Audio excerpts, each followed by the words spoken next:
A young gamer accidentally triggers a mysterious message and finds himself transported to a real Pokemon world. On a scorching summer day, Lee Chun had just defeated an opponent in his game when a strange email from Arceus suddenly popped up on his Switch screen. A variable is needed in another world. Do you wish to enter the Pokemon world? Press 1.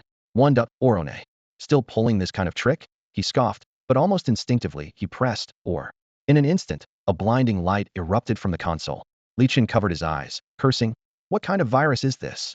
As the light faded, he was about to resume his game when he heard a familiar voice calling from downstairs. "Lee Chun, come down. It's time to pick your Pokemon." Pick a Pokemon? He ran to the window, and the sight outside left him speechless. Real, living Pokemon were roaming the streets. Tauros and Rapidash moved vividly, not as game sprites, but as actual creatures of flesh and blood. Did I really just travel to another world? A girl downstairs, Xian Yong, waved at him impatiently. "Stop daydreaming. My dad's waiting at the parking lot to take us to the breeding center." At that moment, a flood of memories surged into his mind. 100 years ago, mysterious wormholes known as secret realms appeared on Earth, bringing forth extraordinary creatures with incredible powers. 70 years ago, humans invented Pokeballs, giving rise to the profession of Pokemon trainers. Today, the Huagua region boasts the world's strongest trainers, thanks to this senior Pokemon law. Unfortunately, Lee Chin's parents had lost their lives in the scorched earth catastrophe. "I thought crossing into another world might bring my parents back," he sighed to himself, though a spark of hope ignited in his heart.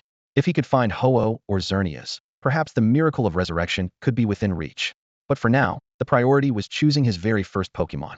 At the parking lot, Xian Yang's father, Xian Changsheng, was waiting beside a sleek Remy Su 7.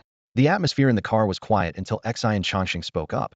"Xiao Chun, do you have a favorite Pokemon in mind?" Lee Chun pondered for a moment before asking. "Litten, Grookey, the breeding center have them?" Images of his ideal tiger, ape, bear, and leopard team flashed through his mind, though he knew those legendary Pokemon were nearly impossible to obtain. Xian Yong explained, "Those are foreign starters. Around here, we mainly have Chimchar, Quaxley, and Bulbasaur." Xian Changxing, however, nodded and said, "If that's what you want, I can help you apply for one. With your parents' contributions, the League won't refuse." It turned out that he had also participated in the scorched earth catastrophe, and Lee Chin's parents, as key figures in the main battlefield, had left behind enough resources from the League to raise 6 top-tier Pokemon for their son. "If you need additional resources, you can apply through the League," he added.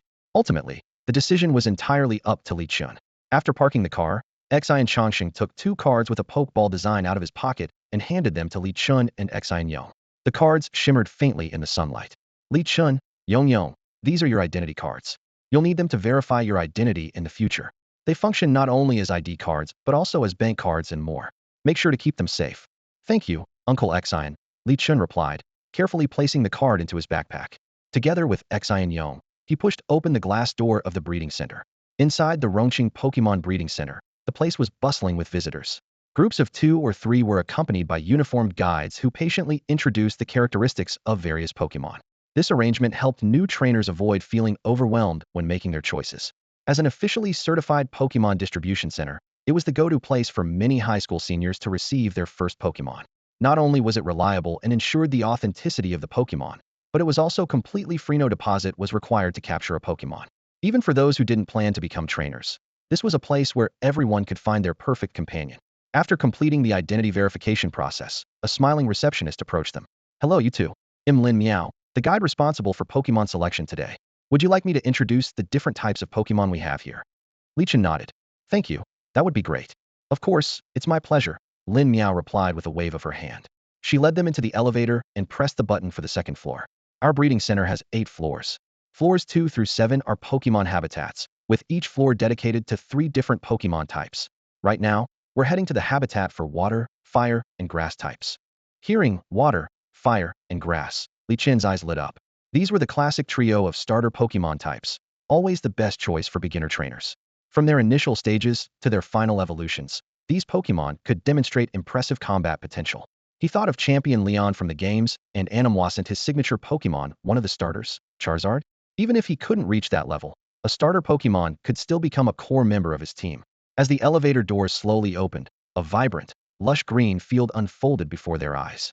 Lin Miao explained, "This is the latest environmental simulation system developed by the League, designed to create ideal habitats for young Pokemon. In addition to the main starters Chimchar, Quaxley, and Bulbasaur, also have Chikorita, Tepig, and the increasingly popular Froakie. If the starters don't interest you, Pokemon like Ponyta, Psyduck, and Oddish are also excellent and easy to train. So cute, Xian Yong exclaimed, crouching down to gently pat Chikorita's small head. Chikorita let out a cheerful cry, shaking the leaf on its head and releasing a fresh, pleasant fragrance. Let me think, Li Chun murmured, carefully observing the Pokemon around him. Froakie, Quaxly, and Bulbasaur all stood out as strong contenders. He was particularly drawn to Froakie, which, according to Lin Miao, had the Protean ability. While this ability had been nerfed in the games, it still offered significant tactical value. As for Quaxly, aside from its final evolution's penchant for dancing during battles, it was nearly flawless. If he could combine its dancing with moves like Swords Dance, what seemed like a quirk could actually become a game-winning strategy.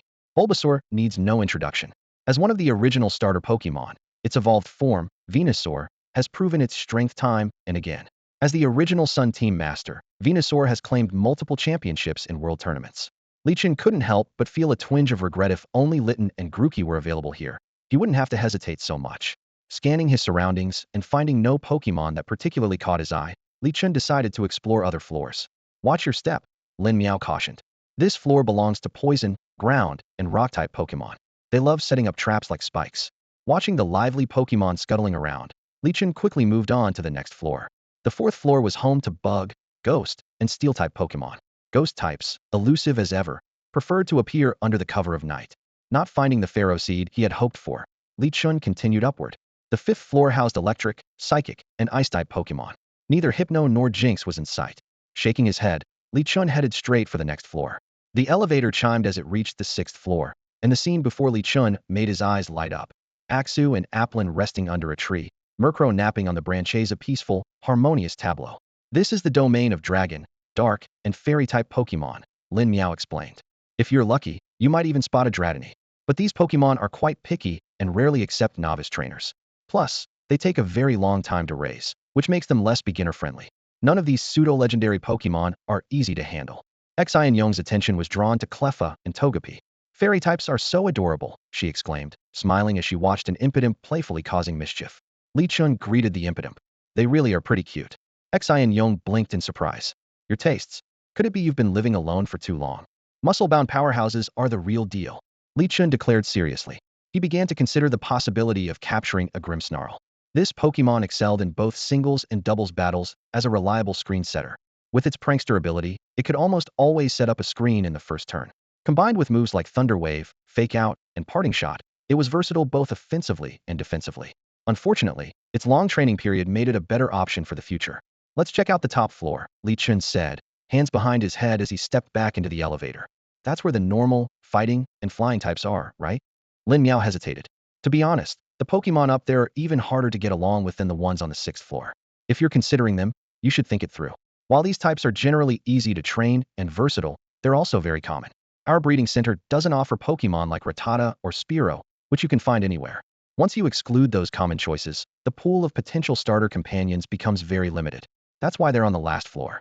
As the elevator doors opened, images of Single Strike Urshifu, Cubfu, and Rapid Strike Urshifu came into view. The elevator doors slowly opened, and Li Chun stepped onto the seventh floor.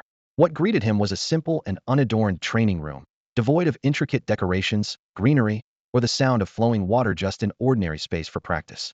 Inside the room, various Pokemon were scattered around. A few gentle-natured Pokemon, Teddiursa, Eevee, and Slakoth, were lying on the floor, fast asleep. The sound of the elevator roused them, and they opened their sleepy eyes, curiously observing the new visitor. In other areas of the room, more energetic Pokemon like Zangoose, Mankey, Stufful, and Doduo were busily engaged in their own activities. Li Chun's gaze lingered on Teddiursa and Eevee. Both were solid choices. Teddiursa's evolution, Ursaring, boasted a base stat total exceeding 500, with an impressive 130 physical attack stat. Paired with the Guts ability, even contemporary Pokemon would struggle to defeat it. Not to mention, Ursaring could further evolve into Ursaluna, an exceptional powerhouse in either its Blood Moon or standard form. As for Eevee, its 8 distinct evolutionary forms each offered unique tactical possibilities. As Li Chun weighed his options, a sudden, piercing gaze caught his attention. Turning his head, he found himself locking eyes with a beige-colored bear cub. The little bear stood on 2 legs, its body covered in beige fur, with elegant white markings on its head and chest. A tuft of white fur hung from the back of its head, resembling a tied white scarf. A Stufful, Li Chun murmured to himself. then froze in realization. Wait, Stuffle. The legendary northern tiger, southern gorilla, eastern bear, western leopard bear. Stuffle was the pre-evolution of Beware, an exceedingly rare Pokemon. For a moment, Li Chun thought his exhaustion was playing tricks on him after all. Teddiursa looked nothing like this Pokemon. Rubbing his eyes vigorously, he confirmed that Aghanim was indeed a Stuffle. Li Chun approached it cautiously, his mind already racing with possibilities. If he could capture this Stuffle and evolve it into a Beware, it would undoubtedly become a star player on his team. Stuffle, however, paid no attention to his approach, remaining focused on punching the sandbag in front of it. Thud, thud, thud. The dull sound of strikes echoed repeatedly as the sandbag wobbled under the relentless blows. Hello. Li Chun bent down, trying to meet Stuffle's gaze. Despite his height of nearly 1.8 meters, no amount of bending could fully align him with the 0.6-meter-tall Pokemon's line of sight. In the end, he opted for a half squat, quietly observing Stuffle's training. Biha! Stuffle nodded slightly in acknowledgement, then returned its full attention to its relentless effort to destroy the sandbag. And so, man and Pokemon stayed in their respective roles, one observing. The other training is 10 minutes passed unnoticed. At that moment, Xianyong approached Li Chun with an EV in her arms. She spoke softly. Li Chun, are you planning to capture this Stuffle? Yes, Li Chun confirmed with a nod. Xianyong's expression shifted to one of disbelief. Tugging at Li Chun's sleeve with one hand, she whispered urgently. Li Chun, think carefully. Stuffle can't evolve. What? Li Chun's expression froze. That's impossible. He recalled the Beware he had encountered in ranked battles and couldn't help but wonder. Could that have been some kind of branch evolution from Teddiursa? Li Chun pondered deeply, his gaze flickering slightly. As an experienced trainer, he was well aware that Pokemon had only appeared on this land for less than a century. Among such a vast population, individuals capable of evolving were exceedingly rare. The advanced battle systems of Mega Evolution, Z-Moves, Dynamax, and Terastallization had yet to emerge. However, this did not deter his determination to help his Kubfu surpass its limits. Xinyong, standing nearby, noticed that Li Chun seemed to know little about Kubfu and cautiously explained, Kubfu is indeed rare, but according to the League's official records, it can at most reach elite level. It has never been known to achieve gym leader level, and it cannot evolve. That's enough. Li Chun interrupted her in time. He had keenly noticed that Kubfu's movements were slowing down. Despite Xinyong lowering her voice, her words had still reached its ears. Kubfu's past was far from ordinary. It was born in the mountainous regions of Min Province, and its parents' whereabouts were unknown. 3 days after its birth, it was discovered by staff from the Rongqing Breeding Center and brought to this facility. Its life since then had been monotonous and repetitive, eating, sleeping, and punching a sandbag. The staff often discussed its inability to evolve, which discouraged the previous trainers who had visited. Thinking of this, a trace of sadness flickered in Kubfu's eyes. I'm so sorry. I didn't mean to. Xinyong quickly apologized to Kubfu. Kubfu simply waved its paw lightly, regaining a steadfast look in its eyes. Rather than being shackled by others' opinions, it decided to forge its own path with its strength. It threw a series of heavy punches at the sandbag, but only managed to make it sway slightly, unable to land a decisive blow. Bah! Kubfu sighed, unsure of when it would be able to truly break the sandbag. Confucius once said, if you want to do your job well, you must first sharpen your tools, Li Chun said, standing tall with his broad shoulders, guiding Kubfu patiently. Kubfu, there's a technique to punching a sandbag. Just like Confucius said, you must first become strong enough, and by combining that strength with your precise attacks, you'll naturally break the sandbag. Huh? Xinyong looked utterly confused. That's from the Analects. Ignoring her question, Li Chun continued instructing Kubfu. Before you throw a punch, try using moves like bulk up or focus energy to enhance your strength. You'll notice the difference. Kubfu seemed to grasp the idea. Taking a deep breath, its small frame became enveloped in a golden glow. Focus energy. Its eyes sharpened with determination as it targeted the sandbag and struck 3 consecutive punches, each landing on the exact same spot. The precision hit the weak point, and the sandbag burst open, spilling sand onto the ground as it deflated. Li Chun smiled with satisfaction, gently patting Kubfu on the head. See? You're amazing. Bah! Kubfu basked in the rare praise, a warm feeling swelling within. The joy of being recognized it was truly wonderful. How about getting stronger together with me? Li Chun extended his hand. Kubfu looked up at him, just as sunlight streamed down, casting a golden glow around this human figure. Ding! The Pokemon breeding system is at your service. A notification sounded in Li Chun's mind. Connection with the first Pokemon detected. Achievement unlocked. The first step. Initial Pokemon, Stuffle. Corresponding rewards are being issued. Training sandbags 3, 10 attack effort values upon breaking. The sudden appearance of the system caught Li Chun off guard, but he had no time to dwell on it. He fixed his gaze on the Stuffle in front of him, stretched out his right hand, and spoke with determination. Be my partner. and together, reached the highest peak no one has ever conquered. Bahia. Stufful's eyes gleamed with resolve as it firmly placed its paw on Li Chen's palm. In that instant, an invisible bond was formed between them. Lin Miao handed a pokeball and an ID card to Li Chun. Young man, this is Stufful's pokeball. Please make sure to keep it safe. She then took out a business card. This is my card. If you'd like to learn skills or spar with your Pokemon, feel free to visit the Trainer Association Club. I can offer you an exclusive 20% discount. As a standard level trainer, Lin Miao owned 3 Pokemon, and her sparring services were priced at 200 credits per hour. The 20% discount was tempting, but Li Chun had no immediate plans for sparring. Instead, he took a moment to explore the system's features. Besides the achievement section, there were 3 classic modules: Daily Check-in, System Shop, and Pokemon Training. The check-in feature was straightforward: simply visit specific locations to claim random rewards, including guaranteed system points. These points could be used in the shop to exchange for various Pokemon training items. The training module, however, was the most powerful. It not only displayed the experience bars of the entire team, but also provided in-depth analysis of selected Pokemon, offering optimal training plans. Even better, the analysis target could be switched at any time, perfectly addressing the challenges of training newly captured Pokemon. Today's check-in location happened to be at home, so Li Chun decided to thoroughly explore the system once he returned. Sitting in Xian Chongqing's car, Zen's father glanced at the Stufful cradled in Li Chun's arms and spoke thoughtfully. So you chose Stufful? He went on to explain Stufful's unique characteristics. This rare fighting-type Pokemon was once a popular choice among martial artists, yet no one had ever managed to train it to a gym-level standard. It seemed to encounter an invisible bottleneck that set it apart from other Pokemon. Even Pokemon, like Butterfree and Beedrill, had champions among their ranks. Over time, Stufful became more of a symbol of good luck than a serious contender. Li Chun gently stroked Stufful's head and replied calmly, "Yes, I felt a connection with this little one, so I decided to take it in." Xian Chongqing nodded in understanding and said no more. Back in the comfort of his cozy home, Li Chun eagerly activated the system and began examining Stufful's data panel. A fighting-type Pokemon, Pancham stands at 0.6 meters tall and weighs 12 kilograms, currently at the novice stage. Behind its average base stats lies an impressive move pool beyond the standard Leer, Rock Smash, Endure, and Bulk Up. It also possesses 2 key trump cards, Work Up and Counter. The newly arrived Pancham was particularly excited, its gaze fixed on the white wall before it, left arm already charging power.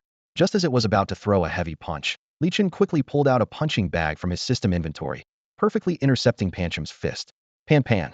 Pancham grabbed this unexpected gift with enthusiasm, thrilled at the prospect of punching bag training. It immediately assumed its stance and began flowing through combination punches using the techniques Li Chun had previously taught. Bulk Up, Triple Rock Smash. Superscript 3-3 Pan. After completing the combination, Pancham tilted its head in confusion. This punching bag seemed harder than usual, but this only fired up its fighting spirit. No matter what, Pancham, will definitely break this punching bag. Watching Pancham engage in fierce battle with the system punching bag, Li Chun smiled contentedly. This was no ordinary training equipment, but a system-supplied enhancement bag that would increase attack EVs by 10 points when broken. 3 bags would give Pancham a significant early game advantage. System, check-in. Li Chun thought silently. Check-in successful. Congratulations, host has received TM Swords Dance 1, system points 100. The appearance of the Swords Dance TM caught Li Chun's attention. This move not only raised attack by 2 stages, but could also help dodge attacks through the battle dance, perfect for Pancham. Whether it evolved into Pangoro or Urshifu, Swords Dance would be an essential trump card. Just one use of Swords Dance would enable Fighting Master Bear to push most opponents into retreat. Li Chun approached Pancham, who was still pounding the punching bag, signaling it to pause training. Pancham, remember what I told you about technique recently? Pancham nodded excitedly, blurting out, "Wasn't it about sharpening one's sword named Virtue before using Virtue to convince others?" Li Chun took out a white disc from the system space and placed it before Pancham. "Good that you remember. Now I'll teach you Swords Dance. Used properly in battle, it perfectly illustrates that saying about self-improvement." However, faced with this TM, Li Chun found himself stumped. He pulled out his phone to search for instructions and quickly found a tutorial video. Following the subtitles against cheerful background music, he read, "Everyone knows the benefits of learning moves. TMs need to be purchased from the Trainers Association and can be played through home computers. If you don't have a computer at home, you can apply to rent a private room at your local Trainers Association to provide the corresponding learning environment for your Pokemon." The next morning, Li Chun woke up early to check the sign-in location. When he saw that it was the Rongqing Trainer Association, a faint smile appeared on his face.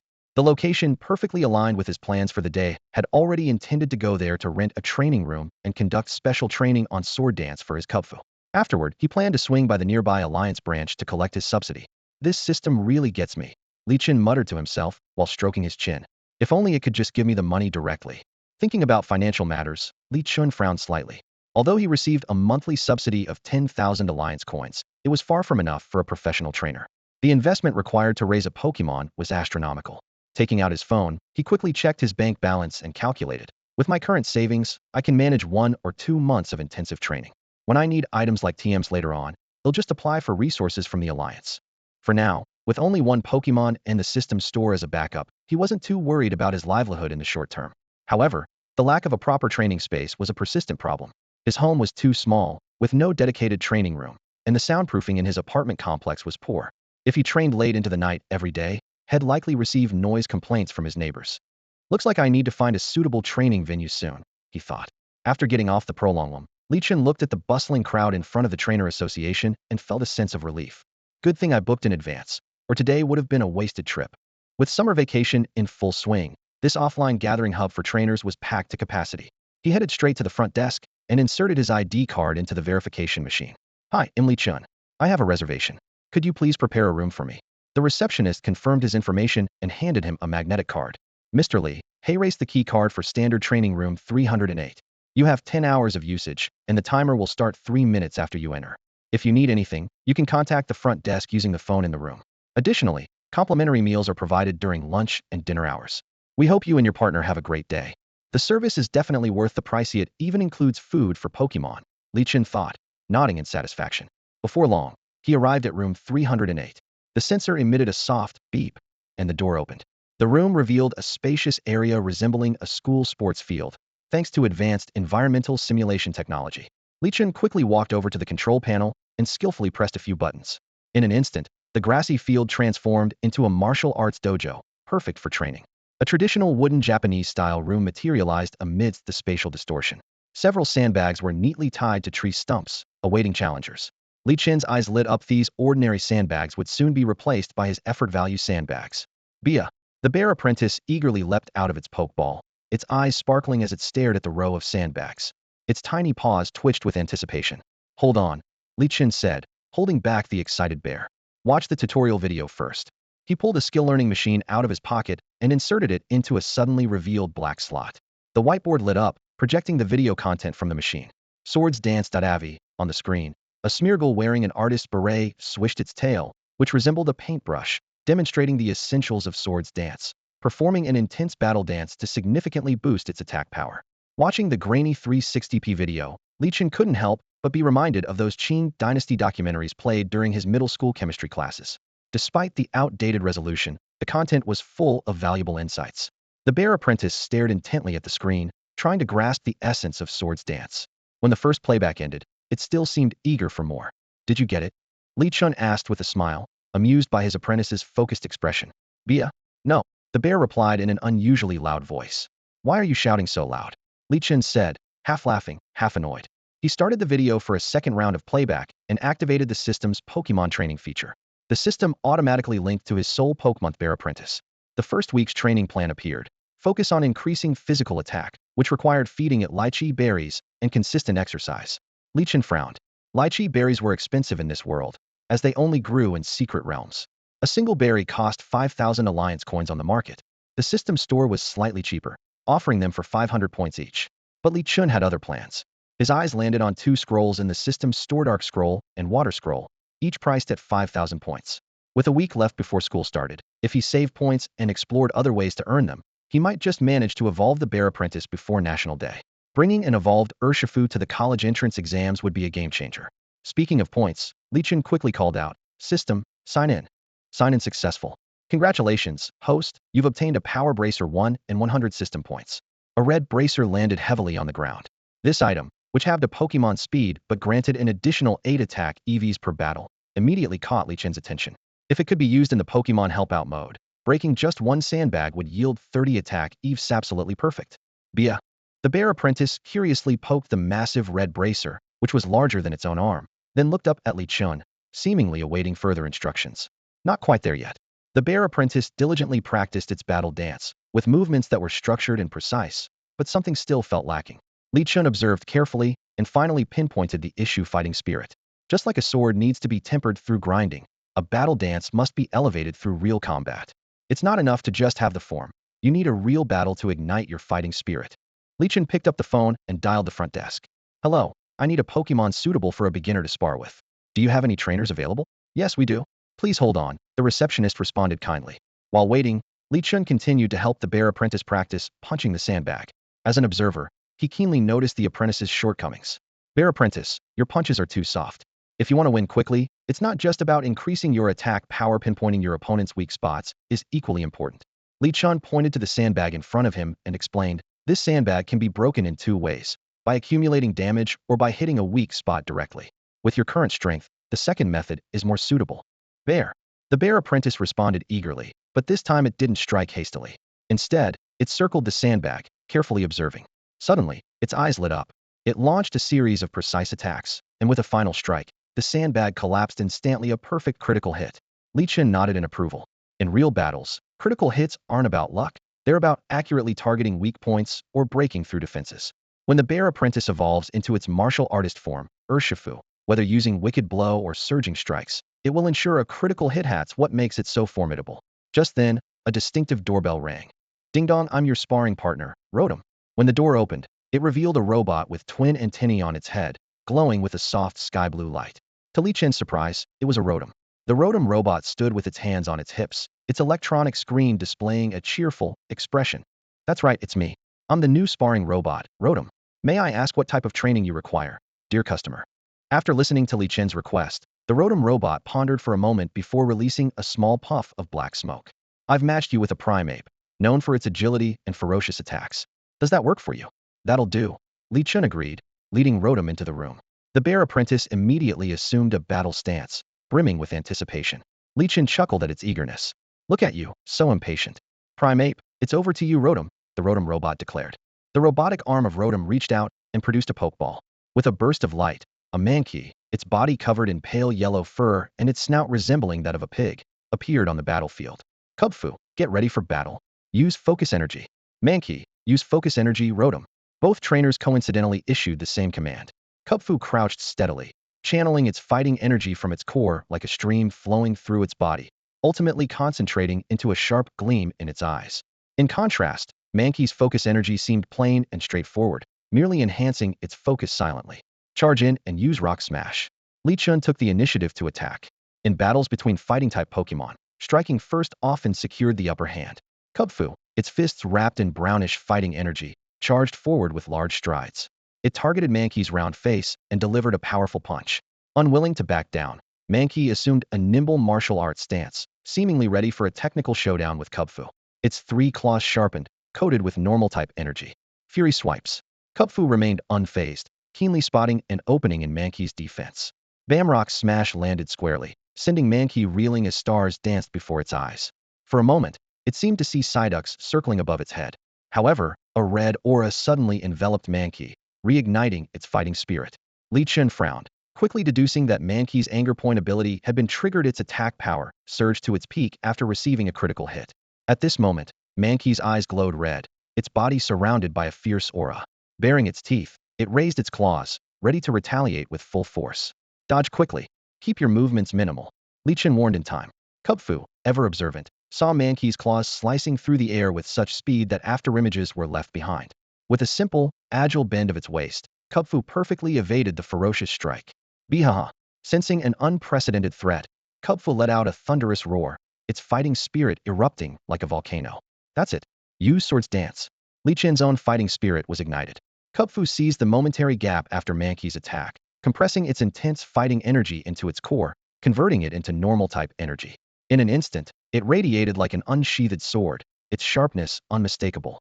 Mankey, use Fury Swipes, Rotom. The robotic Rotom aimed to overwhelm with a flurry of attacks. Mankey leapt into the air, its claws slashing like lightning, its offense relentless. Rock Smash. Li Chen commanded firmly. Empowered by the Swords Dance boost, Kubfu now had the confidence to face the enraged Mankey Heaton. It stepped back with its right foot, eyes fixed intently on its opponent's attacks, as its fists surged with even greater fighting energy. Mankey's claws crossed, forming a cross-shaped white slash. Kubfu stood its ground and unleashed a powerful punch to collide with the attack. Amid the swirling shockwaves, Kubfu seized the opportunity, delivering consecutive rock smashes that pushed Mankey onto the defensive. The final heavy punch struck Mankey squarely in the face, accompanied by a deafening boom, sending it flying out of the battlefield. The monkey Pokemon was struck by the rock smash move, leaving it dizzy and disoriented. After stumbling in circles a few times, it collapsed to the ground with its eyes spinning, completely losing its ability to continue battling. The system immediately popped up a notification. First battle victory detected. Achievement unlocked. First victory. System points 300. This pushed Li Chen's points to a total of 500, equivalent to 3 days' worth of silence. The progress toward redeeming the scroll item also reached 110. Nice job. Li Chen crouched down and extended his fist toward his bear apprentice. The bear apprentice turned around and bumped fists with him, proudly placing its hands on its hips. Bah, with me around, that's a given. It struck a victorious pose. So what if it's the Fury spot? As long as it didn't land a hit, it's basically no bonus. Looking at the little one's triumphant expression, Li Chen couldn't help but smile warmly. He silently wished that this kind of peaceful life could last a little longer. They'll take the monkey Pokemon for treatment now. Rotom, said the robot Rotom, grabbing the Pokeball with its mechanical arm and recalling the defeated Pokemon before leaving the training room. Goodbye, you two. Bye, Rotom. After the battle, Li Chen immediately opened the system to check the bear apprentice's stats. Pokemon, Bear Apprentice. Legendary Pokemon. Type, Fighting. Gender, Male. Ability, Inner Focus. Level, 8-9 Novice Tier. Moves, Leer, Rock Smash, Endure, Focus Energy, Bulk Up, Reversal, Swords Dance New. Not only had it leveled up, but it also learned a new move, Swords Dance. This battle had been a huge gain. Although the training costs weren't cheap, the battle itself didn't take much time. After the bear apprentice rested, there was still time for a few more rounds of training. Laying a solid foundation was crucial before evolving into a Kubfu. Once it evolved, its power would grow exponentially. The phrase, young and promising, perfectly described them. Out of concern, Li Chen asked, Bear Apprentice, do you want to rest a bit longer? Using Swords Dance twice in a row can be quite draining for a beginner. He worried the bear apprentice might overexert itself, resuming intense training after only partially recovering its strength. Bah, I'm fine. I need to train more so I can become an incredibly strong Pokemon in the future. The bear apprentice's goal was simple: keep getting stronger and improving its skills. As a Pokemon often underestimated, it was determined to carve out a new path with its own two fists. After resting, the special training continued. By evening, the bear apprentice had already broken 3 sandbags, achieving an attack effort value of 99 points. In gaming terms, that translated to an additional 23 stat points. In the real world, these 99 effort points not only boosted its stats, but also enhanced its strength and piercing power. The importance of effort values would become increasingly apparent as its level rose. In battles of equal strength, effort values were what created the gap. Even against Pokemon that had their levels artificially boosted through feeding, the bear apprentice could rely on its effort value bonuses to hold its ground. What delighted Li Chen the most was discovering that the Power Bracer could amplify the effects of sandbag training. At this rate, its attack effort value would soon reach the maximum of 252. This was the moment when the gap in strength among its peers began to widen. Li Chen sat on the sofa, his eyes fixed on his apprentice, the bear cub, who was throwing punches at the punching bag. A satisfied smile spread across his face. The bear cub punched again and again, each move precise, yet it seemed unable to gain any extra effort points. Suddenly, a notification sound came from Li Chen's phone. He picked it up and saw it was the annual Xylongfang Cup registration notice. This competition, held during the National Day holiday, was open to trainers under 20 years old. Participants would go through provincial qualifiers, and the winners would not only qualify for the Xylongfang Cup, but also receive abundant training resources. As the third-ranked trainer in Fujian province, Li Chen was well aware that this region had once produced elite figures like Yi Rong, a 4 Heavenly Kings-level trainer. Just as he was mulling over the news, another message notification appeared. This time, it was from Xian Yong. Registering, Xian Yong asked. Of course. Watch me crush all the prodigies of our generation, Li Chen replied confidently. But even veteran trainers are participating. They have more time to train and a larger number of Pokemon than us. Xian Yong sent back, along with a worried EV emoji. No worries. With the bear cub here, there's nothing to fear. At this rate, it's likely to reach 5,000 points during the competition. At that point, they'll directly exchange for evolution, turning the bear cub into a martial bear master and catching everyone off guard. The bear cub wandered over, curiously peering at the text on the phone screen, though it couldn't make sense of the scribbles that humans called writing. Feeling its weight on his shoulder, Li Chen simply pulled it into his arms and snapped a selfie to send to Xian Yong. So cute. They exchanged compliments back and forth, smiling at the picture. Afterward, Li Chen filled out the registration form. The system prompted, the first round of qualifiers would begin in a week. Participants were required to keep their phones on to await match results. Naturally, a provincial-level competition like this wouldn't instantly land participants on television. Only those who passed multiple rounds of selection would truly step onto the Xylonfeng Cup stage. We can't afford to lose the first qualifier, Li Chun said, turning to the bear cub. Bah! The bear cub clenched its fists, showing its determination. By evening, Rotom, the robot assistant, delivered dinner specialty curry from the Sunset Empire. This dish, crafted from the region's abundant berry resources, was a harmonious blend of flavors. After the master and apprentice finished their delicious meal, the bear cub eagerly resumed punching the bag, burning off the energy it had just consumed. Bah bah! The bear cub yawned contentedly. What a fun day. Watching the bear cub drift off to sleep, Li Chun whispered softly. May tomorrow be a peaceful day. Meanwhile, at the Rongqing Pokemon Breeding Center, a Dratini quietly awaited the arrival of a new day. Raising newly hatched Pokemon is far more important than focusing solely on their final evolutions. The sound of the television broke the calm of the early morning, pulling Li Chun out of his slumber. He opened his bleary eyes to see Cub Trainer sitting cross-legged in front of the TV, staring intently at the screen. Ah! Li Chun yawned, recalling how he had brought Cub Trainer home the previous night, washed up quickly, and went straight to bed. A glance at his phone revealed it was only 7 a.m., yet Cub Trainer had been glued to the TV for who knows how long. The TV was broadcasting a program funded heavily by Yeji University. A burly man wearing a badge labeled Pokemon Education Expert was passionately echoing the words of the university's president. Spend the first week playing around, and you'll be crying after evolution. Li Chun and Cub Trainer exchanged a knowing glance, their eyes sharing the same exasperated look.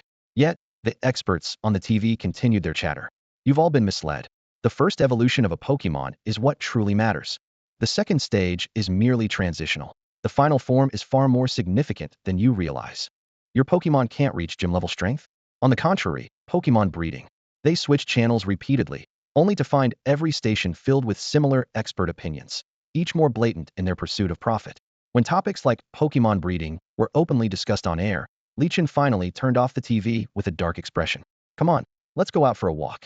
After freshening up, Li Chun led Cub Trainer out of the house, determined not to let these so-called educational experts corrupt his partner's growth. He checked the day's sign-in location, Rongqing Industrial Park. As a native of Rongqing, Li Chun was all too familiar with the unremarkable industrial park.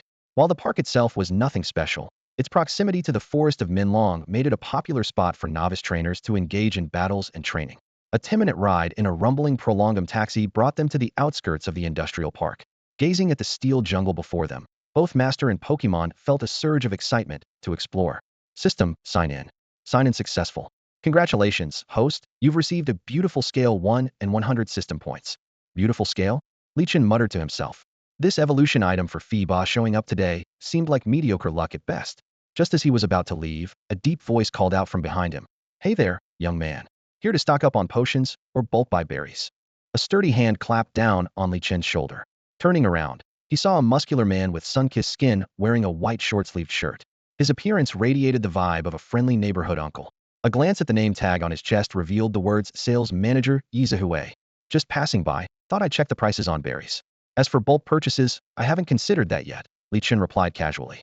His main purpose for coming was to complete the system sign-in and explore the forest of Minlong. Splurging on potions and berries wasn't on his agenda for now. Li Chun stared at the dazzling array of berry prices in the store and couldn't help but click his tongue in disbelief. In the game, berries cost between 40 to 200 alliance coins, but in real life, they were outrageously expensive. Even the most basic orange berries cost 50 yuan apiece. To buy in bulk, he'd need at least tens of thousands of yuan. Glancing at his savings, which hadn't yet reached 6 figures, he found himself in a tough spot. Ah, I see. Young man, you just got your Pokemon, didn't you? A voice suddenly chimed in. Turning around, Li Chun saw a smiling sales manager who introduced himself as Yi Zihue. We just got a fresh batch of held items from the Rongqing Industrial Park. Want to pick something out for your Pokemon? Yi Zihue opened his palm to reveal a variety of held items: charcoal, mystic water, miracle seed. Li Chun's gaze was immediately drawn to a black belt, a special item that could boost the power of fighting-type moves. How much do these cost? Li Chun asked. Yi Zihue's eyes lit up, and he enthusiastically began his pitch. Normally 10,000 coins, but today, not 9,998, not 1,998, but just 998 alliance coins. You can take it home right now. The steep discount made Li Chun suspicious. These items were listed for 10,000 alliance coins on Taodong, yet this man was offering it for only 998. Moreover, Yi Zihue had been eyeing his Pancham the entire time. Sensing Li Qin's hesitation, Yi Zhihui pulled out a small box of orange berries. And he'll throw in 3 orange berries for free. Pancham, however, was completely unguarded, its eyes gleaming as it stared at the items, especially the black belt that could enhance its move power. I do have a small favor to ask, Yi Zhihui explained. You're heading to Minlong Forest, right? Could you help me find an item called Luminous Moss? If you bring it back, I'll buy it from you at a high price. Li Qin knew that Luminous Moss was a rare one-time use item that could boost a Pokemon's special defense. Although he was hesitant, he couldn't ignore the look of anticipation in Pancham's eyes. In the end, he decided to buy the black belt. Tying the black belt around Pancham's waist, the item instantly bonded with it, seamlessly integrating without hindering its movements. Li Qin marveled once again at the wonders of Pokemon. Minlong Forest was home to many bug-type Pokemon, but the forest's name came from the fact that someone had once discovered a Dratini there. As Li Qin walked along the riverbank, he couldn't help but hope to encounter the legendary Dratini. Meanwhile, water-type Pokemon in the river poked their heads out, curiously observing him and Pancham. Suddenly, a Magikarp leaped out of the water, following closely behind them. Carp, Carp, it cried out longingly. Huh. The Stufful apprentice kept exchanging glances with the ever-following Magikarp. No matter where they went, the Magikarp trailed closely behind, swimming alongside them. Li Qin noticed this peculiar behavior, but didn't pay much attention after all. Curiosity was perfectly normal for a Pokemon. Blub, Blub, hey buddy, you smell amazing. Can I have some of that? The Magikarp flapped its fins incessantly, leaping out of the water repeatedly. Sunlight sparkled on the droplets it splashed, making it hard to keep one's eyes open. It desperately tried to catch Li Qin's attention, but alas, to humans, Pokemon speech was nothing more than meaningless sounds. When Li Qin merely glanced at it casually, the Magikarp grew frustrated, but before it could dwell on its annoyance, Barraskewda, a torpedo-like figure suddenly shot out of the river. It was a Barraskewda, the aquatic bully. Its body spun rapidly, enveloped in a pale blue current as it charged straight at the Stufful apprentice. Blub, blub. Watch out, the Magikarp shouted in urgency. This Barraskewda was its longtime nemesis, known for ambushing it and passing trainers with its sharp snout. Hearing the commotion behind him, Li Qin turned around immediately and calmly commanded, dodge it with Swords Dance.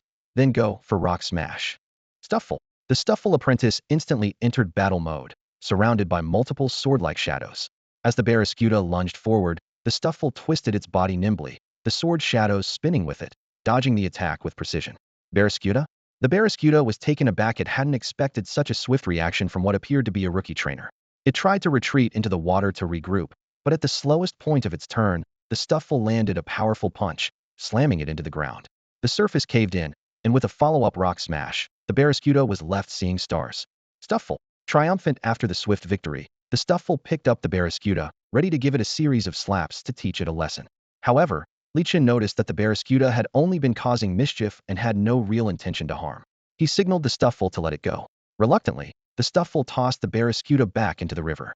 Even so, the Stufful remained on high alert, still in its battle stance. The series of ambushes they'd encountered had left it distrustful of the Pokemon in the area. With its second use of Swords Dance, the Stufful's combat power had skyrocketed, allowing it to defeat most Pokemon with a single punch. Even a Beedrill was no match. Wait, a Beedrill. Li Qin suddenly realized something was amiss. Beedrill weren't supposed to appear in this area. And behind the fallen Beedrill, in the distance, he could make out several more yellow and black striped figures. Stufful. Boss, why are you running all of a sudden? The Stufful had just finished dispatching the Beedrill and was about to relax when it felt itself being lifted. Li Qin had grabbed it and swiftly fled the scene. The trees blurred past rapidly as Bear Apprentice realized he was being tightly held in Li Qin's arms while they sprinted at full speed. He blinked in confusion. After all, he could knock out a Pokemon with a single punch. Why was his trainer clutching him and fleeing as if their lives depended on it? Li Qin was gasping for breath, silently lamenting his predicament. Of all the Pokemon to provoke, Bear Apprentice had to pick a Beedrill to defeat. That was undoubtedly its territory, and Beedrill were fiercely territorial creatures who often attacked in swarms. Angering them was a surefire way to meet a stinging fate. Running was the only option. Now there was no time to waste unless he wanted to be turned into a pincushion by a horde of Beedrill. Fueled by adrenaline, Li Qin clutched Bear Apprentice and ran with all his might. He didn't stop until the surrounding Pokemon species were entirely different, signaling they had left Beedrill territory. Finally, he came to a halt, bent over, panting heavily, and set down a bewildered Bear Apprentice.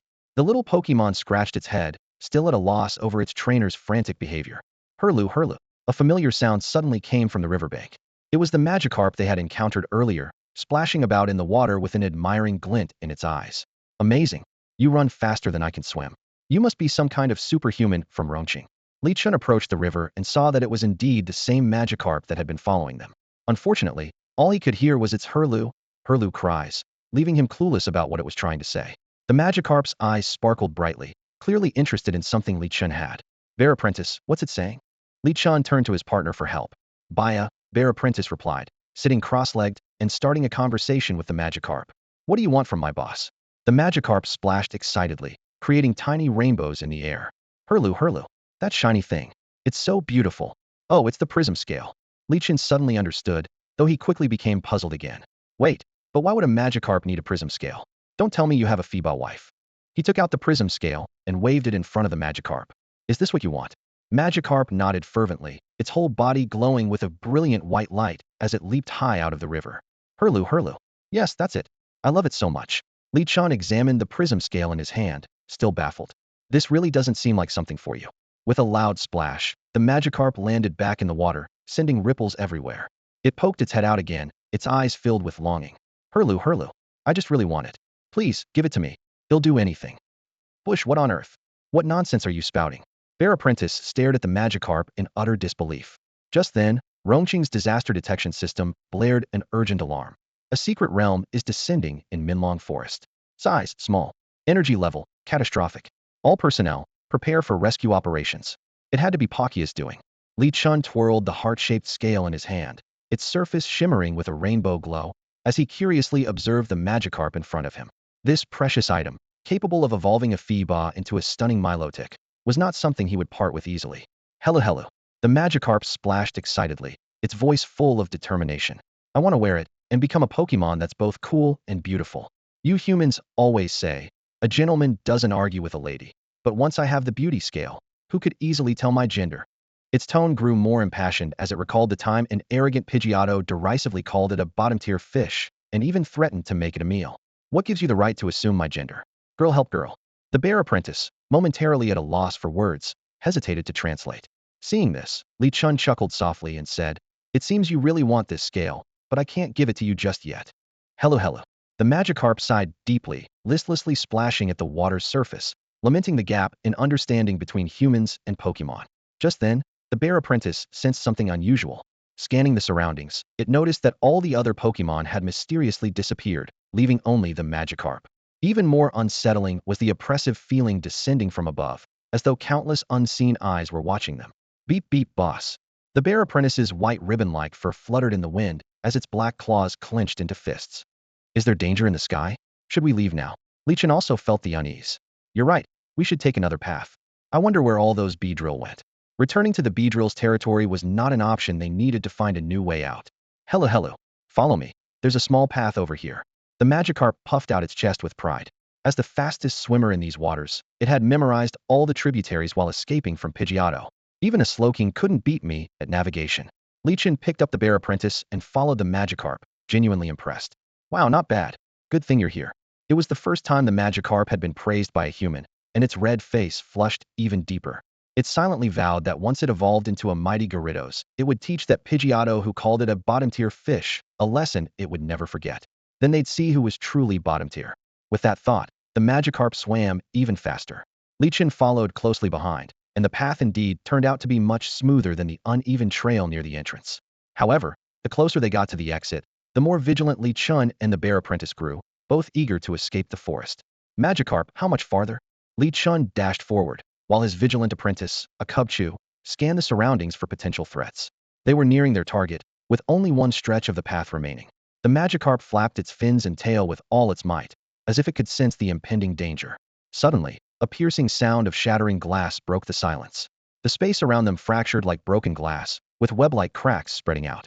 In an instant, a surge of intense ice energy erupted, coating the ground in a glistening layer of frost as delicate snowflakes drifted gently down. Li Chun's vision was obscured by the thick mist, allowing him to see no more than 3 meters ahead. We seem to share some fate. If we meet again, use this scale to recognize me.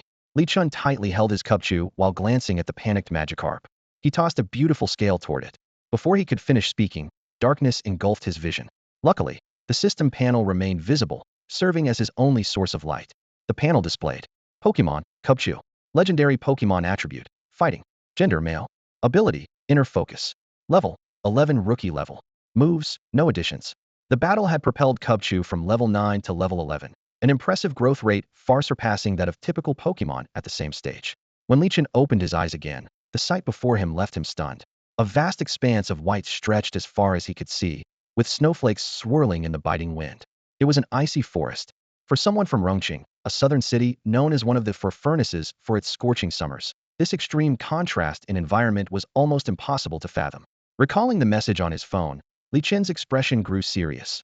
Upon being forced into the secret realm, one had to survive for 24 hours, as this was the period when the spatial barrier was at its strongest. Worse still, wild Pokemon in the secret realm were not only unusually aggressive, but could also include massive boss Pokemon. Many unlucky trainers encountered enraged boss Pokemon immediately upon entry, forcing them to restart. Bear? My head feels a bit dizzy. Where are we? Cubchoo stood up, shaking the snow off its fur while cautiously surveying the area. Shoo! I have no idea where this is either, Li Chun whispered, motioning for Cubchoo to lower its voice.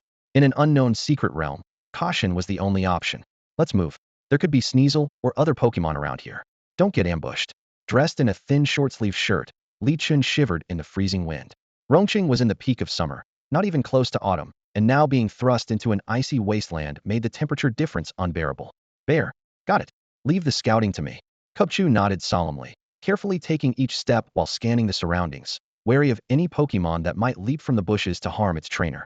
It's probably not necessary to be this tense, Li Chun began, but he was interrupted by a clear cry of Minnie from behind a frost-covered tree.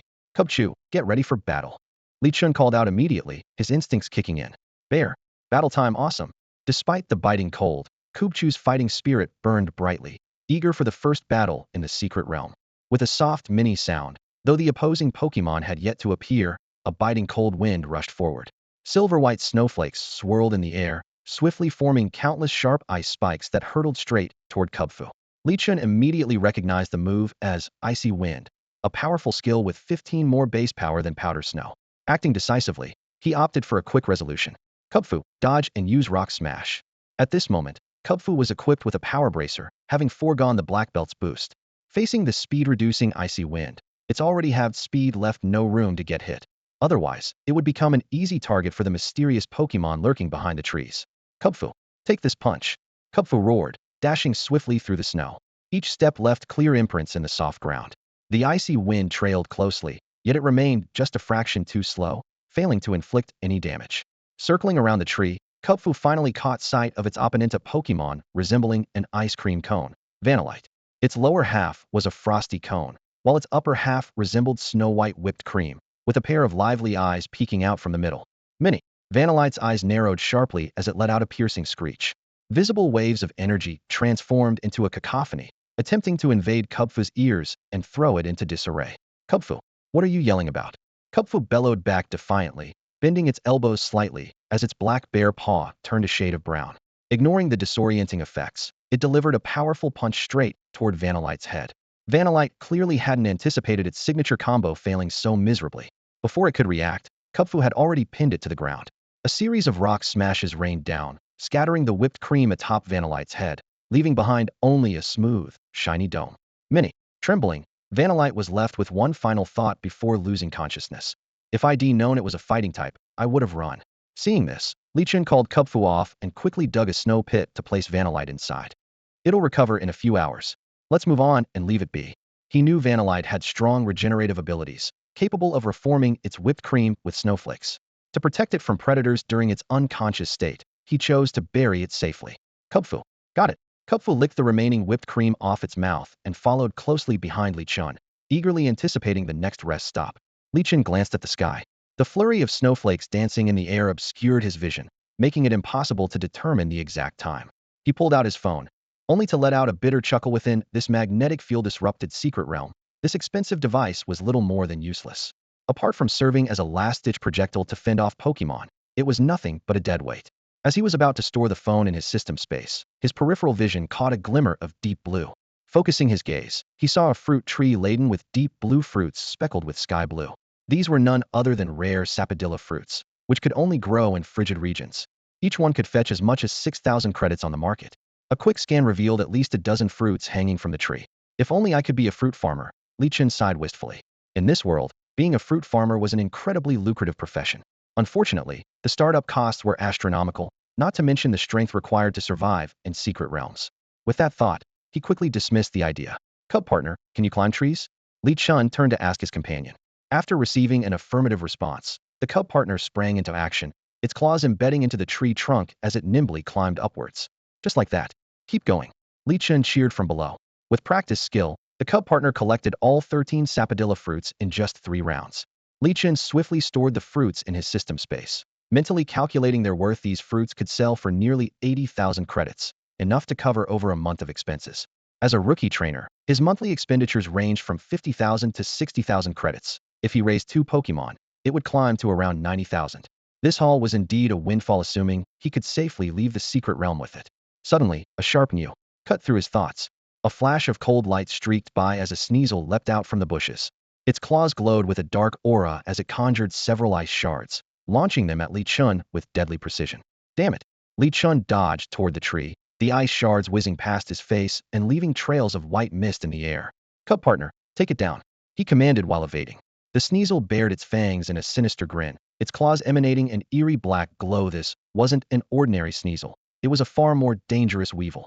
Li Chun instantly recognized the sharp and deadly move. It was the Dark-type physical skill, Abyssal Stab. Behind the Sneasel, dense dark energy coalesced into a tangible abyss-like form. Taking advantage of Pancham still being stuck in the tree, the Sneasel launched itself forward with incredible speed, its razor-sharp claws aimed directly at Li Chun's vital points. This Sneasel's combat intelligence is insane. It even knows Abyssal Stab. Li Chun muttered to himself in shock as he barely dodged the deadly claws by leaping backward. He knew full well that Abyssal Stab wasn't part of Sneasel's standard move set. Somehow, this Sneasel had instinctively mastered the move on its own. What unsettled him even more was the fact that Sneasels, typically pack creatures, would rarely appear alone. Under normal circumstances, a group of Sneasels would have surrounded and overwhelmed an unarmed trainer like him. As he pondered this anomaly, a sudden gust of wind swept past him. A green blur darted through the area like a whirlwind, and a fierce punch came hurtling straight toward his face. Unbelievable! Li Chun cursed under his breath, instinctively leaning back just in time to narrowly avoid the blow. Meanwhile, Pancham leapt down from the tree, its fists charged with dense fighting energy. With its strongest stance, it aimed a powerful strike at the Sneasel's back. However, the Sneasel smirked wickedly, its speed suddenly skyrocketing as it effortlessly dodged the heavy blow. The green blur continued to zip around at lightning speed, making it nearly impossible to track. In a flash, a shadowy punch landed, sending Pancham flying through the air. System, identify the other Pokemon. Li Chun quickly retrieved Pancham into its Pokeball and immediately released another Pokemon. It's a Breloom, the system replied. Li Chun's expression darkened instantly. A combination of Sneasel and Breloom was a deadly threat, clearly designed to finish him off. He quickly assessed the situation and needed to end this fight immediately and take down the Sneasel first to stand a chance of survival. Pancham, remove your Power Bracer and use Swords Dance. Li Chun commanded decisively. In this situation, the debuff effect of the equipment was a liability. Boosting Pancham's abilities to the maximum was the top priority. Baya, Pancham responded, tossing the red bracer to the ground. The impact sent up a flurry of snow, temporarily obscuring the opponent's vision. Seizing the moment, Pancham began its spirited Swords Dance. As the first layer of the technique was completed, Pancham radiated the sharp and focused energy of a blade ready to strike. The Sneasel and Breloom closed in simultaneously. Though their fighting style retained a wild ferocity, it also bore the precision and tactics of trained Pokemon. This realization made Li Chun's heart sink. Someone was clearly orchestrating this from the shadows, intent on eliminating him. Suddenly, the Sneasel made its move, releasing a quick attack that blended seamlessly with the snowy environment, making it nearly invisible. Amidst the swirling snowflakes, the young bear apprentice was just about to assume an attack stance when the parasol mushroom behind it suddenly trembled. The red nozzle atop its mushroom cap released a cloud of golden-yellow powder, intertwining with the falling snow. The bear apprentice, sensing danger, swiftly dodged the paralyzing powder while vigilantly searching for an opening in Sneasel's defense. Li Chun caught sight of that striking red hue in the snow and made a decisive call. Watch the side. Rock Smash.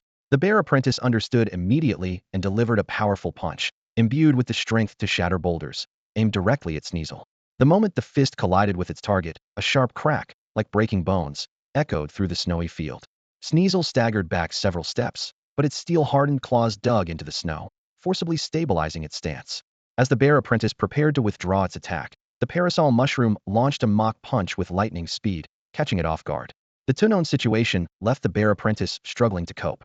The opponents not only had the advantage in speed, but also coordinated seamlessly, launching sneak attacks in turn. A familiar voice called out. I was planning to wait for you on the outskirts, but this secret realm's arrival turned out to be a blessing. Young trainer, your bear apprentice will soon be mine. The speaker was none other than Yi Zihui, the sales manager Li Chun had encountered not long ago. He was now leisurely tossing a pokeball as he approached step by step. Li Chun calmly analyzed the situation. So it's you. No wonder the held items were so cheap, there was an ulterior motive all along. He understood clearly that as a rookie trainer, meeting his demise in this secret realm would go unnoticed. This place had become the perfect hunting ground for predators. With this realization, he steeled himself, ready for a desperate fight. Sneasel and the parasol mushroom attacked in perfect harmony, closing in on the bear apprentice from both front and back. In the critical moment, Li Chun gave a decisive order. Sword dance, one more time. Building on the previous power-up, this sword dance was even more formidable, with the sword-like shadows around the bear apprentice growing increasingly solid. Yi Zihui burst into laughter. Even if you power up, it's futile. You need to survive to use it. Sneasel, parasol mushroom, attack. The parasol mushroom immediately launched an assault, its head gleaming with a metallic sheen as it charged at the bear apprentice with incredible speed. Sneasel followed closely, its metal claws glinting coldly in the snowy landscape. The dual assault left the bear apprentice gasping for breath, but it was already prepared to trade injury for injury. In that instant, Li Chun and the bear apprentice became perfectly in sync. The tactic was clear: dodge the headbutt, take the hit from the metal claws, and then unleash reversal on Sneasel. A regular rock smash wouldn't deal enough damage, only the boosted power of reversal after taking damage could secure a decisive victory. The bear apprentice twisted at an awkward angle to evade the headbutt, willingly taking a blow to the chest to create the perfect counterattack opportunity. Baya! It roared, its entire body enveloped in fighting energy, unleashing an unprecedented surge of power. Sneasel sensed the danger and attempted to escape with quick attack, but it was too late. A golden flash streaked through the air as Sneasel was sent flying, crashing through several trees before collapsing motionless on the ground. However, the parasol mushroom seized the opening left by reversal's recovery time and charged in with another fierce headbutt. At that critical moment, a thunderous roar shook the sky. Roar! As long as I'm here, who dares to harm it? Everyone instinctively looked up, hearing a powerful voice shout, I'll lend you a hand. A shadow loomed over everyone and every Pokemon present, cast by a massive figure floating in the air above them. Yi Zihui looked up, his expression shifting from dazed to utterly shocked in an instant. It was unmistakably a Gyarados, but it was swimming effortlessly through the sky. This defied everything he knew about Pokemon. How could a Gyarados possibly fly? Wasn't that an ability reserved only for the most powerful of Gyarados? While Yi Zihui stood frozen in disbelief, Li Chun seized the opportunity to counterattack. His Pancham, freshly victorious over the Sneasel, was brimming with confidence. It had just reached level 15 and mastered the aerial ace technique. Against the grass and fighting-type Breloom, a flying-type move was the perfect key to victory. Pancham, use aerial ace. Li Chun commanded. With agility and precision, Pancham leapt into the air, its sharp claws swiftly locking onto the unsuspecting Breloom. It carried its target skyward, straight into the domain of the menacing Gyarados, which was watching intently from above. Breloom was forced into a face-off with the Gyarados. The latter bared its massive jaws, revealing a chilling, predatory grin. Roar? You didn't flee? Instead, you came closer to me. The sheer presence of the Gyarados paralyzed Breloom with fear. It could only watch as the Gyarados opened its frost-covered maw, its razor-sharp teeth glinting with an icy glow-ice fawn. The attack landed with precision, and Breloom was instantly rendered unable to battle. Li Chun turned his attention to Yi Zihui, who was attempting to sneak away. Caught. Yi Zihui quickly plastered a sycophantic smile on his face. Hey, buddy, earlier was just a joke, alright? You believe me, don't you? Do you have any beef? Li Chun suddenly asked. Yi Zihui's eyes lit up as if he had found a lifeline. Yes, I do. I have beef jerky. If you want it, I'll give it to you right now. I don't eat beef. Li Chun smirked. But how about this take this punch? With that, Pancham delivered a powerful kick, knocking Yi Zihui to the ground, followed by a special massage with its well-trained fists. Yi Zihui's cries of pain echoed, leaving no doubt about the force behind the blows. Roar, hey there, trainer, remember me?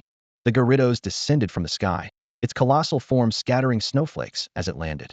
Only then did Li Chun get a closer look at this extraordinary Gyarados.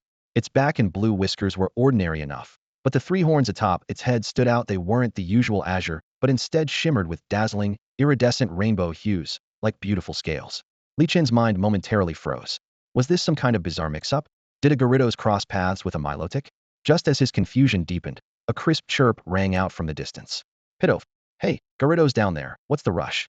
Can't you let Miss Pidove stay a little longer? A bird with brown feathers gracefully landed atop Gyarados' head, exuding an air of arrogance. Pidove? A what? A bear cub and a human suddenly appeared, catching the Pidgeotto off guard. However, this particular Pidgeotto had a relatively mild temperament, and, at least for now, refrained from calling the bear apprentice and Li Chun names like lowly bear or lowly man, as it did with others. Huh? Lowly? What does that mean? The bear apprentice blinked its round eyes, surveying the scene before it. Oh, you must be the Pidgeotto that Magikarp mentioned earlier. Why'd you bring such a big guy as a bodyguard? The bear apprentice had no idea that Gyarados was the evolved form of Magikarp and naively assumed the Pidgeotto always flew around with a bodyguard. Meanwhile, Li Chen's gaze was drawn to the distinctive horn on Gyarados' head. Recalling the beautiful scale he'd once given to Magikarp, he began to piece things together. Are you the Magikarp from before? Li Chen asked tentatively. Rah! Gyarados nodded enthusiastically, moving so fast it left afterimages, its tail spinning like a propeller. Yes, that's me. I've come to repay your kindness. Need a strong fighter? Just feed me, and I'm yours. Li Chun turned to the bear apprentice. What's it saying? Rah! The bear apprentice translated. It's asking if you need a fighter. To make sure Li Chun understood, it even pointed to the Pokeballs on his belt. A fighter? That's not necessary. Besides, I don't have any extra Pokeballs on me to capture you. Li Chun suddenly realized Etso Gyarados wanted to become his Pokemon. Wait a second, Gyarados. As a trainer, Li Chun was well aware of Gyarados' strength. Aside from its quadruple weakness to electric and a single weakness to rock, it had 5 resistances and was immune to ground-type moves. Its Intimidate ability was especially formidable in double battles. Li Chun frequently used Gyarados in ranked matches and was very familiar with its capabilities. Unfortunately, he didn't have a Pokeball on hand at the moment. Then another practical concern surfaced: money. Ugh, I think I'm broke, Li Chun muttered to himself. If he captured Gyarados, how would he afford the training costs? While the price of using training facilities wouldn't increase with more Pokemon, other expenses would skyrocket. He had barely earned 80,000 credits so far, and even if he captured Gyarados, that sum would only last 2 or 3 months. He'd have to find a way to make more money in the meantime. Man, raising Pokemon is so expensive, he sighed. If it comes down to it, he'll have to rely on League resources. Pidgeot. The Pidgeotto tapped Gyarados lightly with its creamy white wing. Hey, lowly Gyarados, what about me if you leave? I don't want to be stuck here all alone in this icy wilderness. This is a secret realm. You know Pokemon here are fierce. What if they suddenly go berserk? Then it won't be so funny. Rah! Gyarados nuzzled Li Chun while addressing the Pidgeotto perched on its head. He'll teach you. Once you evolve into Pidgeot, you won't need me around anymore. Once I evolve, he'll be a ruler of the skies and won't need it anymore. The Pidgeotto thought to itself. Wait, why do I suddenly feel like calling it a lowly man? While the two Pokemon conversed, the bear apprentice quietly approached Yizahue. After confirming he was incapacitated, it began searching through his belongings. Rah! How come there's nothing here? The bear apprentice scratched its head. This rummaging session was proving to be particularly dull. This guy barely has anything on him. Aside from the Pokeballs for his 2 Pokemon, he doesn't even have any berries. After stripping Yizahue completely, Li Chun left only his head exposed above the snow while burying the rest of his body in the freezing snowdrift. As for Yizahue's 2 Pokemon, Li Chun locked them in their Pokeballs and threw them in opposite directions, far away. At least this way, their lives could be spared. Ultimately, he had already shown Yizahue mercy by not taking his life. Instead, he had Pidgeotto shred his clothes and then buried him in the snow. Whether he survived was now up to fate. I should find a safe place to rest, Li Chun muttered, glancing toward the direction where the trees thinned out. He'll wait for the secret realm's exit to open tomorrow. He was well aware of the advantages of terrain. Both Gyarados and Pidgeotto required open spaces to unleash their full potential. Even his apprentice bear preferred throwing punches in wide, open areas. Bah! The apprentice bear exclaimed excitedly, eager for another fight. After 2 battles against higher-level opponents, its strength had improved significantly. The system displayed that the apprentice bear had reached level 17, advancing from the novice tier to the standard tier, with its strength now far surpassing that of Pokemon at the same stage. Its type remained fighting, its gender was male, and its ability was inner focus. The moves it had mastered included Leer, Rock Smash, Endure, Focus Energy, Bulk Up, Reversal, Swords Dance, Aerial Ace, and Scary Face. System, list the level classifications for Pokemon, Li Chun requested. The system promptly outlined the detailed level tiers. Novice tier levels 115, basic strength but immense potential. Standard tier levels 1635, capable of self-defense. Starters typically evolve for the first time at this stage. Professional tier levels 3649. Most Pokemon reach their final evolutionary forms here. Elite tier levels 5059. Remarkable abilities across the board. Gym leader tier levels 6069. Powerful with diverse tactics. forming the backbone of national strength. Elite 4 tier levels 70-79, extraordinary power, capable of influencing global dynamics. Champion tier levels 80-89, the strongest publicly recognized tier. Master tier levels 90-99, beyond conventional training, capable of manipulating terrain and weather at will. Legendary tier level 100, possessing creation-level power that can herald a new era.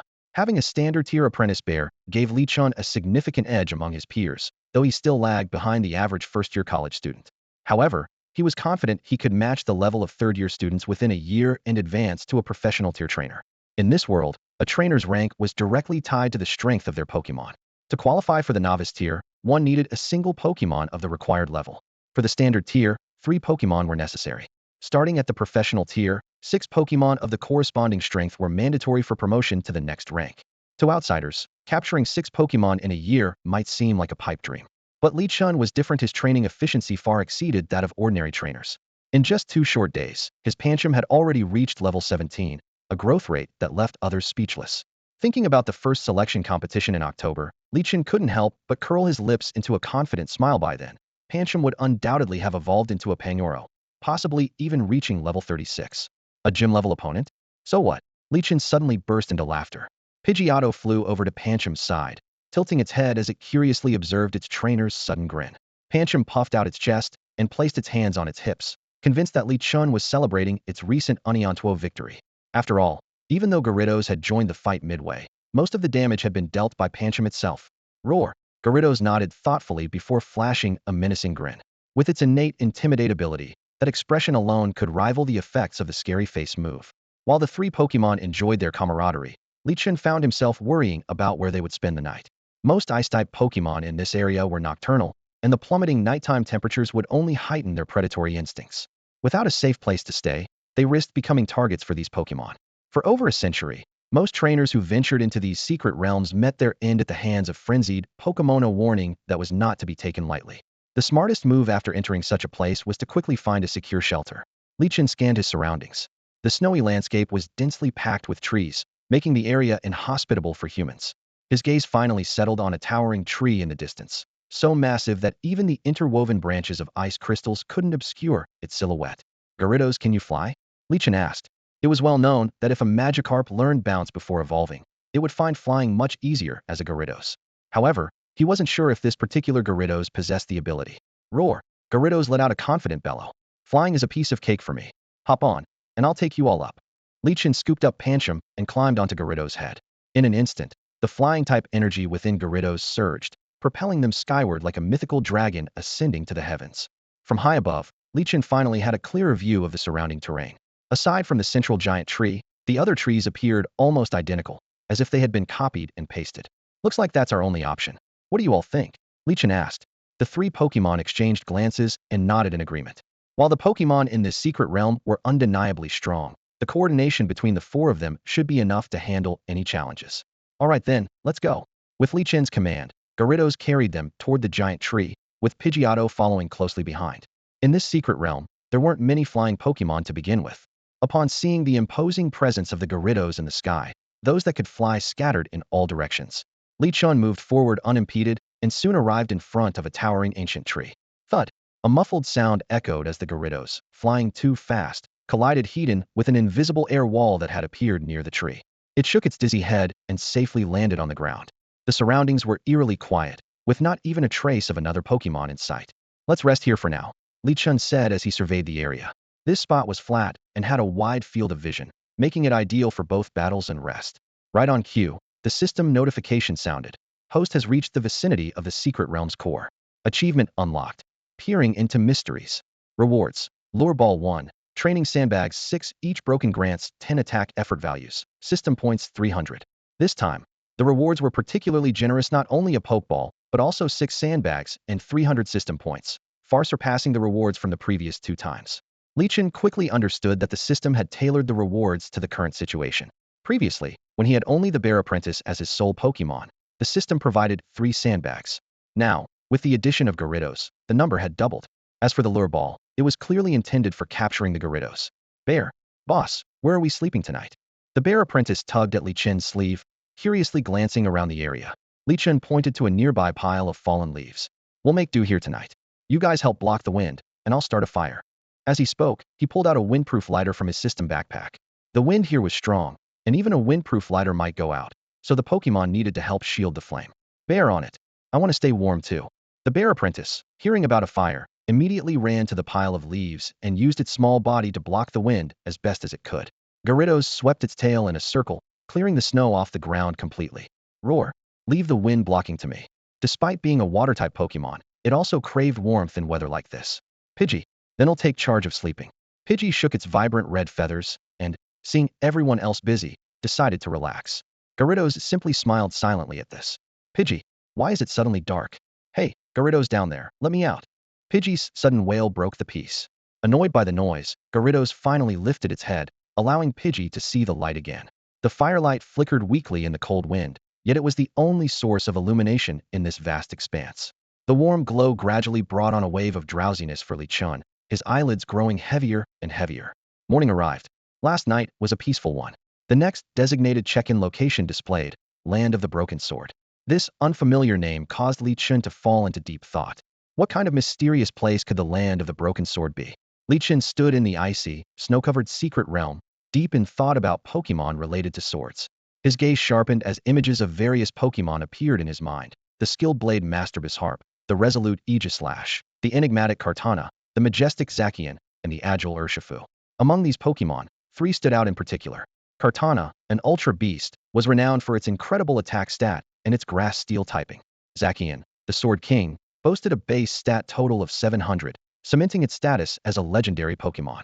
Even after being nerfed, its 150 attack and 148 speed still made it a formidable force in legendary battles. Then there was Urshifu, a secondary legendary Pokemon whose offensive capabilities were average, yet its unique ability, Calamitous Blade, set it apart, reducing the defense of all Pokemon without this ability to 3/4 of their original value. As he surveyed the snowy surroundings, Lee Chun became increasingly convinced that this place was connected to Urshifu. It wasn't just the environmental match, but also the alignment of attributes and backstory. He recalled a curious tale circulating online. A white snow leopard had reportedly been sighted in the Himalayas. It was said that a famous Chinese electric-type trainer, Litong Dingjin, had encountered it and often told it to keep quiet, a nod to the well-known snow leopard keep quiet meme.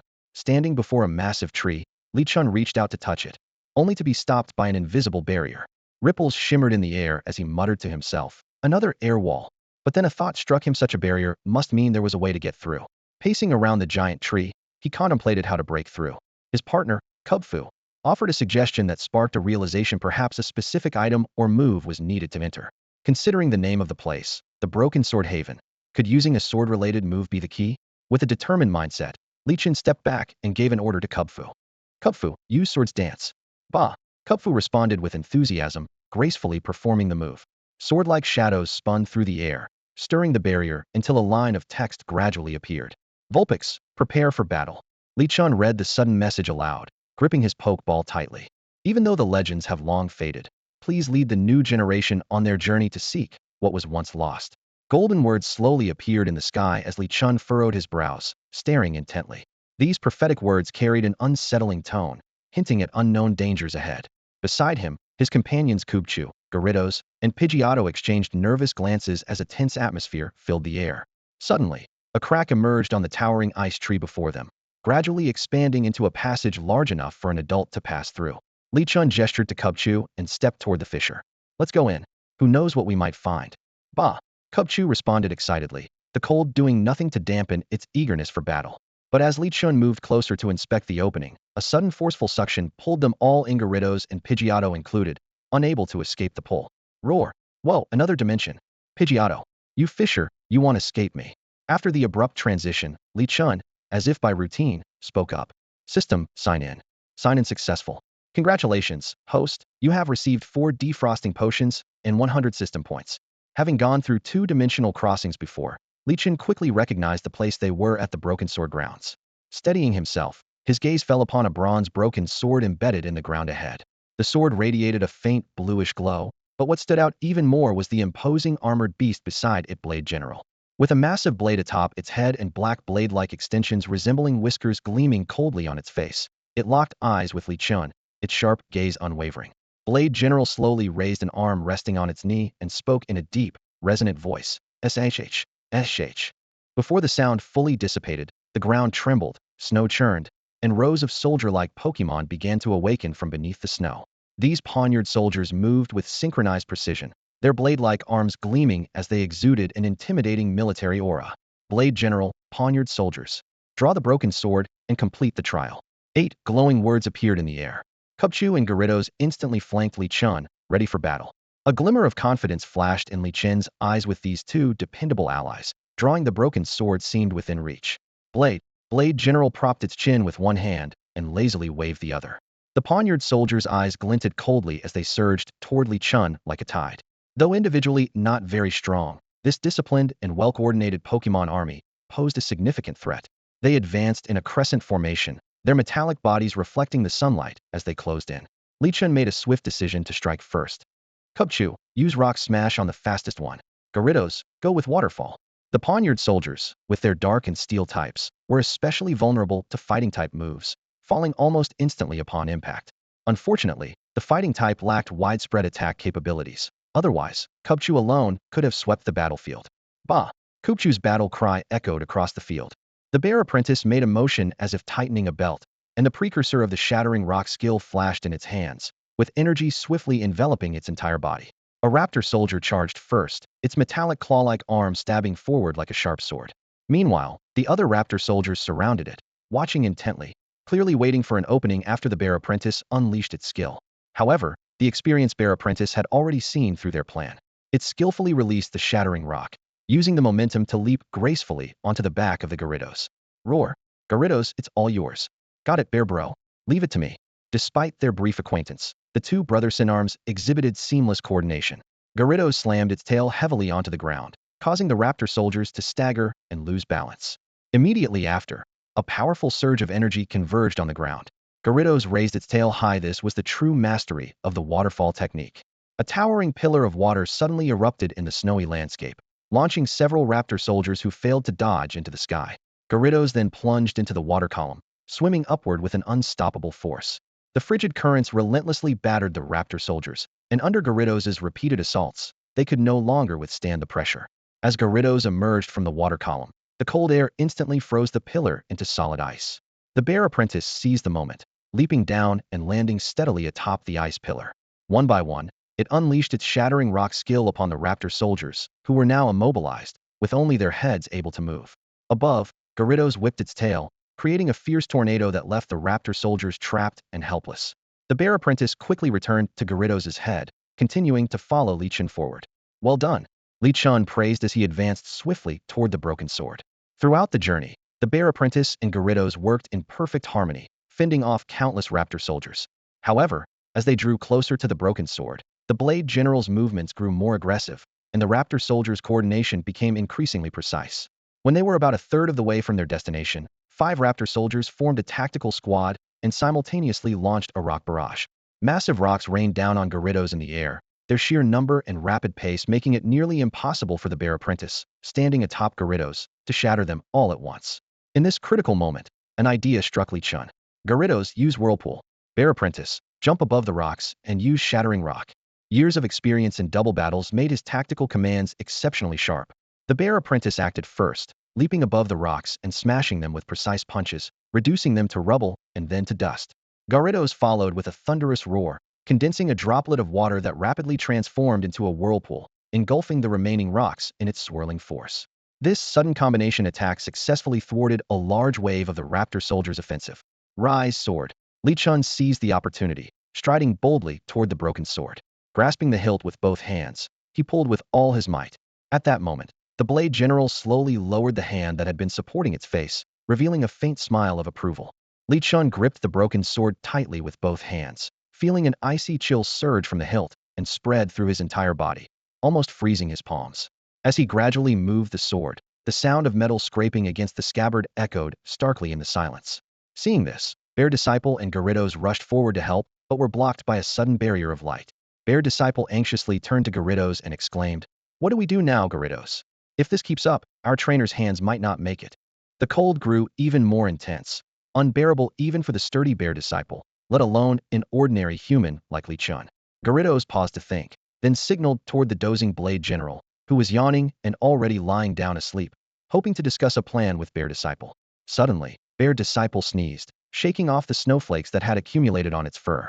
It then realized that the once bright sun had been obscured by heavy clouds, replaced by a flurry of snow. Even more surprising, the barrier of light that had blocked them was gradually dissipating, all triggered by Li Qin's act of drawing the sword. The second trial snowstorm fury. Just as Bear Disciple and Gyarados were about to rush forward with excitement, the gentle snowfall transformed into a fierce blizzard, cutting off their path. The howling winds drove snowflakes into Bear Disciple's eyes, making it nearly impossible to see. Gasping for air, it desperately inhaled the thin oxygen. Its brown fur quickly turned white as it became partially buried in the snow.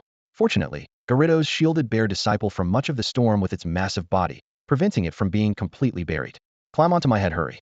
Gyarados roared, struggling to move its snow-covered body. With great effort, it managed to pull Bear Disciple out of the snowdrift. Meanwhile, Li Chun had only drawn the broken sword halfway when the sudden blizzard struck. What? There's a second phase to this. Though startled, he quickly steadied himself, gripping the sword even tighter. As a seasoned gamer who had faced countless trials, whether it was pulling the Master Sword in The Legend of Zelda, Breath of the Wild and Tears of the Kingdom, or obtaining the Phoenix Feathered Golden Crown in Black Myth, Wukong, he knew that such challenges often demanded a toll in life force or stamina. At this moment, Li Chun could feel his life force and stamina draining rapidly. His breathing grew increasingly labored, the warm breath escaping his lips instantly merging with the snow swirling around him, causing him to gasp even harder. The frigid blizzard howled relentlessly as Li Chun's body was mostly buried in the snow, with only his exposed skin turning an alarming shade of red from the biting cold. His eyelids twitched uncontrollably, his consciousness fading, yet the hand gripping the broken sword remained tense and unyielding. In this weather, there's no way Bear Cub and the others can hold on. Li Chun struggled to lift his other hand, fumbling at his waist to retrieve 2 shrunken pokeballs. His frozen fingers brushed against the activation button, and the pokeballs instantly expanded in size. "Bear Cub, come back. At least it's warmer inside the pokeball." He scanned the snowstorm for Bear Cub, his voice hoarse and cracking through the icy wind.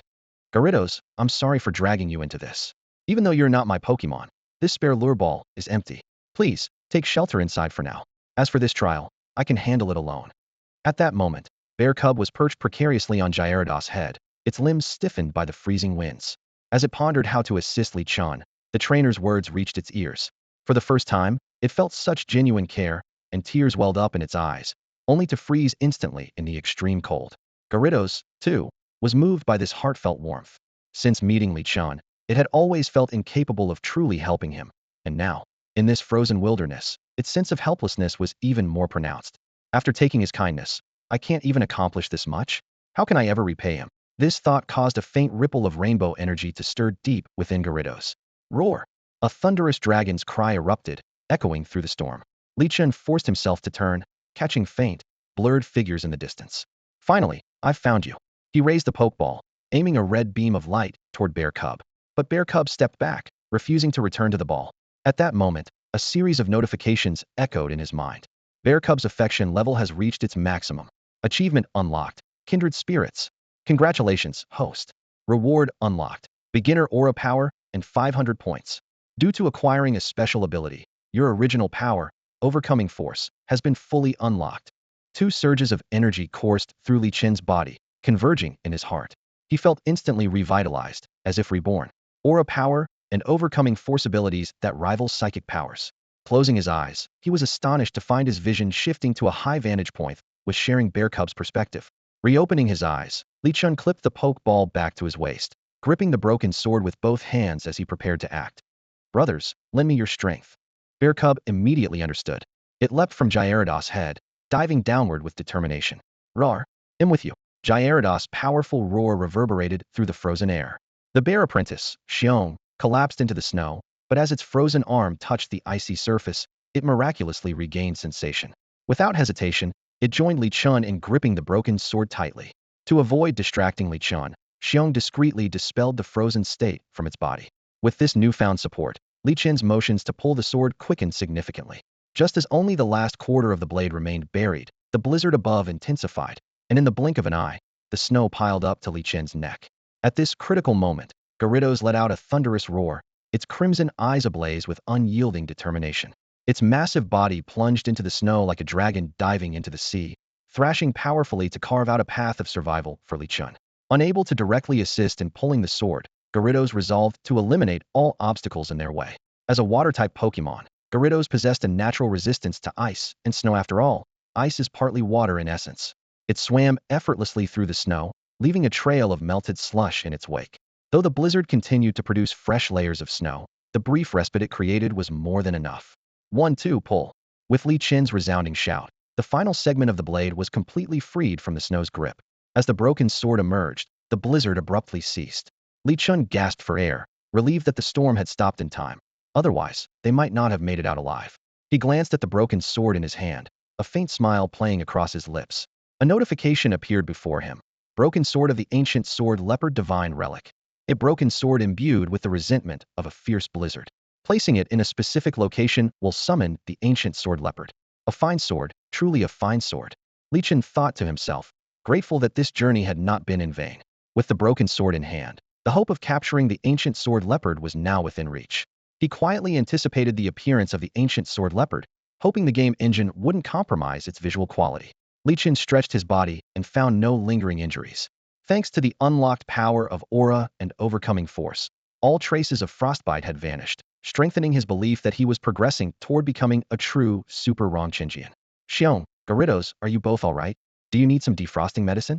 Li Chen reached into his backpack and pulled out a bottle of thawing medicine, which not only cured frozen statuses, but also healed frostbite. Without the protection of aura and overcoming force, he would have relied on this to endure.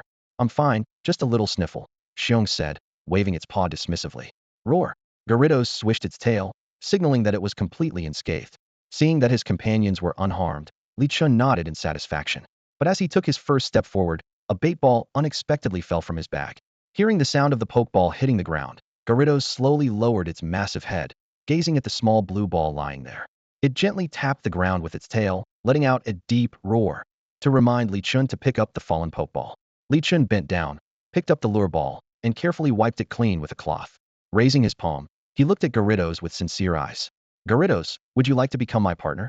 It was an invitation to join him on the path to greatness. Standing beside Li Chen, the bear cub Pokemon's eyes sparkled with anticipation.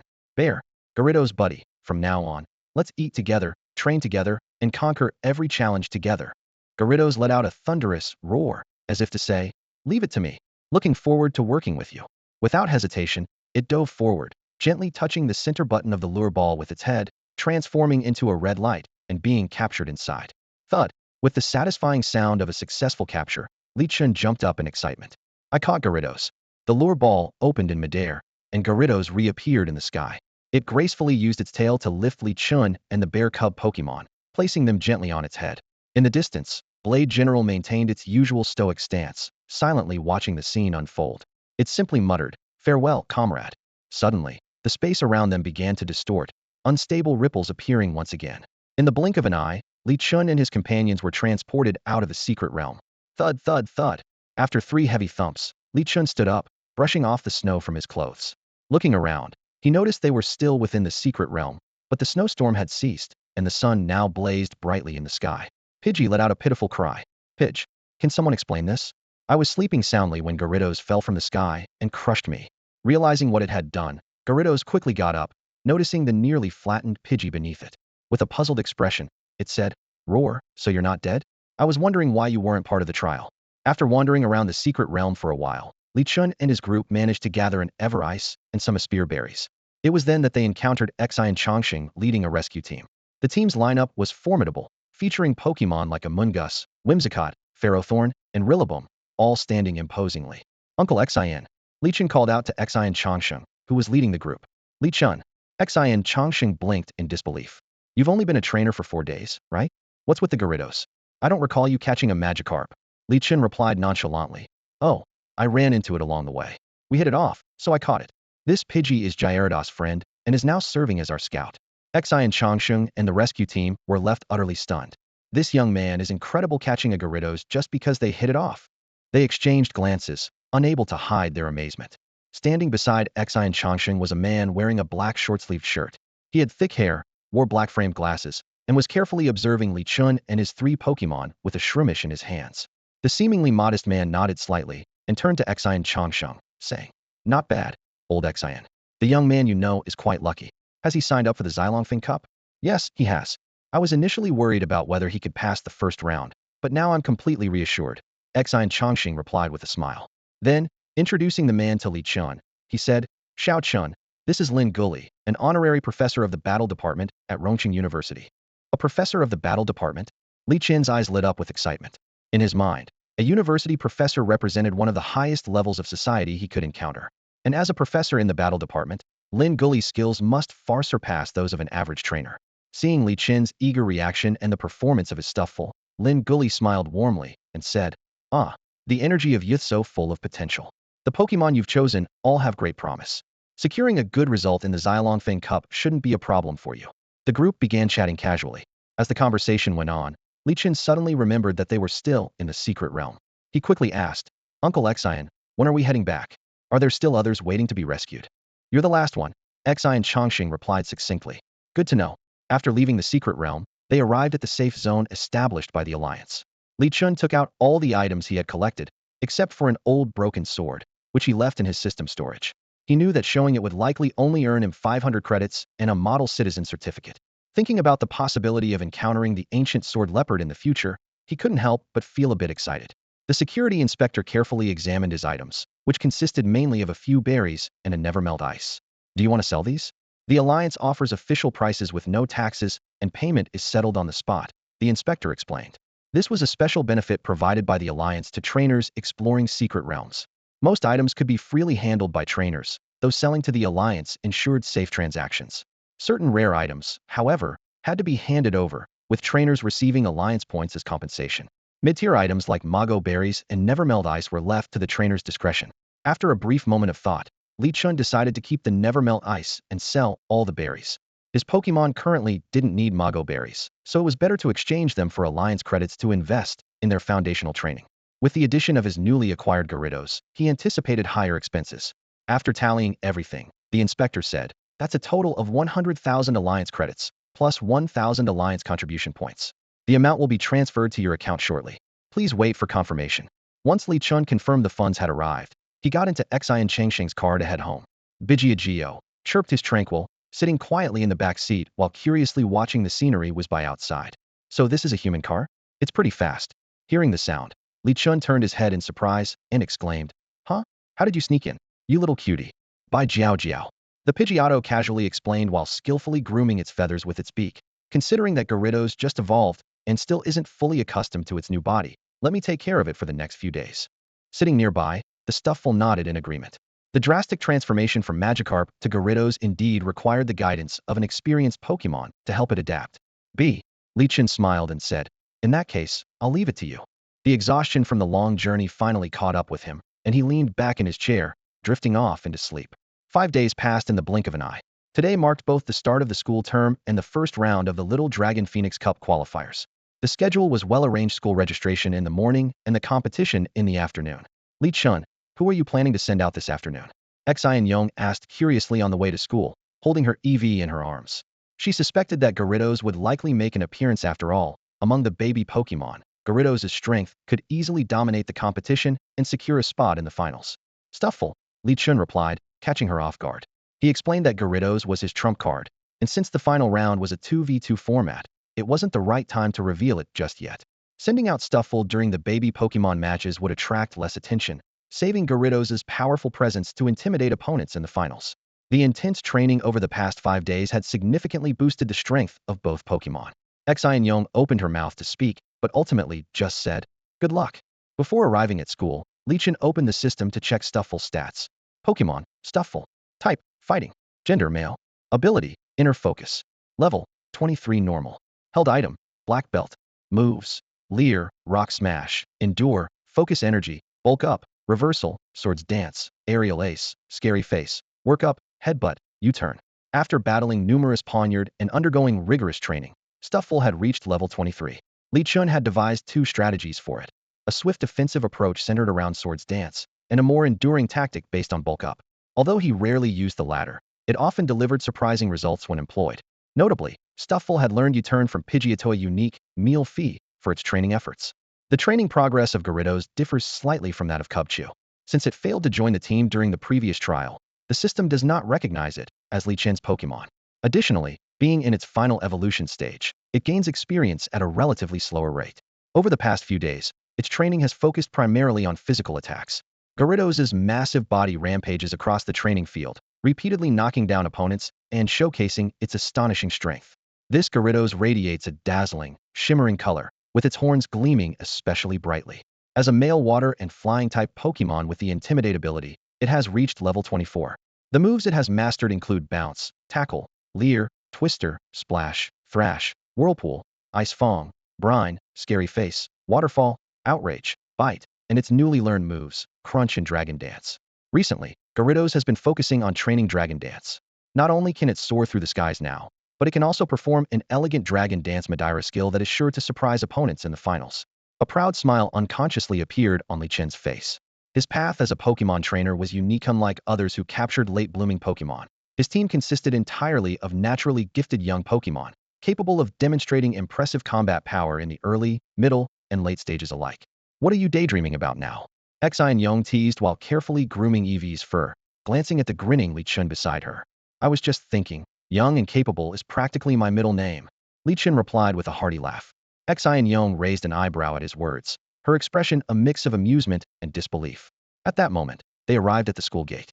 Xian Chongqing skillfully maneuvered the car to a smooth stop by the roadside. Turning to Li Chen, he said, "Good luck in the first round of the preliminary competition. Aim to secure a spot in the Xylongfeng Cup." The preliminary competition consisted of only 2 rounds, with the first being particularly crucial. Failure would mean joining the ranks of the many eliminated contestants. However, advancing to the second round or even reaching the Xylongfeng Cup would bring significant rewards, including potential investment opportunities from the Trainer Association or the League. Xian Chongsheng calculated silently. If Li Chen could make it to the second round, he could leverage his own name to secure some investment support for him. At first, Xian Chongsheng had modest expectations for Li Chen. After all, every freshman in the first round of the preliminaries typically had at least 3 Pokemon, making the competition quite challenging. Yet, over the past 5 days, Li Chen's progress had been undeniable. His strength had already reached a mid-level standard. Unless he encountered extraordinarily bad luck, advancing to the second round seemed almost guaranteed. Victory is in the bag, Li Chen said firmly before stepping into the campus alongside Xianyong. System, check-in. Today's check-in location was Li Chen's school, Rongqing Water Capital Senior High School, the first high school in Rongqing to offer courses in Pokemon theory and battle studies. For years, it had maintained its position as the top school in Rongqing, earning its title as the city's #1 high school. Check-in successful. Congratulations, host, you have received a Stomping Tantrum TM1 and 100 system points. Congratulations. Your system points have reached 2,000. Keep up the good work. Li Chen felt a surge of excitement. He was now only 3,000 points away from redeeming the scroll for Cubchoo. As for its evolution path, he had decided to respect Cubchoo's choice, even though choosing between its 2 forms would not be easy. It was still before 8 a.m., and there was some time left before the 9 a.m. opening ceremony. Li Chen and Xianyong strolled leisurely around the school field, enjoying the rare tranquility of the morning. Behind, Cubchoo suddenly exclaimed with excitement. "Eevee, buddy, let's go. There are tons of Pokemon gathering over there. Let's join them." Its eyes were fixed on the bustling Pokemon crowd on the soccer field, and its desire to battle began to rise. Off in the distance, the figures of Leon and Hop could be seen. The young bear cub Pokemon dashed excitedly toward the playground, its steps light and quick, and it wasn't long before it was happily mingling with the other Pokemon. Behind it, the elegant Eevee followed at a more leisurely pace, pausing with every step to sniff the floral decoration tied to its front paw, moving gracefully as if it were floating. On the playground, the Pokemon had split into 2 distinct teams, each seemingly vying to elect their own leader, much like human children choosing their king of the group. The leaders of the 2 teams noticed the arrival of the bear cub Pokemon, their eyes lighting up with interest. Finally, a strong contender had arrived. Little did they know, the bear cub Pokemon and Eevee had already formed an unbeatable partnership and had no interest in joining any faction. The Pokemon parted to create a clear path, and a confident Bulbasaur, carrying its iconic bulb, strutted forward. With practiced ease, it swung its vine whip, revealing 2 peeled oran berries it had prepared as a welcoming gift. "Hey there, little bear. Why not join us? I promise you'll have an endless supply of berries every day," the Bulbasaur said, displaying impressive persuasion skills. Such a gesture was bound to leave a favorable first impression. From a distance, Li Chen observed the scene quietly. Suddenly, he felt a tap on his right shoulder and heard a loud greeting in his left ear. "Chen, that muscular bear cub Pokemon is yours, right?" Turning around, he saw a man in a black robe wearing a Zoroark mask. Li Chen immediately recognized him. It was Lin Lin, his high school desk mate. Unable to resist teasing, he said, "In this heat, aren't you roasting in that outfit?" Lin Lin chuckled as he removed his mask. "Yeah, this is the Dragon Champion's signature cloak. It's enchanted with never-melt ice, so it keeps me cool in summer and warm in winter." With that, he called out to the playground. "Bulbasaur, over here." "So that generous Bulbasaur is yours," Li Chen joked. Lin Lin gave a wry smile. "Yeah, my family's in this line of work, so the Pokemon I train have to fit the theme. Honestly, I envy you and Sister Yong for being able to catch whatever Pokemon you want." Li Chen offered some encouragement. "It doesn't always have to be grass type. Fairy types like Florges are also great for gardening. Aren't those your favorites?" "True," Lin Lin nodded in agreement. Meanwhile, the Bear Cub Pokemon had already assumed a battle-ready stance. Li Chen quickly called out, "Take it easy, Bear Cub. Are you sure about that?" Lin Lin pointed to a small yellow cutie fly hovering in the air. "It's a bug and fairy type, and it can fly. It might just pin your Bear Cub to the ground and give it a beating. How about letting my Bulbasaur handle this one?" "That's where you're mistaken," Xingyong said with a smile. "Li Chen's Pancham is really impressive. I've been watching it train these past few days, and even an EV isn't a match for it. Taking down a cutie fly? 2 moves, tops."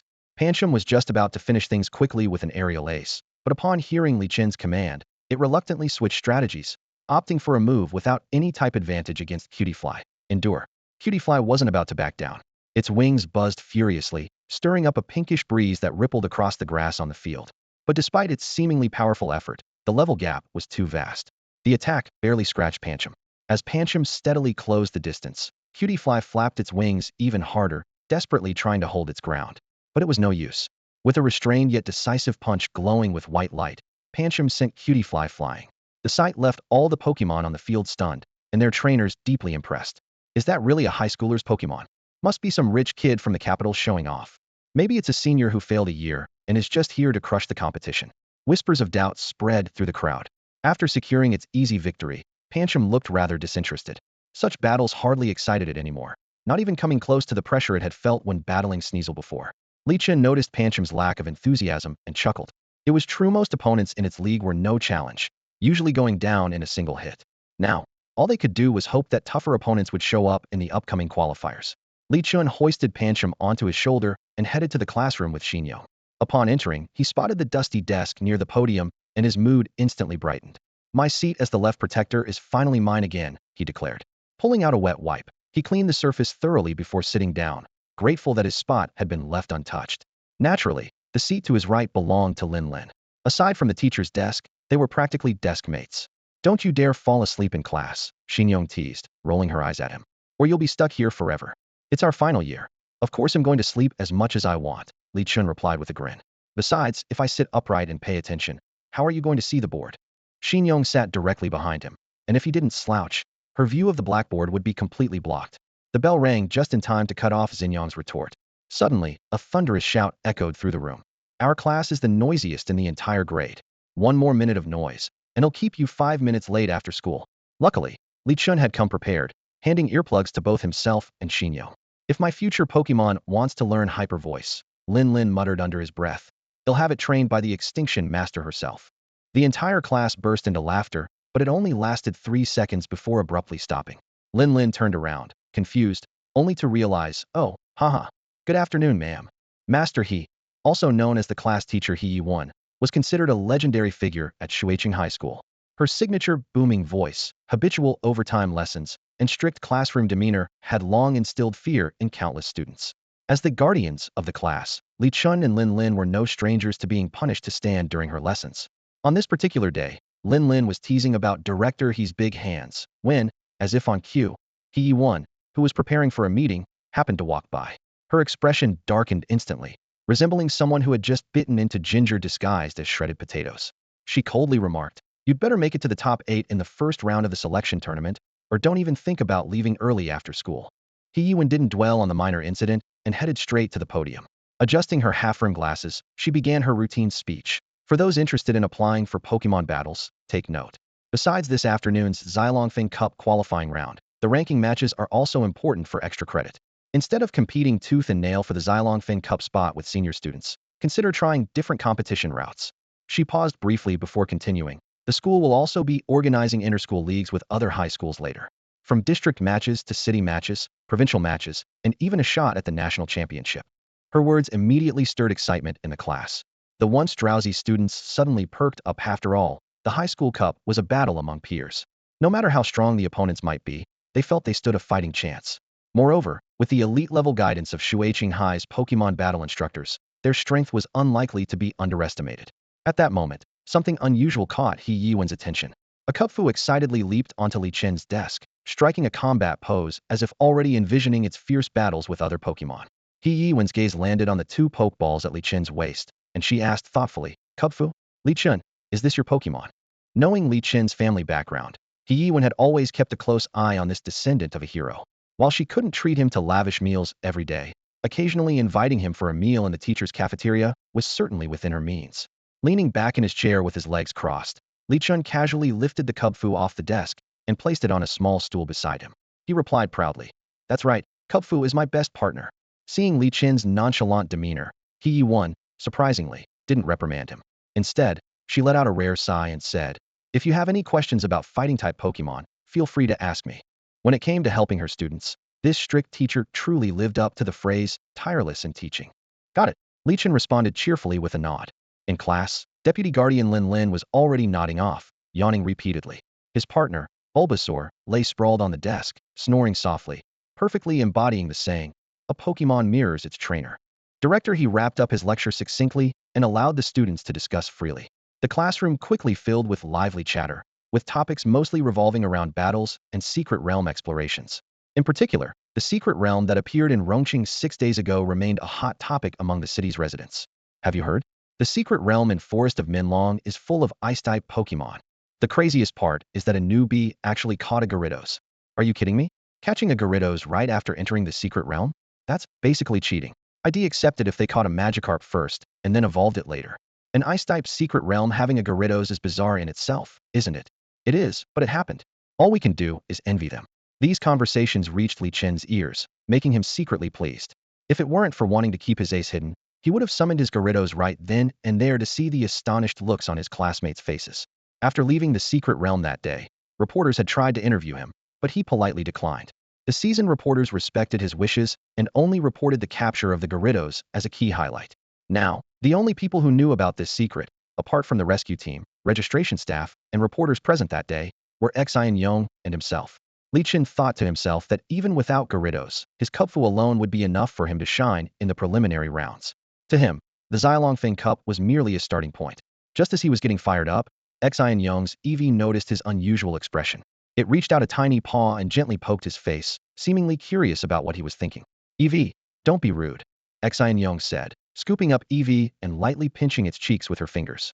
Eevee, all right, I get it. Eevee's voice changed pitch as it was pinched. Watching this heartwarming scene, Li Chen couldn't help but pinch his Cupfist cheeks as well. Then, he turned to Lin Lin with a grin. Hey, buddy, did you sign up for the Xylongfang Cup? Of course. Lin Lin instantly perked up. You have no idea how long I've been preparing for this. Making it to at least the top 8 is no problem. Then, he suddenly shifted the topic. Do you know about substitute toxic? The moment those 3 words were spoken, the entire classroom fell silent. Even Director He put down his newspaper, waiting to hear what Lin Lin had to say next. Li Chen's eyes lit up. He thought to himself that this was one of the most well-known strategies in the battle world, but knowing Lin Lin, this guy was probably up to something. Lin Lin raised a finger mysteriously, waving it in front of everyone before saying nonchalantly, It's got nothing to do with that. The Bulbasaur line. Ugh, a wave of groans echoed through the classroom. Everyone had been hoping to hear some brilliant strategy from Lin Lin, only to have their expectations dashed. Dane, Bulbasaur yawned, its heavy eyelids drooping.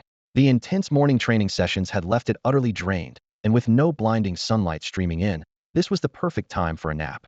After all, there was a battle in the afternoon, and it needed to conserve energy. Leaning one arm on the desk behind him, Lin Lin tilted his head and asked, Li Chun, which tournament zone were you assigned to? Li Chun glanced down at his phone. The Aegean zone, just across the street. Hiss. Lin Lin immediately straightened up, sitting upright. He had personally witnessed Pancham's strength earlier that morning, taking down a Cutiefly with a single punch. What worried him even more was that Li Chen's assigned zone was the same as his own. This meant they could potentially face each other before the quarterfinals. His family had set a firm goal for him, absolutely had to make it to the top 8, unless he encountered an upperclassman. Early elimination was not an option. Seeing Lin Lin's anxious expression, Li Chen chuckled. Who knows? Maybe we won't meet until after the quarterfinals. Let's hope so. Lin Lin knew he couldn't just sit idly by. Picking up his drowsy Bulbasaur, he headed out of the classroom. I'm taking Bulbasaur for some extra training. See you. He Yiwen lightly stomped her foot, and a shadowy figure darted swiftly in the direction Lin Lin had gone. Oh, it's a Jengar, huh? Li Chun noticed the temperature around him rise and casually crossed his arms. Impressive. Are you planning to head downstairs to train too? He Yiwen squinted at him. Just as Li Chun was about to nod, he saw a plump, purple Jengar dragging Lin Lin and Bulbasaur back to their seats. Ahem. Well, staying in the classroom isn't so bad. I can catch up with my classmates, Li Chun said, whistling nonchalantly. He turned to Pancham and said, Pancham, let's just meditate and train here in the classroom today. Why go outside? Do you think you can take on that Jengar? Li Chun discreetly observed the massive Jengar, thinking to himself that even if Pancham teamed up with Gyarados, they might not stand a chance. Still, he made a quiet vow. One day, he would successfully skip class right under He Yiwen's watchful eyes. Once Pancham evolved into Pangoro, he would make that small dream a reality. He Yiwen cast a knowing glance at Li Chun, easily seeing through his little scheme. So cute. Wah. Baby, you're like a mousse cake. A sudden squeal startled Li Chun. He turned to see a doll-faced girl beside Xian Yong, stroking Eevee's head. Magically, she pulled out a small cake from her desk that matched Eevee's color scheme. When Yulan, can you teleport or something? You scared me to death. Li Chun exclaimed, staring at the unexpectedly appearing classmate. He also noticed a floating Pokemon with a fox-like head and closed eyes hovering beside her. Li Chun blinked, his gaze falling on the figure that suddenly appeared beside Xian Yong. The previously empty spot now had someone standing there. Casey had used teleportation. This realization immediately made Li Chun's expression turn serious. Choosing Casey as a starter Pokemon? Such a choice often implied one of two possibilities. Either the trainer came from a wealthy background and could afford numerous technical machines, or this particular Casey had an extraordinary lineage, inheriting exceptional parent moves. Otherwise, before reaching a standard level, Casey lacked any decent offensive moves, making it a tough choice. Clearly, this opponent was not to be underestimated. I've actually been here for a while, when Yulan teased, sticking her tongue out playfully at Li Chun. But Casey wanted cake, so I left the classroom early to buy some. As she spoke, she pulled out a slice of vibrant green matcha cake from her drawer and gently placed it in front of Xian Yong. Yongbao, I got this especially for you. I know this is your favorite flavor. Go ahead, try it. Bia. A sweet aroma of honey wafted through the air, causing the meditating cub trainer to suddenly open his eyes. It smells amazing. It's honey. Boss, I want honey. The cub trainer, who hadn't tasted honey in ages, was now completely tempted. Can't believe I forgot how much of a foodie you are, Li Chun said indulgently, ruffling the cub trainer's head. They'll take you to get some honey at lunchtime. Bia, pinky promise. No takebacks for 100 years, the cub trainer cheered, before resuming his meditative posture. When the bell finally rang, signaling the end of class, Li Chun felt as though he had been reborn after a long ordeal. The cub trainer immediately ended his meditation as well, enthusiastically punching the air with his tiny fists.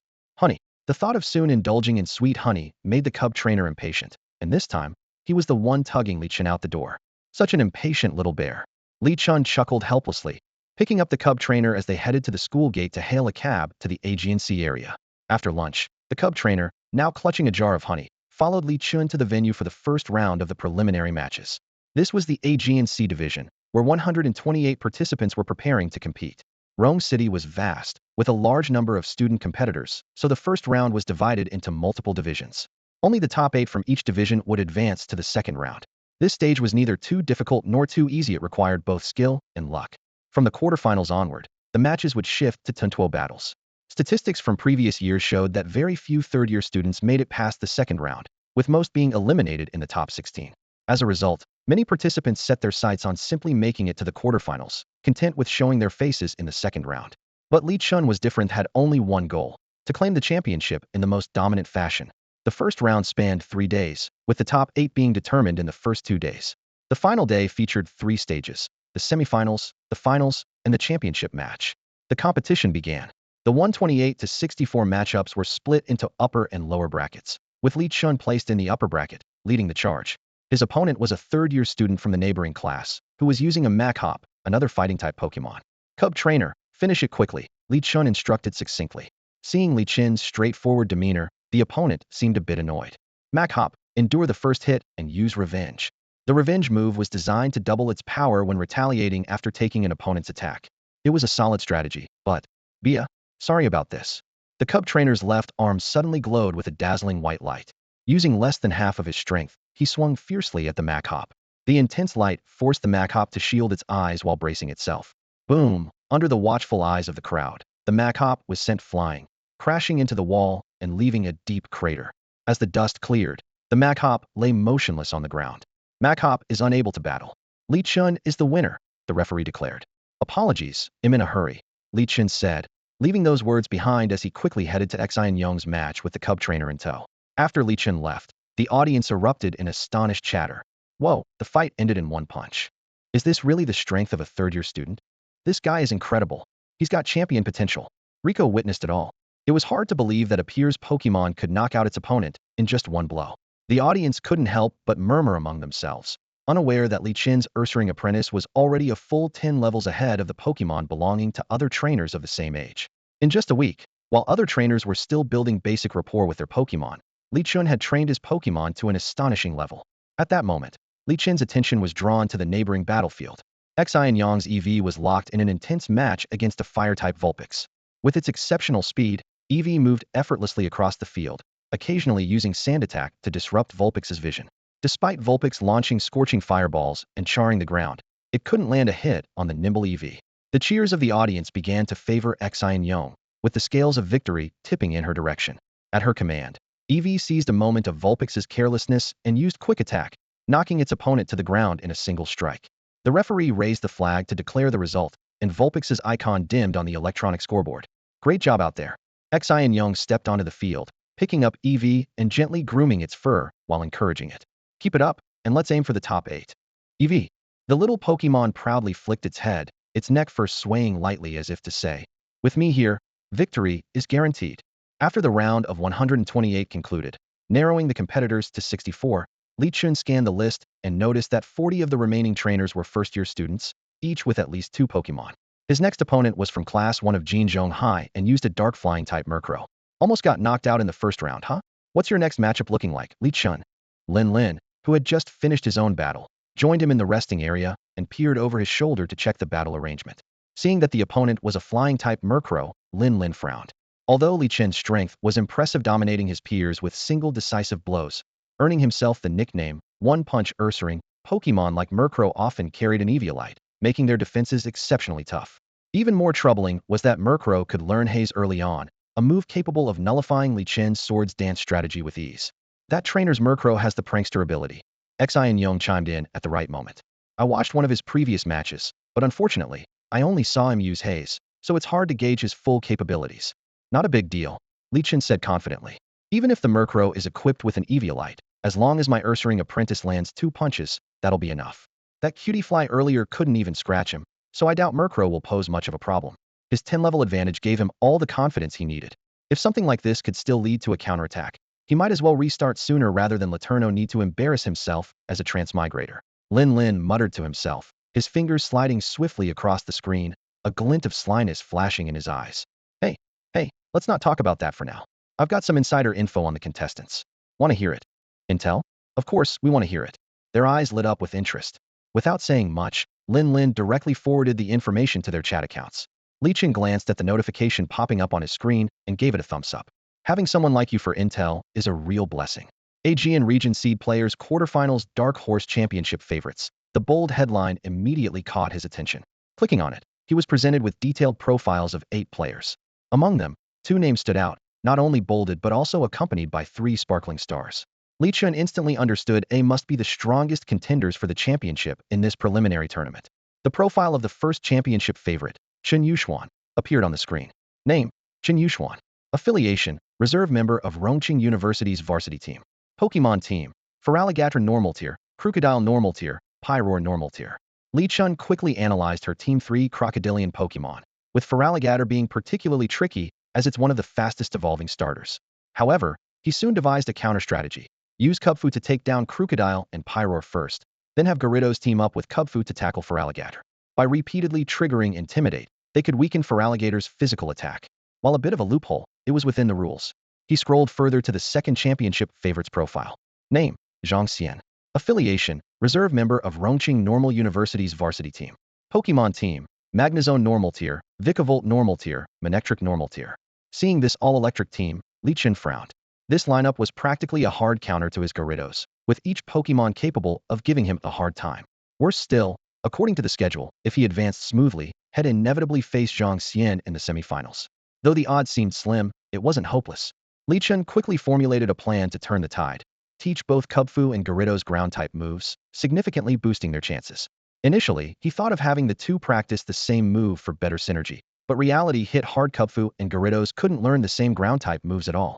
Kubfu could only learn Dig, while Gyarados had options like Stomping Tantrum and Earthquake.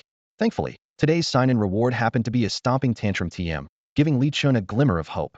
Let's head to the Trainer Association and book a training room. Huh? What's up, boss? You're looking a bit tense. Don't tell me you think me and Gyarados can't handle it. Kubfu keenly sensed his trainer's concern. Li Chun patted Kubfu on the shoulder and shook his head. I'm thinking of teaching you guys some new moves, but time's tight, you'll need to master them in just 2 days. Bah, that's it. Just learning new moves? Didn't I pick up Swords Dance in a single day last time? Bring it on, whatever move it is, I'll nail it. Kubfu declared confidently. Alright, let's head to the Trainer Association first.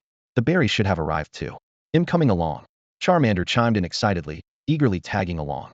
Xingyong happened to need to visit the Trainer Association to buy a few items, so she decided to accompany Li Chun.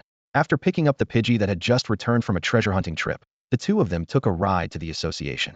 Li Chun walked up to the reception desk, handed over his ID card, and said, "Hello, I'm here to collect the berries I ordered earlier." After verifying his details, the receptionist led him to the storage area and handed him a box containing 12 lychee berries. The berries had cost him a hefty 60,000 alliance coins, and paying that amount had felt like a stab to his heart. But considering it was an investment in his Pokemon's training, he convinced himself it was worth every penny. Li Chun pondered over the training directions for his Kubfu and Gyarados. While both were focused on offensive strategies, their styles differed. Kubfu excelled in seamless, flowing water-based attacks, whereas Gyarados was more suited for high-risk, high-reward brute force.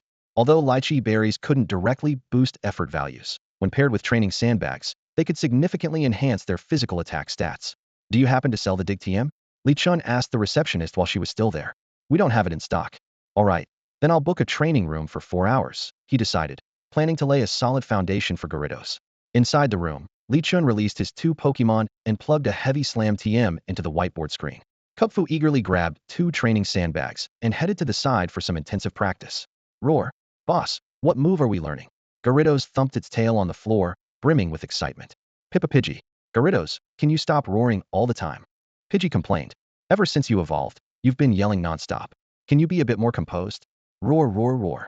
I'll roar as much as I want. What can you do about it? Gyarados twisted its massive body, drawing a look of disdain from Pidgey. Ahem, focus, everyone. Look over here. Li Chun interrupted their playful banter and pointed to the whiteboard. The screen displayed a heavy slam tutorial video, featuring a Stoutland demonstrating the move's essential techniques. The key was to channel ground-type energy throughout the body, concentrating it at the point of impact. Suddenly, loud thuds reverberated as the Stoutland executed the move, causing the ground in the video to tremble violently. The Stoutland opened its eyes and stood tall with an air of pride. Standing firm on the ground, it seemed to declare, means standing undefeatable. Another series of tremors erupted, sending seismic waves rippling in all directions. The Gyarados was clumsily swinging its massive body, trying to mimic the moves it had seen in the video. Stop! Stop! Li Chun plopped down on the ground, frantically waving his hand to halt it. You're just causing chaos. Stomping Tantrum isn't something you can pull off by just shaking. You need to harness ground-type energy. Nearby, a carefree Pidgey, nibbling on sunflower seeds, suddenly jumped up. Pidgey, Pidgey, ground-type energy? I'm totally familiar with that. Gyarados want me to teach you. Roar. Gyarados cast a doubtful glance at the Pidgey. You? You know how to do that? Prove it. The Pidgey lightly perched on Gyarados' head and tapped a few times with its beak. Pidgey, Pidgey, did evolving make you slow-witted? Have you forgotten how many times you've seen me use Sand Attack? That's a ground-type move. Conveniently, Bear Apprentice had just burst open a sandbag, scattering sand all over the ground. The Pidgey hopped over to the pile of sand and spread its wings. Pidgey, Pidgey, watch closely. Its talons tightened, and a faint earthy glow appeared. As it waved its wings and kicked up sand with its claws, the particles swirled through the air like a cascade of tiny stars. Feel the ground-type energy first, then try to connect with the earth. The Pidgey began to patiently guide Gyarados. Even though I'm a flying type, I can't completely detach myself from the ground. The way I see it, the sky is my blanket, and the earth is my bed. For the next hour, Bear Apprentice broke open 4 more sandbags. Li Chun instructed them to help bury Gyarados' tail in the specially prepared effort sand. This sand, infused with faint energy, didn't enhance the damage of ground-type moves, but had a fine texture and retained a trace of ground-type energy. With time running out, Gyarados started furiously swinging its tail. Each strike on the ground sent up clouds of dust. At last, as the final grain of sand fell away from its tail, A brilliant earthy glow radiated from it. This strike was far more powerful than before, and the seismic waves roared like a stampede of wild horses. Success. Stomping tantrum. Li Chun cheered excitedly, but his expression quickly turned puzzled. Wait a minute, why does this power feel off? Checking the system panel, Li Chun froze in disbelief. Somehow, Gyarados had learned Earthquake instead of Stomping Tantrum. The next day, at the live streaming arena, Li Chun got the chance to showcase the action live. As soon as Bear Apprentice appeared on the battlefield, the chat exploded with activity. Bear Apprentice, go for it. Facing a flying-type opponent this time? Looks tough. Dark Crow with its flying dark-typing Bear Apprentice might be in trouble. The livestream battle hadn't even begun, yet the pre-match trash talk had already stolen the spotlight. A student from Jinzhong High School, dressed deliberately in his school jacket, casually slipped his hands into his pockets, pulled out a Pokeball, and released his trump card Murkrow. Li Chun, he said, tilting his chin upward with a smug gaze directed at the sky. I admit your Pancham packs a punch, but how do you plan to counter my aerial tactics? His Murkrow took off, spreading its wings confidently, as if victory was already assured. 3 moves, Li Chun replied with a calm tone, as if stating an indisputable fact. The livestream chat exploded instantly. Whoa, Li Chun is so cocky. 3 moves? What if Murkrow just drags it out? Yeah, for real. I can't see how Pancham could handle a flying Murkrow. Y'all doubting? Watch Pancham one-punch that Murkrow into oblivion. The audience was abuzz. While it wasn't unheard of for Pancham to defeat a normal-type Pokemon in 3 moves, claiming to do so against a flying type that could soar freely seemed almost arrogant. After all, if Pancham leaped into the air and missed its strike, it'd be left completely vulnerable. Looks like Li Chun is supremely confident in his abilities. Let's see if he can back it up. The commentator's voice rang out as the battle officially began. Murkrow, take to the skies. Don't let it close in. Use Gust. Jinzhong's student commanded without hesitation. It was a textbook opening maintain the high ground advantage while harassing the opponent from a distance. Solid and reliable. Aerial Ace. Li Chun uttered just 2 words. In the blink of an eye, Pancham's feet erupted with flying-type energy, closing the gap between it and Murkrow almost instantly. Just as Murkrow's gust began to form, Pancham shot forward like an arrow and delivered a stunning overhead kick, slamming Murkrow to the ground. Before Murkrow could recover, Pancham followed up with a devastating rock smash, driving its opponent into the dirt with crushing force. The fluid combo left Murkrow unable to continue battling. Wait, what? It's over already. The audience stared in disbelief. 2 moves were all it took to take down a Murkrow equipped with an Eviolite, which boosted its defenses by 50. Li Chun's earlier claim of 3 moves wasn't arrogance, it was modesty. The chat erupted once more. Where are the doubters now? Pancham is the GOAT. Insane. Bow down to the master. Even members of the Pokemon Trainers Association in attendance exchanged uneasy glances. Each wondered, could they achieve the same result in a similar battle? The answer was clear no. Even with a quadruple-type advantage, such a swift victory was nearly impossible. Some speculated it might have been a case of level disparity, but the truth was that Pancham was still classified as an ordinary-tier Pokemon. The real secret lay in its EV training. Just the day before, it had shattered 4 punching bags, skyrocketing its effort values. This boost had effectively pushed its combat capability 10 levels beyond its peers. Combined with the additional benefits from its EV training, this outcome suddenly didn't seem so surprising. It turned out that when Li Chun said 3 moves, he was already being gracious. The idea of investment began to take root in everyone's minds.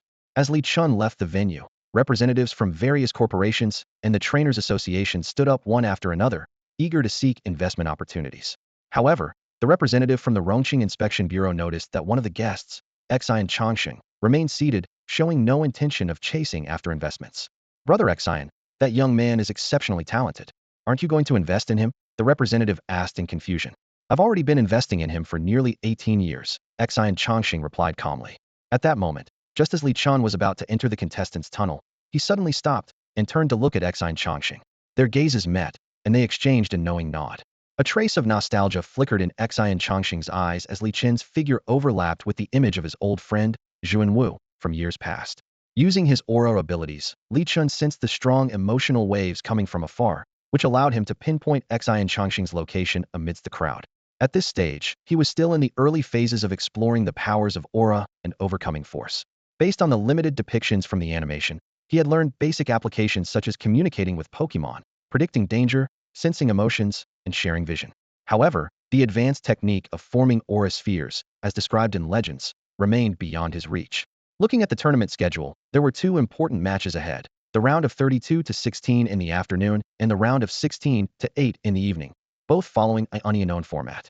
Starting from the round of 16, His opponents would all be experienced college freshmen, making their strength difficult to predict. The round of 32 went exceptionally smoothly. His opponent's Munchlax was not only at a type disadvantage against his Kubfu, but was also significantly weaker in level. Coupled with Li Chen's reputation as one-punch bear, the opponent conceded without even putting up a fight.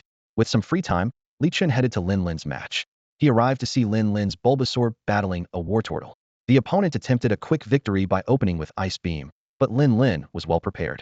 Bulbasaur used Sleep Powder to put Wartortle to sleep, then ensnared it with Vine Whip and planted Leech Seeds to continuously drain its energy. By this point, the Wartortle was battered and barely holding on. Bulbasaur, use Razor Leaf. Finish it. Lin Lin ordered with a grin. Bulbasaur's back quivered, sending out sharp leaves that sliced through the air, leaving fresh wounds on Wartortle. The opponent looked utterly defeated. Who would have expected this Bulbasaur to specialize in such a relentless healing strategy? Lin Lin, meanwhile, seemed entirely uninterested, casually scrolling through his phone and typing. This one-sided battle left his opponent on the verge of tears. The opponent's gaze at Lin Lin was filled with helplessness. Losing the battle was one thing, but being outclassed by a college freshman as a senior in high school? That was a hard pill to swallow. His face drooped, resembling a dejected kitten. Admit defeat? Absolutely not. He was already humiliated by his lack of strength. Surrendering would only ensure he could never hold his head high at school again. The battle progressed as expected. Lin Lin's Bulbasaur, empowered by 3 rounds of growth, unleashed a perfectly executed Razor Leaf, decisively knocking the Wartortle to the ground. Great job, Bulbasaur. Lin Lin cheered, his heart brimming with joy. Defeating a freshman meant his father might finally stop forcing him into daily training sessions. The list of the top 16 competitors was freshly announced. Only 3 high school seniors remained: Li Chun, Xian Yong, and Lin Lin. While Li Chun had a stroke of good luck, Xian Yong and Lin Lin were set to face Zhang Xian and Chen Yuxuan in the quarterfinals, both strong contenders for the championship. The moment they saw the matchups, the two let out a simultaneous sigh. Li Chun, you're not getting off easy either, Lin Lin said, his voice dropping. Your opponent uses Psychic-type Pokemon, with Galade as their ace. Its ability, Psychic Surge, sets up a Psychic terrain right at the start, boosting Psychic-type moves by 1.3 times. Even though your Kubfu is strong, it's going to struggle against such a counter. Galade, Li Chen recalled. If I'm not mistaken, it's a male Galade. Besides Galade, they also have a Heracross. Based on move compatibility, they're likely to send out Galade. Yeah, it's definitely a male Galade, Lin Lin confirmed. Do you have a plan? Yes, Li Chen replied with a single word. Both the round of 16 and the semifinals presented significant challenges for him. His upcoming opponent specialized in psychic types, while the next was an expert in electric types. While effort values could help bridge the gap, type advantages remained a persistent hurdle. Suddenly, his phone chimed with notifications. The group chat on Qixin was flooded with words of encouragement. He Yuan's homeroom teacher. Good luck. Wen Yulan. Good luck to all 3 of you. There's a surprise waiting when you come back. Lin Lin. I'm so touched, everyone. Knowing so many people are supporting me, my inner cosmos is about to explode. Xian Yong, anxious Sylvian emoji. Li Chun. Thank you, everyone. Faced with the flood of support, Lin Lin and his Bulbasaur seemed a bit flustered. The pressure's really piling on. Lin Lin sighed. Tell me about it, Li Chun said with a shrug. Xian Yong patted Li Chun on the shoulder and reassured him. Don't put too much pressure on yourself. Just do your best. Yeah, bottling up too much might lead to unexpected mistakes, Li Chun said as he patted the lure ball on his belt. Inside, his Gyarados opened its eyes and gently swayed, as if responding to its trainer's trust. Time ticked by, and after dinner, the quarterfinals were about to begin. As a rising dark horse, Li Chun was starting to draw everyone's attention. Before parting ways, Xian Yong encouraged him. I'll do my best to scout some info on your opponent's moves. Good luck, win this match and take the championship. Thanks, I appreciate it, Li Chun replied. Ladies and gentlemen, welcome to the AGNC division of the first round of the Xilongfang Cup. The round of 16 is about to begin. Let me proudly introduce the 2 competitors. The host worked to liven up the atmosphere, while a group of Chansey danced joyfully on the sidelines, adding a festive touch to the event. On the large electronic screen, 2 mysterious shadows began to emerge, hinting at the imminent appearance of the 2 competitors. The red team's contestant, Li Chun, was the first to have his large portrait light up the screen, replacing one of the shadows. Below his image, a Pokeball icon appeared. This high school senior had quickly risen to prominence among the new generation of Pokemon trainers, boasting an impressive record of consecutive victories, evoking memories of the legendary Yirong's early days of glory. Don't let a girl throw you off your game, a supporter shouted from the crowd. Psychic powers? They're nothing. Break through with sheer strength. Sensing the perfect moment, the host introduced the blue team's contestant Han Rushue, a psychic prodigy from the preparatory team of Rongqing Normal University's school team. Her image filled the other half of the screen, eliciting gasps from the audience. Unlike Li Chun, who intimidated opponents with his raw power, Han Rushua had quickly garnered a massive following thanks to her striking appearance. As the two stood on the battlefield, their brief exchange was notably cold. Hello, hello, and that was it. Meanwhile, the online livestream chat erupted in excitement. Charizard is dragon. I feel like this rookie is going down this time. Where's the pure deer fan? Fighting Master 123. This is going to be a one-hit KO match, either you die, or I do. The battle officially began. Gyarados, get ready to fight. Gallade, take the win. When Gyarados appeared on the battlefield, a wave of astonishment swept through the crowd. Its slightly different horns and shimmering scales made it stand out from a typical Gyarados, immediately catching everyone's attention. Even Han Rushua's calm demeanor showed a flicker of surprise. Who would have thought a high school student could possess such a rare Pokemon? As soon as Gyarados entered the field, its Intimidate ability activated, causing Gallade to instinctively step back. However, the psychic terrain quickly spread, allowing Gallade to regain its composure and prepare for battle. Gallade used Psybeam. Han Rushua aimed to restrict Gyarados' movements with a ranged attack. Bounce. Li Chun's concise command stunned everyone. Gyarados slammed its tail into the ground, and its body was instantly enveloped in flying-type energy. The massive creature leaped into the air, leaving the battlefield below. Gallade's Psybeam shot upward, aiming at the airborne target. Han Rushua's eyes widened in disbelief as she stared at the scene unfolding before her. The massive Gyarados had stopped precisely at 9.9 meters in the air, completely shattering her understanding of newly evolved Pokemon. After all, the league's rules set the flying height limit at 10 meters, and the attack range for ordinary Pokemon was only 5 meters. At this height, Sirfetch'd's Psybeam became utterly ineffective. While the psychic terrain provided an energy boost to Sirfetch'd, the amount of energy it could absorb in a short time was limited. The moment the first round of moves ended, the Gyarados shot downward like an arrow, its body straight as it dove. Dazzling gleam. In a critical moment, Han Rushua hoped to reduce some of the damage. Sirfetch'd immediately closed its eyes and began to chant, as fairy-type energy transformed into musical notes aimed at the diving Gyarados. Roar! Gyarados let out a thunderous roar, as if expressing its disdain for the irritating note attack. Without slowing down, it charged forward, shattering the energy notes into fragments. The move Sirfetch'd had struggled to muster was violently neutralized. Although Sirfetch'd, having endured the hit, still retained its fighting capability, it was now caught in a precarious situation. Seeing this, Li Chun decided to end the battle swiftly. Crunch, he commanded. Don't let it succeed. Use Psychic at full power. Han Rushua finally realized she had severely underestimated this Gyarados. It had even mastered advanced moves like Crunch. Gyarados quickly coiled its tail around Sirfetch'd, tightening its grip with such force that the opponent was left unable to execute its move. Once it confirmed that Sirfetch'd had lost its ability to counterattack, Gyarados opened its massive jaws, releasing a surge of Dark-type energy. I surrender. Han Rushua acted decisively, recalling Sirfetch'd into its Pokeball. Continuing the fight would only subject her Pokemon to unnecessary harm. Since Han Rushua has voluntarily withdrawn her Pokemon, this match's winner is Li Chun, the referee announced. After briefly thanking the audience, Li Chun left the arena, heading toward Xian Yang's match location. The live chat erupted with excitement. Chun is unstoppable. Remember to crush that Skeledirge in the finals with Gyarados. Gyarados is a beast. Man, this is insane. New fan, here I am officially a Gyarados supporter. Gyarados FTW. 3 moves to take down Sirfetch'd. Young and talented Chun with Gyarados is unstoppable. Li Chun took a seat beside Lin Lin, his focus fixed on observing the ongoing battle below. On the field, Xian Yang's EV was nimbly dodging Magneton's thunderbolts with quick attack, while simultaneously using Sand Attack to disrupt its opponent's vision. Meanwhile, the opposing Magneton continued to unleash thunderbolts, almost as if toying with its prey. The commentator's analysis helped Li Chun understand the situation. Xian Yang was probing her opponent, trying to force them to reveal any hidden moves. On the other hand, Zhang Xian, who was controlling Magneton, was beginning to lose patience. He started stacking buffs, preparing for a decisive strike. Electric Terrain, followed by Electro-Ebb. Zhang Xian finally made his move. Field moves. A flicker of surprise flashed through Li Chun's eyes. Encountering 2 trainers utilizing field moves in just the first round of the selection process forced him to re-evaluate these freshmen. This was a textbook example of a team-based strategy centered around field-wide boosts, complemented by attackers and supporters working in unison.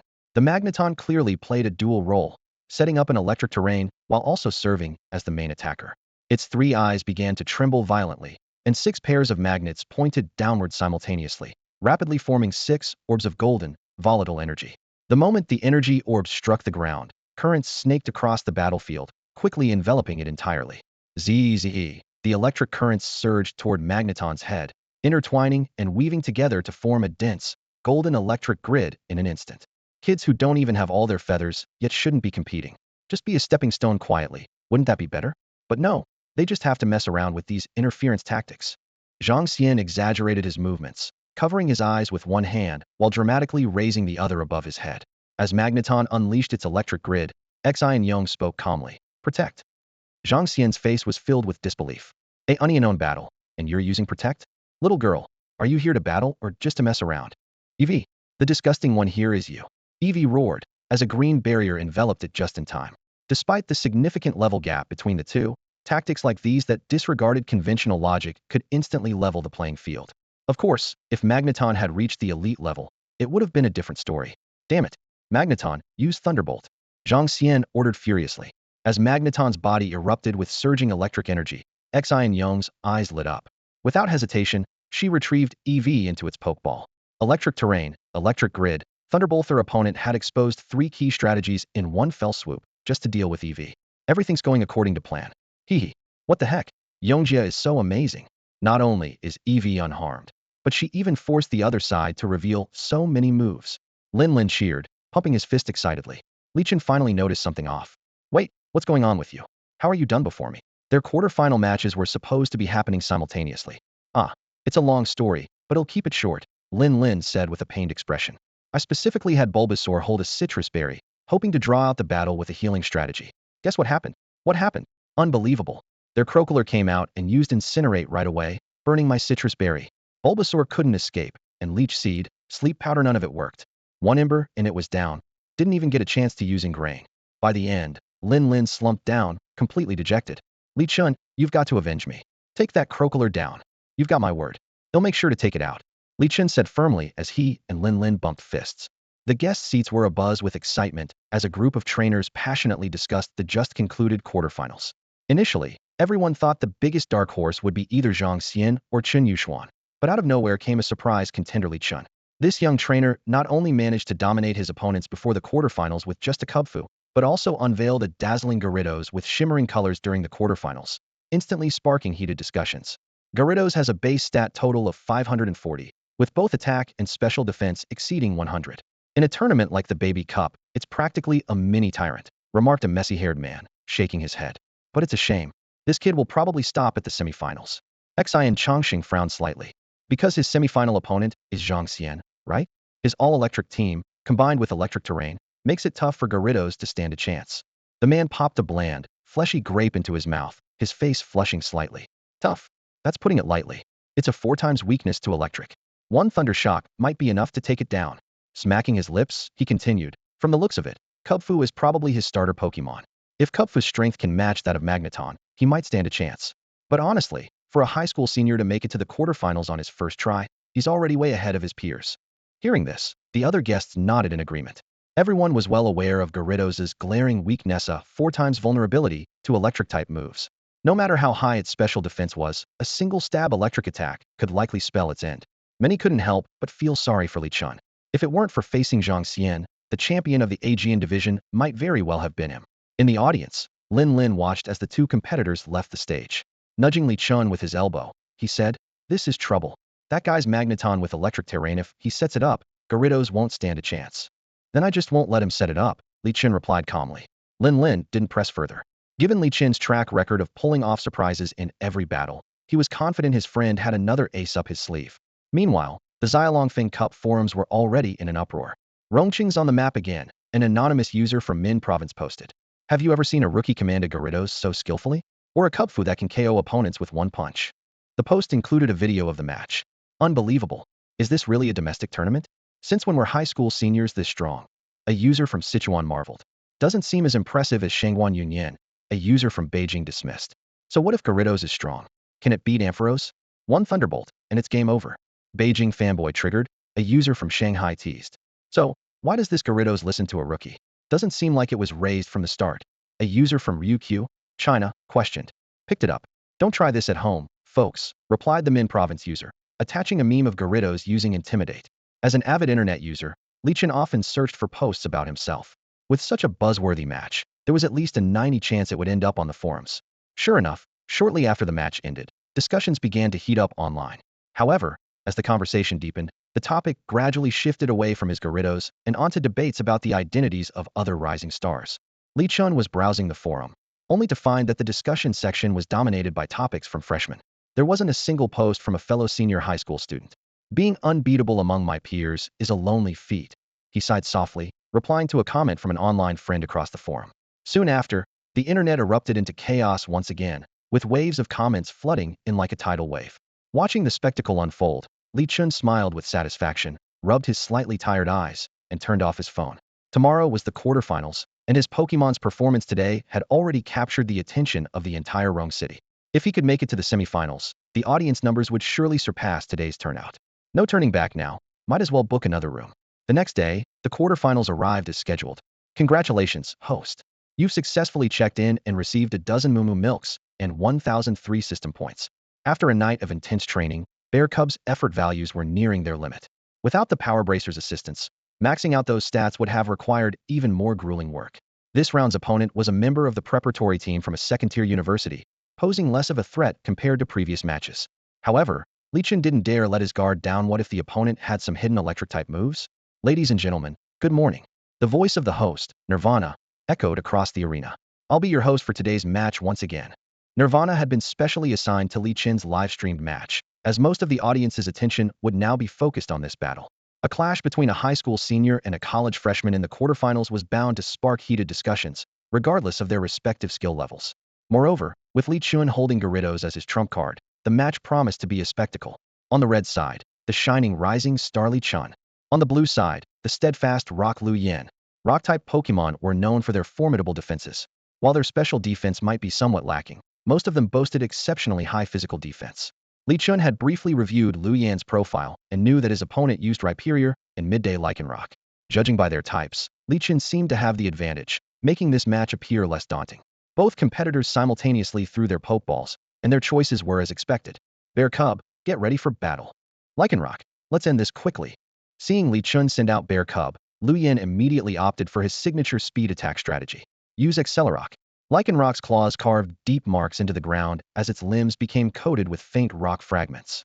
Without any flashy maneuvers, it went for the simplest and most direct approach: a straight-line charge. Accelerock, despite its intimidating name, was essentially the rock-type version of Quick Attack. Lee Chun remained unfazed, waving his hand decisively. Don't be afraid of it. Use Swords Dance first, then counter with Rock Smash. Even before the two Pokemon clashed directly, their auras collided midair. Bear Cub leaped up and began its battle dance. Countless illusory blades whirled in the air, their sharp presence almost tangible as they all pointed toward the charging Lycanroc. Howl! Lycanroc let out a piercing cry. Arrogant little bear, you'll pay the price. Sensing Bear Cub's fiery determination, it wasted no time raising its front claws, now hardened with rock, and slashed down fiercely. Rah! Bear Cub roared back. Rock Smash was made to crush you. Empowered by the boost from Swords Dance, Bear Cub had been waiting for this reckless opponent to step into its trap. Rocks might be sharp, but Bear Cub's fists were more than capable of shattering any obstacle in its way. As the distance between them closed, an overwhelming presence, even stronger than its own, engulfed Lycanroc from all directions. Its pupils contracted sharply, leaving it with no escape. All it could do was watch helplessly as Bear Cub's devastating punch loomed closer, blotting out everything in its sight. Roar! The Ursaring apprentice threw a powerful punch, the gust of wind from the strike howling through the air as it landed squarely on the head of the Lycanroc. The werewolf-like Pokemon let out a piercing wail, its head spinning from the impact as its entire body was sent hurtling backward like a cannonball. It tumbled across the ground, each roll kicking up clouds of dust and accompanied by agonized howls. Lu Yin stood frozen in shock, his hands trembling slightly. This was impossible. His opponent had only acquired their Pokemon less than a week ago. How could the Ursaring apprentice possess such terrifying strength? It was like facing a super battle bear. The audience outside the battlefield was equally stunned, their excited chatter filling the air. This was Lu Yin, a seasoned and skilled trainer, and this was an official match, not some beginner's duel. Yet with just a single basic move, the 40-power Rock Smash, the Lycanroc had been decisively taken down. Good job, Lu Yin said with a shaky voice as he retrieved his Pokemon into its Pokeball. Without hesitation, he tossed out a second ball. Golem, no regrets. Tackle. A gray, spherical rock Pokemon with 4 muscular arms emerged, its limbs glowing faintly with fighting energy. Golem quickly curled into a ball, launching itself toward the Ursaring apprentice like a fired cannonball. Li Chun made a decisive call for a counterattack. Brick break. One strike to shatter all. The Ursaring apprentice stood firm, its aura radiating overwhelming confidence. As the rolling golem barreled toward it, the bear extended its palms steadily, pushing forward. Despite appearances suggesting that golem held the advantage in size and mass, the Ursaring apprentice had evolved far beyond its former self. With the added power of Sword's Dance, a single palm strike was enough to halt golem in its tracks. In the next instant, fighting energy surged from the bear's core, concentrating into an unstoppable force in its palm. With a resounding boom, the brick break landed squarely on Golem's head. The impact reverberated through the air as the massive rock Pokemon collapsed to the ground with a thunderous crash. Ursaring Apprentice is awesome, someone shouted from the crowd, igniting a wave of cheers and excitement. The audience erupted into fervent discussion. Unbelievable strength. If this keeps up, this kid has the potential to be a champion. Absolutely terrifying. Some enthusiastic fans even yelled, "Double tap 666, everyone. I'm in the front row live. I'm the factory owner of a toy company, DM me if you want an Ursaring Apprentice plush." Among the spectators, professional trainers were left in awe, unable to calm their thoughts. The previous match, where a Gyarados defeated a Sirfetch'd, had been evenly matched. But in this battle, the Ursaring Apprentice had taken down 2 Pokemon with just 3 moves. A disheveled man lit a cigarette, his expression contemplative as he asked, "So, under normal circumstances, at what level would an Ursaring Apprentice learn Brick Break?" A representative from the Trainer Association replied, "The same level at which a Gyarados learns Crunch." The man fell silent for a moment before patting Xian Chongqing on the shoulder. "Old Xian, be honest, did you pull some strings for this kid?" Xian Chongqing let out a long sigh. "Even my daughter didn't make it to the quarterfinals." "What do you think? So you really did cough?" "Just kidding." The man stubbed out his cigarette and continued. "This kid's Ursaring Apprentice is unlike any I've seen before. Its growth is astounding. It seems the Snow Forest Secret Realm has truly given him a massive boost." The Snowy Forest Secret Realm, a sudden Drank secret realm, contained energy levels comparable to natural disasters. Despite the efforts of trainers sent by the Rongqing Alliance Division and the Trainers Association to investigate, they found nothing. The middle-aged man rubbed his temples, attributing Li Chen's meteoric rise in strength to this secret realm. Couldn't fathom how else a rookie could become so powerful. This kid definitely had the strength to take the championship. As the man gazed at the battlefield, he couldn't help but chuckle bitterly at Zhang Xian's predicament. On the battle arena in the afternoon, Li Chun, in peak condition, was about to face his most challenging opponent yet. His adversary was a trainer specializing in electric-type Pokemon and a reserve member of a university's varsity team. For a high school senior, making it this far is already impressive. Zhang Xian leaned against the edge of the field, his eyes filled with disdain. "You still have time to forfeit. Otherwise, your Gyarados will end up fried and charred in a moment. Let's hope you'll still be this confident later." Li Chun smirked, his fingers brushing against the Pokeball on his belt. As the referee's whistle blew, both trainers simultaneously tossed their Pokeballs. Magnezone, Electric Terrain. Gyarados, Earthquake. The battle began with a decisive move, and Zhang Xian's expression froze instantly. Magnezone, switched to Magnet Rise, quick. One wrong step led to another. Just as Magnezone's 6 magnets began gathering energy for the electric terrain, it was forced to change tactics. Meanwhile, Gyarados had already made its move. Its tail, infused with ground-type energy, slammed heavily into the ground. The earthquake rippled outward like waves, fracturing the arena's surface. Before Magnezone could react, it was hit heated by the initial shockwave. Boom, boom, boom. The relentless earthquake vibrations battered Magnezone's steel body. With a quadruple weakness to ground-type moves, it couldn't even manage a basic Thundershock before collapsing, rendered unable to battle. "What the? Whose Gyarados learns Earthquake this fast?" Zhang Xian was dumbfounded. "This is rigged. There's no way this is legit." "Hey, if you don't send out your next Pokemon soon, you'll lose by default." Li Chun casually tossed an empty lure ball into the air, clearly not planning to switch Pokemon. Gritting his teeth, Zhang Xian pulled out his second Pokeball. "Vikavolt, fry that Gyarados. Use Discharge." The black and yellow stag beetle Pokemon emerged, its massive jaws lined with 4 glowing electric fangs. Sparks crackled violently as it unleashed a barrage of electricity, covering nearly the entire battlefield. Li Chun quickly noticed that Vikavolt's discharge couldn't reach high altitudes. And fortunately, his Gyarados could fly. "Bounce!" Li Chun commanded. Gyarados slammed its tail into the ground, propelling itself into the air, soaring straight toward Vikavolt. "Now Thunderbolt!" Zhang Xian shouted. Just as it finished releasing discharge, Vikavolt tilted its head upward. Its massive jaws crackled with electric energy, firing a forked lightning bolt directly at Gyarados. The forked currents transformed into serpentine lightning, converging and striking toward the direction of the Gyarados. The electricity crackled violently in the air, creating a deafening roar that was both intimidating and awe-inspiring. Zhang Xian was just about to boast about the power of the move, but before he could finish his sentence, his eyes widened in shock. Gyarados had nimbly twisted its massive body and perfectly evaded the deadly attack. Hee hee, Li Chen chuckled smugly, his hand moving in sync with Gyarados' graceful maneuver. The colossal creature, imbued with flying-type energy, slammed its massive body down onto the Vikavolt with overwhelming force. The poor Vikavolt was pinned down, unable to move, let alone take flight. Vikavolt, use discharge at close range.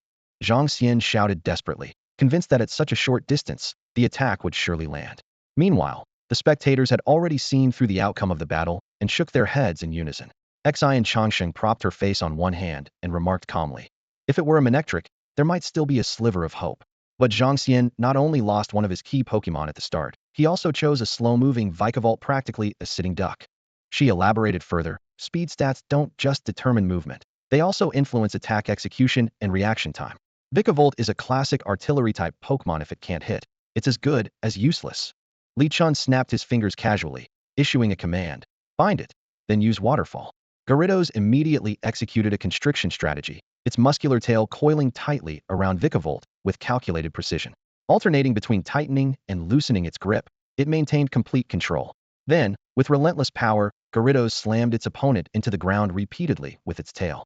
Following that, it summoned a towering pillar of water, launching Vikavolt high into the air before delivering a final, devastating impact that concluded the battle. Vikavolt is unable to battle. The competitor advancing to the finals is Li Chun. The referee's voice rang out, brimming with excitement. Li Chun, however, seemed unimpressed. I thought this guy would be stronger, but he's just a pushover. Figures. Even Xian Yong's EV managed to hold its own against him for a few turns. The audience erupted into chatter. Someone exclaimed, guys, I just realized Gyarados won this match in just 3 moves too. Just like the last match with Pangoro's apprentice. This really makes Murkrow look even more impressive. In the competitor's viewing area, Chen Yuxuan, who had just won her own match, stared in disbelief. Wait, how did Li Chen win? Zhang Xian, you couldn't even beat a high school senior? This is ridiculous. Chen Yuxuan paced back and forth in the contestants' lounge, her brows furrowed deeply. She had originally thought that the combination of her Croconaw and Scalding Gator would easily overpower Zhang Xian, but she hadn't anticipated that Li Chen's single Gyarados would completely wipe out her entire team. Surrender? No, that's too humiliating. She bit her lip, racking her brain for a strategy. Suddenly, her eyes lit up. Even if I can't win, taking down one of his Pokemon would still be an accomplishment. No, even holding out for one more move would be something. If others fall in 3 moves, and I can survive to the 4th, isn't that impressive in itself? Lin Lin, holding a steaming cup of milk tea, hurriedly approached Li Chun, who had just returned to the lounge. Brother Li Chun, that was incredible. You finish every battle in just 3 moves. His eyes sparkled as he handed the milk tea to Li Chun. Here, replenish your sugar levels. And don't forget to avenge me in tonight's finals. Li Chun took the milk tea and placed it on the table, giving a slight nod. He had indeed promised Lin Lin, and he intended to keep his word. With some time left until the final match, he planned to rest for a while. Just then, the door to the lounge swung open, and Xian Changsheng walked in. Li Chun immediately straightened his posture. Uncle Xian, is something the matter? Various possibilities flashed through his mind. It couldn't be just to congratulate him on making it to the finals, could it? Xian Changsheng sat down beside Li Chun. Now that the preliminary rounds are over, what are your plans next? Special training. Then preparing for the second round of the preliminaries, Li Chun replied without hesitation. I aim to secure a spot and make a big splash during the National Day competition. Have you thought about visiting other cities? Xian Changsheng asked. Li Chun's eyes lit up. That question woke me up instantly. The real world has actual gyms, after all. He had always dreamed of traveling around and challenging gyms, just like Ash in the anime. But then he let out a sigh. Unfortunately, both time and money are issues. Training Bear Cub and Gyarados has already cost a lot, and I'm currently planning to apply for resources from the league. I'll focus on getting both Pokemon to the professional level first. Take Ludao, for instance. Their contestants already have professional level Pokemon. I might dominate in Ronqing, but I'm still far behind them. Traveling will have to wait for now. Young people should get out there and broaden their horizons. Xian Changsheng said as he grabbed Li Chen's hand and placed a bank card in his palm. Think of this as a small gesture of support. If you win the preliminary championship, you'll qualify directly for the Xylongfang Cup, skipping the second round of preliminaries. Use the extra time to truly improve yourself. The information provided by Xian Changsheng made Li Chen's eyes light up. The champion of the first round of the preliminary competition can directly advance to the Xiaolongfeng Cup, he asked excitedly. That's right, Xian Changsheng nodded and explained. But even after advancing, you still have to participate in the main qualifiers. Whether you can achieve a high ranking depends on your individual strength. He elaborated on the levels of the competition. The first round of preliminaries is equivalent to a district-level competition, the second round corresponds to a city-level competition, and the Xiao Longfeng Cup is at the provincial level. Participating in the Longfeng Cup doesn't necessarily require going through the Xiao Longfeng Cup, but you must achieve an excellent result in the provincial competition. A trace of expectation flickered in his eyes. If you can win the championship in the first round of preliminaries, you'll have plenty of time to prepare for the Xiao Longfeng Cup. This way, other competitors will have much less information to gather about you. Xian Chongqing stood up, his expression suddenly turning serious. He patted Li Chun on the shoulder and said meaningfully, "Only when you become an elite-level trainer will you begin to grasp certain truths. For instance, scorched earth's fall." With that, he turned and left, his departing figure carrying a sense of heaviness. Scorched earth's fall, Li Chun murmured as he looked down at the two pokeballs in his hand. Xian Chongqing's words echoed in his mind. His parents had perished in that very event, but to uncover the truth, he needed to become stronger. He understood the Alliance's reasoning. Learning the truth too early could do more harm than good. To become an elite-level trainer, all 6 of his Pokemon needed to reach level 50 or higher, a goal that still seemed distant for him. Lin Lin returned from the restroom and cheered him on. "Good luck in the finals." "Of course," Li Chun replied with a smile. In the comfortable finals preparation room, Li Chun began making his final adjustments. He looked at his 2 Pokemon. "Cub Fighter, Gyarados, are you ready to claim victory?" This was his usual pre-battle motivational tactic, helping his Pokemon quickly get into fighting spirit. "Baya, you bet I am," Cub Fighter exclaimed excitedly. "I'm taking down 1 in 3 punches, and the rest are Gyarados to handle." "Roar," Gyarados immediately retorted. "I want to take the lead. Remember, I took down 3 opponents last time." Watching the 2 partners bicker over the order of appearance, Li Chun scratched his head in exasperation and cleared his throat. The 2 Pokemon instantly fell silent and turned to look at him. "How about this?" Li Chun suggested. "Each of you takes down 1 opponent." "Baya, makes sense." "Roar." Agreed. The 2 Pokemon finally reached a consensus. The Pidgey flapped its wings, eagerly cracking sunflower seeds as it prepared to showcase its combat skills. It couldn't wait to prove its strength, but its actions unexpectedly provoked the Gyarados. "Pidgey." The bird screeched as it was caught in Gyarados' jaws, its feathers scattering in the air. "Stop it. I'm not competing for a spot. If you bite me again, I'm done for." Though it wasn't seriously injured, the stench from Gyarados' mouth was unbearable, almost marinating the poor Pidgey in its odor. Time ticked by, and the final match was about to begin. Li Chun stood face-to-face with his 2 main teammates and the strongest reserve member, ready for the ultimate showdown. "Team, what's our goal?" Li Chun asked. "Pidgey. Victory." "Roar." "Win." "Pidgey. Interestu, I mean victory." Meanwhile, the guest seating was filled with distinguished figures. Principal Chun Feng of Shuiqing Middle School, Professor Lin Gully from the Honors Battle Department at Rongqing University, and Zhang Che, president of the Rongqing Trainers Association. The host joked about the arrival of the 3 busy VIPs while bringing out his prized grapes as a treat. Chen Feng smiled kindly. "Gym Leader Yi, you jest. Isn't it normal for me to come and support my students?" Yu Xian performed exceptionally during military training and was fast-tracked into the school's reserve team. "I just wanted to see if this girl can take the championship." Lin Gully's primary reason for attending was to witness Li Chen's prowess. He was well aware that if Chun Yuxian faced Zhang Xian, she might hold the upper hand. But if her opponent were Li Chun, the outcome would likely be entirely different. "What's this? Are you planning to recruit Li Chun to Rongqing University early?" Xian Chongqing, returning to the guest area, eyed Lin Gully suspiciously. "I doubt Li Chun would choose Rongqing University, likes having more holidays." In Rongqing, the 2 strongest universities for battle training were Rongqing University and Rongqing Normal University. Local students often preferred the latter because it offered more vacation days. Rongqing University not only scheduled military training during summer breaks, but also had the shortest vacation periods among universities nationwide. Speaking of this, there was a well-known story. 30 years ago, a girl tearfully pleaded beneath the boys' dormitory, "Winter break is coming, and I'll have to go home. Can you make the holidays shorter, so we can spend more time together?" The boy silently walked away in tears. 30 years later, that boy became the president of Rongqing University, and the school has since been known as the university with the latest holidays in the country. Whether the story was true or not remained uncertain, but the fact about the vacation schedule was indisputable. Lin Gully chuckled, acknowledging that this was indeed a point of contention for many inside and outside the university. "So who do you think will win?" he asked, steering the conversation to a new topic. The group answered in unison, "Li Chun." The unanimous response left no doubt they were all rooting for Li Chun. The finals venue was packed with a sea of people, and cheers erupted one after another.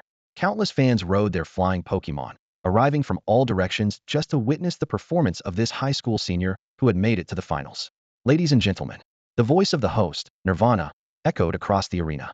To all our viewers from far and wide, no matter where you are right now, I wish you good morning, good afternoon, or good evening. As his opening remarks concluded, the two contestants walked slowly into the arena. Representing the red team was Li Chun, the dark horse of this competition who had defeated many skilled opponents with just 3 moves. On the blue team stood Chen Yuxuan, a reserve member of Rongqing University's varsity team. Reporters from Rongqing TV were already in position, and the live broadcast officially began. Li Chen fixed his gaze on the girl across from him, her sun-kissed skin glowing under the lights. Chen Yuxuan appeared slightly uneasy, but both contestants remained silent, patiently awaiting the start of the match. Let the battle begin. The referee's voice rang out, and both contestants simultaneously threw their Pokeballs. 2 Pokemon instantly appeared on the field. Li Chen sent out his Cubchoo, while Chen Yuxuan revealed a massive golden Seabirder Volt Seagull. A surprising move, Nirvana exclaimed in excitement, slamming the table. Chen Yuxuan has kept this a secret until now, unleashing her previously unseen Volt Seagull. Li Chen quickly analyzed the situation. Volt Seagull, a dual electric and flying type, not only had the advantage over Gyarados, but also posed a significant threat to Cubchoo with its flying attribute. Judging by its condition, its level was at least 27 or higher. Volt Seagull, use Air Slash. Chen Yuxuan took the initiative to attack. The golden seabird flapped its wings, its black wingtips glowing with a sharp white light. Several razor-sharp blades of air sliced through the sky with a piercing sound, hurtling straight toward Cubchoo. Swords danced to evade, then used Scary Face. Li Chen responded calmly. Cubchoo leaped nimbly, spinning into a sword's dance to dodge the incoming air slash. The blade struck the ground, sending shards of rock flying. Seizing the opportunity, Cubchoo revealed a terrifying and menacing expression, exuding an eerie, ghostly aura that enveloped Volt Seagull from all sides. The wings of the Thunder Seagull suddenly flapped frantically, as if it had encountered something terrifying and instinctively wanted to stay away. Chen Yuxuan's heart tightened. This was not good. The greatest advantage of the Thunder Seagull was its speed. She absolutely couldn't let Bear Apprentice find an opportunity to strike. She made a snap decision, closing her eyes to issue the command. Use Thunder Sweep. Electric currents surged across the golden wings, transforming into a fearsome electric whip at the wing tips, lashing out toward Bear Apprentice with a sharp crackling sound. Zee! The electricity sizzled and erupted in the air as Bear Apprentice barely managed to crouch and dodge. But the danger wasn't over yet. Another surge of electricity, thick as a python, followed closely behind. If it struck, it would undoubtedly inflict serious damage. Li Chen's sharp eyes caught a crack in the ground at the 3 o'clock direction, the remnants of an earlier air blade attack. Smash the rock right there. He seized the moment, recognizing that the crack could serve as a stepping stone to get closer to the Thunder Seagull. Understanding his intent, Bear Apprentice leapt high, channeling its fighting energy into its paw, and delivered a powerful punch to the crack. The ground shattered with a resounding crash, and the small fissure instantly caved into a hole, sending countless fragments of rock shooting into the air like a fountain, reaching heights far beyond their usual range. Chen Yuxuan was momentarily puzzled. Why would this trainer ignore the Thunder Seagull and instead attack the ground? However, Li Chen's strategy was already unfolding. Bear Apprentice used the opportunity, taking cover behind the rain of debris, preparing to launch a surprise aerial return attack. The dense fragments of rock couldn't be cleared away with a single electric strike, and combined with Bear Apprentice's agility, closing the distance was only a matter of time. The plan was in motion. Bear Apprentice gathered its strength and leapt again, sweeping through the debris field with a powerful strike. The stones shattered further, forming a dense stone net, within which Bear Apprentice skillfully concealed itself, completely blocking the Thunder Seagull's view. Thunder Seagull, use Quick Attack to dodge. Chen Yuxuan thought to herself, even if it couldn't win, it should at least be able to escape. The Thunder Seagull quickly folded its wings, its body enveloped in white light, and darted toward the edge of the arena with astonishing speed. As the debris rained back down to the ground, Bear Apprentice's figure was nowhere to be seen. The spectators in the guest seats had caught on to the strategy and marveled at the high-level battle awareness. The fragments that had collided a second time had been reduced to near powder, and the aerial return move significantly boosted agility. Using the natural barrier created by the debris, Bear Apprentice had already stealthily ascended. Lin Gully adjusted his glasses and pointed upward. It's in the sky. Before the words had fully left his mouth, Bear Apprentice, now a streak of light, descended from above. Its feet, imbued with flying-type energy, struck down with a devastating blow, catching the Thunder Seagull completely off guard. What? Chen Yuxuan was stunned, barely catching a glimpse of a white flash before the Thunder Seagull plummeted heavily to the ground. Finish it with a head smash. Li Chen's confident smirk widened. Wasting no time, Bear Apprentice pressed the advantage, its white tuft of fur gleaming brilliantly as it grabbed the Thunder Seagull's body and unleashed the final, merciless blow. The mighty Swallow plummeted from the sky with a piercing cry, its wail echoing across the battlefield for what felt like an eternity. Chen Yuxuan bit her lip, her heart churning with frustration. This electric and flying-type Pokemon had been her hidden trump card, yet it crumbled under the relentless assault of Camus. Swords Dance, Scary Face, Rock Smash, Aerial Ace, Headbutt, just 5 moves decided the battle. While only the final 2 inflicted critical damage, the immense power boost from Swords Dance turned Camus into a mobile wrecking machine, capable of annihilating any equally leveled Pokemon with just a few well-placed blows. Feraligatr, get ready for battle. Chen Yuxuan swiftly recalled Swellow and hurled another Pokeball. In a flash of blue light, a massive, muscular azure crocodile appeared on the field. It crouched low, its powerful frame coiled with tension, ready to strike at any moment. Li Chen narrowed his eyes and opted for a war of attrition. U-turn. At his command, Camus' body became enveloped in a shimmering veil of bug-type energy. It darted across the battlefield like a phantom, its movements so swift and erratic that even a predator like Feraligatr struggled to keep up. Chen Yuxuan refused to let her opponent switch Pokemon so easily. Stay focused. Use Ice Fang. Instantly, a biting chill emanated from Feraligatr's jaws, frost forming in dense layers over its razor-sharp teeth. Rather than directly attacking Camus, it cleverly manipulated its water-type energy, spraying a stream of water to soak the ground before clamping its jaws shut with a snap. In a split second, the ground around Feraligatr froze into a glistening ice field spanning several meters. This water-as combo move had brought Chen Yuxuan countless victories in the past, and she was betting on Camus losing its balance on the slippery surface. But Camus reacted even faster. Just as Ice Fang was about to solidify the ground, it leapt into the air, delivering a powerful strike to Feraligatr's head on its descent. Before the crocodilian Pokemon could retaliate, Camus vanished from sight. Roar! A deafening dragon's roar shook the stadium as the dazzling Gyarados entered the fray, sending the crowd into a frenzy. Woohoo! It's a shiny Gyarados. Go, Li Chun. Don't hold back just because your opponent's a girl. Li Chun, if you win this match, the homeroom teacher said you won't have to do homework.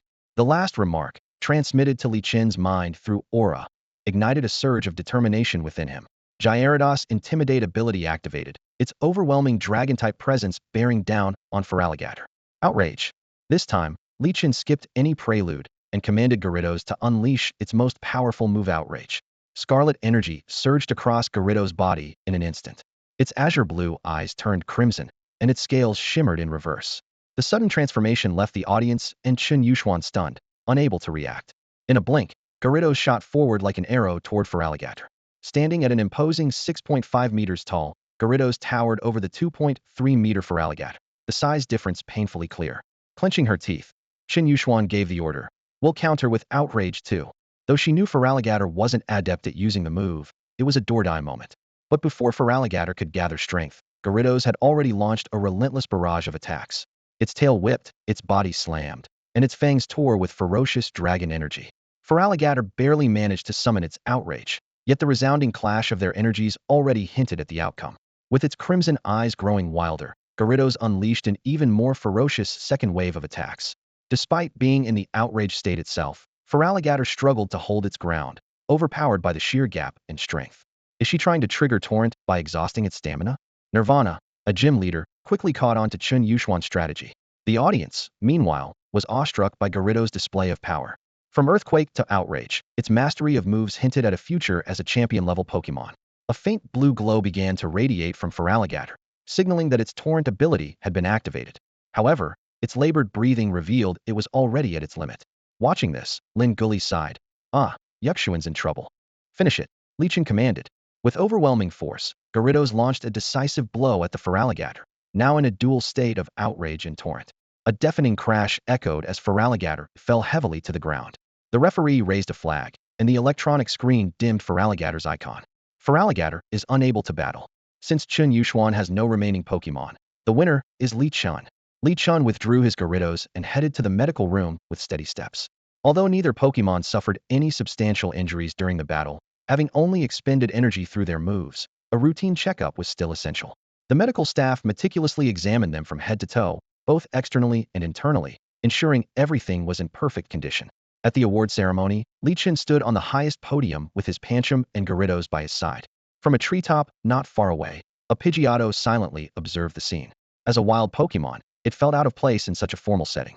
However, It couldn't help but imagine an alternate scenario, one where it heroically came to the rescue when Pancham and Garridos were in danger. The thought made Pidgeotto's face flush, lost in its delightful daydream.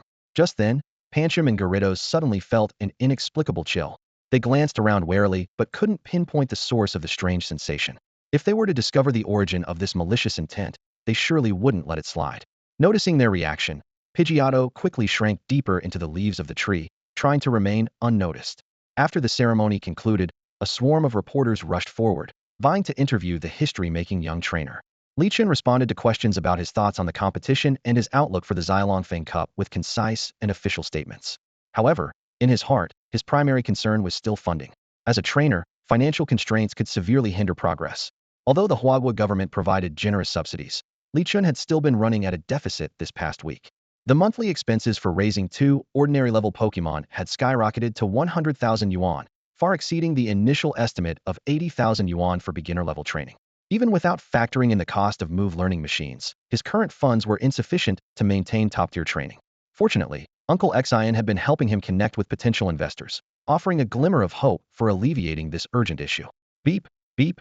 Outside the concealed back door of the contestants' lounge, a sleek Dami SU-7 quietly awaited. Li Chun deftly opened the car door, slid into the back seat, and exhaled deeply. Uncle Xian, thank you for your help. He had finally managed to shake off the persistent reporters by using a restroom break as an excuse, sneaking through a side path to meet Xian Chongqing. Xing Chongqing glanced at Li Chun, who was drenched in sweat and looked utterly dazed, his lips curling into a meaningful smile. Not a fan of being surrounded by reporters, huh? Once you enter the Xilongfang Cup, interviews like these will be your daily routine. Before his words even finished, he slammed on the gas pedal, and the car shot forward like an arrow leaving the bowstring. Seated in the speeding car, Li Chun carefully examined the prize in his Hansa shopping card worth 100,000 alliance coins. This was no ordinary card. Not only could it be used at Yonghui supermarts in any region, but it also came with a lifetime membership, granting an impressive 20% discount on all items. The substantial savings made Li Chun start mentally planning his future purchases. That's amazing. When the Xilongfang Cup begins, I'll definitely be there to cheer you on. Xian Yong congratulated him sincerely.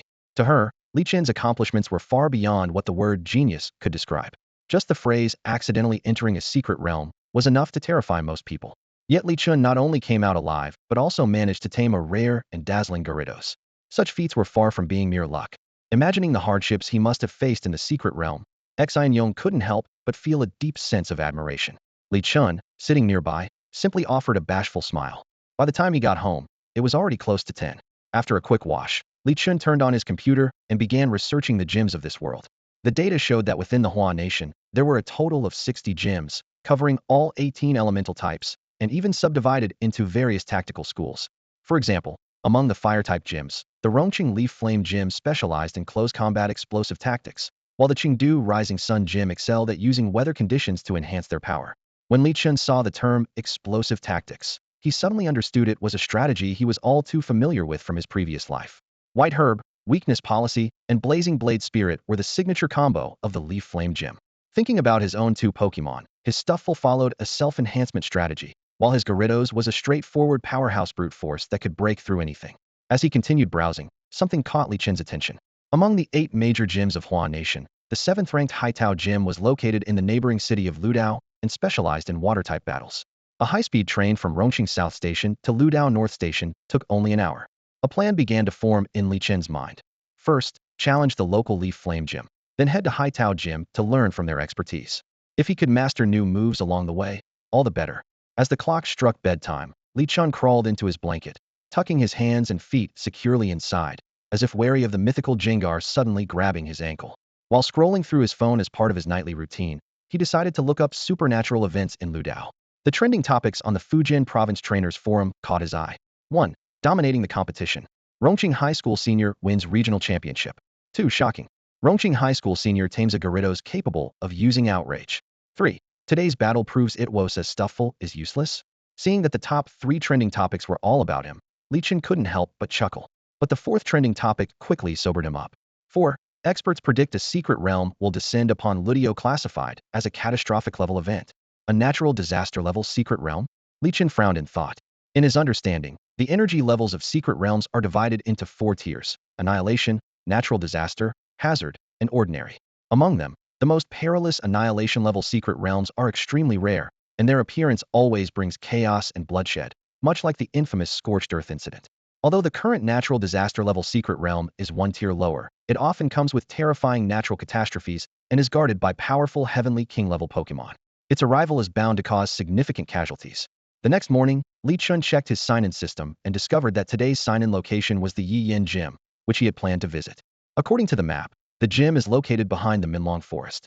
He could either use a flying-type Pokemon to descend from the sky or traverse the forest on foot.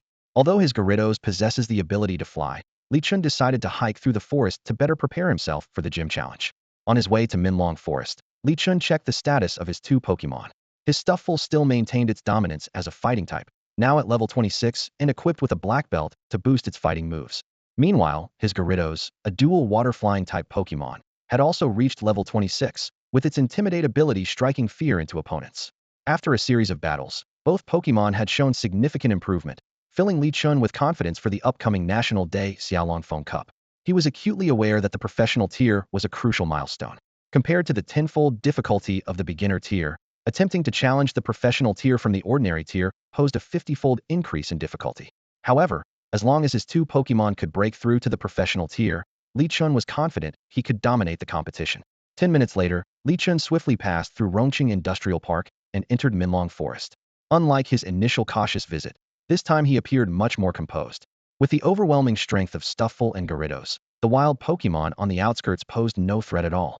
Even the notorious Beedrill swarms wisely avoided the towering presence of Gyarados.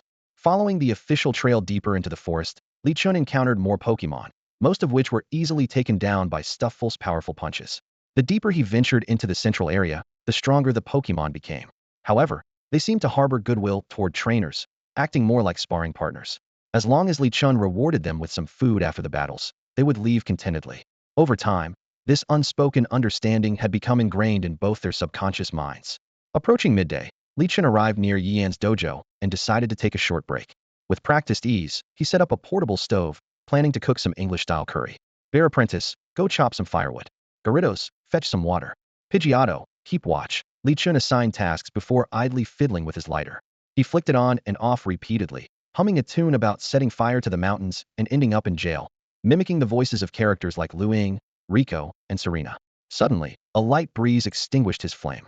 Frowning, Li Chun looked up, wondering who could possibly be bothering him in such a remote area. He had deliberately chosen a clear space far from any trees to avoid the risk of starting a wildfire. Following the sound, he spotted a young girl sitting not far away. She was dressed in a fluffy gown and had a delicate face, but what stood out the most was her striking red hair, cascading like coral. Her orange-gold eyes sparkled with curiosity. "And you are?" Li Chun asked. "Just call me Latia," the girl replied, resting her chin in her hands. "What are you doing here? Isn't it obvious?" "I'm cooking," Li Chun shrugged. At that moment, Bear Apprentice and Gyarados returned. Bear Apprentice neatly stacked the firewood, and once Li Chun set up the stove, he carefully arranged it under the pot. Gyarados skillfully released several water orbs, precisely filling the pot. As the water boiled, Li Chun poured it into self-heating rice and added curry cubes to the pot. In no time, he noticed Bear Apprentice interacting affectionately with Latia, which startled him. "Seriously, dude? Switching sides already?" Li Chun hurried over to grab Bear Apprentice and apologized to Latia. "Sorry about this guy, he's a bit clumsy." "Bear, I didn't do anything," Bear Apprentice quickly explained, claiming he was just gathering information about strong Pokemon in the forest. "Is that so? My bad, then," Li Chun said, softening his tone. "So what did you find out?" "Bear, there are lots of bug-type Pokemon here. Isn't that just common knowledge?" Nearby, Pidgeotto couldn't resist mocking. "Pidgeotto, dumb bear. Bear, wanna fight?" Bear Apprentice retorted. "Pidgeotto, bring it on. I can fly." In the blink of an eye, Bear Apprentice leaped agilely onto the treetops and then onto Pidgeotto's back. Feeling the sudden weight, Pidgeotto instantly recalled the time Bear Apprentice had beaten a Swellow into submission. Reluctantly, Pidgeotto surrendered. "Pidgeotto, big bro bear mercy. I was wrong." Latia quietly observed the scene, her lips curling into a subtle smile. Li Chun skillfully added the slices of blue oranges and sweet peaches into the curry pot, followed by honey and moo milk. The rich aroma instantly filled the air, and the Pokemon, who had been playfully scuffling moments ago, immediately paused and gathered around the pot, their eyes sparkling with anticipation. "Bia, add more honey," Pancham shouted eagerly, convinced that no dish was complete without an extra touch of honey. Li Chun chuckled and replied, "Got it. I'll add more honey to your portion later." He knew that too much honey could overpower the overall flavor, and the other Pokemon might not appreciate such sweetness. Gyre. Gyarados let out a low growl of longing as it skillfully used its tail to grab a cup of Moo Moo milk. For a Pokemon that had once survived on wild grass and the occasional berries brought by Pidgey in the dense Minlong forest, the taste of Moo Moo milk was simply irresistible. Go ahead and drink it. There's plenty of milk left, Li Chen encouraged. Besides the dozen bottles gifted by the system, he had also spent 1,440 Alliance coins to purchase another dozen as reserves. Nearby, Latias quietly observed the Moo Moo milk, her gaze somewhat distant. Noticing her expression, Li Chen shook the bottle in his hand. Want some? Oh no, thank you. Latias snapped out of her thoughts, offering an apologetic smile before turning to play with Pancham. Seeing no ill intent in her demeanor, Li Chen let them frolic without concern. Before long, the fragrant curry was ready. Haha, curry's ready. Li Chen announced cheerfully as he portioned the steaming curry into bowls based on the size of each Pokemon. Pancham, Gyarados, and Pidgey all received servings appropriate to their appetites. Want a bowl? Li Chen asked, holding out a disposable plastic bowl with a serving of curry to Latias. This time, she didn't decline. Thanks, I appreciate it. After the meal, Li Chen gathered all the trash into a bag and disposed of it in a nearby bin. A Trubbish immediately scurried over and happily swallowed the waste to process it. As they continued on their journey, Li Chen noticed that Latias was still following them. He couldn't help but ask, "Are you heading to the Leaf Blaze gym for a battle too?" She shook her head in silence, which made Li Chen feel a twinge of unease. This mysterious girl, who had suddenly appeared and extinguished his lighter earlier, reminded him of those sketchy advertisements he'd seen in public restrooms. Lopunny, Gardevoir 1v1 challenges, 2-fly matchups, or the infamous Neon City Fallen Girls and all-girl chauffeurs schemes. The current situation bore an uncanny resemblance to those dubious setups. Recalling the previous incident with the Pokemon poachers, Li Chen quickened his pace. As a well-off and responsible young man, he had no intention of getting involved in such troublesome matters. Behind him, Latia keenly sensed the change in his emotions. After a moment of hesitation, she spoke softly. "I'm not a bad person. Can I follow you?" That kind of statement only makes you more suspicious, you know? Li Chen threw the words over his shoulder before breaking into a run. What usually took 20 minutes to walk, he managed to cover in just 10. After confirming that Latia was nowhere in sight, Li Chen let out a long sigh of relief. But as her appearance and name lingered in his mind, he couldn't help but think of the legendary Latias. Latias. He rubbed his temples. It can't be that much of a coincidence, can it? Shaking off these distracting thoughts, Li Chen turned his attention to the buildings ahead. Several structures were closely connected, including the standard Pokemon Center and Arena, as well as a small shopping mall. The facilities here were comprehensive yet reasonably priced, without overcharging visitors. "Welcome," an automated voice announced as he stepped into the gym. At the front desk sat a drowsy, scruffy man with a beard and messy hair. His face was smudged with black, as if he'd been near smoke or soot. If it weren't for the clearly labeled badge on his arm, Li Chen might have mistaken him for a stowaway. Huh. A trainer actually came by. The man muttered, his dark-circled eyes betraying exhaustion. "What do you need?" "I'm here to take on the gym's beginner trial." "Are you available, sir?" Li Chen asked politely. Hearing it was a gym challenge, the man mustered some energy, his murky eyes scanning Li Chen. "Oh, so you're the champion from yesterday's district tournament, huh? Xin Chongqing mentioned you." He pointed to a room in the distance. "Sorry, go wait in there for a bit. I just finished some stuff and need a quick nap." Before he even finished speaking, he had already dozed off. Baffled, Li Chen was about to head toward the designated room when an orange-haired girl with twin ponytails suddenly appeared from around a staircase corner. Her left arm bore a tattoo sticker of a Blaziken, while her right featured a Dusknoir. She looked every bit like a rebellious teenager from middle school. "Oi, kid, you've got a vibe that really ticks me off," the girl taunted. Leaning against the wall, Li Chen pulled out his Gyarados lure ball. It seemed his usual easygoing demeanor had made people think they could challenge him whenever they pleased. "Humph. Before you take on the gym leader, you have to battle an apprentice first. You know that, right?" The orange-haired girl looked down at Li Chen arrogantly. "If you want to fight my dad, you'll have to beat me first."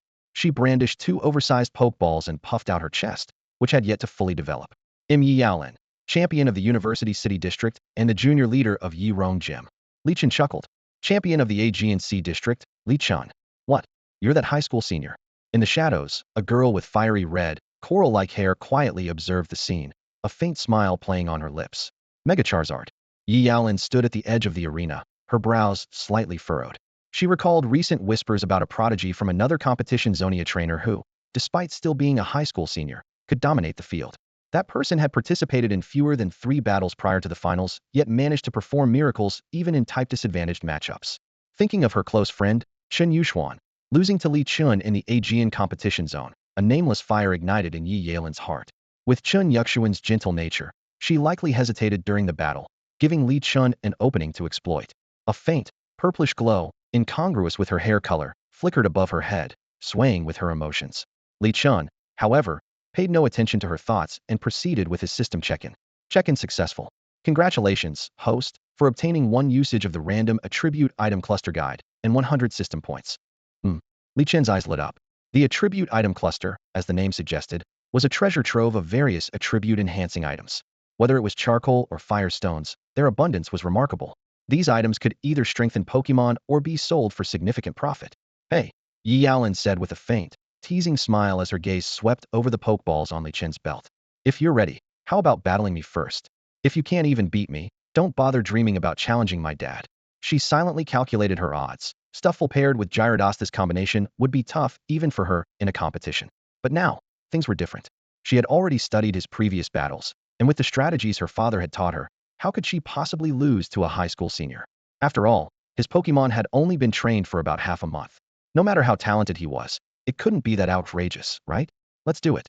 Consider it a warm-up before the real challenge. Li Chun nodded, ready to use Yi Yaolin as a trial opponent to familiarize Stufful and Gyarados with the strategies they might face in the gym leader battle. Under Yi Yaolin's lead, the two arrived at an arena as large as a football field. This battle will be live-streamed, with a Rotom robot serving as the referee. Sound good? Yi Yaolin asked. Li Chun nodded in agreement.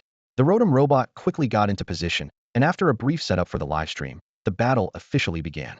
Ladies and gentlemen, good morning, good afternoon, and good evening. Rotom here, the Rotom referee announced energetically. The gym challenge between challenger Li Chun and gym leader Yi Yaolin is officially underway. Rotom. The livestream chat exploded instantly, with comments flooding the screen like a downpour. Huh? This guy just finished a match and is already challenging a gym? Are trainers these days always in such a rush?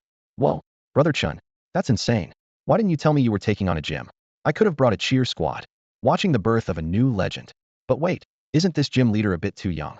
Am I the only one who doesn't get the hype about Li Chun? I seriously don't understand why so many people like him.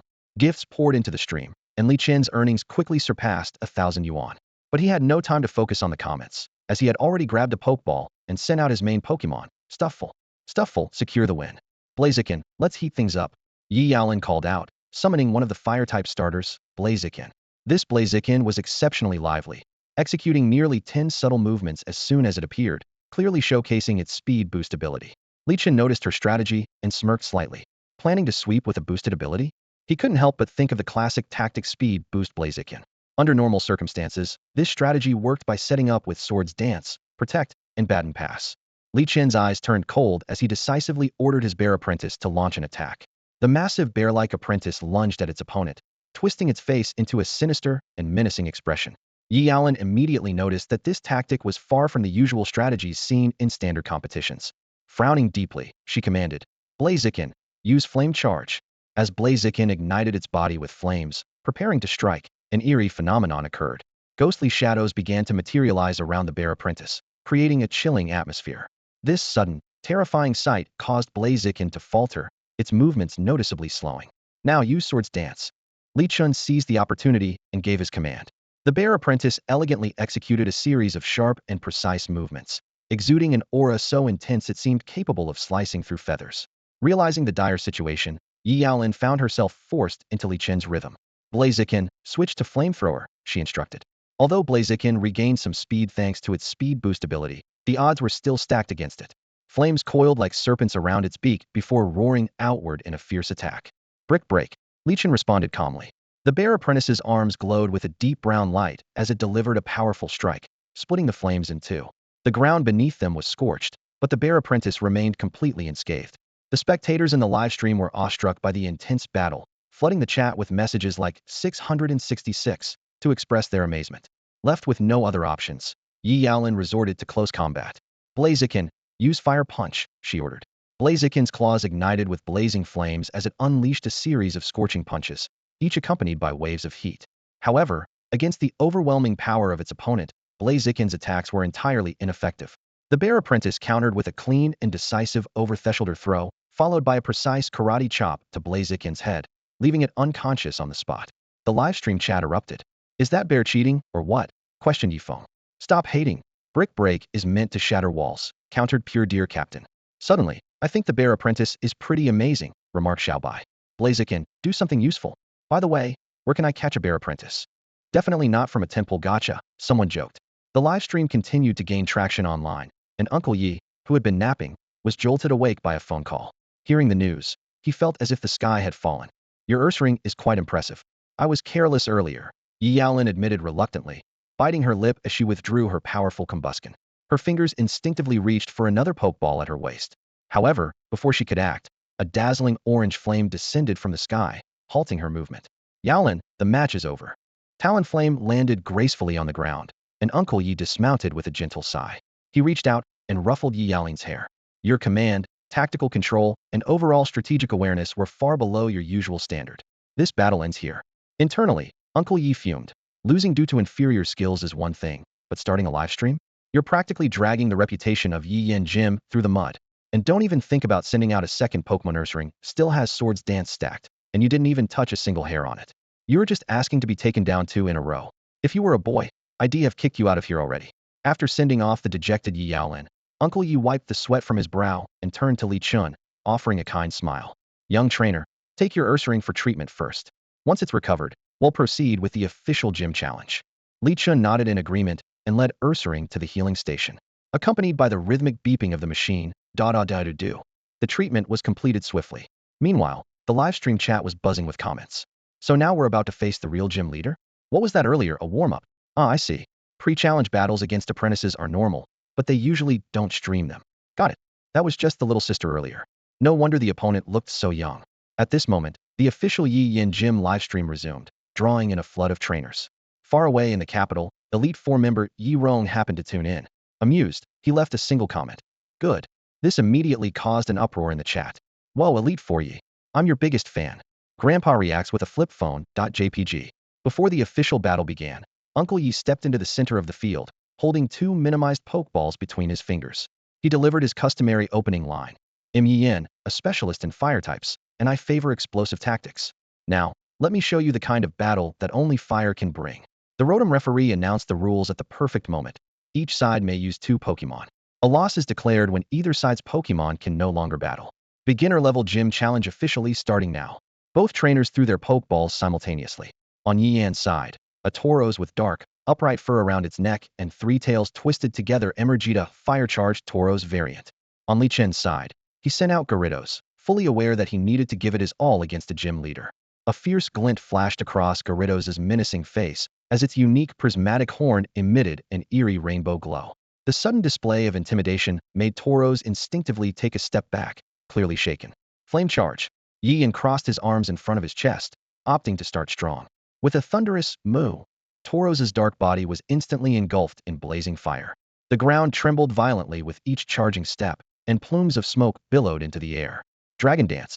Li Chen's heavily accented English momentarily caught Yi Yan off guard, but he quickly realized what it meant. Tauros, speed up. Don't let it succeed. He felt a pang of unease. This was Dragon Dance, a move that could turn the tide in an instant. Gyarados let out a piercing roar as its elongated body began to dance gracefully in place. Each elegant turn whipped up fierce gusts of wind.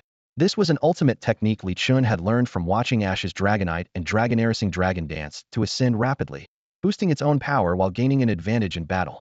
Yi Yan kept his eyes locked on the airborne Gyarados, then swung his arm decisively. Tauros, body slam. The level 36 Tauros, newly advanced to the professional tier, mustered all its strength and leapt into the air with explosive force. Whirlpool, trap it. Li Chun immediately called out a counter. Gyarados unleashed a spinning stream of water from its massive jaws, forming a towering, funnel-shaped vortex. The powerful suction pulled Tauros into the swirling waters, where relentless currents battered its muscular frame, making escape nearly impossible. Tauros, conserve your energy use. Rock slide. Yi Yan decided to trade damage for damage. Tauros, following the whirlpool's rotation, hardened its twin horns until they resembled solid rock. In an instant, dozens of massive boulders materialized above Gyarados, hurtling down with deafening roars. Gyarados, use waterfall with whirlpool's momentum. Despite the boost from Dragon Dance, Gyarados was grazed by the falling rocks. Yet it charged straight into the vortex without hesitation. The fading whirlpool had left only a few strands of energy binding Tauros, while the remaining water coalesced into a towering waterfall. Gyarados dove into the water, using its force to soar skyward with incredible speed. Stone Edge. Seeing Gyarados about to execute its move, Yi Yan's eyes sharpened. Several razor-sharp stones materialized in front of Tauros, all aimed at the ascending Gyarados. However, Yi Yan underestimated his opponent. This Gyarados had undergone specialized speed training. With the added boost from Dragon Dance, Gyarados broke through the stone edge barrier in the blink of an eye, colliding heavily with Tauros. The raging water relentlessly pounded Tauros's body, the immense impact threatening to drag it into an abyss of icy depths. After scaling the waterfall, Tauros still failed to unleash its gathered stone edge, remaining stuck in a state of helpless recoil. Gyarados' massive, python-like tail coiled tightly around Tauros and slammed it forcefully into the ground. The immense impact left Tauros bellowing in frustration, unable to fight back. At this moment, the Gyarados hovering high above wasted no time initiating bounce. This move required no charge. Its massive dragon-like body, infused with sharp flying-type energy, descended like a meteor. The oppressive force made it nearly impossible for Tauros to breathe. Boom! Gyarados landed heavily on Tauros, and the additional power from flying-type energy made the attack even more devastating. The sheer difference in size and the consecutive super-effective hits from Whirlpool, Waterfall, and Bounce had reduced Tauros to a flickering candle in the wind. Li Chen finally understood the vast gap between the ordinary level and the professional level. If this had been a level 30 Tauros, it would have already been knocked out by this devastating combo. The power of this Gyarados was truly astonishing. Yi Yan's expression was starting to falter. Though he knew Li Chen's Gyarados was strong, the battle unfolding before him still left him stunned. In truth, this Gyarados had invested an exceptional amount of effort into its attack stats, reaching an intimidating level that rivaled Pokémon trained by gym-level trainers. Coupled with the boost from Dragon Dance, its overwhelming damage output was no surprise. Use the Rock Slide as a foothold and launch Wild Charge. Cornered, Yi Yan finally resorted to his trump card, a physical electric type move capable of dealing 4 times effective damage to Gyarados. He had initially planned to fight using regional level standards, but he hadn't anticipated that this young man's rapid progress had brought his strength close to the professional tier. If he didn't give it his all now, the embarrassment would be his to bear. Moo! Tauros roared with pent-up rage, its black fur bristling as dazzling electric currents surged through its body, forming a shimmering net of electricity. Massive rocks erupted from the ground, and Tauros weaved swiftly among them, the electrical stimulation driving its speed to rival that of flame charge. Facing Tauros' sudden burst of power, Li Chun remained composed. Gyarados counter with outrage. Roar! Gyarados' iridescent scales shifted once more, and a brilliant, multicolored aura flared from its azure body. Steam hissed and exploded as its overwhelming dragon energy descended like a meteor shower, forcing Tauros to slow its pace under the crushing pressure. In that fleeting moment of hesitation, Gyarados seized the decisive opportunity. It maneuvered its massive body with precision, its head surging forward, imbued with dragon-type energy, and smashed Tauros into the ground with unstoppable force. This final blow completely drained Tauros of its strength, causing the electric currents to dissipate. Tauros is unable to battle. Gym Leader Yi Yan, please send out your next Pokémon. The Rotom robot announced, raising its flag to declare Yi Yan's defeat. This stunning moment was broadcast live online, and the comment sections flooded with reactions. A user named Pure Dear Moderator Captain LV21 exclaimed, "An ordinary level trainer beat a professional level 1? Chinga, you're practically a battle god." As a regular in Li Chen's live streaming channel, Gyarados' astonishing strength had long become a norm for the fans. However, in the official live stream of Yi Yan's gym, the performance of this blue dragon caused quite a stir. Wait a second, this Gyarados actually defeated a professional level Tauros. A comment from Rongqing Old Xian swiftly scrolled across the screen. Yes, Yi Rong responded. This Gyarados is indeed exceptional. At the same level, it could even rival Water Elite Shen Yi's Pokemon. These words immediately ignited the chat's enthusiasm, with a flood of water-type trainers pouring in, eager to witness the unparalleled prowess of this Gyarados. The battle raged on. Yi Yan withdrew the defeated Tauros, and with a graceful arc of a Pokeball, sent out his next challenger. A burst of ghostly purple flames erupted on the battlefield, revealing a warrior clad in armor, wielding flaming swords for Cerulean Blade Ghost, a powerful Pokemon of fire and ghost types. Gyarados, brimming with fighting spirit, charged fearlessly at its opponent with overwhelming force. Its massive body radiated dazzling energy, exuding an imposing aura.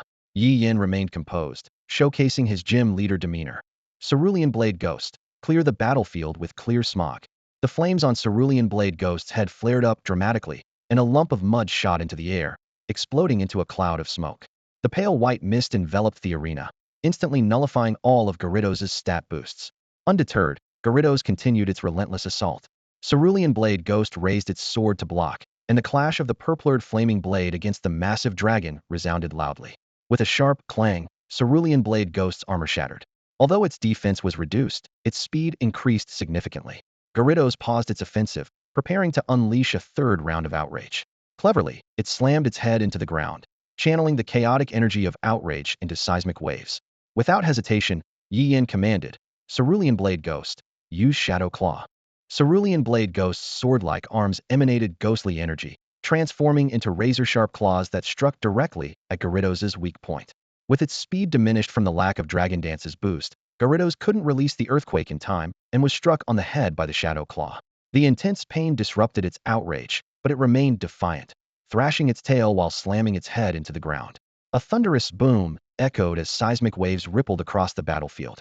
Another sharp clang followed as Cerulean Blade Ghost's armor shattered once more, its speed now reaching incredible levels. Oh, Yi Yin remarked with admiration, using a headbutt to dispel confusion while releasing an earthquake. What a clever combination move. He then decisively commanded, Cerulean Blade Ghost, target the weak spot with a sneak attack. As Cerulean Blade Ghost launched its lightning-fast offensive, Li Chun made a quick decision. Gyarados, use Whirlpool on the ground. The speed of the Blazing Blade Ghost had significantly increased due to consecutive battles, rendering Gyarados' usual Whirlpool throw strategy ineffective. Gyarados made a swift decision, twisting its massive body covered in azure scales as streams of water crackled and surged around it. In an instant, a torrent of water spiraled around its form, creating an impenetrable aquatic barrier. Amid the dragon's roar, the Blazing Blade Ghost, blocked by the water shield, quickly assessed the situation. It bent its legs and launched itself into the air like an arrow shot from a bow. Its crimson-purple eyes locked onto Gyarados at the center of the whirlpool, and with a graceful crescent motion of its arms, it unleashed a fierce and precise night slash. Same as always, Brine. Following the command, Gyarados unleashed a milky white stream of water, instantly merging and amplifying the surrounding whirlpool. Sensing the danger, the Blazing Blade Ghost crossed its arms into an shape and slashed at the incoming brine with all its might. The two forces clashed midair, evenly matched. Though Gyarados lacked high base special attack, the double damage of brine compensated for this disadvantage. As the night slash neared its conclusion, Li Chun seized the opportunity. Gyarados, use that move Dragon Waterfall Climb. Gyarados let out a thunderous roar, expanding the water column formed by the whirlpool and brine several times over, propelling the Blazing Blade Ghost high into the air. It then began a unique dragon-like dance, ascending the water column as if it were a mythical dragon leaping over the Dragon Gate. Well played, Dragon Dance and a Waterfall Climb. Yi Yin couldn't help but admire his opponent's cunning. First the sneaky Dragon Dance ambush, and now this Dragon Waterfall Climb. As Gyarados rose higher, its aura became increasingly overwhelming. But the Blazing Blade Ghost's agility far surpassed that of Tauros. Even within the confines of the Waterfall Climb, it could still move freely. Yi Yin immediately issued a command, Shadow Claw. The Blazing Blade Ghost let out a low growl, as black ghostly energy coalesced into razor-sharp claws on its sword-like arms. Gyarados, on the other hand, transformed the water flow into a spiraling horn, engaging the Shadow Claw in a fierce aerial battle. Just as the fight reached a stalemate, Li Chun revealed a confident smile. Use your tail to fling it off. Gyarados, with water swirling around its tail, struck with a powerful whip, ensnaring the Blazing Blade Ghost and slamming it downward with tremendous force while maintaining a dominant flying stance that cut off any chance of counterattack. At that moment, the Blazing Blade Ghost's sturdy armor ability activated for the third time. Solar Blade. Rain Dance. Both trainers gave their commands simultaneously. Yi Yin opted for the Blazing Blade Ghost's most powerful Grass-type move, while Li Chun initiated a weather-based strategy, with Gyarados surging skyward along a towering water path. Just as Yi Yin tried to stop the Blazing Blade Ghost, he realized that the speed boost from the triple sturdy armor activation had become a liability.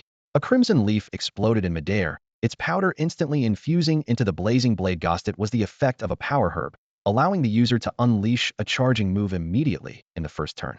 In an instant, a dazzling golden light erupted skyward. The Tsangyan Blade Ghost pressed its arms together, transforming into a massive, radiant golden blade.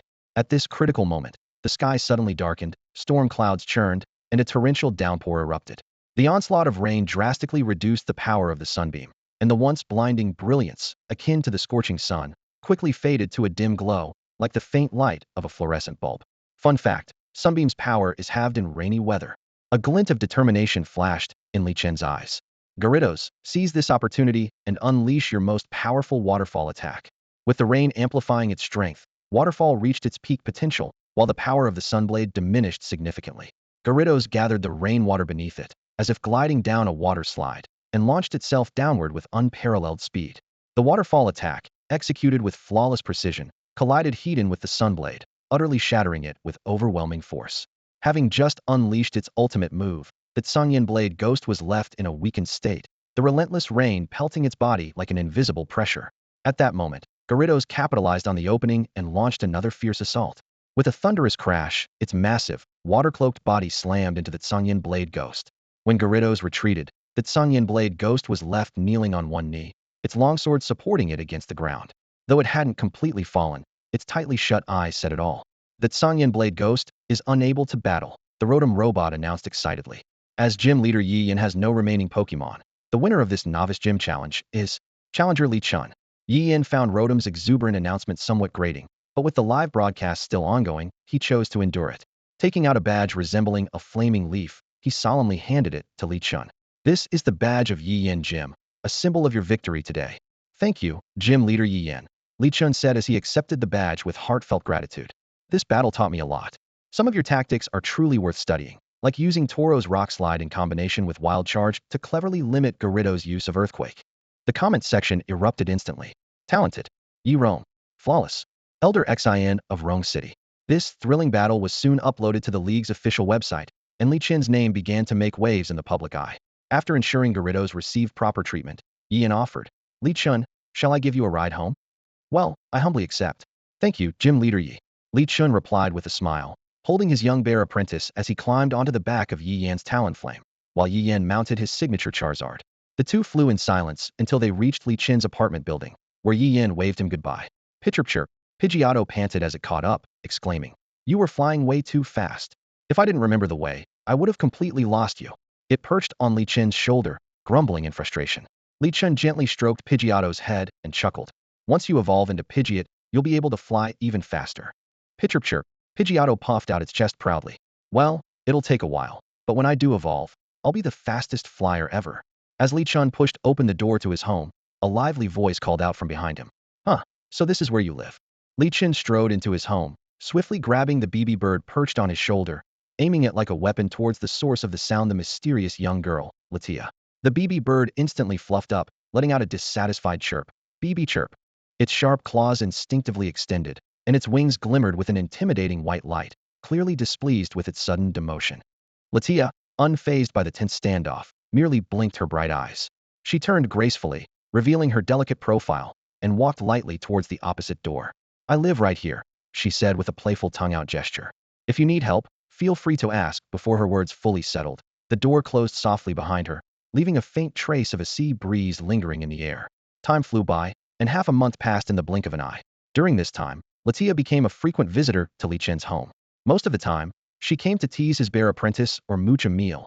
Occasionally, the two delved into deep discussions about aura power. Under Latia's guidance, Li Chun's aura abilities improved by leaps and bounds, allowing him to sense danger within a 100-meter radius. Meanwhile, the strength of his bear apprentice and Garridos steadily advanced, reaching levels 33 and 32 respectively, just a step away from professional level. One day, Li Chun finished packing and prepared to set off for Ludo Island. He carried a bulging backpack, dragged a suitcase, and had his inseparable bear apprentice and BB bird perched on his shoulder, looking every bit like a camper ready for an adventure. Hey, what's with all the bags? Where are you headed? A familiar voice called out from behind. Latia appeared beside Li Chun without him noticing, curiously poking at his backpack. Luda Island, like I told you before, Li Chun replied without turning his head. Over the past 2 weeks, Latia had given him no fewer than 10 nicknames, her overly familiar attitude leaving him both amused and exasperated. When asked why, she would just give a mysterious smile and say, your aura tells me you're a good person. Seriously? A good person card? Li Chun couldn't help but laugh. He never expected the first good person card of his life to come from this not-so-familiar girl next door. Luda Island. Take me with you. Latia's eyes lit up as she ran back to her place and dragged out a pre-packed bag. Is it possible you didn't consider I'm taking the train and you don't have a ticket? How am I supposed to take you? Li Chun sighed, rubbing his forehead. A master always has a way, Latia said with a cryptic smile, leaving Li Chun shaking his head as he walked away. At this time, Ludo Island, after the panic caused by the impending secret realm half a month ago, had gradually returned to its usual tranquility. Although elite trainers still wandered the streets, the tourism industry had bounced back, and the island was thriving once more. Hey there, heading to Galanjiu alone? No, I think he's here to challenge the Haitao Gym. Trust me, 50 years of experience on Luda Island. I know these things. Come on, look at this guy, handsome and refined. He's definitely here to tour Luda Island University. Fate brought us together today, so we'll give you a deal just 88 yuan. Outside the train station, a group of taxi drivers bantered back and forth, embodying the standard NPCs found in every city, always targeting the wallets of out-of-towners. Li Chun waved them off politely, declining their enthusiastic sales pitches. Today's check-in location was near Galanjiu Island. Li Chun had already booked a hotel nearby, fully prepared for the challenge at Haitao Dojo. He arrived at the Pokemon launch point, skillfully released his Gyarados, and was just about to mount its broad head. Right on time. Impressive, huh? A familiar voice suddenly rang out beside him.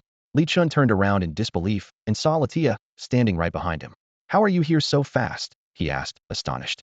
He knew that even with the high-speed train traveling at 400 kilometers per hour from Rongqing to Egret Island, plus a taxi ride, it shouldn't have been possible for her to arrive so quickly. Latia gave a mysterious smile. I told you, experts have their own methods. She gracefully leapt onto Gyarados and sat beside Li Chun. Let me guide you. Let's go together. To Li Chun's surprise, Latia's familiarity with Egret Island far surpassed that of a local from Rongqing like himself.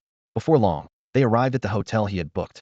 When Li Chun questioned her about it, Latia simply responded with her enigmatic smile, offering no further explanation. The system notification chimed in at the right moment. Congratulations to the host for successfully checking in.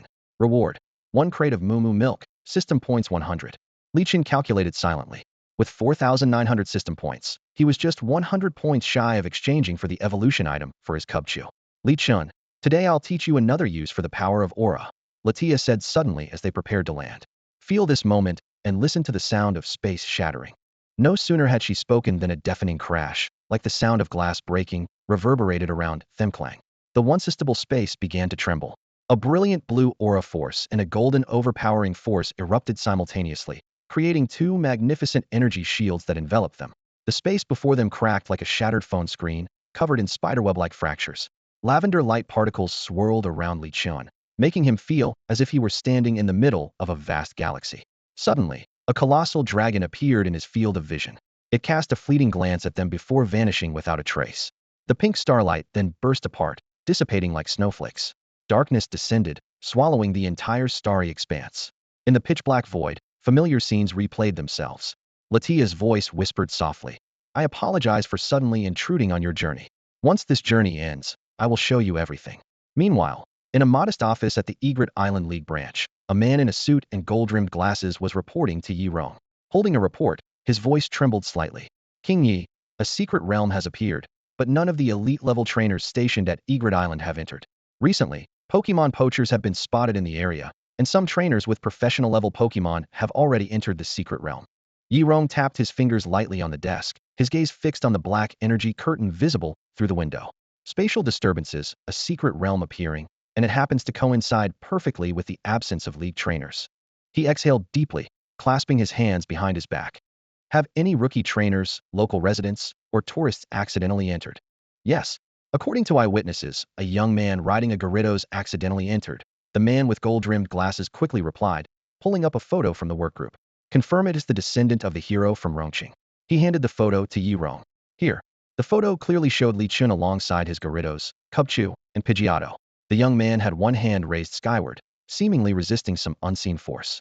Yet, atop Gyarados' head, aside from Li Chun, there was no one else in sight. The second time Li Chun entered the secret realm, he had fully adapted to its environment. Looking around, the rolling hills stretched endlessly, with only a small patch of forest dotting the landscape. The system immediately reacted. Host detected entering the secret realm. Energy level classified as catastrophe level. Suggest enabling random attribute item gathering guidance. Confirm. After a brief moment of thought, Li Chun nodded in agreement. Instantly, a bright blue guiding line appeared in his mind. After confirming that his belongings and Pokemon were all safe, he turned to Latias.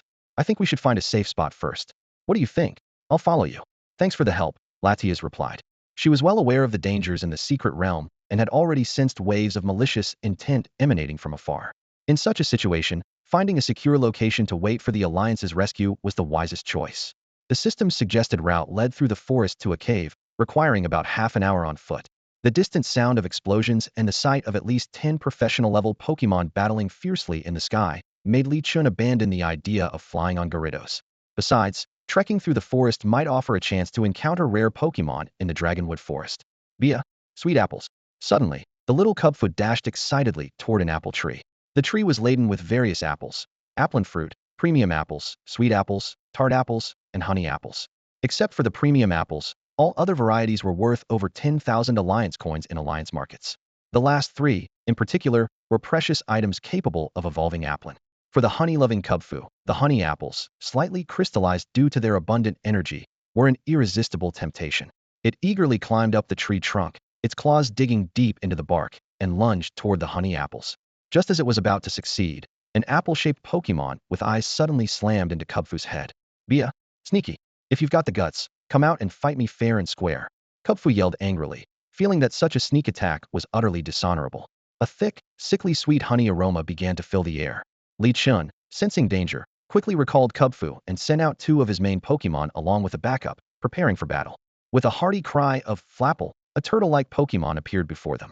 Its back resembled a freshly baked apple pie, covered in thick honey glaze, exuding an irresistible sweet aroma. The drooping, ear-like eyes slowly lifted, and Feng Milong's gaze locked firmly onto the bear apprentice. It approached with steady steps, the honey glaze on its back emitting an irresistible fragrance. Feng Milong foamed. It spoke. Little one, this territory belongs to our Apple Muncher clan. These apples are mostly our food supply, and the rest are reserved for the evolution of our offspring. The sweet aroma of honey lingered at the bear apprentice's nose, and it couldn't resist tugging at Li Chen's pants, its eyes gleaming with longing. Bia, boss, I want honey again. Watching this scene, Li Chun took a bottle of Moo Moo milk, a reward from a sign-in, out of his backpack. As soon as the cap was opened, the rich, creamy scent filled the forest. This dense woodland was clearly not a place where large dairy tanks were common, making Moo Moo milk a rare commodity here. This drink, reminiscent of sweetened milk yet richer and sweeter, was something Li Chen always rationed carefully due to its tendency to cause weight gain. Feng Milong caught a whiff of the unfamiliar yet alluring scent and fell into contemplation. It took 3 whole months to produce a single honey-glazed apple, a precious fruit tied to the evolutionary destiny of the Apple Muncher clan. Each honey-glazed apple carried the hopes of the clan, making the trade a difficult decision. But soon, Feng Milong made up its mind. Feng, 6 bottles of milk in exchange for 1 honey-glazed apple, 1 sweet apple, and 11 plain apples. How about that? Without hesitation, Li Chen took out 4 more bottles of Moo Moo milk and placed them in front of Feng Milong. The latter clearly understood that compared to the slow-growing honey-glazed apples, this rich and nutritious milk was more beneficial for the growth of newborn Pokemon. From a long-term perspective, the trade was worthwhile. Feng Mi, this is indeed a good deal, Feng Milong agreed happily, thinking that with this milk, not only could they ensure retries after failures, but they could also focus their resources on nurturing certain apple munchers with more confidence. Among their clan, some exceptionally gifted members had mastered powerful moves like Draco Meteor and Outrage, but struggled to learn Dragon Dance, likely due to poor nutrition during their early years. After the deal was sealed, Feng Milong personally retrieved the agreed-upon fruits and instructed Apple Glider to carry the milk back to the clan. Before leaving, it expressed its sincere gratitude. Feng Mi Feng, thank you, truly. As Feng Milong departed, the bear apprentice eagerly devoured the honey-glazed apple, polishing it off in a matter of seconds. Bia, so delicious. It licked the remaining honey from its lips, savoring the taste. While it had eaten apples with honey before, none came close to the natural sweetness of this honey-glazed apple. You're so kind to your companions, Latia said enviously. Li Chen smiled and replied, it's nothing really. I just try to meet their needs when I can. It's no big deal. Hasn't anyone ever treated you like this? Hearing this, a trace of melancholy flickered in Latia's eyes. Although Li Chen couldn't clearly see Latia's expression, he could sense the fluctuation in her emotions through the waveguide. He immediately realized his words had touched on a sensitive topic. Softly, he apologized, carefully observing her reaction. Latia's slender fingers gently brushed through her hair, her eyes shimmering with unshed tears. It's nothing really. I just thought of my brother back home. He left me because of certain things, she said, her voice tinged with a trace of undeniable sadness. Seeing Latia holding back her tears, Bear Cub's heart softened. Without hesitation, he reached into his backpack and pulled out the treasured sweet apple he had been saving, offering it to her. Latia wiped away the tears at the corners of her eyes and forced a faint smile. Thank you, but you should keep it for yourself. Watching the scene unfold, Li Chun let out a quiet sigh and refrained from saying more. The atmosphere was delicate, and additional words might have spoiled it. As they pressed toward their destination, the encounters with wild Pokemon grew increasingly frequent. Bear Cub and Gyarados worked seamlessly together, cutting through obstacles with ease. The light of victory seemed just ahead. However, at the forest's edge, an unexpected figure caused Li Qin's expression to change dramatically. A hypno with a golden body and a white tuft of fur around its neck stood leisurely in the middle of the path, swinging a string with a ring attached. Suri, it chuckled eerily, its pendulum swaying back and forth, emitting waves of psychic energy that induced drowsiness. Feeling the wave of sleepiness washing over him, Li Qin sharply pinched his cheek, keeping his focus locked on this notorious Pokemon. Bear Cub, U-turn. Gyarados, crunch, he ordered decisively, launching a coordinated attack. Against such a malicious Pokemon, there was no room for fair play. Bear Cub lunged forward, its fists glowing with a mix of fighting and bug-type energy, radiating a brilliant forest-like light. With a powerful uppercut, it struck Hypno squarely on its chin, sending it airborne. Gyarados, its massive jaws imbued with dark energy, was already waiting to deliver the follow-up. Crunch, crunch. Hypno let out a piercing scream that echoed through the forest. Li Qin quickly called off the assault, signaling his partners to stand down. The battered Hypno clutched its waist, trembling as it raised its pendulum. With a venomous glare, it spat out, "You better sleep with one eye open," before hobbling away in a hurry. Watching the retreating figure, Li Qin felt a strong urge to teach the Hypno a harsher lesson. Sensing the intense gaze behind it, the Hypno picked up speed, fleeing faster than a Tauros in full charge. Emerging from the forest inhabited by a colony of Sawaddle, the group came upon a secluded cave, the precise destination indicated by the system. This cave is massive, Li Qin began to remark, only for his eyes to widen in shock. Wait, is that exposed metal coat on the surface? The entire cave glittered with a silvery metallic sheen. Li Qin's heart raced. Just one piece of metal coat could sell for tens of thousands. If they could extract even a fraction of this, it would be more than enough to provide all the resources needed for Bear Cub and Gyarados to advance to elite level.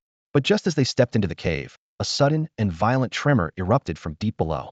The entire mountain seemed to quake. Rumble, rumble, rumble. The ground shook violently, and the soft soil kept churning. Li Qin's expression grew serious as he quickly assessed the frequency of the tremors. Xiong Tudi, Gyarados, prepare for battle.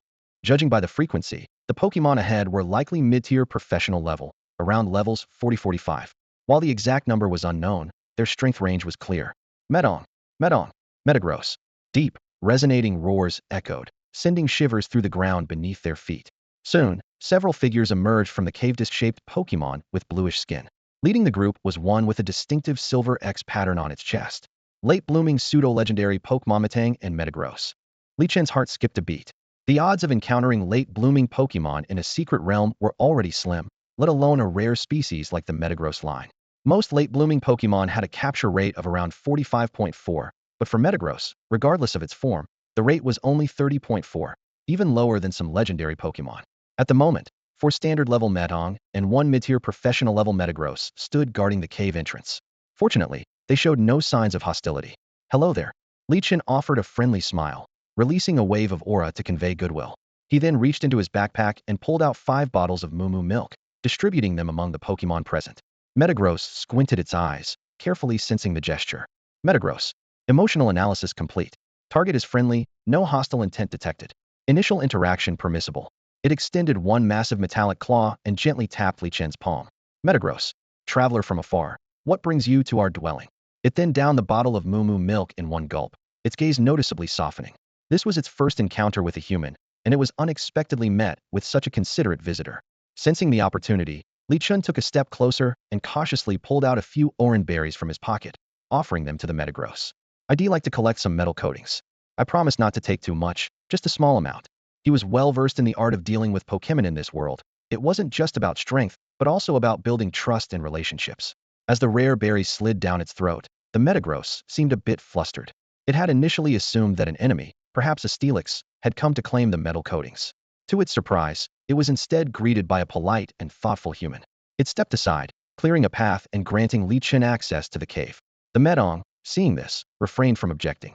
After all, they had been given gifts, and it didn't seem like such a big deal to part with a small amount of metal coating. This scene left Latias dumbfounded. "Wait, you can do that?"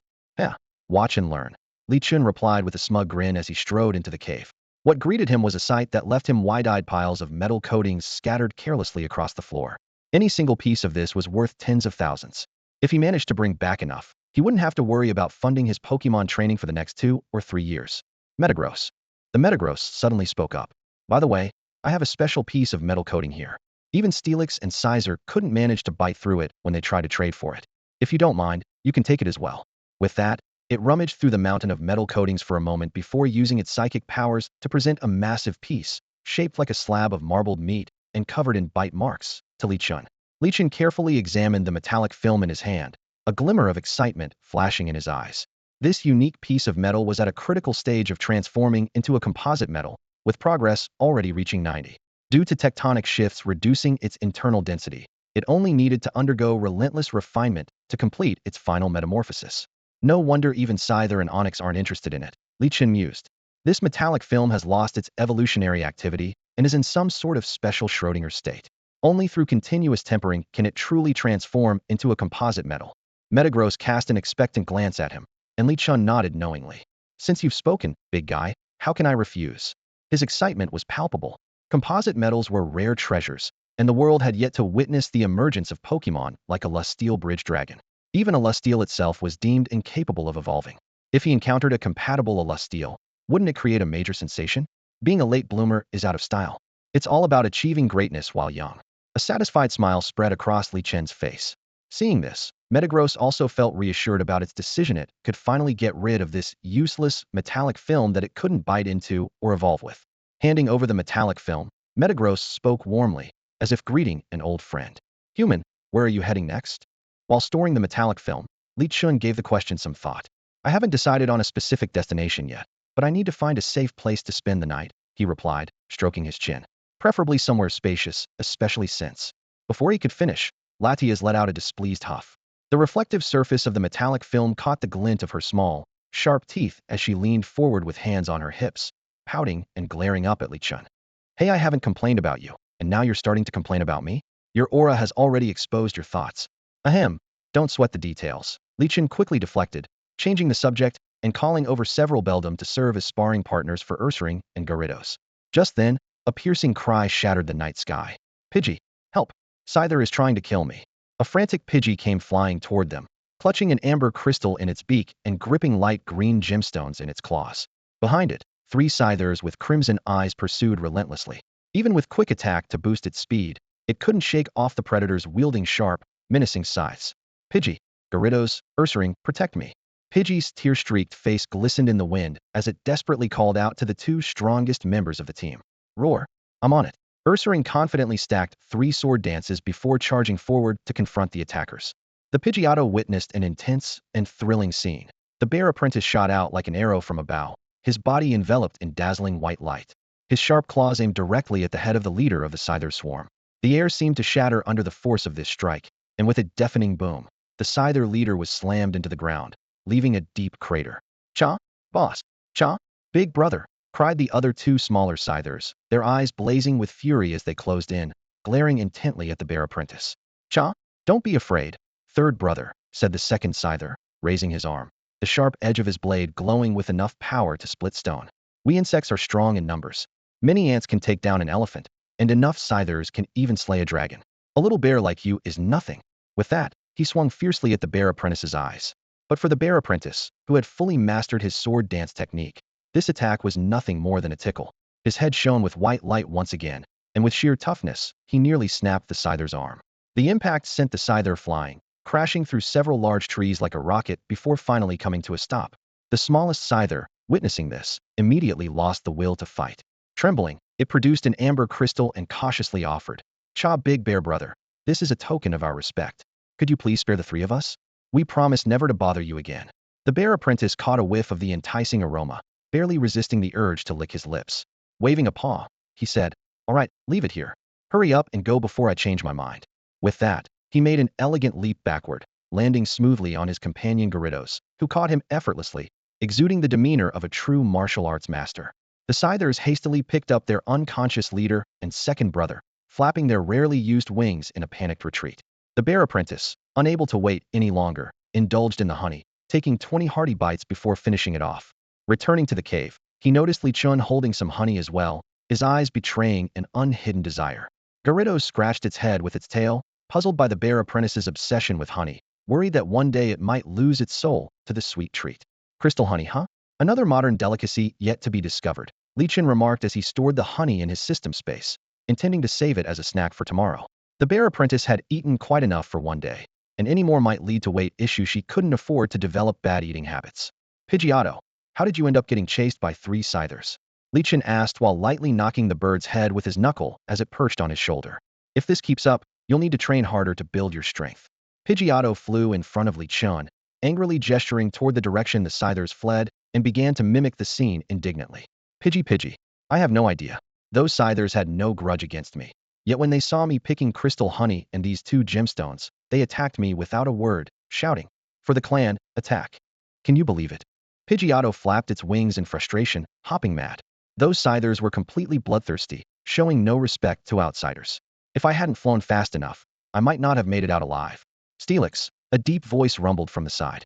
Speaking of which, some of my clan members who went out haven't returned yet. The clan members haven't returned? Li Chen frowned deeply, his heart gripped by an ominous sense of alarm. Metagross immediately provided a detailed report.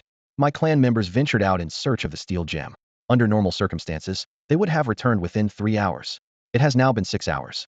If they had made a significant discovery, they would have sent someone back to report. Its highly advanced brain processed the situation rapidly, calculating the possible reasons for their delayed return. Metagross. It continued with its analysis. The Diamond Mine Cave 6,000 meters to the northeast at a 45 angle is the most likely location. There's a 59 chance they're trapped in other caves, a 40 chance they've been captured by humans, and a 1 chance that both scenarios have occurred simultaneously. Latias hesitated for a moment before softly saying, "They'll be all right." Just as Metagross was about to rally its clan members for a rescue operation, 2 uninvited guests barged into the cave, and Trancia Sizer clad in crimson armor with semi-transparent wings, and a Steelix with a gray, metallic body, crimson eyes, and a pointed tail.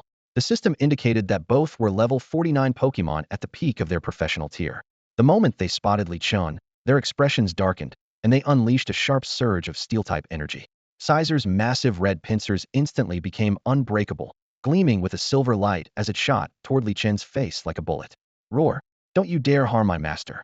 Gyarados bellowed, its tail sweeping out in a powerful arc while summoning a whirlpool to force Sizer back. "Sizer! Metagross, what are you doing?" Sizer's rage was palpable. "That's a human. In just 3 hours, humans like him captured most of our clan members." Steelix glared at Li Chen with equal hostility. "Steelix, Metagross, we've respected you in the past because of your strength and your metal coat. But now, you're colluding with a human. What's your real motive?" Completely bewildered, Li Chen stepped forward, projecting a wave of aura to convey his goodwill. "Wait, are you saying your clan members have been captured?" Soothed by the calming energy of the aura, the 2 Pokemon's anger subsided slightly. Steelix spoke with a somewhat softened tone. "Steelix, yes, Sizer and I have lost most of our clan members to capture, with only a few managing to escape through unconventional means. Our territory has been taken over and destroyed. That's why we were so furious when we saw you earlier." Steelix's tail slammed into the ground again and again like a massive hammer, sending shards of rock flying in every direction. Fury burned intensely in its eyes. Meanwhile, Metagross hovered midair, preparing to launch itself upward, its 4 claws poised and ready to strike. "I was just about to head into the mining cave to search for my kin. What's going on? How did your kin disappear?" Metagross asked urgently. "You can't leave now," Sizer said firmly, extending its sharp pincers to hold Metagross down. "A strong protector must stay and guard the territory. Our land has become uninhabitable, and we had no choice but to seek your help." Sizer then explained the situation. A rift had suddenly appeared in the sky, eerily similar to one from years ago. Human trainers swarmed in, capturing their kin with electric nets and even looting all the metal coats within their territory. While resisting the invaders, Sizer attempted to locate their kin who had ventured out, only to discover they were all trapped inside the mining cave. Both the kin within and outside were in peril, and even the neighboring Steelix had been driven out of its territory. If only the old leader were still here. Steelix lowered its massive head, its enormous form betraying a wavering resolve. "Fool," Sizer snapped angrily. "The old leader has been gone for years. If you miss it so much, go look at the gemstone on the mountaintop. As Steel-type Pokemon, we should charge forward with unyielding strength and crush our enemies, not cower or bully the weak." "How many people are there?" Li Chen interjected. Sizer and Steelix thought for a moment before replying in unison, 6. "And how many Pokemon do they have left that can still fight?" Li Chen pressed on. "As the old saying goes, know your enemy and know yourself, and you will never be defeated." If the enemy didn't have many Pokemon left, the chances of a successful counterattack would be high. "There were 7 left when I left," Sizer admitted truthfully. Li Chen nodded, deep in thought, calculating their odds. On their side, they had Steelix, Sizer, and the slightly weaker Pidgeotto, making it 4.5 Pokemon in total, including himself. Under normal circumstances, he wouldn't interfere with a Pokemon capture. However, these poachers were using electric nets to forcibly capture Pokemon, a blatant violation of a trainer's code of ethics. This ignited a fire of righteous anger within him. Human, I have a favor to ask. Metagross's tone was earnest. Among the kin that ventured out, there's one on the verge of evolving into a Metagross. If it's taken away before I can see it again, I'll never forgive myself. He'll do it. Lichen interrupted before it could finish. He walked to the cave entrance, where sunlight cast a warm glow on one side of his face. Metagross gazed at the young man, whose scholarly demeanor radiated determination. Lichen offered a calm smile. Leave it to me. A system achievement notification appeared. Good triumphs over evil accomplished by eliminating a small team of Pokemon poachers.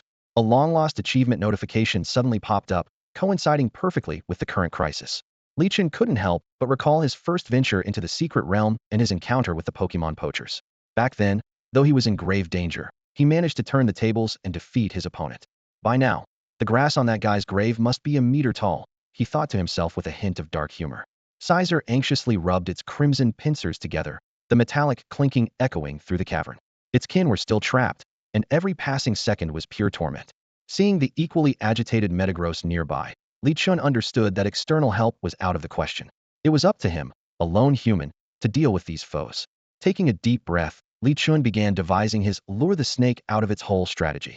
With limited combat power at his disposal, he had to plan meticulously. The plan was straightforward. Sizer and Steelix would draw away half of the enemy forces, while he, along with Pancham, Gyarados, and Pidgeotto, would lie in wait. They would first subdue the poachers who ventured out, and then launch a surprise attack on the remaining ones inside. The operation commenced immediately. Li Chun rode atop the massive Gyarados, carefully making his way to the top of the cavern. During this time, Gyarados and Pancham continuously powered themselves up. Gyarados with 6 layers of Dragon Dance, and Pancham with 3 layers of Swords Dance. The sheer intensity of their energy was palpable, as if each strike could tear through the very air. At that moment, Sizer and Steelix began their diversion. They wreaked havoc on the surrounding terrain, roaring thunderously and successfully drawing the attention of the poachers who were attacking the Duraludon. 2 more fools seeking death, sneered the bead-eyed leader of the poachers, flanked by a Mytena, whose glowing eyes gleamed ominously. 4th, 5th, 6th, go take care of them. The 2 men and 1 woman who received the order stepped forward confidently, as if victory was assured. Their Pokemon followed closely behind, their crimson eyes piercing through the dim cavern. Sizer and Steelix continued their destructive rampage. As soon as they sensed the approaching enemies, they launched an all-out assault. Sizer, like a streak of red lightning, clamped down on Eradicate with precision. The steel pincers immobilized the tawny rodent, which let out a blood-curdling screech, while the other 2 Pokemon retaliated fiercely. Toxicroak's heel spikes glowed with fighting-type energy as it aimed for Sizer's lower body. At the same time, Liepard shifted its focus, channeling Dark-type energy into a concentrated beam directed at Steelix's head. In this critical moment, Li Chun whispered an order to Pancham to take down the 3 poachers. Understanding the signal, Pancham grabbed hold of Pidgeotto's claws and quietly descended onto the battlefield. 2 men and a woman emerged from the cave, each tightly gripping a corner of the capture net, their faces lit with triumphant smiles as if success was within their grasp. Yet their smugness lasted less than a second before the situation took a drastic turn. The apprentice bear darted forward like a bolt of lightning, delivering a fierce spinning kick straight to the short-haired woman's abdomen. Using the momentum, it pivoted and launched a second kick aimed directly at the tattooed man on the right. Still engrossed in their fantasy of capturing prey, the 2 were caught entirely off guard and were sent flying by the sheer force of the kicks. The man on the far left sensed the incoming danger too late. He barely had time to glance at his companions before a sharp cry rang out. By Jiao Jiao! The steely wings of a Bibinio smashed into his head with brutal force, causing blood to gush out instantly. After swiftly dealing with the 3 poachers, Li Chun dashed into the cave. The sight that greeted him was a brutal battle. A battered and scarred Celestial dragon was struggling to fend off 3 Nidoqueens. Behind the dragon huddled a group of baby Pokemon Dino, Bagon, and Beldum like a gathering of protégés seeking the protection of their guardian. Strewn around the cave were the lifeless bodies of Metagross, Scyther, Steelix, and Lyron, all of whom had sacrificed their lives to protect their offspring. Hey, leave now, and I might let you go. Hand over the Pokemon behind you. A shifty-eyed trainer taunted the Celestial dragon. Li Chun recognized him instantly. It was Hunter A, a wanted criminal. Accompanying him were Hunters S and B, infamously known online as the Shabibi Trio. Celestial, retreat. I can't bear to see more sacrifices. Despite its injuries, the Celestial dragon stood its ground, unwavering in its resolve to protect the young behind it. Listen up. Behind me stands the future, our hope. With a thunderous roar, the celestial dragon swung its tail in a wide arc, summoning an even more formidable green dragon tail, infused with immense power. A deafening crash echoed through the cave as the force of its attack sent the three Nidoqueens staggering 3 meters back. Looks like you're choosing the hard way. Hunter A sneered, crushing a wine glass in his hand. The purplured liquid splattered onto the ground as he barked. Nidoqueens, attack. The three hulking purple beasts roared as they charged at the celestial dragon, red, blue, and yellow energies swirling in their hands. Although their attack power had been weakened by the celestial dragon's Widaria destruction move, their combined assault still posed a lethal threat to the exhausted dragon. Seeing the dire situation, Li Chun sprang into action. Aquatail Waterfall. His Gyarados, bolstered by Dragon Dance, zipped behind the Nidoqueens with lightning speed. Its massive tail, brimming with overwhelming energy, came crashing down. Caught off guard, the Nidoqueens were sent flying, only to be pummeled further by surging water columns. They slammed into the cave's ceiling, writhing in pain under the dual assault of rock and water. Meanwhile, the apprentice bear, having maxed out its attack with Sword Dance, charged directly at Hunter A. At this point, its strength rivaled that of elite-level Pokémon, and a single strike could turn the tide of battle. However, Hunter A merely glanced at Li Chun with a cold smirk and uttered 2 chilling words, Psychic Force. From Li Chun's shadow, a mysterious Dream Eater wearing a wizard's hat slowly emerged. It immediately unleashed a web-like surge of pink-purple psychic energy, spreading outward and trapping the bear apprentice firmly. Dream Eater, devolve 2 stages, and try again. The bear apprentice was suspended midair, immobilized by the psychic force. Hunter A sneered and commanded, Shadow Ball. The Dream Eater quickly gathered a pitch-black sphere of energy in front of it, which swelled from the size of a ping-pong ball to that of a soccer ball before being hurled forcefully at the bear apprentice. A strange, piercing sound echoed through the air, but Li Chun remained calm. Bear apprentice, use U-turn. The bear apprentice erupted with a powerful bug-type energy, breaking free from the psychic restraints. The Dream Eater, clearly unprepared for such a counter, froze in surprise. Useless creature. Use mystical fire. Hunter A roared in fury. The bear apprentice deftly dodged the shadow ball, its pale green paw striking the wizard's hat atop the Dream Eater's head with precision before swiftly retreating. In a panicked response, the Dream Eater unleashed a burst of 7-colored flames at its previous position, illuminating the cave in dazzling hues, but it hit nothing. The bear apprentice had already returned to Li Chun's side, ready for the next move. Are you stupid? Use Psybeam now. Hunter A's body trembled with rage, his small frame shaking uncontrollably. The 3 gemstones on the Dream Eater's chest radiated light, weaving a kaleidoscopic wave that distorted the surrounding space. However, as the light faded, the bear apprentice seemed to vanish, as if it had used phantom force. Dream. The Dream Eater looked bewildered. Its opponent had been right in front of it, though. Could it suddenly disappear? At that moment, the Dream Eater caught a glimpse of a streak of white light in its peripheral vision. Bang! A sharp aerial ace slashed down, striking with pinpoint accuracy and driving the Dream Eater into the ground. It was rendered incapable of continuing the battle. Hunter A's face turned ashen, and he was left speechless. This one's all yours, Li Chun said calmly. Scizor and Steelix stepped forward. Meanwhile, Duraludon and the younglings it had been protecting finally had a chance to breathe. Once the danger had passed, the exhausted Duraludon gave a relieved smile before collapsing backward. Roar! Oh hell no, the dragon's down. Gyarados exclaimed, quickly using its tail to catch the falling Duraludon. When they finally got a clear look at Duraludon's injuries, everyone gasped in shock. Its body was covered in wounds, burn marks charred black, electric currents coursing through its frame, and frost-encrusted scabs over its knees. The scars told a silent tale of the fierce battles it had endured. By all rights, its body should have given out long ago, but it had pushed through, burning its very life force to protect the younglings behind it. Scizor, you bastard, die already. Scizor, consumed by rage, clamped its steel pincers around Hunter A's neck. With a sickening crunch, Hunter A's life ended then and there. Steelix, Duraludon, my brother, I couldn't do anything for you. Overwhelmed by fury, Steelix coiled its massive tail, crushing the remaining 2 hunters in its grasp. When the chaos finally subsided, Scizor and Steelix hurried back, determined to bid a final farewell to Duraludon. The younglings of Scizor and Celesteal surrounded the gravely injured Celesteal, tears streaming down their faces. This Celesteal was the only one of its kind in the territory. Its parents had been tragically killed protecting their kin, and now it was on the brink of death, sacrificing itself to shield the younglings. Li Chun let out a sigh, his gaze heavy with concern. Through his systems analysis, he discovered that while Celesteal's life force had plummeted to its lowest point, leaving it in a near-death state, there was still a faint glimmer of hope it wasn't completely gone. In the distance, Latias quietly observed the scene, sensing the wave of aura emanating from Li Chun. She silently lowered her hands, halting her actions. Human, please save it. Sizer pleaded as it stepped forward. I'm willing to trade all the resources of our tribe in exchange. Our Steelix territory holds many precious gemstones. Just save it, please. Steelix added urgently. Li Chun waved his hand dismissively. There's no need for that. Helping Pokemon in need is something I should do. A system notification promptly sounded. Congratulations, host, for achieving the milestone. Justice prevails I. Reward earned. Training Sandbag 6 Special Attack. System points 500-5400. Without hesitation, Li Chun exchanged 500-4900 system points for a revitalizing block. A hexagonal, golden solid materialized in his hand. He carefully fed it into a Lusteel's mouth. The potent life force began to spread through a Lusteel's body, but due to the severity of its injuries, the block, which could normally fully heal a near-death Pokemon, could only barely sustain its vital signs. Do you have citrus berries or orange berries? Li Chun asked while opening 5 bottles of Moo Moo milk. He gently poured them into a Lusteel's mouth. The nourishing milk gradually stabilized a Lusteel's breathing, and the abnormal conditions on its body began to subside. Steelix regurgitated a pile of berries. Though there was a decent quantity, their appearance left much to be desired. Under Li Chun's guidance, Kubfu selected a few of the better-looking citrus berries, peeled and sliced them, and continued feeding them to a Lusteel.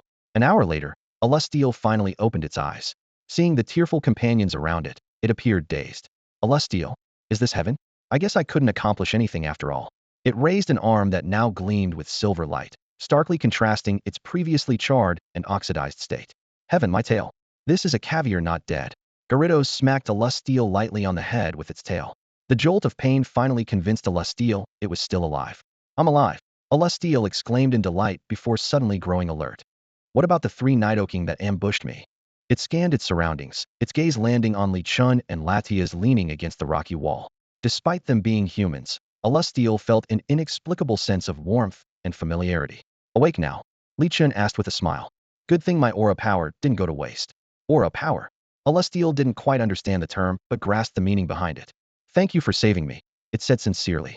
That sense of warmth only reinforced its belief it was this human who had given it a second chance at life. The aluminum steel dragon gazed at the boy before it, so different from other humans, with emotions surging in its heart. In its lifetime, humans had been both its tormentors and now its saviors. The kindness and warmth radiating from Li Chun made the steel dragon lower its guard. Here, try some Moo Moo milk, Li Chun said softly, crouching in front of the young Pokemon. As the bottle of milk was opened, a sweet aroma filled the cave. While emanating a gentle aura of wave power, he patiently waited for the little ones to respond. Vagon was the first to give in, happily running up to Li Chun. Its small head leaned toward the bottle, drinking greedily with loud gulps. Dano and Beldum hesitated for a moment, observing their companion's safety before joining in to enjoy the delicious treat. For these newborns, it was their first taste of something so delightful. Meanwhile, in the cave, the Scyther Swarm and Onyx group, led by their respective leaders, orderly retreated. With their departure, the cramped cave suddenly felt spacious. The 6 human corpses were respectfully handled, leaving no traces of blood on the ground. As for the Pokemon belonging to the deceased, Li Chun instructed his hand-shaped Pokemon to collect them into Pokeballs, neatly placing them aside for the League's personnel to manage. Human, why did you help me? The aluminum steel dragon finally asked, sitting beside Li Chun after settling the 3 pseudo-legendary Pokemon cubs. To the dragon, if Li Chun's goal was simply to capture Pokemon, taking the 3 rare younglings would have sufficed. There was no need to go out of his way to save it. Sent by Metagross to assist, Li Chun's seemingly selfless actions confused the dragon. Humans, in its eyes, were becoming increasingly paradoxical, capable of both ruthless greed and selfless compassion. Li Chun smiled and replied, because you're kind. To be willing to exhaust your life force and unleash your full potential to protect others, that's a rare and admirable quality. Besides, it only cost me 500 system points, and I can make up the last 100 points by tomorrow's sign-in. Waiting one more day isn't a big deal, is it? Because I'm kind. The aluminum steel dragon murmured to itself, recalling the faint conversations it overheard while unconscious. Li Chun hadn't taken advantage of the situation to demand more compensation from Pyroar, which surprised it. This human boy, who seemed to defy conventional logic, had truly extended a helping hand purely out of goodwill. Benefactor, I really want to repay you, the aluminum steel dragon said sincerely. But even though I still have my strength, the depletion of my essence has left me temporarily unable to fight. I'm truly sorry. It had intended to act as Li Chun's temporary bodyguard, but its current state was akin to Ash's Sceptile during its initial stages, its moves seemingly sealed. The intense battle had drained too much of its essence, leaving it with only 2 options for recovery. slowly absorbing energy through special items or regaining strength via evolution. For now, only the first option was viable. It's all right, Li Chen said softly. I didn't save you to gain anything in return. I just can't bear to see any Pokemon lose its life. Li Chen lay on the cold, damp floor, his hands behind his head, gazing at the Garan diamond above. Just like you said, I don't want to witness any more sacrifices, he murmured softly. Thinking about the story of the Celestial Dragon, Li Chen couldn't help but reflect on the similarities in their fates. Both had parents who sacrificed themselves to protect them. Now, they were walking the same path, not only as followers but also as pioneers. Hey boss, let me borrow the metal plate for a few more punches. The bear apprentice ran over excitedly, asking Li Chun for the metal plate that had become its personal training tool. It firmly believed that only through relentless effort could it become the strongest Pokemon. This belief drove it to train daily in peak condition, and the results were evident in battles. It had seamlessly integrated the characteristics of Brick Break into other moves, and even its U-turn had undergone a transformation. Against opponents of similar level, psychic moves were little more than trivial tricks, easily countered with a few punches. Bang, bang, bang. Each punch from the bear apprentice sent tremors through the metal plate. Li Chun opened the system interface, watching as the mutation progress soared. 91, 92, 98, 99. Finally pausing at 99.9. Li Chun furrowed his brow and instructed, hit harder. Channel all your energy into the strongest strike you can muster. The bear apprentice nodded solemnly and immediately activated a combination of focus energy and swords dance. In an instant, a torrent of fighting-type energy surged within a 10-meter radius, shattering nearby rocks. The Celestial Dragon looked on in awe as the smaller bear apprentice unleashed such overwhelming energy, particularly the continuous flow of fighting energy emanating from its lower abdomen. As the training continued, the metal plate began to captivate the Celestial Dragon's attention. It couldn't resist pressing its face against the plate. At that moment, the bear apprentice's unrestrained palm strike sent the Celestial Dragon staggering backward, leaving the intricate layers of the metal plate clearly visible. The system displayed the mutation progress as stuck at 99.99. Damn it. This is even more ridiculous than PDD's unlucky streak, Li Chen muttered in frustration. Despite the amplified Brick Break powered by focus energy and swords dance strong enough to make even same-level Steel-type Pokemon wary, it could only push the progress to 99.99. Honestly, I thought that last hit felt pretty satisfying, the bear apprentice said, scratching its head, clearly pleased by the crisp sound of the strike. It was even more thrilling than a Gyarados after 6 dragon dances. The Celestial Dragon, now half-leaning on the ground, dazedly stared at the metal plate, as if it could see right through it. Witnessing this, inspiration struck Li Chun. Celestial Dragon, do you want to give it a try? Composite metal is your evolution item, after all. Celestial, leave the refining to me. The Celestial Dragon stepped forward, channeling steel-type energy into its claws, which extended into razor-sharp blades. With a resounding clang, the metal plate underwent a dramatic transformation, eventually forming a solid, intricately layered ingot of composite, metal, a miraculous substance capable of enabling specific Pokemon to evolve. At last, the masterpiece was complete. Li Chun gazed at the piece of composite metal in his hand, resembling a slab of marbled meat. This was an evolutionary tool for the aluminum steel dragon species, capable of replenishing the essence lost during evolution. He couldn't help but joke to himself if he didn't know it was made of metal, he might have been tempted to deep fry it for a taste. At the moment, the aluminum steel dragon's condition was far from ideal. Its essence had dissipated, rendering it unable to use its moves, much like Ash's Sceptile when it had just evolved. For Pokemon, the loss of essence was no trivial matter. The longer it dragged on, the more dire the consequences. Fortunately, the aluminum steel dragon's vitality was still stable, sparing it from a fate as grim as Alder's Volcarona. Benefactor, forgive me, but I must decline, the aluminum steel dragon said, its eyes flickering with inner conflict as it stared at the composite metal. It felt a deep sense of guilt for having consumed so many resources without being able to contribute anything to Li Chun in return. Accepting this gift without earning it weighed heavily on its conscience. Please allow me to serve you first. After I've proven my worth, then I'll accept the composite metal to evolve, it said, and to Li Chun's astonishment, the aluminum steel dragon prepared to mimic Abyss Harp by kneeling and performing a blade-like gesture toward the ground. Stop! Li Chun quickly stepped forward to intervene, supporting the aluminum steel dragon before it could kneel. He couldn't bear the idea of a Pokemon bowing to him. It just felt wrong, as though it might shorten his lifespan. Besides, he didn't think he had done anything worthy of such a grand gesture. The aluminum steel dragon, now back on its feet, repeatedly expressed its gratitude. It then grabbed a steel gem from the ground and tried to press it into Li Chun's hand. Li Chun was left speechless, accepting 2 of the gems before pushing the rest back. Ahem, aluminum steel dragon, my friend, these are too valuable. Keep the rest to restore your essence. The emergence of these elemental gems had caused the prices of gemstone minerals to plummet domestically. With a quality akin to natural diamonds and near-perfect purity, they were highly sought after by trainers. A single bug-type gem could fetch a price of 100,000, while other types started at no less than 200,000. Benefactor, I have one more request. The aluminum steel dragon wiped away its tears and looked at Li Chun with resolute determination. What is it? I want to grow stronger. Strong enough to defeat any number of enemies, no matter how many come my way. The aluminum steel dragon recalled the memory of its parents sacrificing themselves to protect it. Whether in the past or now, it had been powerless to protect those it cared about. It vowed in its heart that it would never again stand by helplessly as its loved ones were hurt. All right. Li Chun nodded and immediately pulled up the system interface to analyze the aluminum steel dragon's stats. Pokemon, aluminum steel dragon. Type, steel dragon. Gender, male. Ability, light metal. Level, 36 professional tier. Held item, steel gem. Moves, Leer, metal claw, mirror coat, rock smash, hone claws, metal sound, wide guard, dragon tail, iron defense, flash cannon. After reviewing the panel, Li Chun understood why the aluminum steel dragon was struggling in battle.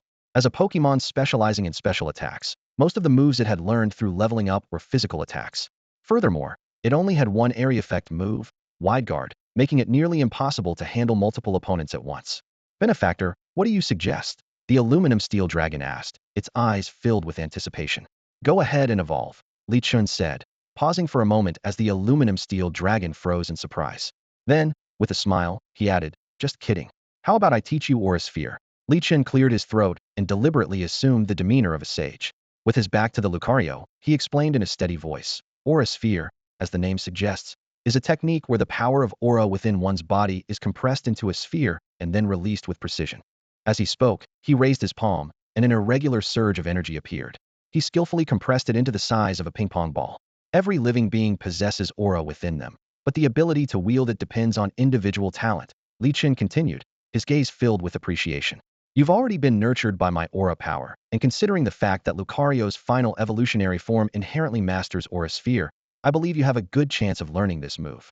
These words were no exaggeration. Li Chun could clearly sense the aura power surging within Lucario, boundless energy akin to a vast ocean, marking it as a natural-born aura wielder. Really, is that true? Lucario's eyes lit up as it asked excitedly. Master, would you be willing to teach me how to use Aura Sphere? It could barely contain its excitement, calculating that despite its proficiency with special attack moves, there were far too few Pokemon in the area capable of teaching such techniques. Other than learning Mirror Coat and Flash Cannon from Metagross, it had mostly relied on direct combat, with little opportunity to use long-range attacks. Mastering Aura Sphere would undoubtedly make dealing with Dark-type Pokemon much easier. Well, they'll let her teach you, Li Chun said, turning to point at Latias beside him. Me? Latias, who had been watching the scene unfold with amusement, pointed to herself and frowned slightly. Li Chun jogged over to Latias, gently massaging her shoulders with a coaxing tone. Sister Latias, you're the most skilled Aura user I've ever seen. I'm still a novice myself, won't you teach the Aura Sphere? Hearing the compliment, Latias raised her eyebrows slightly, a smug smile curling at the corners of her lips. Yet, she feigned reluctance. Fine, I suppose I can teach it if I must. And so, Li Chun and Lucario sat cross-legged on the ground, attentively listening to Latias' guidance. While Lucario's progress remained unclear, Li Chun himself managed to grasp the basic principles of Aura Sphere. It would now depend on the teamwork between the master and apprentice to refine their abilities.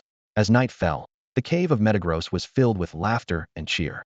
Li Chun and the Pokemon gathered around a warm fire, roasting food and humming tunes in harmony. Steelix was enthusiastically devouring roasted orange berries, the sweetness of the fruit causing it to let out a satisfied burp. Li Chun, my friend, am planning to head to the mountain peak tomorrow. Care to join me? Steelix asked, eyeing the berries roasting over the fire. The mountain peak? Li Chun hesitated, calculating the height of the mountain. With his stamina, it would take him at least half a day to climb it. On top of that, there was the potential risk of encountering flying-type Pokemon along the way, a challenge he wasn't eager to face. You really don't need to worry about that, Sizer said, sipping berry juice. Its reddish-orange face took on a slightly tipsy hue. We're going to visit the true boss. All the Pokemon around here were its comrades in life. They generally want to attack us. That's not what you said when you came asking for my metal coat, Metagross interjected with a teasing remark from the side. The next day, the check-in location refreshed as usual. This time, the destination was the water capital Altar. The name immediately reminded Li Chun of two legendary Pokemon associated with water capital in the Pokemon world, Latios and Latias.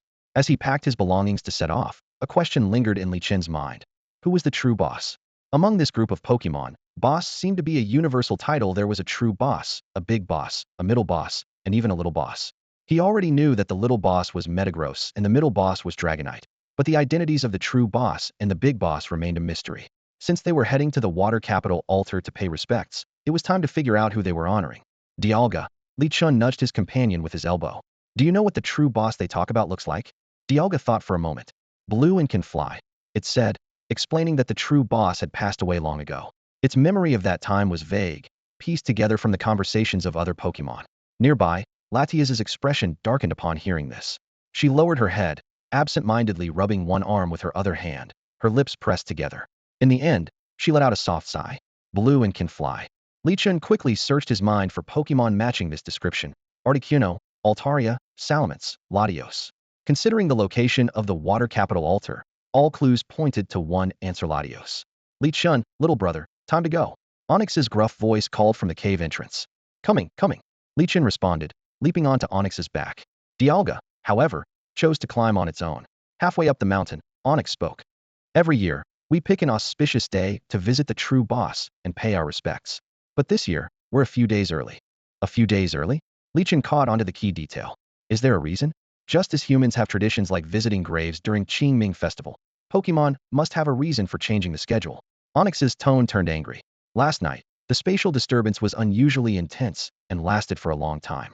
On my way here, I saw a group of Pokemon fleeing, chased by many humans. Capturing them is one thing, but ganging up on them? Outrageous. If it weren't for the importance of the true boss's relics, Onyx would have gone to drive those humans away immediately. The smaller leaders had analyzed the situation overnight. This group of powerful humans wandered the territory daily, attacking Pokemon in groups. It was only a matter of time before they reached the mountaintop, where the true boss's relics were kept, something that must not fall into the wrong hands. Bringing Li Chun along felt like the right decision. He seemed kind-hearted and had already earned the big boss's approval, making him a fitting companion for this important visit. Li Chun frowned slightly upon hearing this. This is a sign that the exit of the secret realm is about to appear, he said, gazing into the distance with a serious expression. Soon, a large number of trainers will surge into this area through the gate of the secret realm. It will be difficult to maintain a peaceful life here. He continued to analyze. This newly emerged secret realm is barely developed.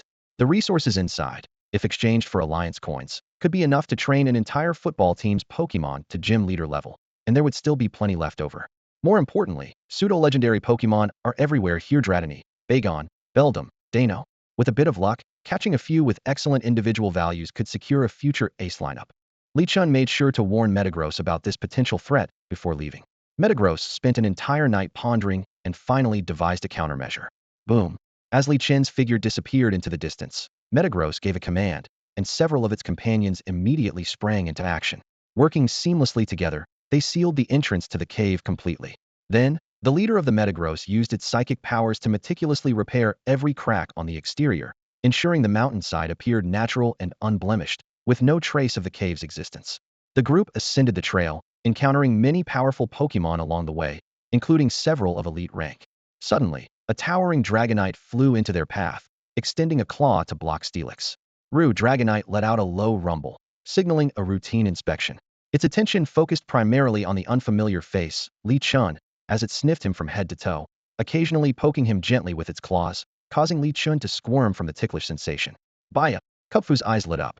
What an impressive physique. Such a perfect blend of strength and grace. It carefully examined Dragonite's form. It looks round on the surface, but every muscle is firm and well-defined, a result of meticulous training, without an ounce of excess fat. Dragonite seemed quite pleased with the little one's keen observation. Striking a bodybuilding pose, its short arms flexed rhythmically, muscles rippling. You've got a good eye, little one. Want me to teach you a few moves? Baya, Brother Dragon, can you teach me Thunder Punch? Kubfu eagerly requested. It had been struggling in recent battles against Gyarados and figured learning a new powerful move could give it an edge in future team matches. Dragonite nodded readily. Once we reach the mountaintop, I'll teach you Thunder Punch. With that, it stepped aside and joined Li Chen's group, flying toward the peak. Soon, they arrived at the summit.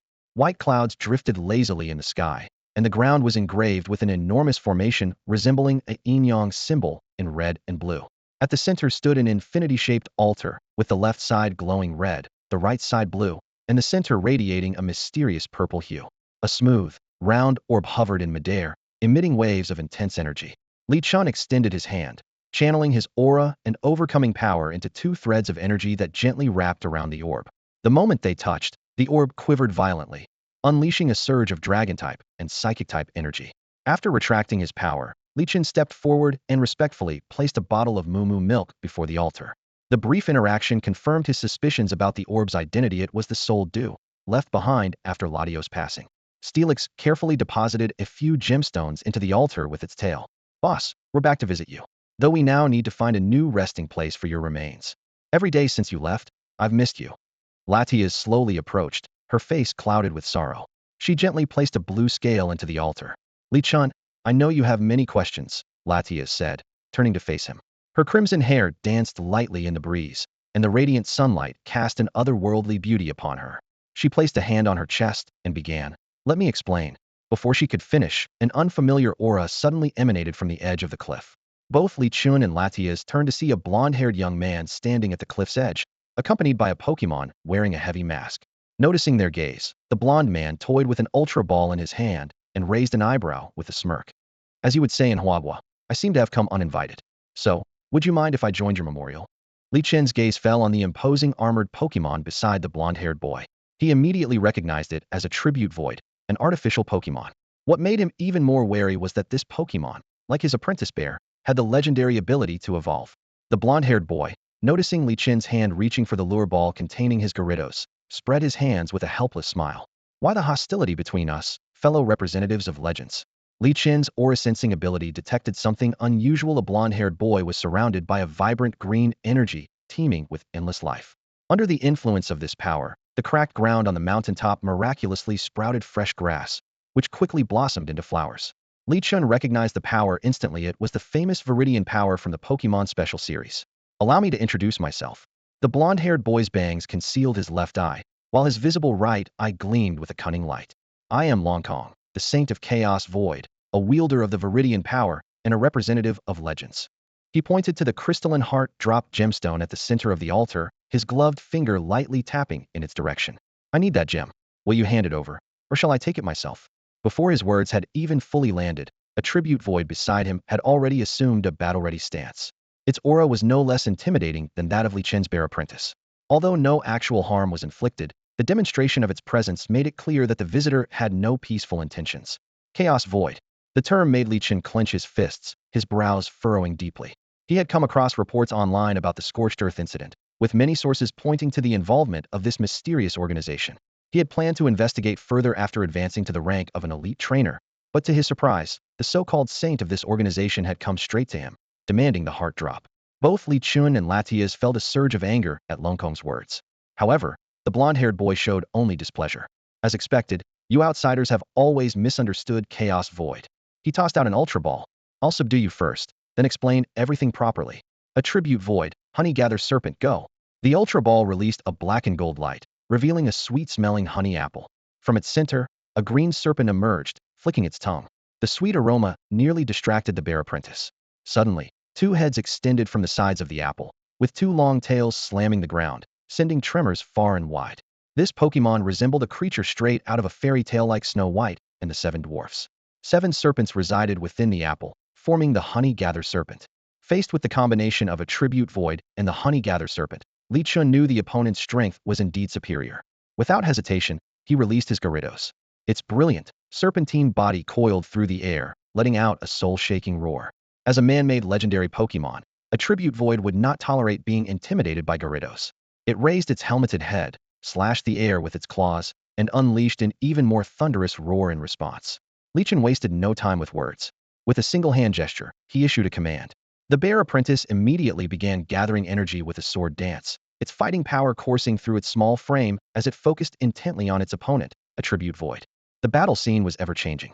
The helmet of Shuxing Kong burst with dazzling light, as the energies of ice, lightning, and fire aligned in a triangular formation. 3 thin threads connected them, condensing into a formidable energy projectile that shot directly toward Xiong Tudi. Confronted with the ferocious triple attack, Xiong Tudi moved with agility, tracing a graceful arc in midair and narrowly evading the deadly strike. However, this played right into the hands of Meiji Dashi. Its 5 heads opened wide simultaneously, spewing a torrent of viscous, crimson syrup. The scarlet liquid, resembling a rain of blood, fell from the sky with both lethal force and the ability to significantly hinder the opponent's movement. In a critical moment, Xiong Tudi leaped nimbly onto Bao Lilong's back. Bao Lilong immediately performed the dragon dance, whipping up a violent airflow that swept the deadly syrup away, using the momentum to soar into the sky. After this exchange, Long Kong failed to gain any advantage. On the contrary, Xiong Tudi and Bao Lilong on Li Chen's side gained a power boost, matching their opponent in strength. Suddenly, the barren ground sprang to life, transforming into a lush grassy field in an instant. Li Chun marveled at the unique application of the power of Changpan. Sensing the unfavorable situation, Long Kong quickly commanded Shuxing to harness the energy of the grassy terrain and unleash a more potent earth power. Shuxing claws struck the ground with tremendous force, gathering countless green energy orbs in front of its head. These orbs coalesced into a life-filled energy beam that shot out with a sharp whistle. Bao Lilong, block it, and then use rain dance. Xiong Tudi, aim for Mi Ji Da Shi and use aerial ace. Li Chen issued commands while keeping a close eye on the energy Mi Ji Da Shi was secretly accumulating, directing Xiong Tudi to interrupt its charge. The grassy energy beam struck Bao Lilong Heaton. Although it did not have a type advantage, the attack's sheer power inflicted significant pain. Fortunately, Bao Lilong's strong special defense allowed it to endure the earth power. It then conjured a water sphere in midair and launched it high into the sky. Moments later, dark clouds gathered, the air grew humid, and fine raindrops began to fall. Revitalized by the rain, Bao Lilong's energy surged. A golden light suddenly pierced through the clouds, only to be swallowed again by the regrouping storm. Long Kong clicked his tongue in frustration and ordered Mi Ji Da Shi to focus on defending against Xiong Tudi's attacks while waiting for Shuxing support. Xiong Tudi's aerial ace flashed like a streak of white light, darting back and forth in front of Mi Ji Da Shi, poised to strike a critical blow at any moment. Mi Ji Da Shi twisted its neck, using a weakened solar beam to barely fend off the relentless assault, desperately buying itself some breathing room. Seizing the opportunity, Shuxing launched a new round of triple attacks, aiming to disrupt Xiong Tudi's offensive rhythm. At that moment, Li Chen spotted an opening and shouted, "Now, Ice Fong." Long Kong's pupils contracted as he watched Bao Lilong suddenly appear above Mi Ji Da Shi, its chilling fangs sinking fiercely into the serpent's head. The strike was devastating due to Mi Ji Da Shi's dual grass and dragon attributes. Bao Lilong's Ice Fong, though not a same-type move, dealt a terrifying 4 times damage. Rendered powerless by the crushing blow, Mi Ji Da Shi was forced to withdraw from the battle in defeat. Seeing this, Shuxing immediately switched to long-range support, continuously firing its triple attacks. But Xiong Tudi wouldn't give it a moment's respite. With a swift aerial ace followed by a direct rock smash to the weak point, the ferocious combo left Shuxing in dire straits. As the Chinese saying goes, victory comes effortlessly. In a desperate moment, Long Kong shouted again, "Earth Power." At such close range, Earth Power was an inescapable move. Shuxing gritted its teeth, raised its claws, and struck the ground with immense force. The apprentice's arms glowed with flying-type energy as it executed a swallow return slash towards the beam. The sharp energy split the beam in two. Just then, the grassy field began to quake, as if a mighty dragon was rising. "Garrido's waterfall," Li Chun commanded, clenching his fist to unleash aura power. A blue energy shield instantly enveloped the apprentice, blocking the impact of the earth power entirely. A torrent surged like a waterfall, and a massive wave engulfed the battlefield. Garridos rode on the waves, its serpentine body lashing out with its tail to coil around its opponent, then slammed it heavily onto the ground. Bang! Bang! Bang! A series of crushing blows left the opponent dazed and disoriented, forcing it to kneel on the ground, gasping for breath. "Ha!" Long Kong laughed heartily. As expected from someone who also represents a legend, "Your talent truly surpasses mine." Despite his defeat, he showed no trace of frustration. Instead, he pulled out a book from his pocket and handed it to Li Chun. "Unfortunately, the exit to the secret realm is about to open, and I need to find a place to hide. I'll leave this book with you. I hope it helps you truly understand Chaos Void." Li Chun took the book and glanced down at the cover, where the words "Secrets of the Realm, the Fall of Scorched Earth" were written. He fell into deep thought for a moment before storing the book in his system space, deciding to read it thoroughly once he returned home. Latias approached Li Chun with light steps, her slender fingers gently brushing his cheek as she asked with concern, "What's wrong? You seem a little off." "I'm fine," Li Chun replied, shaking his head. Then, as if remembering something, he asked, "By the way, what was it you wanted to tell me earlier?" He recalled that Latias had mentioned wanting to reveal everything. Ever since they arrived at the Aquapolis altar, her behavior had been unusual. If Long Kong hadn't shown up and interrupted, she might have already revealed the truth. With the exit to the secret realm yet to open and both of them possessing aura power, there was no need to worry about eavesdroppers. Latias decided it was time to come clean. At this point, I might as well tell you my true identity. She raised her arm, holding it out straight. In an instant, a brilliant glow erupted around her. The energy burned like flames, so intense it almost became tangible, enveloping her entire being. Within this dazzling light, her human form began to shift, her body transformed into a sleek, streamlined shape. Her clothes extended into jet-like wings, her hands merged into 3 short claws, and her legs shortened into fin-like structures. Only her amber-orange, gem-like eyes remained unchanged. As the magical flames subsided, the mysterious girl was gone, replaced by a Pokemon resembling an aircraft. Hovering in front of Li Chun, she spoke with a hint of apology. Actually, I am the Ian Pokemon, Latias. Oh, that? I already knew. Li Chun responded calmly, as if it were no big deal. Oh wait, you're not surprised? I'm Latias. The real Latias. Latias floated closer, her bright eyes fixed on his, searching for even the smallest trace of surprise in his gaze. But after several seconds of staring, she found no reaction neither in his expression nor in his aura. Oh, that's great, Li Chun said nonchalantly, patting Latias's soft, fluffy head. He casually pulled out a bottle of Moo Moo milk. Want some? Latias floated back a few steps, her eyes narrowing as she stared at the faint smirk on Li Chun's face. Puffing her cheeks in frustration, she let her arms hang stiffly at her sides, clearly holding back the urge to charge forward and give him a good punch in the chest. The sweet aroma of Moo Moo milk lingered in the air as Latias gently lifted the bottle with her psychic powers, bringing it to her lips. The rich, creamy flavor blossomed in her mouth, and she couldn't help but savor the moment. But as her thoughts turned to her recent weight gain, with the culprit clearly being this very bottle of Moo Moo milk, her expression quickly turned stern. Maintaining her position, she puffed her cheeks in frustration and shot an annoyed glare at Li Chun.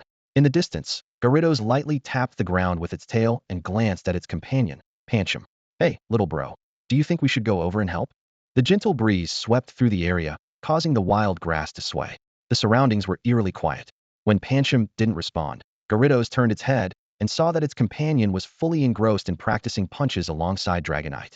Pidgeotto pecked at Gyarados with a hint of exasperation in its tone. How can you be so dense? Can't you see the boss is trying to bond with that Latias? Going over now would just ruin the mood. It recalled a similar scene it had witnessed in the Forest of Minlong, something humans called building rapport. Though Pidgeotto had been single all its life, it could still tell that Latias seemed to have a fondness for Li Chun.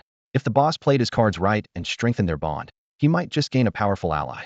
Even though Latias had restrained her aura, Pidgeotto's sharp instincts could still sense her formidable strength. Really? Is that what's going on? Gyarados asked, skeptical. Why would I lie to you? If you don't believe me, go see for yourself. After a moment of contemplation, Gyarados ultimately decided it was best not to disturb Li Chun. Latias tilted her head, curiosity sparkling in her eyes. How did you find me? To her, humans from the outside world shouldn't know who she was, yet this boy in front of her showed no surprise at her presence. After all, a person's aura never lies, and Li Chun's aura was as calm as still water, without the slightest ripple. Tentatively, she said, I'm a legendary Pokemon, you know. Yeah, I know, Li Chun replied calmly. I'm a dragon and psychic-type Pokemon. I can use special moves. Yeah, I know that too. Back and forth, Latias said many things, but each one was met with Li Chun's nonchalant. Yeah, I know. In the end, she even resorted to her ultimate move, pouting and giving him teary, pleading eyes, but Li Chun remained unmoved. Humph. You're bullying a dragon. I'm not talking to you anymore. Latias huffed, walking over to the altar and sitting in the red section. She thought to herself how clueless this human wash didn't even know how to comfort a girl.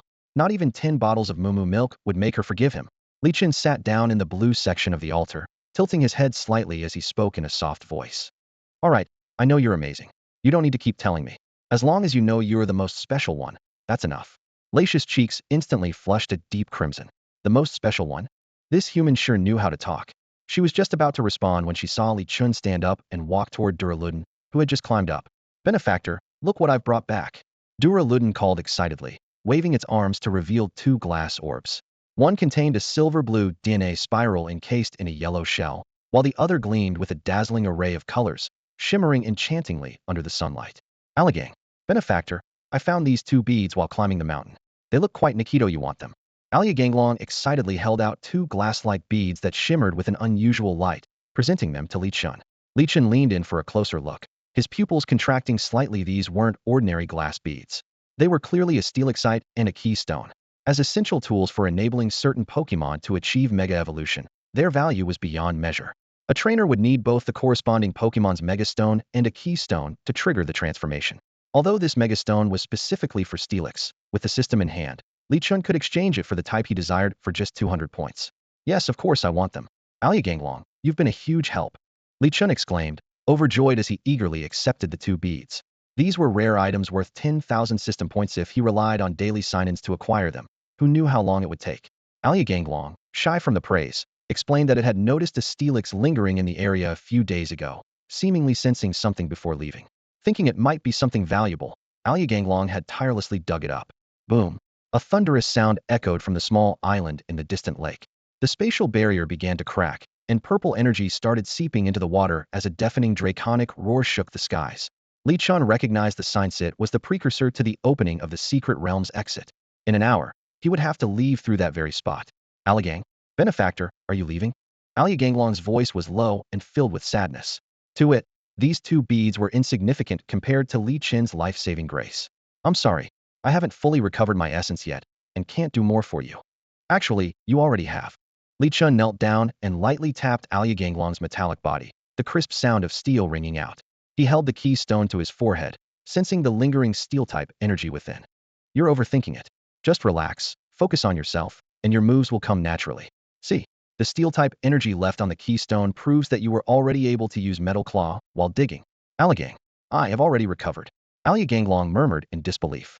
It recalled how, while digging for the beads, it had persevered through the obstacles of rock with sheer determination driven solely by the belief that its benefactor would love these 2 beads. That unwavering faith had allowed it to surpass its limits and accomplish what once seemed impossible. An inexplicable surge of power erupted within the body of the Celestial Dragon. Its digging speed increased dramatically, and its claws carved through the ground with such force that they emitted flashes of metallic light. Initially, the Celestial Dragon assumed this was due to the hardness of its claws or its relentless perseverance, but in that moment, it realized the truth it was the gradual restoration of its innate, primal energy. Li Chun reached into his pocket and retrieved a piece of composite metal that shimmered with a metallic sheen. Placing it before the Celestial Dragon, his sharp gaze locked onto the Pokemon. Do you want to become stronger? He asked. As a trainer, Li Chun understood that the earlier a Pokemon like the Celestial Dragon evolved, the better. After all, from the game data, both the Celestial Dragon and its evolution, the Celestial Bridge Dragon, shared the same skill levels and experience gain rates. Aside from the effects of evolution stones, the overall strength of the Celestial Bridge Dragon far surpassed that of the Celestial Dragon. The Celestial Dragon stared intently at the shimmering composite metal in Li Chun's hand. Then, it suddenly turned its head and let out a roar filled with battle intent toward the Gyarados standing nearby. Its meaning was unmistakable. Its fight. It turned back to Li Chun and made a gesture that, while not precise, was earnest. A clumsy but sincere fistapalm salute. Benefactor, please allow me to express my gratitude through battle. It had received so much kindness and favor. Now was the time to prove its worth and show that it was a worthy investment. The system's notification chimed in at that moment. Check-in successful. Received, Timer Ball 1. System points 1,005,000. Li Chun nodded in approval. Then show me your resolve. Gyarados, prepare for battle. Roar. The Gyarados activated its Intimidate ability. Its fierce visage radiated a menacing aura, and its massive body loomed above, casting an imposing shadow over its opponent. Yet, instead of retreating, the Celestial Dragon sharpened its claws against its metallic body, emitting a piercing screech. In an instant, red and blue flashes of light, signifying changes in their abilities, radiated from both Pokemon. Li Chun's eyes lit up with admiration. The Celestial Dragon's aptitude was remarkable, as it managed to perform 2 moves simultaneously. Enraged by the noise, the Gyarados slammed the ground in frustration. Meanwhile, the Celestial Dragon's body began to glow with a silver radiance, the light coalescing into a silver cannonball that shot toward its opponent with a piercing whistle. Gyarados, use Whirlpool. Li Chun commanded. Following his order, Gyarados unleashed a water sphere, its tail whipping through the air to churn and twist it into a colossal vortex. The rapidly spinning whirlpool generated immense suction, effortlessly pulling the Celestial Dragon's flash cannon into its depths. The energy dispersed evenly throughout the swirling water droplets. With another mighty swing of its tail, Gyarados created 2 additional whirlpools. The 3 swirling maelstrom converged, obscuring the Celestial Dragon's vision and generating a force comparable to a raging storm. Sweat beaded on the Celestial Dragon's brow as it closed its eyes, attempting to sense its opponent's position using aura. However, before it could complete its focus, the 3 whirlpools closed in, encircling it. Ice Fong, Li Chun commanded succinctly. Gyarados soared into the air, frost condensing on its fangs to form a layer of solid ice. It locked onto its target and dove with ferocious speed. The moment Ice Fang connected with the whirlpools, the cold spread rapidly, freezing the swirling water into an icy prison that trapped the Celestial Dragon. Gyarados continued its descent, shattering the frozen walls with its massive body and colliding head-on with the Celestial Dragon. Li Chun refrained from issuing further instruction. She wanted to see how far the Celestial Dragon could push itself. Amid the scattering shards of blue ice, a green glow began to emerge. Celestial, Brother Gyarados, forgive me. The Celestial Dragon's roar was brimming with determination. Then, with a deafening explosion and a burst of glittering ice fragments, the battlefield was engulfed in chaos. As the saying goes, sometimes you must break to rebuild. Only through destruction can there be renewal. In a moment of crisis, Celestial unleashed an unprecedented surge of dragon energy from within. A vivid cyan light coalesced into a sleek, powerful energy tail. With one swift lash, the obstructing ice shattered into countless fragments, scattering in all directions. Utilizing the reach of its energy tail, Celestial struck first, delivering a fierce blow directly to Gyarados' face. The slap enraged Gyarados completely. A frigid aura descended instantly, and a layer of frost formed on Celestial's metallic surface. But what happened next was even more shocking. Gyarados' azure body suddenly ignited with roaring flames, the intense heat rapidly melting the surrounding ice. Celestial was stunned. How could Gyarados, a water and flying-type Pokemon, emit such ferocious fire? Throwing caution to the wind, Gyarados abandoned all defense. Meanwhile, Celestial, having retreated to a safe distance, exhaled in relief and launched another wide destruction attack. Observing the battle closely, Li Chun quickly pieced things together. Gyarados could only know 3 fire-type moves: Flamethrower, Fire Blast, and the newly introduced physical move, All Out, from the Pokemon Scarlet and Violet DLC, the Indigo Disc. This move, similar to Stomping Tantrum, doubles in power if the previous turn's attack missed. The fact that Gyarados had suddenly mastered this move was a complete surprise to Li Chun. The battle grew fiercer. The flames engulfing Gyarados showed no signs of subsiding, and the sight of this water-type Pokemon using All Out bore an uncanny resemblance to Flare Blitz. At that moment, Celestial noticed Dragonite demonstrating Thunder Punch nearby. Without hesitation, it puffed up its chest and drew the electric energy Dragonite had accumulated into itself. Electricity coursed through Celestial's body as a red aura of amplification shot skyward. Li Chun watched in awe. Though Celestial couldn't learn the move Charge, it possessed a unique skill: Electro Beam. Gyarados charged forward recklessly, smashing rocks to pieces in its fiery wake, the flames hurtling straight toward Celestial. The fire formed a circle around Celestial's feet, intertwining with the crackling electricity surging across its body. The stored electric energy concentrated at the tip of Celestial's head, compressing into a single point of golden lightning that shimmered with a faint blue hue. In the next instant, a lightning beam as thick as a barrel erupted, colliding head-on with the flame-wreathed Gyarados. The fire provided Gyarados with some protection, preventing it from being directly struck by the electro beam, but it was still forced back, unable to advance further. The series of explosive clashes drew the attention of the Ursaring apprentice, who paused its moves to watch the intense battle. Gazing at its own paws, it murmured to itself, "Bear? Has my strength fallen behind theirs?" The intense battles of the Xylongfang Cup, the trials at the beginner-level gym, and the recently concluded mountaintop clash, all these challenges had weighed heavily on Pancham, pushing it to its limits. Standing at the edge of the training field, it gazed at the distant battle between its 2 companions, lost in thought. While it had already mastered the powerful move Swords Dance to enhance its strength, it knew this alone was far from enough. In the ongoing battle, the ground was being blasted into massive craters, while it struggled to even leave shallow dents on the surface. Li Chun had once posed a question to it. Should it pursue lightning-fast, fluid combos, focus on overwhelming single strikes, or strive for a balance between the two? After deep contemplation, Pancham had its answer: why be confined to a single style? It decided to learn from the strengths of both, blending their advantages into one seamless strategy. From afar, Li Chun noticed the change in Pancham's expression and nodded slightly. It seemed the time had come to discuss evolution. He turned his gaze toward the battling Gyarados and Duraludon, stepping forward while gently releasing his aura to soothe the agitated emotions of the 2 Pokemon. "That's enough," Li Chun said softly. Duraludon had already demonstrated its full strength, and this battle, which held no obsession with victory or defeat, had reached its conclusion. He crouched down, holding a timer ball in his hand, and locked eyes with Duraludon, smiling warmly. "Would you like to join me in pursuing the path to becoming the strongest and become the first Duraludon Bridge Dragon in history?" Duraludon nodded firmly and reached out to touch the timer ball. With a flash of red light, it transformed into a beam and entered the ball. It was yet another harmonious capture. "Come on out, Duraludon." Emerging once more, Duraludon stood tall and proud beside Li Chun, its sturdy frame exuding boundless potential. At that moment, Latias gracefully flew over, suggesting to Li Chun and Duraludin, "Let's head to the altar. I believe my brother would be thrilled to see another outstanding Pokemon evolve here, just like the elite Dragonite did before. It's become a tradition of this place. Shall we go?" Li Chun asked. Duraludin nodded vigorously, its eyes gleaming with anticipation. The opportunity to evolve at the altar was a rare honor. Every Pokemon that evolved there would be forever remembered in history. Carrying this excitement, Duraludin steadily walked toward the center of the altar, ready to meet its destiny with the composite medal. Li Chun, holding the composite medal in both hands, stepped toward the altar. Pancham and Gyarados followed closely behind, eager to welcome their soon-to-be-evolved companion. Latias retrieved the Soul Dew, and the special magnetic field caused the composite medal to levitate in midair. Duraludin fixed its gaze on the glimmering metallic sheen of the composite medal. The moment it reached out to touch it, a dazzling glow of evolution erupted skyward. A silver pillar of light pierced through the clouds, shaking the entire secret realm.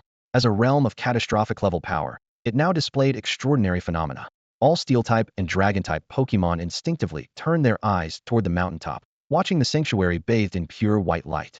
Duraludin's body began to transform.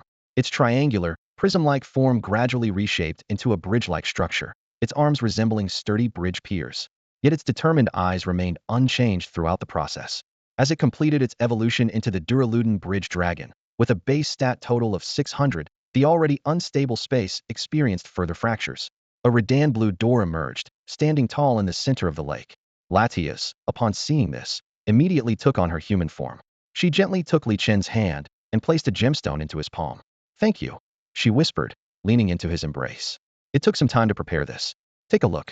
The appearance of the Celestial Dragon filled Li Chun with an unprecedented sense of power. Static electricity rapidly gathered along his arms, and a surge of electric energy flowed through him as if it were tangible. This newfound strength allowed him to easily break free from Latias's restraints. He focused intently on every movement of the Celestial Dragon, imprinting those details deeply into his mind. Gathering energy makes you an easy target, Li Chun thought to himself. He'll need to rely on a power herb and rainy weather to shorten the charge time.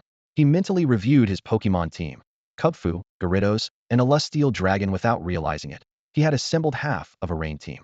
Although he hadn't intended to build a weather-based team, the Pokemon he had caught were naturally suited for rain tactics. Coincidentally, Kubfu was ready to evolve, and Li Chun had already prepared the Scroll of Water. This magical item not only contained the secrets of water, but also hinted at unexpected rewards when fused with another mystery far more detailed than the in-game descriptions. Li Chun stared at the system interface for a long time before storing the Scroll of Water back into the system space. It's time to head back. The Secret Realm's gate is still waiting. Li Chun retrieved the Celestial Dragon into its Pokeball, then climbed onto Gyarados' back with Kubfu by his side. Pidgeotto followed closely behind. Holding the Soul Dew in his hand, he silently bid farewell to Latias in his heart. Suddenly, a familiar breeze swept past, prompting Li Chun to turn around. "Hey, you think you can just take my stuff and leave? Dream on," Latias teased, landing gracefully beside him with a playful smile. "Relax, those people can't see me. Only you can truly communicate with me. Want to know why?" Psychic power combined with the refraction of sunlight, Li Chun answered matter-of-factly. "You really have no sense of romance." Latias huffed, lightly punching his chest in mock annoyance. On a small island in the lake, Alliance trainers had already set up makeshift tents. A group of poachers, attempting to escape, summoned their Pokemon for a desperate breakout. However, just as the battle was about to erupt, a massive wave, tens of meters high, suddenly rose from the lake. It swept over the poachers, encircling them with torrents of water. "Pathetic," Li Chun and his 5 Pokemon commented in unison. He had expected a fierce fight, but was surprised to see the poachers subdued so quickly. After landing, Li Chun retrieved his Alliance ID card from behind his phone case and handed it to the person in charge of the secret realm, a woman dressed in a crimson cheapao. She appeared to be around 35 years old and was the leader of the Sea Wave Gym. Taking the ID card, she smiled and said, "Li Chun, oh, you're that high school senior, right? Judging by the glow on your face, it seems this trip to the secret realm was quite fruitful." She handed the ID card back to Li Chun, lightly tapping the scanner beside her. In a gentle tone, she explained, "If you want to exchange resources, you can trade the items you've collected from the secret realm. The Alliance's scanner will offer you a fair price." Li Chun was no stranger to this scanner. His previous experiences with it had proven its fairness, with no incidents of trickery. He carefully took out the remaining 2/3 of the metallic film and steel gem from his backpack, placing them into the scanner while waiting for the results. As the scanner operated, Dong Yalian, the head of the Haitao Gym, warmly struck up a conversation with Li Chun. "Hey there, young man. am Dong Yalian, but you can just call me Aunt Dong. Smiling, she brought up the upcoming Xylongfang Cup and casually asked, how about using this chance to warm up a bit? Her suggestion was clear. She was inviting him to challenge the gym.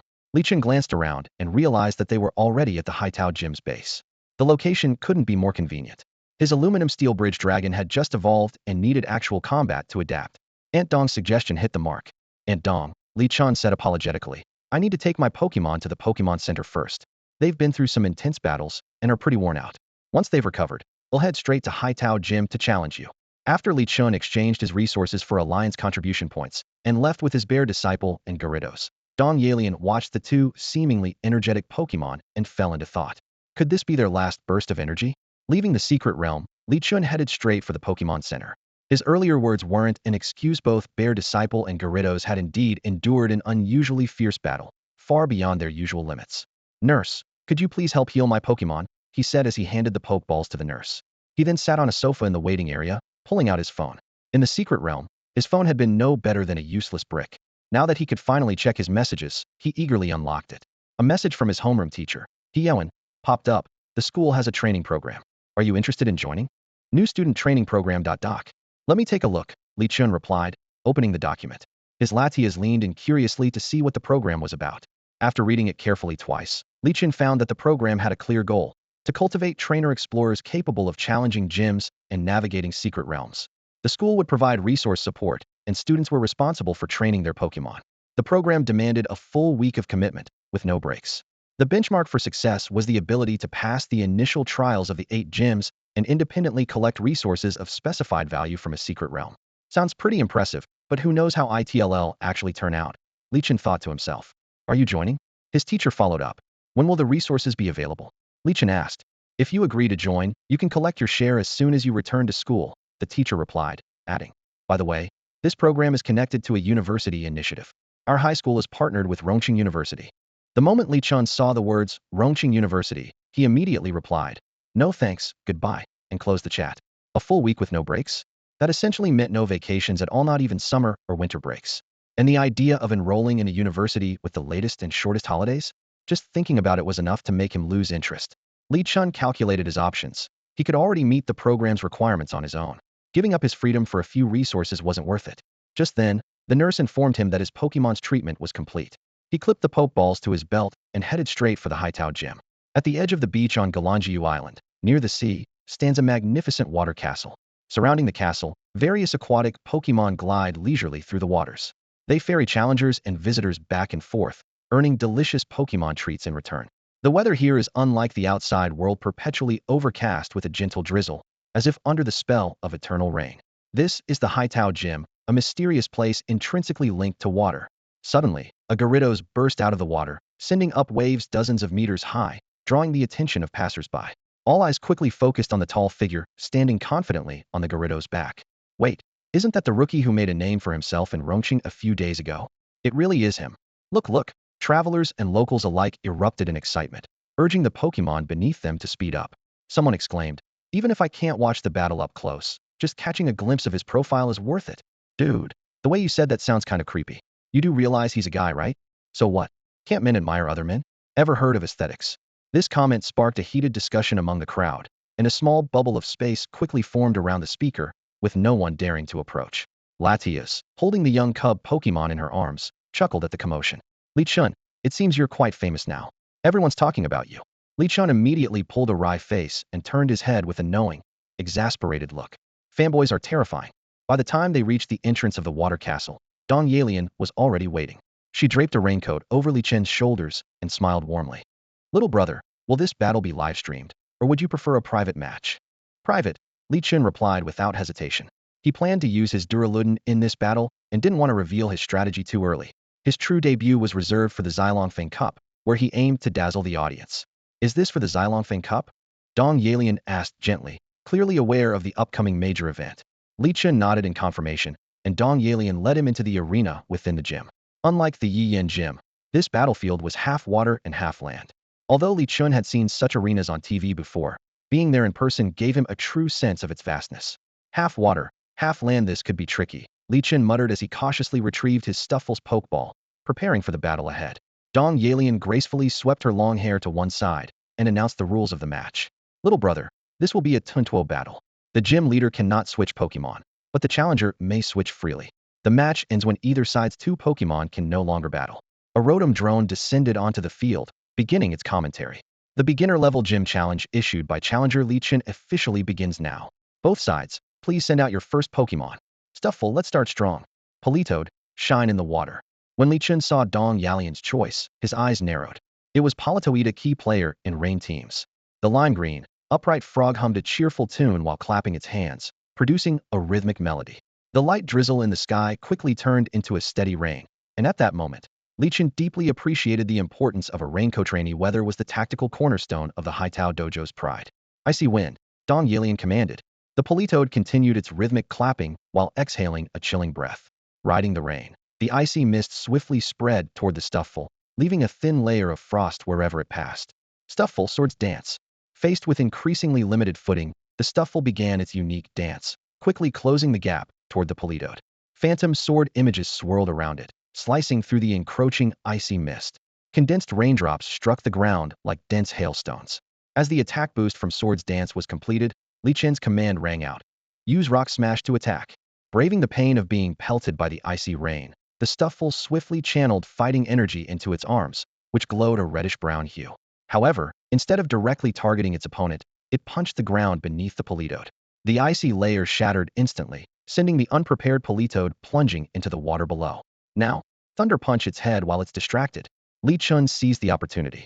After rigorous training with Dragonite, the Stufful's Thunder Punch had become exceptionally refined. Sparks of electricity danced at its fist as it aimed straight for the Politoed's weak spot. The Politoed, now in the water, quickly retaliated, gathering a swirling orb of water in its palms. Enhanced by the rain, the Water Pulse attack was even more formidable. Both combatants' moves landed simultaneously, with the Stufful being propelled far back by the powerful water surge. Hydro Pump. Dong Yalian's command was swift and decisive. The Politoed unleashed a thick stream of water, drawing rainwater from the sky to amplify its power. This hydro pump was far stronger than usual, blasting a crater into the ground as it surged toward the Stufful. Bear. Sensing the potentially devastating strike, the Stufful's alarm heightened. Detect. Li Chen quickly issued the counter-command. The Stufful immediately harnessed its fighting energy, preparing to use this defensive technique, similar to Protect, to withstand the incoming onslaught. It seemed to anticipate the trajectory of the moves, dodging with minimal effort and conserving its energy. A gleam of determination flashed in Dong Yalian's eyes as she seized the opportunity. Be engulfed by the wave's water pulse. Seizing the moment when the probability of predicting the next move was significantly reduced, the Poliwrath launched a sudden offensive. The water's surface churned violently, waves surging in all directions. Suddenly, the Poliwrath burst out of the water, a brilliant blue orb of energy forming in its palms. Boom! The water orb rippled through the air, hurtling toward the Pancham, who had just ended its predictive state and had no time to evade. At the critical moment, Li Chen shouted firmly, "Brick Break." The remaining fighting energy in Pancham's palm instantly condensed into a brownish energy glow, colliding heat-in with the water pulse. The Poliwrath was relentless, quickly forming two more water pulse orbs in its hands and hurling them consecutively. "You've got to be kidding me," Li Chen muttered in exasperation, then swiftly commanded, "Use Detect again." It was a sound strategy like a protective move. Detect followed specific patterns. Having used Brick Break earlier, employing Detect this turn was the most calculated choice. The first water pulse was split in two by Brick Break, while the other two dissolved into droplets midair, blending with the falling rain. As the sound of rushing water grew closer, Pancham made a split-second decision to dive toward the ground. Whoosh water pulse narrowly missed as Pancham immediately canceled its Detect state, transitioning into a rock smash aimed at the ice surface. The ice shattered with a thunderous crack, shards scattering like a storm of arrows toward the Poliwrath, dense as a field of stars in the night sky. The battle raged on, both sides locked in a fierce exchange. Li Chen scanned the battlefield, searching for an opening. Watching the cascading ice shards, an idea struck him. Use the ice fragment's aerial ace. Pancham's body glowed white as it moved with smooth, fluid precision. Using every solid ice shard as a foothold, it darted through the air with remarkable agility, as though gliding on clouds. A spark of battle spirit ignited in Dong Yalian's sharp eyes, a faint smile playing on her lips. Poliwrath, don't let it succeed. Use Muddy Water. Poliwrath raised its greenish-blue arms high, summoning a towering 6-meter wave.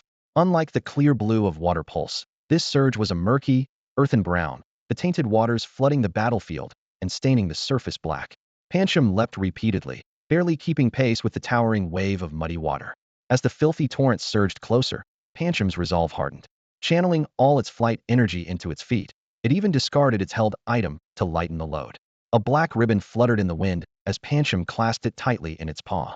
In the next instant, a faint dark energy enveloped the ribbon, condensing into a small black orb. With precision, Pancham hurled it at Polyrath. Positioned atop the crest of the muddy water wave, Polyrath had no time to dodge and took the hit squarely. Though the move only dealt 30 points of damage, it was an insult to Polyrath's Pridea direct hit to its face. Normally cheerful and easygoing, Polyrath was not one to tolerate such humiliation from a bear. The Polyrath, an avid fan of online novels, let out an enraged croak that made Pancham's expression turn peculiar. At that moment, Li Chen's face mirrored Pancham's, both stunned by Polyrath's bold declaration. A professional tier fighter cannot be humiliated. No matter water or lightning, I shall retaliate with flair.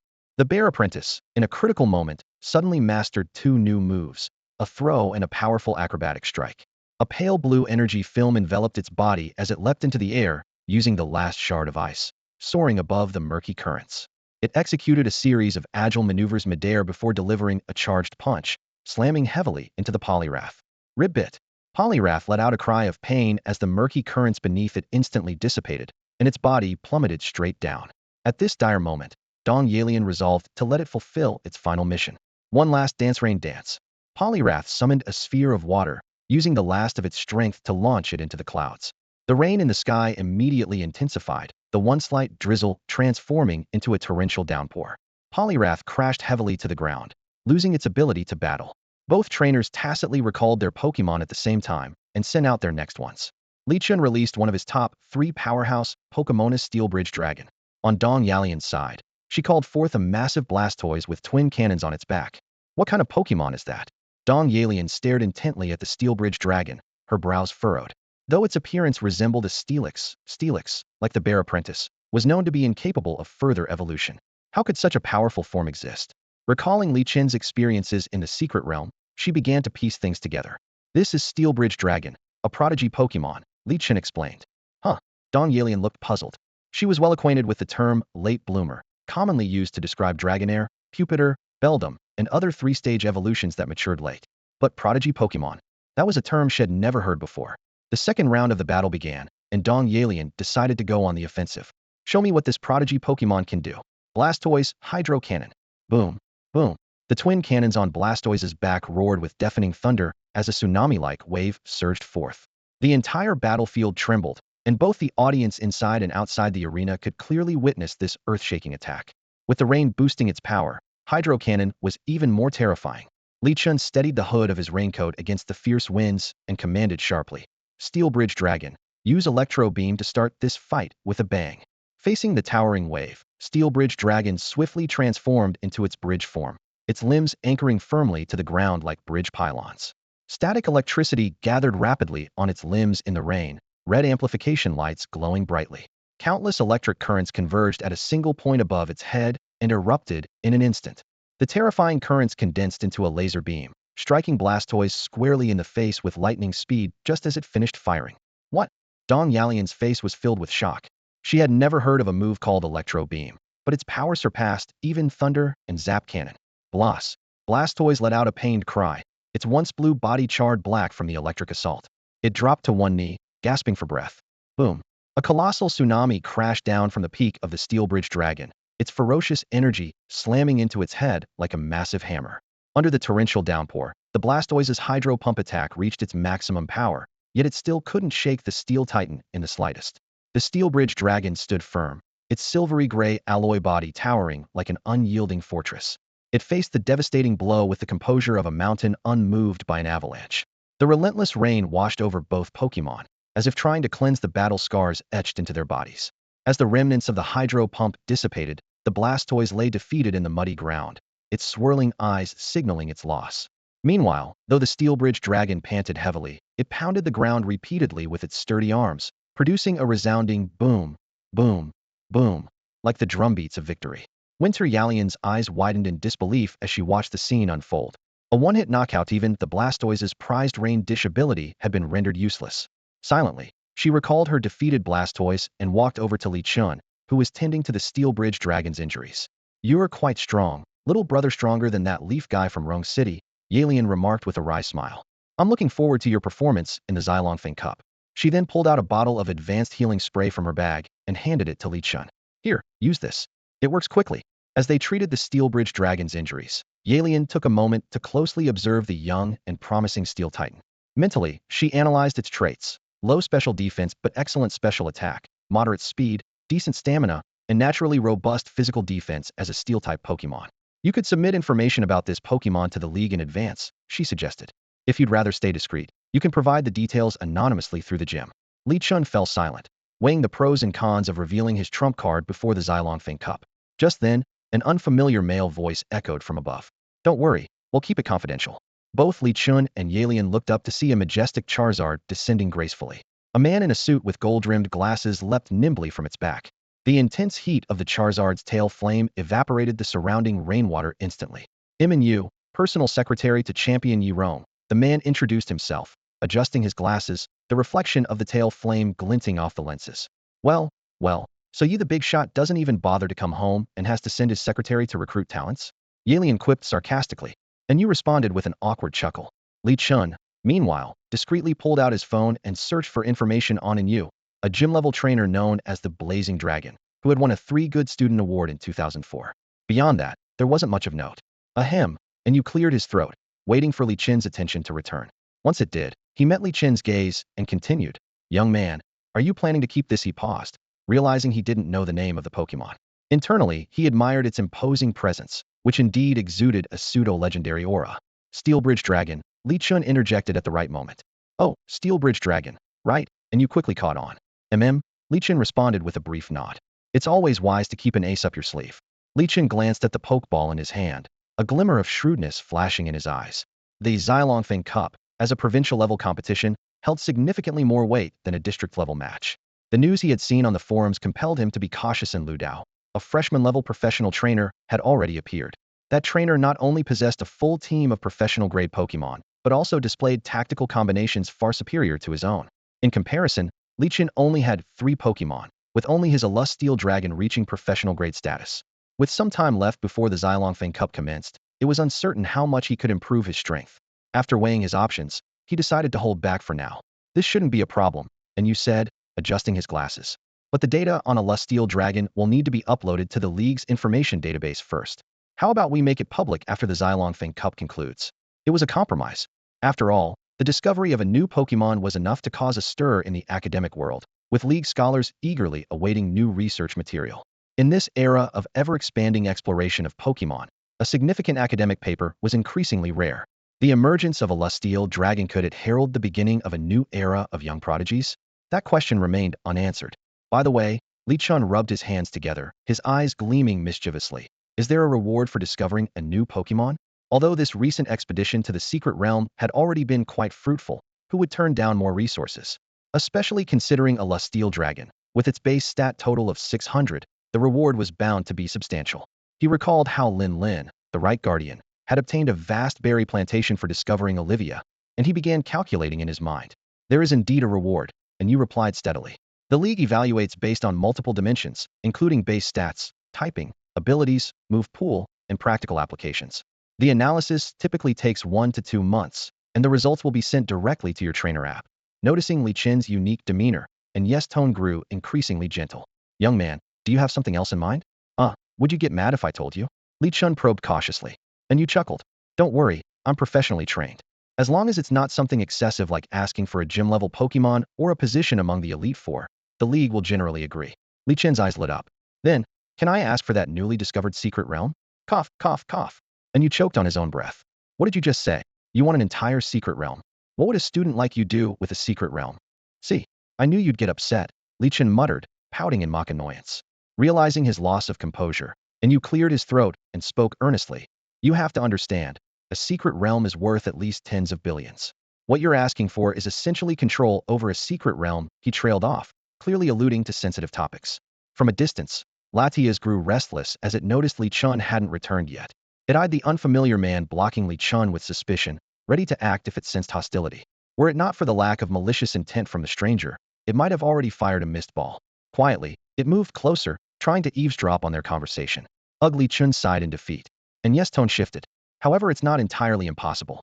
Li Chun perked up his ears, eager to catch what Yu would say next.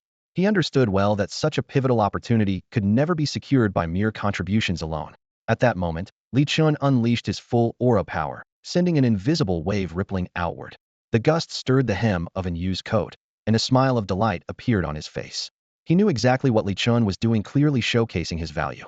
The stronger the aura, the more resources the Alliance would allocate. And Li Chun's displayed aura level was already approaching that of the Alliance's internal aura masters. What was even more astonishing was that this young man had just come of age, with boundless potential for the future. As the person in charge of the plan, and Yu was inwardly thrilled. He couldn't let anyone else swoop in before him. Grasping Li Chun's hand firmly, he asked enthusiastically, Li Chun, have you ever heard of the 12 Guardians plan? Faced with this unfamiliar term, Li Chun shook his head. However, his sharp mind quickly made a connection to Yu's Blazing Dragon title, speculating that the plan might be related to the Chinese zodiac, likely involving a combination of elements and zodiac signs. Yu climbed back onto the back of his Charizard, gesturing toward the direction of the Alliance branch in the distance. Clearing his throat, he said, Ahem, could we talk in private? Sure, Li Chun nodded in agreement. Given that Yu was both the personal secretary of King Yi and a fellow native of Rome City, this sense of familiarity made him willing to visit the Alliance branch. He recalled his Steelix and sat steadily atop his Gyarados, following Yu toward the Ludao Alliance branch. Latias sat beside Li Chun but was clearly in a sour mood. Noticing this, Li Chun asked, What's wrong? Latias turned her head away with a huff. You've been chatting for so long and haven't paid any attention to me. I'm handling serious business, Li Chun explained. Besides, it's not convenient for you to show yourself right now. Once I become an elite-level trainer, you'll be able to appear officially. As he spoke, he calculated silently. Latias was already at gym-level strength, just a few steps away from champion level. To become an elite trainer, he needed 6 Pokemon above level 50. If he had 5 elite-level Pokemon along with Latias, it would be a reasonable arrangement. However, the fact that a Pokemon could speak human language was already shocking enough, not to mention that Latias was a legendary Pokemon with power comparable to pseudo-legendaries. If her existence were exposed prematurely, it would undoubtedly attract unwanted attention. He also recalled the book given to him by the one who called himself the Holy Son of Chaos. He planned to study it carefully when he returned home. Before long, they arrived at the Ludao Alliance branch. In front of the building stood 2 stone statues, one of Gyarados and the other of Milotic, both iconic Pokemon of Ludao and the signature partners of Shuai-type King Shini. Ruhar. Li Chun's Gyarados let out a low, rumbling growl, staring intently at the Gyarados statue. Though lifeless, the statue had been imbued with elemental energy, making it appear remarkably lifelike, especially its crimson eyes. After a brief glance, Gyarados looked away. It was just a mere statue. It vowed to surpass its real opponents instead. Ahem, Li Chun cleared his throat lightly. That Milotic statue looks quite elegant. Maybe I'll get a chance to meet one in the future. Gyarados blushed deeply and quietly retreated back into Li Chun's Pokeball. Watching this, Bibi Jiao couldn't help but internally comment, what a shrimp head. Pidgeotto glanced at the Pokeball containing Gyarados, suppressing the urge to spit, and silently agreed. Definitely a shrimp head. At that moment, even Li Chun had to admit that he had joined the ranks of the Shrimp Head Brigade. Gyarados' performance, this time, was truly beyond words. After arriving at the vacant office, Li Chun and Yu took their seats. Yu retrieved a project proposal from his briefcase and slid a confidentiality agreement across the table to Li Chun. Li Chun, there's no need to worry, Yu said with a warm smile, gesturing toward the refrigerator in the corner. There are various drinks prepared there. I wasn't sure what young people like these days, so feel free to grab whatever you'd like. Treat this as your own home. This remark felt oddly familiar to Li Chun. He looked up to scrutinize Yu. Through his aura sensing, he confirmed that the man harbored no ill intentions. With that assurance, he picked up the confidentiality agreement. Could you first explain the parts of the 12 Guardians plan that can be disclosed? Yu's eyes lit up, and he nodded. Of course. To put it simply, the plan is to cultivate 12 outstanding talents. The ultimate goal is to produce 8 gym leaders and 4 Elite Four members, aligning with the current system of 8 gyms and the Elite Four. Li Chun thoughtfully observed the man before him, an accomplished fire-type trainer whose strength might rival that of Yin Yi. He got straight to the point. And what about the secret realm you mentioned? That's easy to explain. Yu replied, turning on the office projector and casting a file from his phone onto the wall. Each member of the plan will have phased objectives. Upon meeting these objectives, they can apply to the League for various resources, including berry fields and secret realms, late-blooming Pokemon and their corresponding resources, and even control over an undeveloped secret realm. These enticing conditions did pique Li Chun's interest, but he quickly considered potential pitfalls. Drawing from his past life experiences reading online novels, he cautiously asked, What about personal freedom? You're not planning to lock me in a military-based secret realm and refuse to let me out until I meet my goals, are you? Ahem. And you chuckled helplessly. Have you been reading too many novels? We would never do something so stifling to creativity. Rest assured, we absolutely respect personal freedom. It's a completely hands-off approach. As long as you don't break the law, the League won't interfere. For further details, you'll need to sign these two documents first. After a moment of consideration, Li Chun picked up the pen and signed his name. Seeing In Yu's particularly radiant smile, he couldn't help but quip. It's just a signature. Why are you smiling like a villain? Ahem, just thinking of something happy. In Yu replied with his habitual cough. Now let's talk about that secret realm. Li Chun, holding a matcha latte and sitting with his legs crossed, listened intently. His bear apprentice, Garridos, and Pidgeotto all mimicked his posture, waiting to hear more. And Yu continued, I've already reported this secret realm to King Yi. It's currently under temporary lockdown.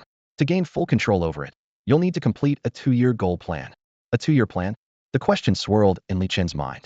He exchanged a glance with his companions, and then all eyes instinctively turned to Yu. This 2-year plan, and Yu adjusted his gold-rimmed glasses and made a calming gesture, is the first step of the 3-phase process. Li Chun, only by completing this first step can you truly become a key member of the 12 Guardians plan. Li Chun straightened his posture and listened attentively, and Yu's voice grew increasingly passionate. You are the first high school student in this plan. King Yi has high expectations for you. He hopes you can win the Little Dragon Phoenix Cup, advance to the top 8 in the Dragon Phoenix Cup next year, and ultimately, in 2 years when you're in your sophomore year, reach the elite level. By the end of his speech, and Yu stood up excitedly, grasping Li Chun's hands firmly, his eyes shining with anticipation. Li Chun quickly grasped the key points. When the Little Dragon Phoenix Cup, reach the top 8 in the Dragon Phoenix Cup, and achieve elite level. On the surface, it sounded simple. In reality, it actually was simple. His expression shifted slightly, which Yu misinterpreted.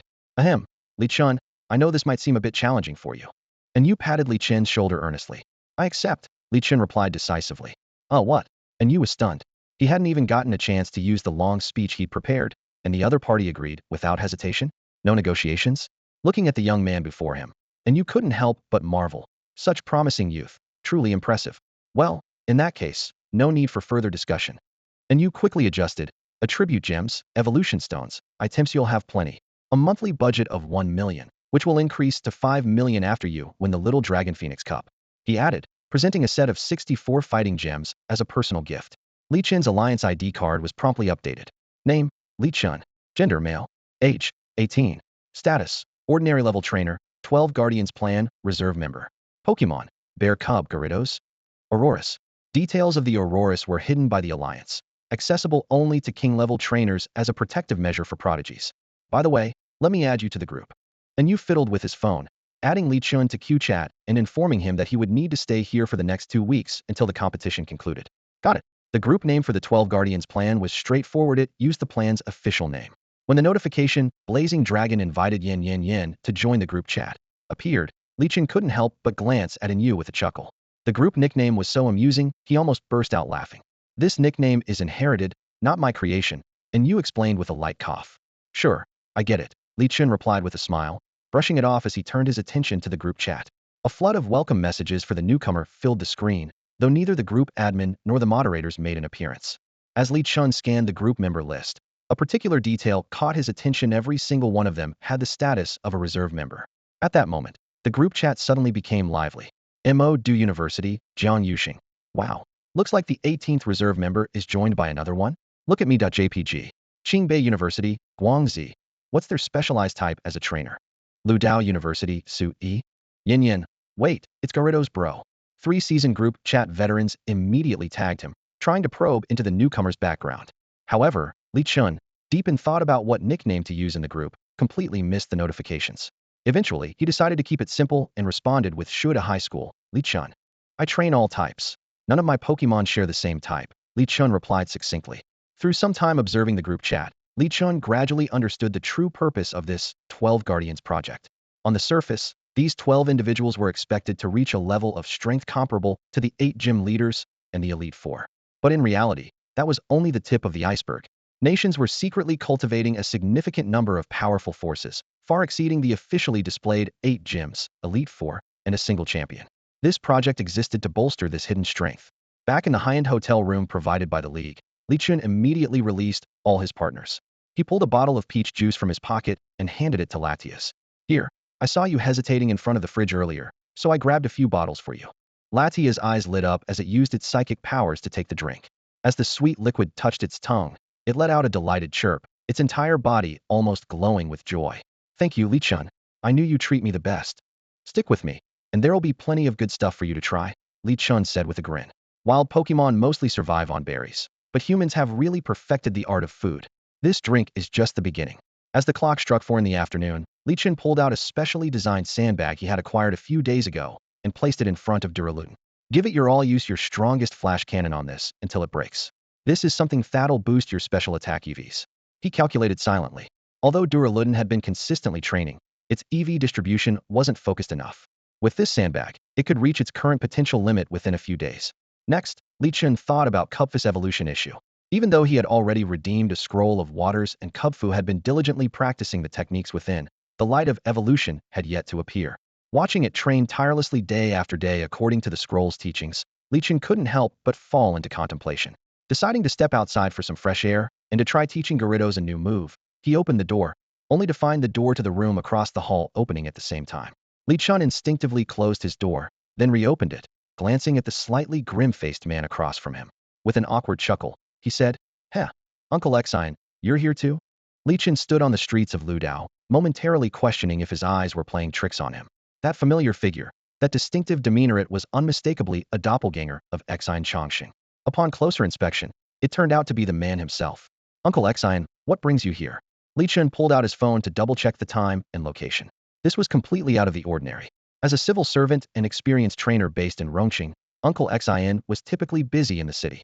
Exine Chongqing squinted his already narrow eyes, sizing up Li-chun. "I'm here on business. But what about you? What are you doing at such a fancy hotel?"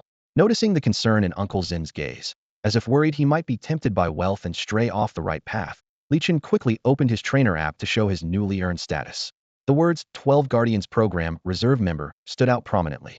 Uncle Zin's lips curled into a smile, and he gave Li-chun a hearty pat on the shoulder, his eyes glistening with emotion. "Xiao-chun, you've made me so proud. When you chose Bear Cub as your starter, I thought you were giving up, not even wanting to utilize the league's resources." Uncle Exine pulled out a lighter and lit a cigarette, taking a deep drag. "Now I see. I can rest easy about the next mission." "Uncle Exine, don't jinx yourself like that." Li-chun interrupted hastily, worried that continuing down this line of talk might actually invite trouble. He joked, Aunt Exine might end up a widow, and Exine Young hasn't even started college yet. "All right, let's get to the point," Exine Chongqing said, changing the subject. "What brings you here?" Li-chun gestured to his phone, and Uncle Exine immediately understood. "Uncle Exine, is your mission confidential?" Li-chun asked curiously. For an elite-level trainer and a top city asset to personally take action, it had to be something significant. "Not really," Exine Chongqing replied, showing him the mission he had snagged from the trainer app. The league issued a task to eliminate Pokemon poachers. "I'm heading to the docks to stake them out." The mission details were clearly displayed. Eliminate poachers. Power level limit. Basic elite. Mission duration, 916-917. Remaining slots, basic level, 1, professional level, 0, elite level, 0. Rewards, based on contribution. Li-chun's attention was drawn to a critical detail. The mission allowed even basic-level trainers to participate. Without hesitation, he quickly grabbed a mission. "Uncle Exine, you're at the standard level now?" Exine Chongqing asked as he snapped out of his thoughts. He had been so focused on the 12 Guardians plans section that he completely missed the earlier entries. "That's right." Li-chun nodded, a glimmer of pride in his eyes. "And I'm not just any standard-level trainer. I can hold my own against professional-level trainers." Exine Chongqing frowned. "This is a mission at sea. Are you sure you want to join?" He was starting to regret informing Li-chun about this, as the situation was becoming harder to control. Li-chun didn't say much. Instead, he efficiently recalled the Pokemon in the room back into their Pokeballs. Shaking a lure ball in his hand, he said confidently, "Uncle Exine, don't forget that my Gyarados is a master of both the skies and the seas. Out there in the ocean, even professional-level Pokemon wouldn't dare mess with it." Indeed, as early as 2008, in Masada Senpai's abandoned Pokemon drafts, Gyarados was listed among the most powerful standard Pokemon. Even during a time when strong Pokemon were scarce, this was enough to demonstrate Gyarados' might. "Let's go," Exine Chongqing said, leading Li-chun to the meeting point downstairs at the hotel. In the hotel's restaurant, two people were already seated at a table. Li-chun immediately recognized one of them as Su-yi, a member of their online group from Ludao University. Su-yi had long blue hair and heterochromatic eyes. Though he looked like a girl, he was actually a boy. "Brother Mu, the other two have arrived," Su-yi said to the person sitting across from him. Li Chun activated his aura abilities and noticed that the person Su-yi called Brother Mu had two distinct aura waves on his face. Clearly, a Pokemon, most likely a Ditto, was attached to him. After brief introductions, the four of them formed a team consisting of two elites, one professional, and one standard-level trainer. Xian Changxing and Mu Xiao were elite-level trainers. Su-yi was professional level, and while Li Chun was technically standard level, his actual strength might surpass them all. When are we heading out? Li Chun asked as he enjoyed his steak. As the team leader, Mu Xiao explained, no rush. We'll act after the vanguard team. Here's the situation. Our mission is to take down the errant treasure robbers. They're planning to head from the coastal waters near Min Province to Sakura Country. Due to the rough seas near Haitan and the secret realm opening yesterday, they've joined other poachers to exploit the chaos. The League's Psychic-type Pokemon have already detected their presence on Ludao. The blockade is in place, and the vanguard team, led by Winter Yalian, the Sea-Tide gym leader, will break through their defenses and divide the battlefield. Our job is to handle the subsequent cleanup. The Luda Island pier buzzed with noise, a sea of humans and Pokemon blending together in a dense, bustling crowd. Beyond the cordoned-off area, a massive cruise ship cut through the ocean waves with impressive momentum. These Pokemon poaching teams are getting bolder by the day, running a ship this big out in the open. Li Chun sat steadily atop his Gyarados, his binoculars fixed on Dong Yalian, who was already engaged in combat in the distance. Surrounding him were trainers from various schools, most of whom had joined in just to earn some extra credits. See, are you here as part of a plan, or just for the credits? Li Chun turned to look at Su-yi, who stood on the back of a Blastoise, carefully avoiding any gendered terms. Me? Su-yi gently patted Blastoise's head while keeping her eyes forward. Probably both. The plan did say that any items used during missions would be reimbursed. In the distance, the ocean had transformed into a chaotic battlefield. Towering waves, some reaching dozens of meters high, crashed violently. The roars of Pokemon echoed faintly through the storm, mingling with the booming thunder, while parts of the sea had already frozen over. Go! At Li Chun's command, his Gyarados shot into action, showcasing speed far beyond that of an ordinary-level Pokemon.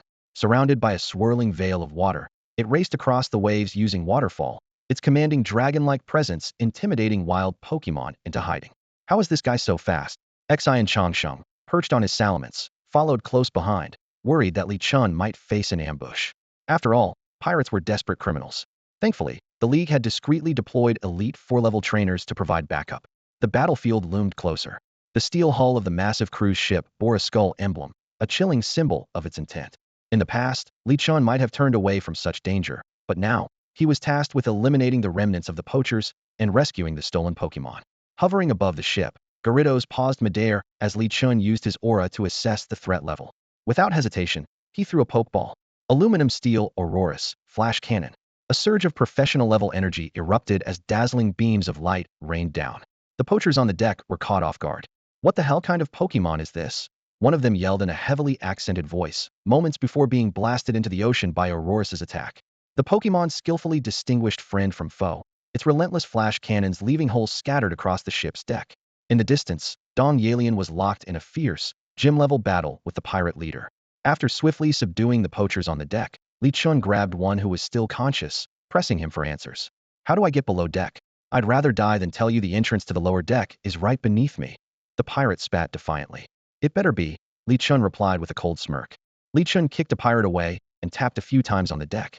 The hollow echoes confirmed the truth of the pirate's words.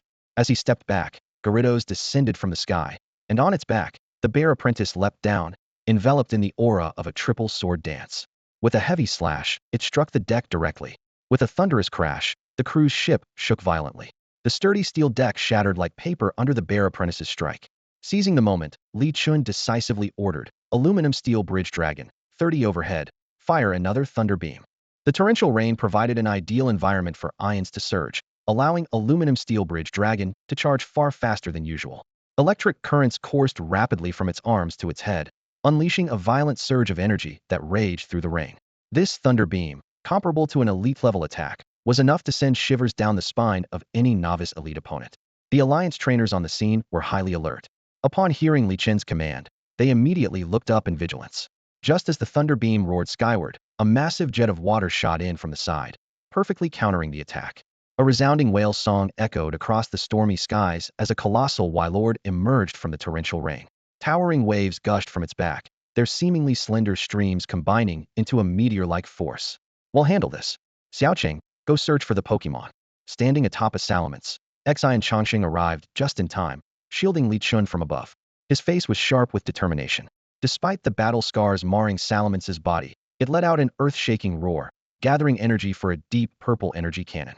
With another fierce cry, the cannon exploded midair, bursting into countless firework-like fragments that collided with the surging waves, creating a dense gray mist. Fantastic, it's Xi and Changxing. We're saved. The Alliance trainers' morale soared as they launched a counterattack. Li Chun let out a sigh of relief and resumed using aura power to skim below deck. Latias stayed close behind him, using its psychic abilities to deflect arrows fired from the shadows. Damn it, they really are up to no good.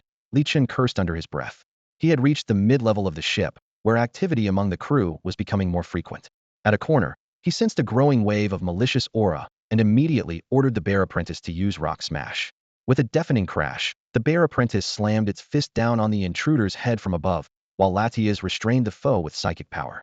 Li Chun and the bear apprentice quickly stripped the enemy of their clothing and disguised themselves, then threw the subdued individual out of the window.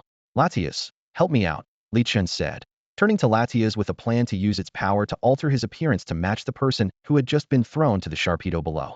Latias nodded and acted swiftly, and Li Chun felt a cool sensation on his face, like a delicate oil being applied. When he opened his eyes again, his face had completely changed. Sensing two approaching auras in the distance, Li Chun asked Latias if it could put them to sleep, as he was unfamiliar with the target's voice and risked exposing himself if he spoke. Latias regretfully shook its head. I can't do that. All right, then, Li Chun sighed, instructing the bear apprentice to hide in ambush while he stepped forward to meet a scar-faced man. What the hell are you standing around for? Get moving and help me take the cubs, the scar-faced man barked angrily. The energy of two auras surged, but only one figure emerged. Just as Li Chun was about to discern the person's face, the scar-faced man grabbed his arm and hurriedly pulled him toward a certain direction. More figures began to appear around them, each bearing a scar on one side of their face and a black skull emblem etched onto the other. Although Li Chun's current appearance had no scar, the blood-red skull mark on the right side of his face sharply contrasted with the black skulls around him, indicating a different rank. A wave of malevolent aura swept over, and Li Chun held his breath. In the distance, Latias concealed herself and her young apprentice, psychic energy building up within her. She made a silent vow to find the hidden Pokemon and bring this group of criminals to justice in one sweeping strike. Hurry! Before the League's dogs find this place, move the young Pokemon and the eggs. The scar-faced man led the group to a sealed space at the end of the ship's cabin, gesturing for the others to step back before lifting a section of the floor. Li Chun's pupils contracted. In the cramped underground space, a group of Pokemon was confined in iron cages, subjected to relentless high-voltage shocks. Their lifeless eyes pierced his heart like a dagger. Anger surged within him, but he chose to endure. The space was too confined. One mistake could endanger the Pokemon further. Xiao-san, you take this egg. The big shots in the beautiful country specifically asked for it. And since you've got a Gyarados, escaping underwater is your best move. He'll meet up with you later. The scar-faced man pulled out a preservation device from below and handed the golden Pokemon egg it contained to Li Chun. The egg's surface was speckled with black spots, resembling solar flares. It triggered an inexplicable restlessness in Li Chun, as he sensed an essence both familiar and foreign. Brothers, the scar-faced man shouted as he handed Li Chun an iron cage. The League has oppressed us pirates for too long. Do you want to keep living lives where everyone hunts us down? His words ignited the crowd's fury like a spark to dry tinder. The pirates with black skull marks on their faces raised their pokeballs and roared in anger. I'm tired of hiding in dark ship cabins. We're pirates, but we're still human. Why should League trainers enjoy so many resources while trainers in poor countries starve? Yeah, we deserve normal lives too. Once this job is done, we'll head to the beautiful country and enjoy life. The scar-faced man clapped his hands, summoning a Feraligatr, and secured the remaining Pokemon eggs onto its back. Carrying a cage himself, he ran toward the lower levels. The League hasn't found this place yet. We need someone to hold them off. Who's willing? If you survive, the Aaron pirate crew will never forget your sacrifice. With the combined powers of aura and the strength of transcendence, Li Chun carried the cage and the Pokemon egg with little difficulty. The Black Skull pirate grunts quickly sprang into action, sprinting along the upper passage while their Pokeballs arced through the air. Various water-type Pokemon emerged in an instant, closely following their trainers, aiming to block the path of the Alliance trainers. Amid the chaos, Li Chun and the scar-faced man instinctively retreated in opposite directions. Radiant Majesty, the scar-faced man whispered as he deliberately moved closer to Li Chun during their retreat, speaking the code phrase in a voice only the two of them could hear. Li Chun felt a surge of relief, finally understanding why he had sensed two auras earlier but only saw one person. The code phrase confirmed his suspicion it was one of their own. By your command, he replied in a calm, low voice without breaking stride. The scar-faced man gave a knowing smile. He had only intended to test the identity of the person beside him, but to his surprise, it was indeed a comrade. This would make reporting back to the Alliance much easier. Otherwise, he would have had to consider how to deal with a corpse, wasting valuable time. Just as they neared the rendezvous point, Li Chen suddenly barked, "Wait, dodge." The two of them swiftly veered to the side. Two powerful auras surged toward them, accompanied by the presence of at least 4 elite-level Pokemon. "Come out, you sneaky little rats. If you surrender now, maybe I'll leave your bodies intact." Before the voice had even faded, a sharp slicing sound cut through the air. The shipping container they had been hiding behind was cleaved in half, a translucent wind blade whistling overhead. "Blissey, Skarmory, you know the drill," the scar-faced man commanded, his facial muscles twitching. A pink, slime-like Pokemon landed lightly on the ground. Li Chen caught sight of a familiar figure out of the corner of his eye. Mu Xiao. "Young man, I'll handle the elites. You take care of the weaker one," Mu Xiao said as he covered the cage with a special waterproof membrane before tossing out a Pokeball. A massive, Pepluing Golbat burst through the window, grabbing the iron cage and flying off into the distance. Blissey and Skarmory exuded the intimidating presence of elite-level Pokemon, their seemingly harmless appearances belying their fearsome strength that could make any trainer tremble. Well, the former international police agent now working for the Alliance. Codenamed Decidueye, now called Mu Xiao. "Am I right, Officer Mu?" A sinister-looking man with half his face scarred stepped forward, wearing a pirate hat and wielding a curved blade. Beside him stood 4 elite-level Pokemon, Golduck, Cloyster, Starmie, and Crawdaunt, forming a tense standoff with Mu Xiao. "I was born a citizen of Huagua, and even in retirement, I serve my homeland. What's wrong with that?" "Blissey, no more talking," Mu Xiao commanded sharply. The pink Blissey raised its hand, its surface turning a dark purple as toxic bubbles multiplied, splitting from 4 to 8, and finally forming a dense web of 64 poisonous liquid spheres. Blissey and Skarmory fortified the front line, while Feraligatr began charging up energy. Ditto transformed into a copy of Feraligatr, mimicking its every move with precision. Meanwhile, Li Chen guarded the Pokemon egg in the iron cage, dodging attacks from all directions as he waited for an opening. "Empoleon, forget the Pokemon, just use Surf. We'll go down together if we have to." A pirate hidden in the shadows of the rendezvous point shouted urgently. He directed Empoleon to unleash a surf attack while embedding a sword into his shield, activating an energy barrier that enveloped him instantly. From the ground beneath Empoleon's feet, a towering tidal wave surged upward with a deafening roar, the water imbued with a potent corrosive force that swept across the surroundings, engulfing the empty crates on the ground into a swirling vortex. The pirate fixed his gaze on Li Chen, his fists clenching involuntarily. "Stop this," he said, his tone tinged with a hint of pity. "The boss took us in when we had nowhere to go. When we were starving, he gave us a way to survive. And now, for your own selfish desires, you want to take his treasure? Hand it over before things spiral out of control, and I promise to spare your life." Before the words had fully left his mouth, the power of the tidal wave was already closing in. The Pokemon trapped in the iron cage cowered together, trembling under the oppressive aura of the professional-level attack. Witnessing this, Li Chen could no longer suppress the fury within him. "What do you think Pokemon are?" He stepped forward, and a brilliant blue aura burst forth from within him, instantly forming a protective barrier with a 10-meter radius, enveloping everyone inside. "Xiaosan you? No, you're not Xiaosan at all." The pirate suddenly realized. The person before him, wearing a crimson skull mask, was nothing like the companion he once knew. No ally of his would ever get so close to that retired international detective. A murderous intent surged in the pirate's heart, and he resolved to have his Aegislash deliver a lethal blow to Leech in the moment the tidal wave subsided. The raging water slammed against the aura shield, while the Kubfu barely managed to dive inside, narrowly avoiding being swept away. The power of this surf move. Li Chen frowned in thought. He wasn't worried about the destructive force itself, but the extended duration of the attack, which was rapidly draining his aura power. If this continued, it could put his life in jeopardy. Fortunately, Latias was providing support at the rear, keeping them from falling into immediate danger. When the final wave dissipated, the aura shield faded away. Without hesitation, the pirate swung his longsword. The hilt of the blade opened an ominous eye, and its ribbon-like arms unfurled, one gripping a shield before it darted toward Li Chen with lightning speed. The steel ghost-type attributes of Aegislash rendered most of Kubfu's moves ineffective, leaving only a few skills that could deal any meaningful damage. "Kubfu, Thunder Punch," Li Chen commanded, just as he reached for the Pokeball containing Duraludon. However, a sharp jet of water shot toward him before he could act. He barely tilted his head in time to evade it. The water stream narrowly grazing past his ear. It was Empoleon's hydro pump. Though not particularly powerful, its speed was astonishing. TCH. Li Chun grit his teeth in frustration, knowing he had to rely on Kubfu to hold the line and buy him some time. The aura shield he had just used was considered a protective move, and using it consecutively would drastically reduce its success rate, rendering it ineffective. His plan was to weather this wave of attacks and then deploy the shield again, allowing Duraludin to deal with Empoleon. The reason for not using Gyarados was simple: the confined space made it unsuitable for combat, while Duraludin's proficiency in ranged attacks was far more advantageous. Hey, did you eat yet? Kubfu asked casually, while channeling its electric-type energy. Shut it. Mind your own business. Aegislash snapped back angrily. Aegislash swept through Kubfu's thunder punch with disdain, letting out a scoff. Its sharp blade glimmered faintly, as if mocking the little bear Pokemon's overconfidence. Rar, if that didn't work, try taking my punch.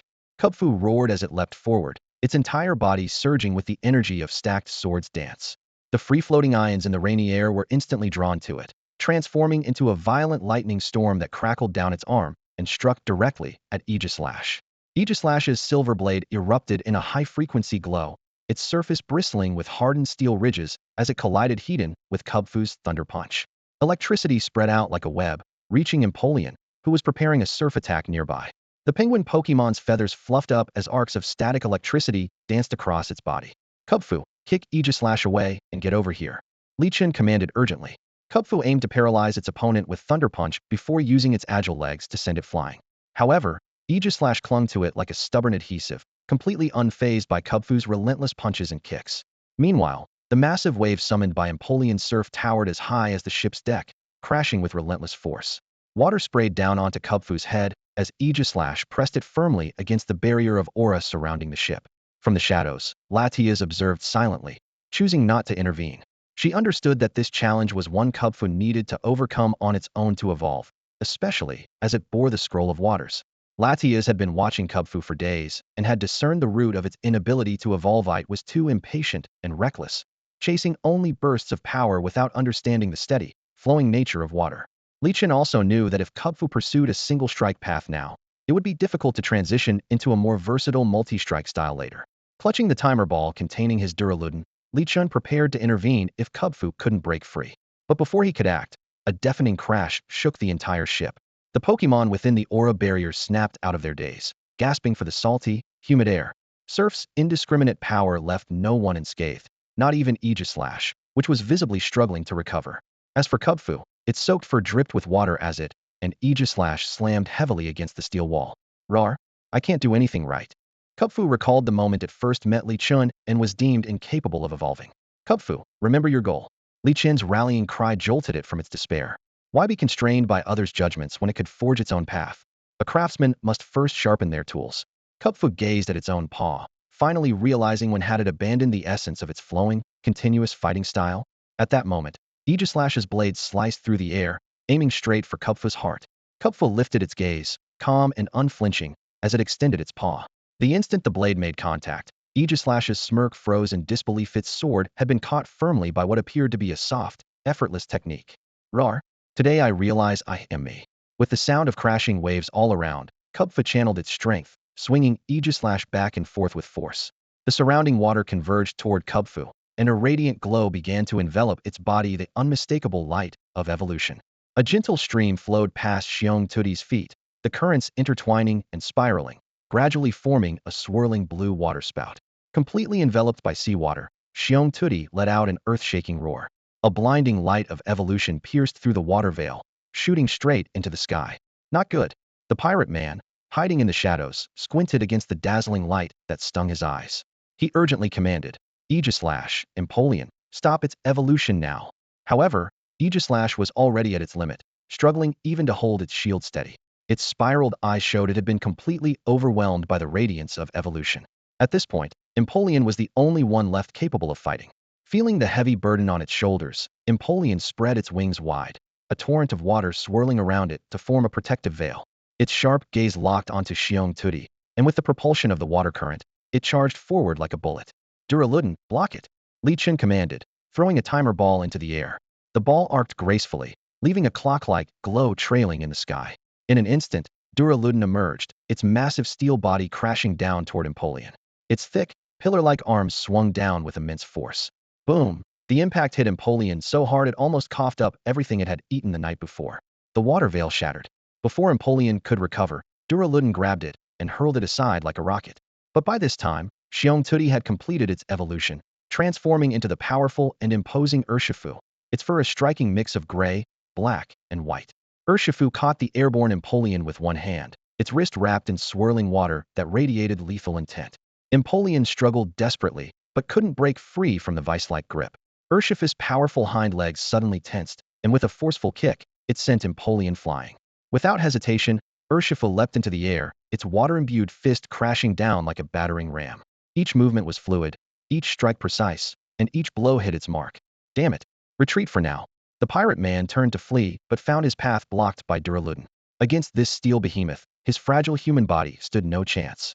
Can we talk this out? The pirate man forced a smile more pitiful than tears as he begged Li Chen for mercy. Li Chen approached him slowly, the crackling of his knuckles sounding like the grim reaper's scythe drawing near. You'll have to ask my partners if they agree. The Celestial Bridge Dragon and Wudao Bear Master flanked the pirate, blocking his escape. Li Chen turned toward the caged Pokemon and gently reassured them. Close your eyes, little ones. You shouldn't see this. He carefully took out a few bottles of Moo Moo milk, inserted straws into them, and handed them one by one to the starving Pokemon in the cage. A young Larvitar, regaining a bit of strength, shakily approached Li Chen with tearful eyes and asked, Larvitar, you're not going to hurt us, are you? This Larvitar had once lived with its parents in the vast desert, but was snatched away while its parents were unaware. After being smuggled across the seas for days, it had witnessed more and more Pokemon being captured, while their food supply dwindled. It hadn't eaten for 3 days. The sweet aroma of the Moo Moo milk was tempting, but it hesitated, fearing the milk might be poisoned. Don't worry, I'm here to help you, Li Chen said as he offered the bottle, using his aura to soothe their anxious hearts. These young Pokemon, trapped for so long in the dark ship's hold, were only a few months old. Yet, they had endured inhumane treatment, treated as mere commodities. One by one, the other Pokemon began to wake up, their eyes filled with terror. Even as Li Chen approached with kindness, they instinctively assumed it was just another ploy to increase their market value. Sensing their distress, Li Chen released his aura of overcoming. The Pokemon in the cage visibly perked up, drawn to him by a mysterious force in their bloodline that made them feel an innate trust. At that moment, the egg at Li Chen's feet wobbled slightly before becoming still again. The young Larvitar, encouraged, began sipping on the Moo Moo milk, and soon the other Pokemon followed suit, replenishing their energy. Meanwhile, Li Chen focused on unlocking the iron cage. With so many Pokemon inside, forcing it open might harm them, so he called for Latias. Latias glided to the front of the cage, releasing a precise psychic beam. With a sharp click, the lock shattered. Although the noise startled the Pokemon inside, the cage was finally open. Li Chen carefully lifted them out, one by one, and guided them toward the rendezvous point. After inspecting the wall, Li Chen signaled the agreed-upon code 3 long knocks followed by one short, repeated 3 times. From the other side of the wall, the response came quickly, 3 short knocks followed by one long, repeated 3 times. Confirming the identity of the other party through his aura, Li Chen stepped back and gestured for the Wudao Bear Master to move forward. Break this wall with Rock Smash. The Wudao Bear Master, experienced with such tasks, assumed a battle stance, bent its knees, and delivered a powerful punch straight into the wall. The seemingly ordinary punch from the Martial Bear Master unleashed an astonishing power in an instant. Boom! With a dull crash, the steel wall was instantly covered in spiderweb-like cracks, and the piercing sound of metal bending echoed throughout the space. In a matter of seconds, the thick wall collapsed with a thunderous crash. Through the shattered opening, Li Chen's gaze fell on the scene outside. Amid the curtain of rain, a young man wearing a raincoat sat steadily atop a drenched Charizard, his black bangs plastered to his forehead by the rain. Below them, a Dusknoir hovered partially concealed, vigilantly scanning its surroundings. Li Chen casually recalled the Martial Bear Master and the Duraludon, then turned to look behind him. There, Mu Xiao was approaching, carrying 2 subdued pirate men over his shoulders. The Ditto, transformed into tentacle-like ropes, firmly bound the captives. The slimy appendages clung tightly to their bodies, and no matter how much they struggled, they couldn't break free. The unsettling sensation left the 2 men with increasingly pale faces. That's taken care of, Li Chen said as he summoned his Gyarados and accepted a raincoat handed over by the man on the Charizard. What should we do with the remaining Pokemon here? The 3 of them each had water or flying-type Pokemon, and the number of Pokemon on the scene wasn't overwhelming. One person could easily manage to transport them all. However, just as they were discussing, the Larvitars suddenly began chirping excitedly. Larvae? No, we want to go with Big Brother. This was the importance of leaving a good impression earlier. Li Chen's display of overwhelming power and his generous sharing of Moo Moo milk had earned him the deep affection of these Pokemon. Compared to the pirates, They unhesitatingly chose Li Chun. Li Chun looked at the three larvatars and then at his Gyarados, his expression questioning. Gyarados nodded vigorously, its tail slapping against the seawater and sending up a spray of droplets, as if showing off its strength. As a colossal creature weighing 235 kilograms and stretching 6.5 meters in length, carrying a few larvatars the size of the Marshall Bear Master seemed like a breeze. Li Chun couldn't help but scratch his head. He knew full well that even if these larvatars were underdeveloped, each would weigh at least 60 kilograms. Seeing Gyarados brimming with confidence, he hesitated to point this out, not wanting to dampen its enthusiasm or risk it overexerting itself to prove its capability. Roar? What's the matter? I'm a flying Gyarados, remember? Before Li Chun could say anything, Gyarados impatiently urged him to place the little cuties on its back. All right, take it easy, Li Chun said as he carefully placed the first larvatar on Gyarados' back, making sure to put a raincoat on it. With a soft thud, Gyarados' flight altitude noticeably dropped by a level, as if it were suddenly burdened by a heavy stone. Still, it seemed manageable. When Li Chun added the second larvatar, Gyarados visibly struggled. Clearing his throat, Li Chun discreetly used his psychic powers to support the larvatar, preventing Gyarados from toppling straight into the sea. Let's head back. Our mission here is done. We should report back to Egret Island, Mu Xiao said, addressing Li Chun. Li Chun looked up at the sky, where dark, dense clouds were still pouring rain. The majestic roaring whale king had vanished without a trace. In the distance, Xian Changsheng was riding his powerful Dragonite, heading toward them. Zhangzhini, so you're the one assigned to guide our team, Li Chun said, recognizing the newcomer. Sui arrived at the rendezvous point, carrying an iron cage. His Crobat landed beside Mu Xiao to rest, clearly exhausted from a fierce battle. Not long ago, it had emerged from the ship's cabin only to be ambushed by a group of pirates. Thankfully, its strength had held out, preventing it from being overwhelmed. With Suyi's help, they managed to turn the tide, successfully protecting the Pokémon inside the cage. After carefully counting the group to ensure everyone was accounted for, Zhang Zhini led them away. At the Luhua Island League branch, a young larvatar looked at Li Chun with reluctance. Big brother, are you leaving? Although the humans here seemed kind, it couldn't fully trust them yet. If it had a choice, it would prefer to stay with Li Chun. Go with these brothers and sisters for a checkup first. Otherwise, there might be hidden injuries left untreated, Li Chun said gently but firmly, stroking the heads of the three larvatars. He knew these little ones had been imprisoned for a long time and likely suffered various degrees of physical harm. Early detection was crucial to prevent irreparable damage. Seeing the larvatar lower its head, Li Chun took out 3 bottles of Mumu milk and handed them over. Drink these. But, larvatar, the Pokémon hesitated when the nurse approached, showing some resistance. Li Chun had no choice but to accompany them for the examination. Faced with the complex medical data, he was utterly clueless and decided to sit aside and scroll through his phone. He came across a news headline. League update. Rising pirate activity near Luhua Island waters. Clicking into the comments, he noticed Sui had left one. It was terrifying. These pirates used every dirty trick in the book. Thankfully, we were strong enough. Otherwise, we wouldn't have made it out. Li Chun liked the comment, but soon discovered Suyi's comment section had been flooded with harsh remarks. Some people sympathized with the pirate leader, claiming he was too handsome to face punishment and should be reformed. Others criticized Sui for being incompetent, saying he couldn't even defeat pirates. Fortunately, these inappropriate comments were quickly removed, and the accounts were permanently banned. Li Chun sighed.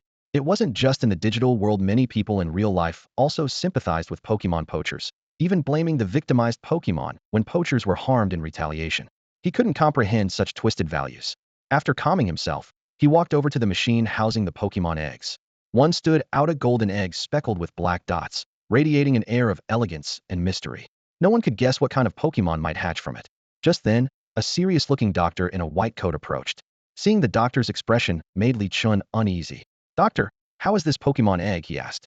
The doctor shook his head and pointed to the screen where an unusually smooth line was displayed. The doctor in the white coat stared at the Pokémon egg in front of him, his brows furrowed. Shaking his head slightly, he spoke in a grave tone. The source energy is too thin. The situation is not promising. Without effective supplementation, it's likely to become a dead egg. Skillfully operating various nutrient infusion devices, the doctor injected an almost full-spectrum nutrient solution into the egg. However, the life signs displayed on the monitor remained faint and worrisome. As an expert who had handled thousands of Pokémon eggs, he was well aware of the severity of this condition. Li Chun tried channeling his aura into the egg to nurture it, but it was like pouring a single drop of water into a vast desert, almost no effect. The doctor explained that while it couldn't yet be declared a dead egg, the weak life signs indicated an extremely high difficulty in hatching. Even more concerning was the fact that if the egg were transported to a high-altitude region, the energy consumption would increase significantly, likely resulting in energy depletion. Which types haven't been tried yet? Li Chen asked, noticing the doctor repeatedly switching between different nutrient solutions. Wiping the sweat from his forehead, the doctor replied, steel, electric, fire, and bug. These 4 types of nutrient solutions are relatively scarce on Lu Island, so we haven't used them yet. Can attribute stones be used? Li Chun immediately took out a steel stone and a bug stone, which he had confiscated from a Pidgeotto, and placed them in front of the doctor. These were the only 2 attribute stones he had left, as his system points had been completely depleted after purchasing a water scroll. The doctor nodded in agreement. It's worth a try? Remember to request reimbursement from the league later. They'll provide you with a certificate for it. Since the Pokemon Egg was part of an official mission, all expenses incurred could be reimbursed through the local league branch or converted into contribution points and league currency. The doctor quickly ground the stones down and extracted their essence to create a solution. Using a pipette, he first applied a small amount of the silver-colored steel solution to the egg's surface, but there was no reaction. Then, he switched to the green bug solution, and the egg immediately absorbed it eagerly, like a parched traveler encountering an oasis. After carefully preparing the mixture, the doctor handed the egg, now soaking in the bug-type nutrient solution, back to Li Chun. He advised, I recommend having a Pokemon with aura or healing abilities nurture it for half an hour each day. All other nutrient solutions have been administered, so come back in a month for a checkup on its life signs. Li Chun carefully cradled the egg, now encased in its nutrient solution, and after confirming the condition of the 3 Larvitars, he returned to the main hall. The Larvitars would temporarily remain at the Pokemon Breeding Center on Lu Island, and Li Chen planned to visit them daily until his departure. After completing the mission, the group rested in the hall. Mu Xiao, who had just collected his reward, approached with a warm smile. Enthusiastically patting Li Chun on the shoulder, he said, Brother Exine, this young man is extraordinary. Taking down a pirate with a professional-level Pokemon using only standard-level strengthies got great potential. With proper training, reaching gym leader level is just a matter of time. Who knows, he might even make it to the Elite Four someday. When facing off against elite pirates, Li Chen's safety was always on his mind. The opponent, a professional pirate, employed an array of underhanded tactics that dazzled and disoriented, ambushing trainers as if it were second nature. Thankfully, Li Chun completed the mission swiftly, allowing him to focus entirely on the battle at hand. Of course. Hearing the retired international detective's praise for Li Chun, Exine Chongqing beamed, as if the compliment were directed at him. This kid was no ordinary trainer. After clinching the first-round championship in the Little Dragon Phoenix Cup qualifiers, he advanced directly to the main competition. A strong ranking seemed just around the corner. The Little Dragon Phoenix Cup was fast approaching, with less than half a month until the tournament. From the quarterfinals onward, the competition adopted a 6-3 format. Fortunately, Li Chen's current Pokemon lineup was just enough to fill the slots, sparing him the awkwardness of a 2-3 scenario. With opponents at this level, even 3 against 6 wouldn't be an issue, Li Chen thought. With his powerhouse lineup of Urshifu, Gyarados, and Duraludon, what rookie trainer could possibly match up?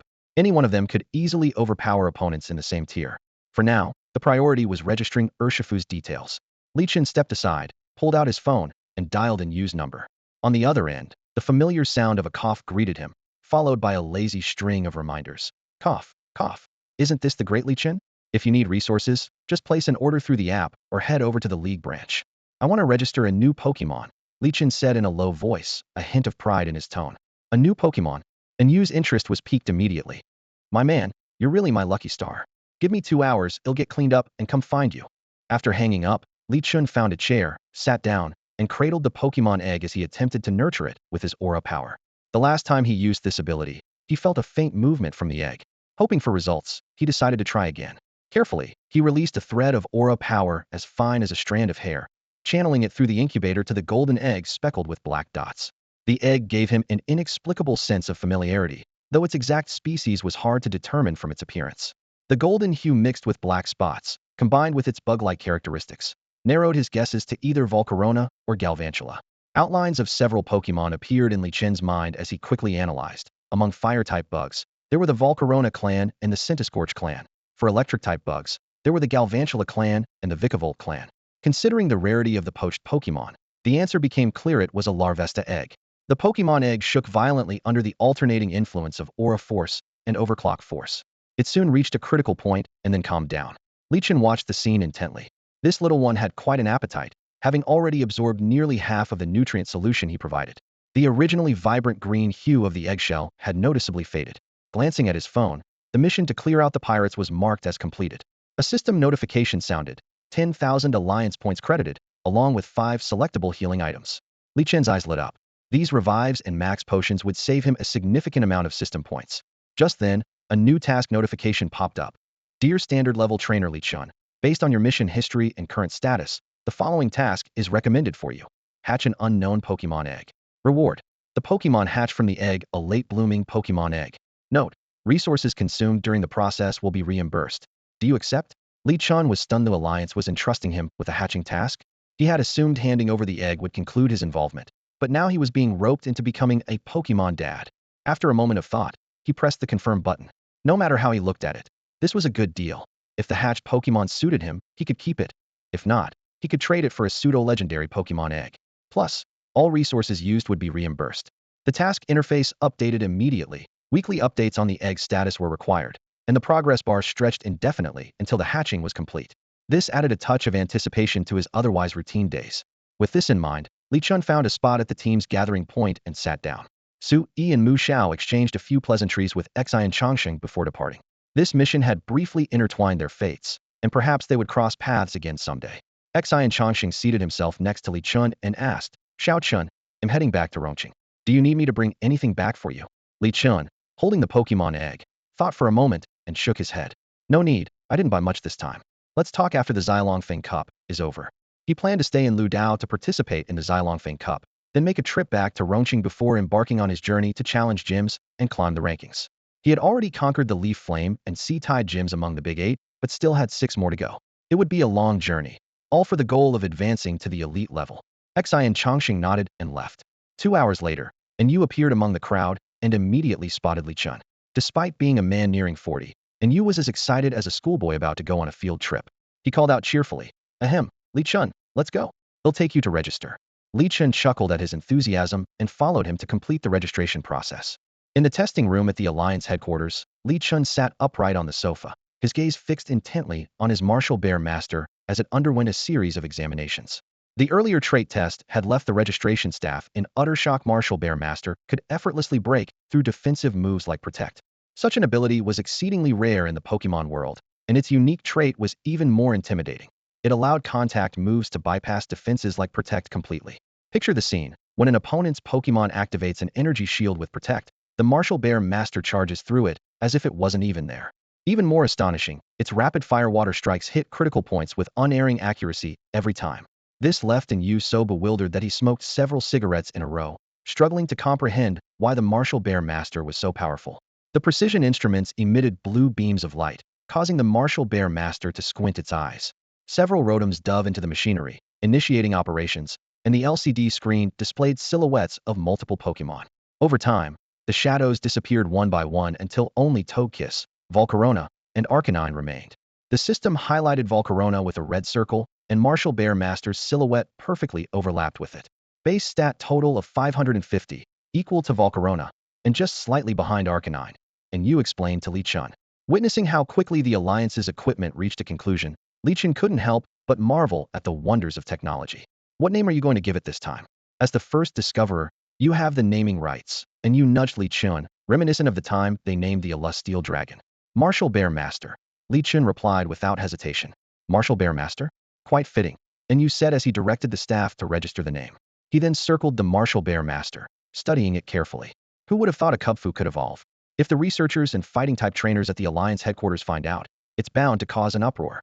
Speaking of which, Li Chen interrupted. Why was Kubfu unable to break through to the gym leader level before?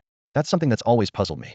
From the beginning, many people advised me against choosing Kubfu as my starter, claiming it couldn't reach gym leader level. That belief has been a thorn in Kubfu's side, but now that it has evolved, that notion has been thoroughly disproven. And you suddenly posed an unexpected question. Li Chen, what do you think is the purpose of Pokemon evolution? Li Chen pondered for a moment.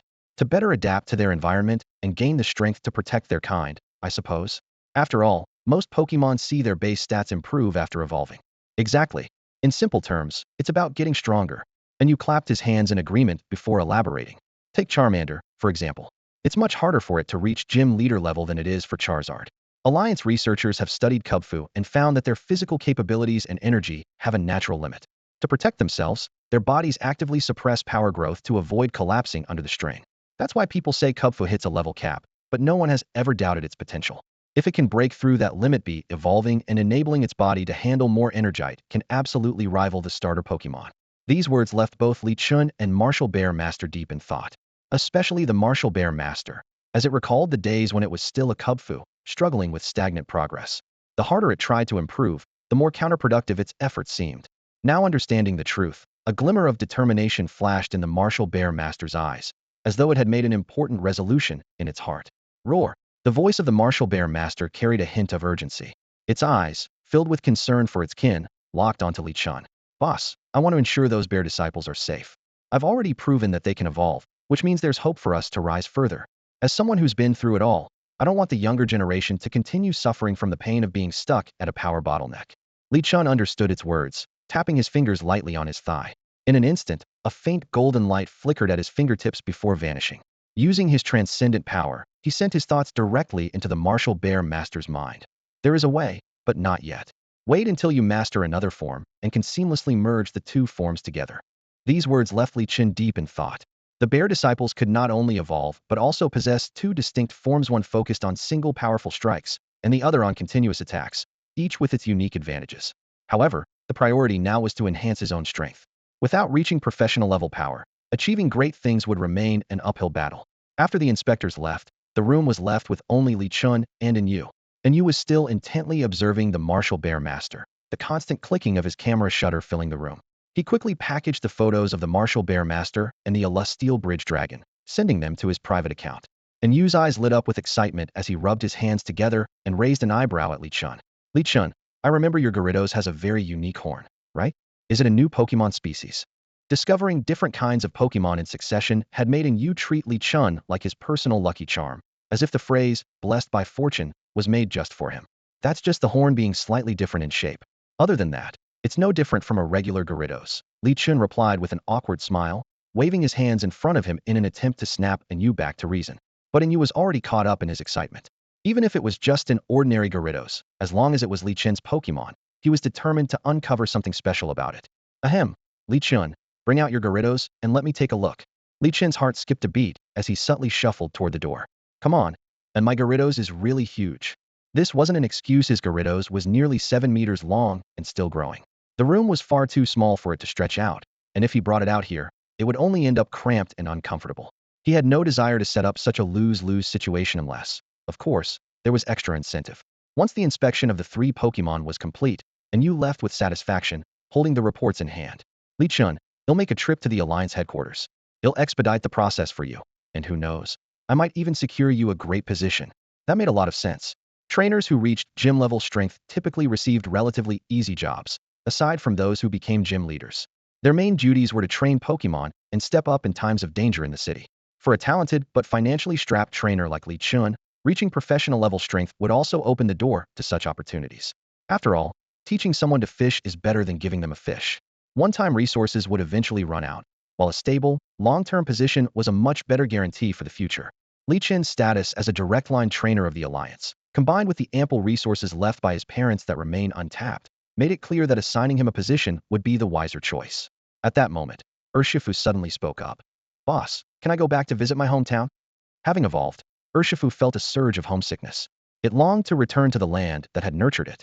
Although the Little Dragon Phoenix Cup was just around the corner, and Li Chun was likely preparing for the final competition, making such a request at this critical time felt somewhat inappropriate even to Urshifu itself. However, it needn't have worried. Li Chun had always respected the wishes of his Pokemon. If he couldn't even fulfill such a heartfelt desire, that would truly be a failure on his part. Sure, let's go, Li Chun agreed casually with a nod. We've been under too much pressure lately. A trip to the mountains sounds like a good way to unwind. Where's your hometown? You can lead the way later. Indeed, from the secret realm to battling pirates, Li Chun had been in a constant state of tension. Spending a few days in Urshifu's hometown seemed like a perfect way to relax. Ursha, that's great, Urshifu exclaimed excitedly. Boss, my home is in the mountains near Rongqing, right across from the forest of Minlong. As it spoke, it couldn't help but reminisce about the days it spent foraging in the mountains with its old companions Teddiursa, Hypno, Typhlosion, and Slaking. Those were its childhood friends. Why do I feel like all your friends are a bit peculiar? Pidgeotto, perched on Li Chun's shoulder, couldn't resist making a sarcastic comment. It still hadn't recovered from the shock of being almost snatched away by the overly enthusiastic Yu earlier. It was, after all, just an ordinary Pidgeotto, yet it had nearly been taken. Ursha? Well, Pidgeotto, who were your and Gyarados' old friends? Urshifu asked curiously about the past of this pair of bickering companions. It vividly remembered the first time it met Magikarp, who mentioned how Pidgeotto often swooped down to grab it. A bird and a fish becoming friends was indeed a rare sight. You wouldn't understand, Pidgeotto said with a proud flick of its striking pink crest. I am a bird of great stature, a cut above the rest of the Pidgeotto flock. I'm the daughter of the Pidgeot king of the forest of Minlong. Big sister Pidgeotto, Bastiodon scratched its head. Then why didn't you stay with your flock? Why did you choose to befriend a Magikarp instead? Pidgeotto's gaze dimmed instantly. Because I wasn't strong enough. As the offspring of the Pidgeot king, I wasn't supposed to waste my energy on frivolous games. It paused for a moment. Eventually, I ran away from home and wandered around the outskirts of the forest of Minlong. That's when I met Gyarados back, when he was still a Magikarp. As a direct descendant of the Pidgeot king of the Minlong forest, Pidgeotto had been subjected to rigorous royal-level training from a young age. Now, standing by Li Chen's side, its eyes glimmered with anticipation for the future. Despite its rapid progress under Li Chen's guidance, reaching its father's level would require extensive effort and dedication.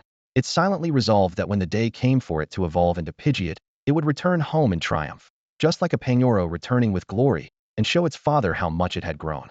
Pidgeotto gently preened the feathers atop its head, mumbling to itself, the name humans gave father, Pidgeot, sounds so awful like some kind of oversized chatty bird. Pidgeot is a much more dignified title. Nearby, Gyarados noticed its companion's contemplative mood. It lightly tapped Pidgeotto's head with its tail and said in a low voice, "Don't worry, when you return, it'll make sure you're the center of attention." As a Sunto dominant force in the heart of Minlong Forest, Gyarados wasn't making empty promises. It thought to itself that once it advanced to the elite level, it could finally explore that mysterious core region. Li Chen suddenly spoke, "Pidgeotto, are there any powerful dragon-type Pokemon in Minlong Forest?" He recalled hearing stories about the forest being teeming with dragon types, though stringent protection laws were later put in place due to overcapturing. Even now, aside from the Latias that had accidentally emerged from a secret realm, he had rarely seen any dragon types. The provincial TV station in Min even strongly discouraged trainers from venturing into the forest's core, going so far as to ban broadcasters who entered. This really puzzles me. Li Chun continued. The Rongqing Pokemon Breeding Center can already provide pseudo-legendary Pokemon hatchlings. Why is the core region of Minlong Forest so heavily restricted? Sure, danger exists everywhere, but the level of regulation there seems excessive. Pidgeotto fluffed its feathers and replied, "As for dragon types, the Crimson Dragon is one. I've had the most interaction with their kind."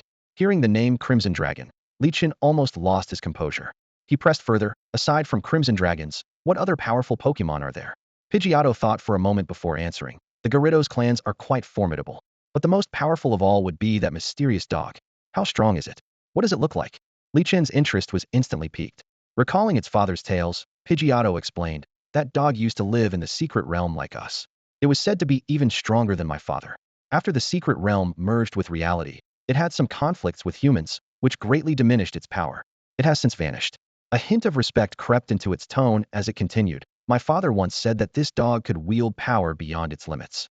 It was this very Pokemon that helped my father gain his strength. Unfortunately, it couldn't be used now." Pidgeotto felt the heavy expectations his father had placed on him to harness that mysterious power. Gazing into the distance, he let out a soft sigh. To wield that power, he first had to evolve into Pidgeot, a thought that weighed heavily on his heart. As Li Chun listened to Pidgeotto mention the dog, he began searching his mind for powerful Pokemon that matched the description. Arcanine, Houndoom, Lycanroc, or perhaps Zygarde 10, Zacian, or Zamazenta. Each was a possibility, but he couldn't pinpoint which one it might be. When Pidgeotto started describing the mysterious Pokemon, Li Chen's expression grew increasingly serious. It was a creature resembling a Doberman, with hexagonal eyes glowing eerily white and its body adorned with deep green hexagonal patterns. Around its neck was a ring of green, strip-like structures, resembling a collar studded with gemstones. Its front left paw was half covered in green patterns, while the rest was a pristine white. Shiny Zygarde. Li Chun murmured to himself, struggling to remain calm. The fact that such a powerful being was hiding in the forest of Minlong was astonishing. This seemingly ordinary beginner's area was home to both secondary and primary legendary Pokemon, far exceeding his expectations. "Pidgeotto, once you evolve into Pidgeot, we'll visit your homeland together," Li Chun said, gently stroking his companion perched on his shoulder. He was already looking forward to that day. No wonder the League had always warned people to stay away from that region. With Zygarde guarding it, it was not a place to be ventured into lightly. After packing his belongings, Li Chen checked out of his room and prepared to head back to Rongqing. As the capital city of Min Province, Rongqing was surrounded by mountains. In addition to the famous Drum Mountain, there were also Flag Mountain, Shou Mountain, Gaogai Mountain, and Yintai Mountain. Among them, Yintai Mountain had been converted into a park and was located near Rongqing High School. However, Li Qin's destination this time was a wildlife park near Drum Mountain, the birthplace of Kung Fu. While flying toward Rongqing on his Gyarados, Latias seemed lost in thought. As a legendary Pokemon, she could clearly sense the unique aura emitted by other mythical beings. This explained why she had bonded so deeply with Kung Fu. Back in the forest of Minlong, she had felt a strong magnetic field emanating from its depths of force capable of pushing her beyond her limits, yet fragile like a flickering candle that could extinguish at any moment. Latias turned her gaze to Li Chen's profile and spoke softly. Li Chen, I feel like there's a power sealed within me. Are you saying Mega Evolution? Li Chen stroked his chin thoughtfully as he pulled a keystone from his pocket. The round stone shimmered with a kaleidoscope of colors, with spiraling energy inside resembling a DNA helix, gently rotating and pulsating in harmony with the surrounding environment. It was far more dazzling than any ordinary hourglass. A glimmer of anticipation flashed in Latia's eyes. Although she didn't fully understand the principles behind the keystone, she could sense untapped potential within herself. We need to head to Minlong Forest, she said excitedly. Li Chen nodded in agreement with her suggestion. The cost of a megastone was far beyond what he could afford right now, 10,000 system points for one, requiring a full 100 days of daily sign-ins to redeem. At the moment, he only had one megastone, but if he were to capture more Pokemon capable of Mega Evolution in the future, he would definitely need additional megastones in reserve. Perhaps he could find some related items from Zygarde. As the Gyarados carried them over the Rongqing Gushan Wildlife Park, Li Chen's thoughts drifted to the past. In his previous life, this was Rongqing's most popular hiking destination and a sweet burden in the eyes of many young people. During festivals like the Mid-Autumn Festival, National Day, or New Year's Day, families would enthusiastically organize mountain climbing trips. In Min Province, where mountains were abundant but the sea was scarce, this seemed to be one of the few outdoor activities available, apart from coastal cities with ocean views. Looking down at the rolling mountain ranges, Li Chen felt a new perspective wash over him. He subconsciously extended his hand, making a gesture as if trying to grasp the entire mountain range. What are you doing? Latias asked curiously. In her understanding, not even Pokemon could truly conquer nature, they could at most harness some of its energy. Only Pokemon at the champion level could resonate with nature, and true conquest of nature seemed possible only for legendary Pokemon. The two of them sighed in unison, then exchanged amused smiles. Given local regulations that prohibited landing directly on the mountaintop without permission, Li Chen directed Gyarados to descend at the base of the mountain. Nearby, a Kung Fu had already begun its training. Under the guidance of Li Chen, a top-tier Aura instructor, and with Latia's assistance, this legendary Pokemon was showing remarkable talent in mastering Aura abilities. After several hours of training, the Martial Bear Master had mastered the ability to extend its aura across a radius of 100 meters. As they approached the foot of the mountain, Li Chen retrieved a Pokeball and recalled the Martial Bear Master back into it. A thunderous roar echoed through the heavens as a Gyarados descended with an imposing presence, landing steadily at the base of the mountain. Li Chen leapt off its back, stretching his slightly stiffened body from the long flight. Roar! The Gyarados swayed its massive body with pride, seemingly showing off its flying skills. Carrying a trainer while flying was no easy feat, requiring extremely precise balance and control. Without the protective presence of Latias, Li Chen would likely have been thrown off long ago if Gyarados flew as recklessly as it usually did. Not bad. You're the first in our team to be able to carry someone while flying, Li Chen said with a smile, praising it. Pidgeotto was too small, and while Latias could fly, its invisibility ability made carrying someone highly conspicuous. Li Chen didn't want to risk being photographed floating midair and summoned for another chat. Spreading his arms wide, Li Chen took a deep breath of the mountain's fresh air, washing away the salty sea breeze that lingered from Ludu Island. As he looked around, he couldn't help but remark, this place has changed so much. A few years ago, he had watched the sunrise here with Xian Yong, back when he was just an unwilling tag-along. Before the arrival of the Secret Realm, wild Pokemon were a rare sight on this mountain. Now, it had become a thriving habitat for numerous Pokemon. Among them, two powerful groups stood out: Infernape and Primeape. If not for encountering his little bear apprentice, Li Chen originally intended to choose a Mankey as his starter Pokemon. In particular, Primeape's evolved form, with its fighting and ghost dual typing and a base stat total of 535, was nearly on par with the starter Pokemon trios. However, information about Annihilape and its Rage Fist move was nowhere to be found online. Perhaps it was deliberately hidden or simply undiscovered. As Li Chen was lost in his thoughts, the old guard at the checkpoint called out to him. Young man, heading up the mountain? Please use your League ID card to register here. This policy had been implemented in recent years, prompted by the chaos following the Secret Realm's arrival. Adventurous trainers and poachers alike had flocked to the mountain, some meeting untimely deaths, while others struck it rich. The situation spiraled out of control, forcing the local government to take strict measures to calm the enraged Pokemon. After completing his registration, Li Chun handed the guard a cigarette he had borrowed from Xian Changsheng and casually asked, "Uncle, are there any must-see spots around here?" The old guard sized up the young trainer, who spoke with a standard Rongqing accent and carried himself with integrity. Lowering his voice, he said, "There's a Hypno halfway up the eastern side, and a Drowsy at the summit." Li Chun. The sudden question mark from the old man instantly put Li Chun on high alert.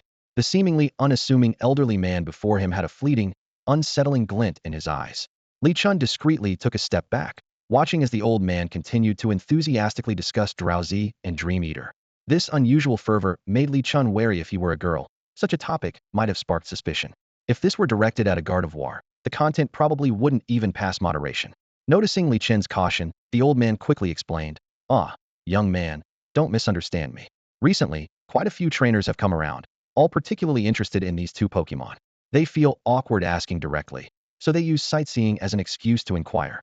The old man gave a kindly smile, clearly aware of Li Chun's misgivings. He shifted to another topic. "If you're not interested in those two Pokemon, the Typhlosion that's been trending on the league's website lately is a solid choice as well." As he mentioned Typhlosion, the old man's expression turned serious. He spoke about recent rumors claiming Typhlosion could transform into a handsome man, clearly a malicious fabrication by some Zoroark. These rumors not only tarnished Typhlosion's reputation, but also attracted poachers hoping to exploit its so-called transformation ability. Suddenly, the old man's demeanor transformed, as if cloaked in a righteous aura. "Eradicating the pests of the league is our duty," he declared, releasing 6 Pokemon in one go: Typhlosion, Machamp, Hypno, Slaking, Sceptile, and Grimmsnarl. Each one was robust and imposing, radiating an intimidating presence. Seeing this display, Li Chun wisely excused himself. "Sir, I'll just wander around on my own. You go patrol the mountain." He silently thanked his luck for not owning a Gardevoir. Otherwise, this scene might have been censored entirely. Deeper into the forest, Li Chun released his Urshifu and placed the backpack containing the Pokemon egg in front of him. He kept the old man's warnings in mind, aware that the area was rife with poachers and that he needed to stay vigilant. While his aura abilities couldn't fully discern good from evil, they were sharp at detecting killing intent. When it came to those with malicious intent, Li Chun always believed in striking first. Urshifu's anger toward the poachers was palpable, especially after learning about the threats to Typhlosion's life. Even in its rapid strike style, it struggled to remain calm. Using its memory of the terrain, Urshifu led the way, determined to uncover the truth. The journey ahead could only be described as a path fraught with obstacles. Dense thickets of brambles, intertwined like barbed wire, sprawled unchecked across the narrow trail. Marshal Ursaring swung its sharp claws, executing its tile break technique with precision. In its hands, the move seemed like an invisible blade, slicing through the obstructing thorns with swift, decisive strokes, sending splatters of green sap onto the ground. However, just as it severed another cluster of brambles, Marshal Ursaring suddenly paused. As a longtime inhabitant of this area, it was intimately familiar with the environment. The sudden appearance of these brambles was clearly unnatural. Slowing its movements, it scanned the surroundings with heightened vigilance, searching for any lurking threats. The moment Marshal Ursaring cleared the last clump of thorns, danger struck without warning. 2 thorn-covered vines lashed out like whips from a distance. Li Chun immediately recognized the opponent by its distinctive cry: Venusaur. "Pidove, it's your turn," Li Chun said, lightly tapping the shoulder where his partner perched. Against a grass-type foe, the flying-type Pidove was undoubtedly the best choice. With a sharp cry, Pidove soared into the air. Several silver wind blades sliced through the air, targeting the incoming vines with precision. With a series of loud cracks, the vines were severed.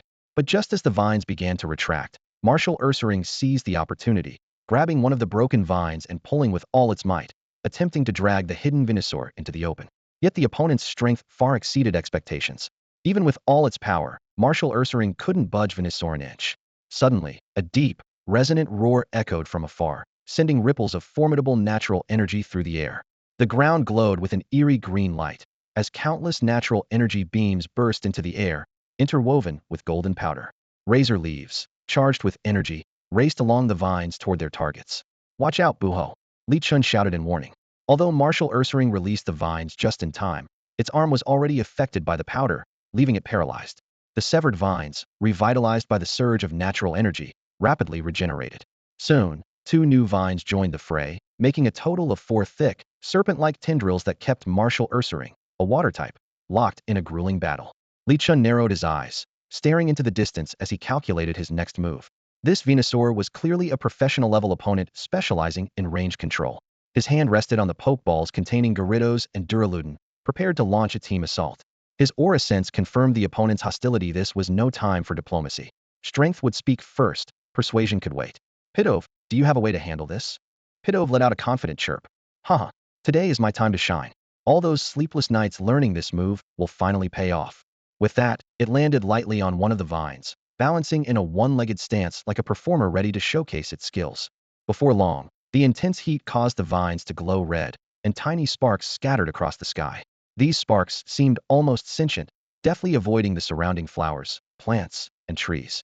A wave of scorching wind swept through, its temperature nearly matching that of the domain itself. Although the thorny vines showed signs of retreat, they were firmly held in place by the martial bear. During this stalemate, the Pidgeotto persistently launched ranged attacks, steadily draining the Venusaur's energy. The pain became unbearable for the Venusaur, and as the grass-type energy gathered from the ground, it transformed into sharp energy blades that slashed toward their target. Martial Bear dodge. Li Chun, relying on his aura abilities, clearly discerned the trajectory of the incoming Razor Leafs. The seemingly chaotic attack was, in fact, precisely aimed at the Martial Bear's position. Though momentarily puzzled, the Martial Bear immediately obeyed the command, releasing the vines and swiftly sidestepping. In an instant, countless green energy leaves whizzed past, their sharp sounds piercing through the forest air, embedding themselves deeply into the spot where the Martial Bear had just stood. Suddenly, a new aura emerged from afar, accompanied by a voice strikingly similar to the Venusaur's. Dana, stop this. Dana? Why? Aren't they intruders? Dana, just follow me. Li Chun listened intently to the dialogue between the Venusaurs and signaled the Martial Bear and Pidgeotto to cease their attacks. From their exchange, it became clear that the group of Venusaurs wanted to speak with them face likely to confirm whether they were poachers. The ground trembled with heavy footsteps as several Venusaurs emerged from the forest. The most striking among them was an enormous Venusaur, nearly 3 meters long, with a menacing scar running across its face from its left eye to its right. It was clearly the leader of the group. Behind it, a group of Venusaurs glared fiercely, one in particular glaring daggers at the Martial Bear. The Martial Bear stood its ground, adopting a mantis fist stance, unwavering in the face of the 2-meter tall Venusaur. The earlier ambush had left it unsettled, but now the Martial Bear was no longer the timid creature it once was. It had become a warrior, bold and unyielding like a rushing waterfall. The scarred Venusaur extended its dark brown vines, gently shielding the eyes of a smaller Venusaur. Its expression softened unexpectedly, and in a tone that starkly contrasted its fierce appearance, it said warmly, Dana, it's been a long time, little bear. Forgive me for calling you that. I'm not sure what I should call you now. The Martial Bear froze. Memories from its past came flooding back. The once mighty Venusaur before it now seemed like a shadow of its former self, scarred and weary. Whoa, Venusaur. Big sister, it asked tentatively. It hadn't been long since it had left the Pokemon breeding center. What could have happened to leave Big Sister Venusaur in such a state? Dana, it's me. The Venusaur smiled gently, extending 2 vines to softly pat the Martial Bear's head. Seeing that you've evolved, I'm sure your parents would be proud. The familiar touch elicited a satisfied growl from the Urshifu, but it quickly extended a paw to gently tap the vines, signaling Venusaur to stop. Its eyes glimmered with fury as it asked in a deep voice, Big sister, who did this to you? Urshifu's blood boiled with anger, itching to drag out the culprit and give them a thorough beating. Venusaur calmly replied, it was those who call themselves the Divine Order. The Divine Order? Urshifu turned to Li Chun, its gaze filled with questions. Li Chun, who had been chatting with Latias, turned his head upon hearing the question and shook it slightly. I don't know. I've never heard of such an organization on the market. But the name does sound more like a villainous group compared to Xuanwu. Don't look at me. I know even less than you do, Latias quickly explained, waving her hands as the two turned their attention to her. Venusaur slowly approached Li Chun, towering over the human as it studied him. Are you the trainer of Bear Cub? You seem like a decent person. Li Chun met Venusaur's gaze and followed up with a question. Can you tell me what happened when you encountered the Divine Order? Venusaur nodded in agreement and began recounting the events from half a month ago. Back then, Drum Mountain Wildlife Park was a peaceful haven, with lush green hills and clear waters teeming with Pokemon. Suddenly, a group of well-equipped poachers stormed in, using specialized electric nets to control the leaders of various Pokemon groups, rendering them powerless. As an elite-level Pokemon, Venusaur led the strong Pokemon of Drum Mountain in a fierce resistance. Typhlosion charged at the forefront, and Hypno used its ability exchange to turn Slaking into a battle machine. Initially, they thought it was just another routine poaching incident. Venusaur, Typhlosion, Blastoise, and Slaking unleashed their ultimate moves Frenzy Plant, Blast Burn, Hydro Cannon, and Giga Impact one after another, driving the poachers into retreat. However, just as victory seemed imminent, the poachers suddenly unleashed unprecedented power, as if they had been injected with some kind of enhancer, overwhelming the Pokémon. At the critical moment, Typhlosion forcefully activated Sunny Day, combining it with Venusaur's Solar Beam, barely managing to repel the enemies. Where are those people? Urshifu roared furiously, smashing a nearby tree with a single strike. How could poachers like that show up after I left? Venusaur surveyed the surrounding thorns, its tone heavy. They haven't left. They just stopped invading on a large scale. These thorns were set up to guard against them. Venusaur let out a deep sigh, its eyes revealing exhaustion. Recent days had been far from peaceful. Even the once feared Dream Eater Taper territory had been invaded. Although the Alliance had sent people to clear out the poachers, these intruders were like relentless mosquitoes, impossible to eliminate or drive away completely. Left with no other choice, Venusaur instructed its clan to weave thorny vines day and night and take turns patrolling, barely managing to secure a brief respite for the younger, more vulnerable members. Roar! Big Sister Venusaur, how are Xiong Air and Tsuawa doing now? Asked Pingoro, steering the conversation to what it cared about most. It still remembered when it was just a young apprentice. It had two younger siblings left to roam freely in the mountains. By normal growth standards, they should have just reached the ordinary level, still far from the professional tier. With the current unrest in Drum Mountain, Pangoro was worried they might fall into the hands of poachers. Don't worry about that, Venusaur replied in a relaxed tone. Xiong Air and Tsuehua are deep within our territory. If you want to see them, just follow me. Venusaur turned and led the way, guiding the group down a little-known path. Unlike the main road leading to the mountain summit, this trail was hidden and secluded, rarely visited by trainers. Li Chun, Pangoro, Pidgeotto, and Latias followed closely, their steps quick. The deeper they ventured, the more Venusaur clansmen they encountered, a sight that reminded Li Chun of Lin Lin, the Right Guardian's Bulbasaur. It must have been captured in this very habitat. By the way, Venusaur slowed its pace and moved closer to Li Chun, lowering its voice. Human, thank you for helping the young Pangoro achieve its breakthrough. I've witnessed the passing of so many generations of Pangoro apprentices, and now, we've finally found a way forward. Li Chun waved his hand dismissively, meeting the massive Venusaur leader's gaze with determination. Pangoro is my partner. There's no need for thanks. To him, Pokemon weren't tools, they were family. They ate, slept, and lived together, forging deep bonds.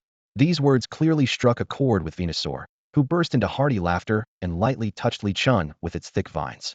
Not bad, human. I like you. Too bad the most talented of my descendants have already been chosen. Otherwise, I'd love to see how you'd raise one. Venusaur's admiration for Li Chun's pure-hearted nature grew, and it was no wonder the old Pidgeot had trusted him to take care of its daughter. Pidgey, chirped Pidgeotto, flying ahead. This forest is a lot like the forest of Minlong, except there are more hills and slopes here. Back home, it's all just trees. Hearing this, Venusaur glanced at Pidgeotto out of the corner of its eye. Venusaur extended its vines and lightly tapped Pidgeotto on the head, a meaningful smile playing at the corners of its mouth. Donna, you little one, must be the offspring of that Pidgeot, right? Pitch. How do you know? Pidgeotto jumped up in surprise, but its tone soon turned dejected. Wait, no, don't bring it up. I don't want to go back. Venusaur's words left Pidgeotto stunned. How did it? A small leader from Drum Mountain know its father? Thinking of its father constantly pushing it to grow stronger sent a shiver down Pidgeotto's spine.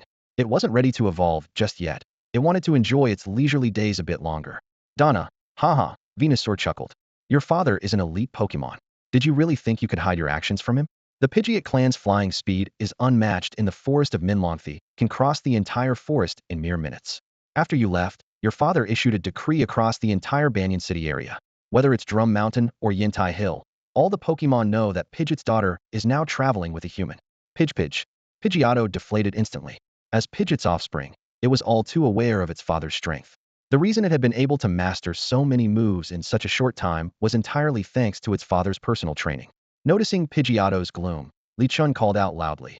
Hey, when you evolve into Pidgeot later on and grow much stronger, you can give your dad a big surprise.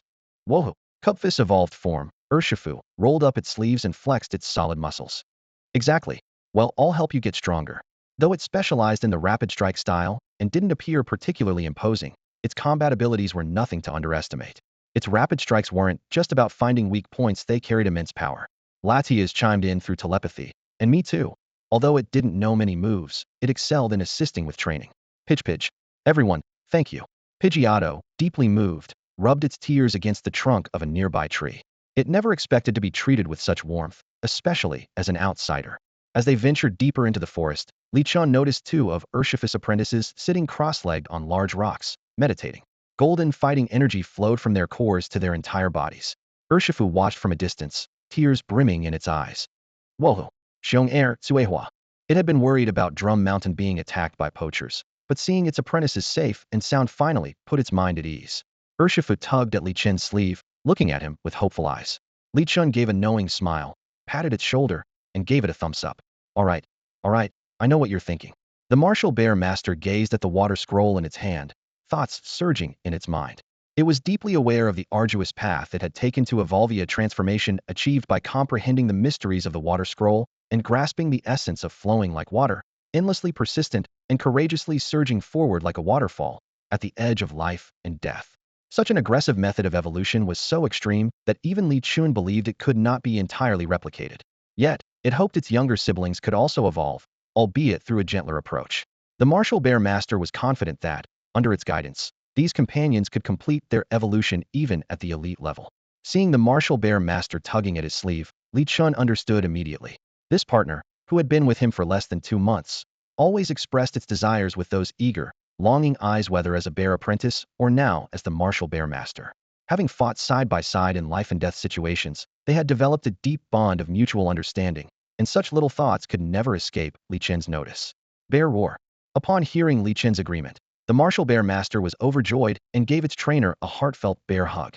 Li Chun squinted and smiled, while reminding it, "You can go teach them, but remember to take the water scroll with you." He retrieved the scroll from the system space and solemnly handed it to the martial bear master. "Our strength isn't sufficient yet, so the existence of the water scroll must remain a secret for now.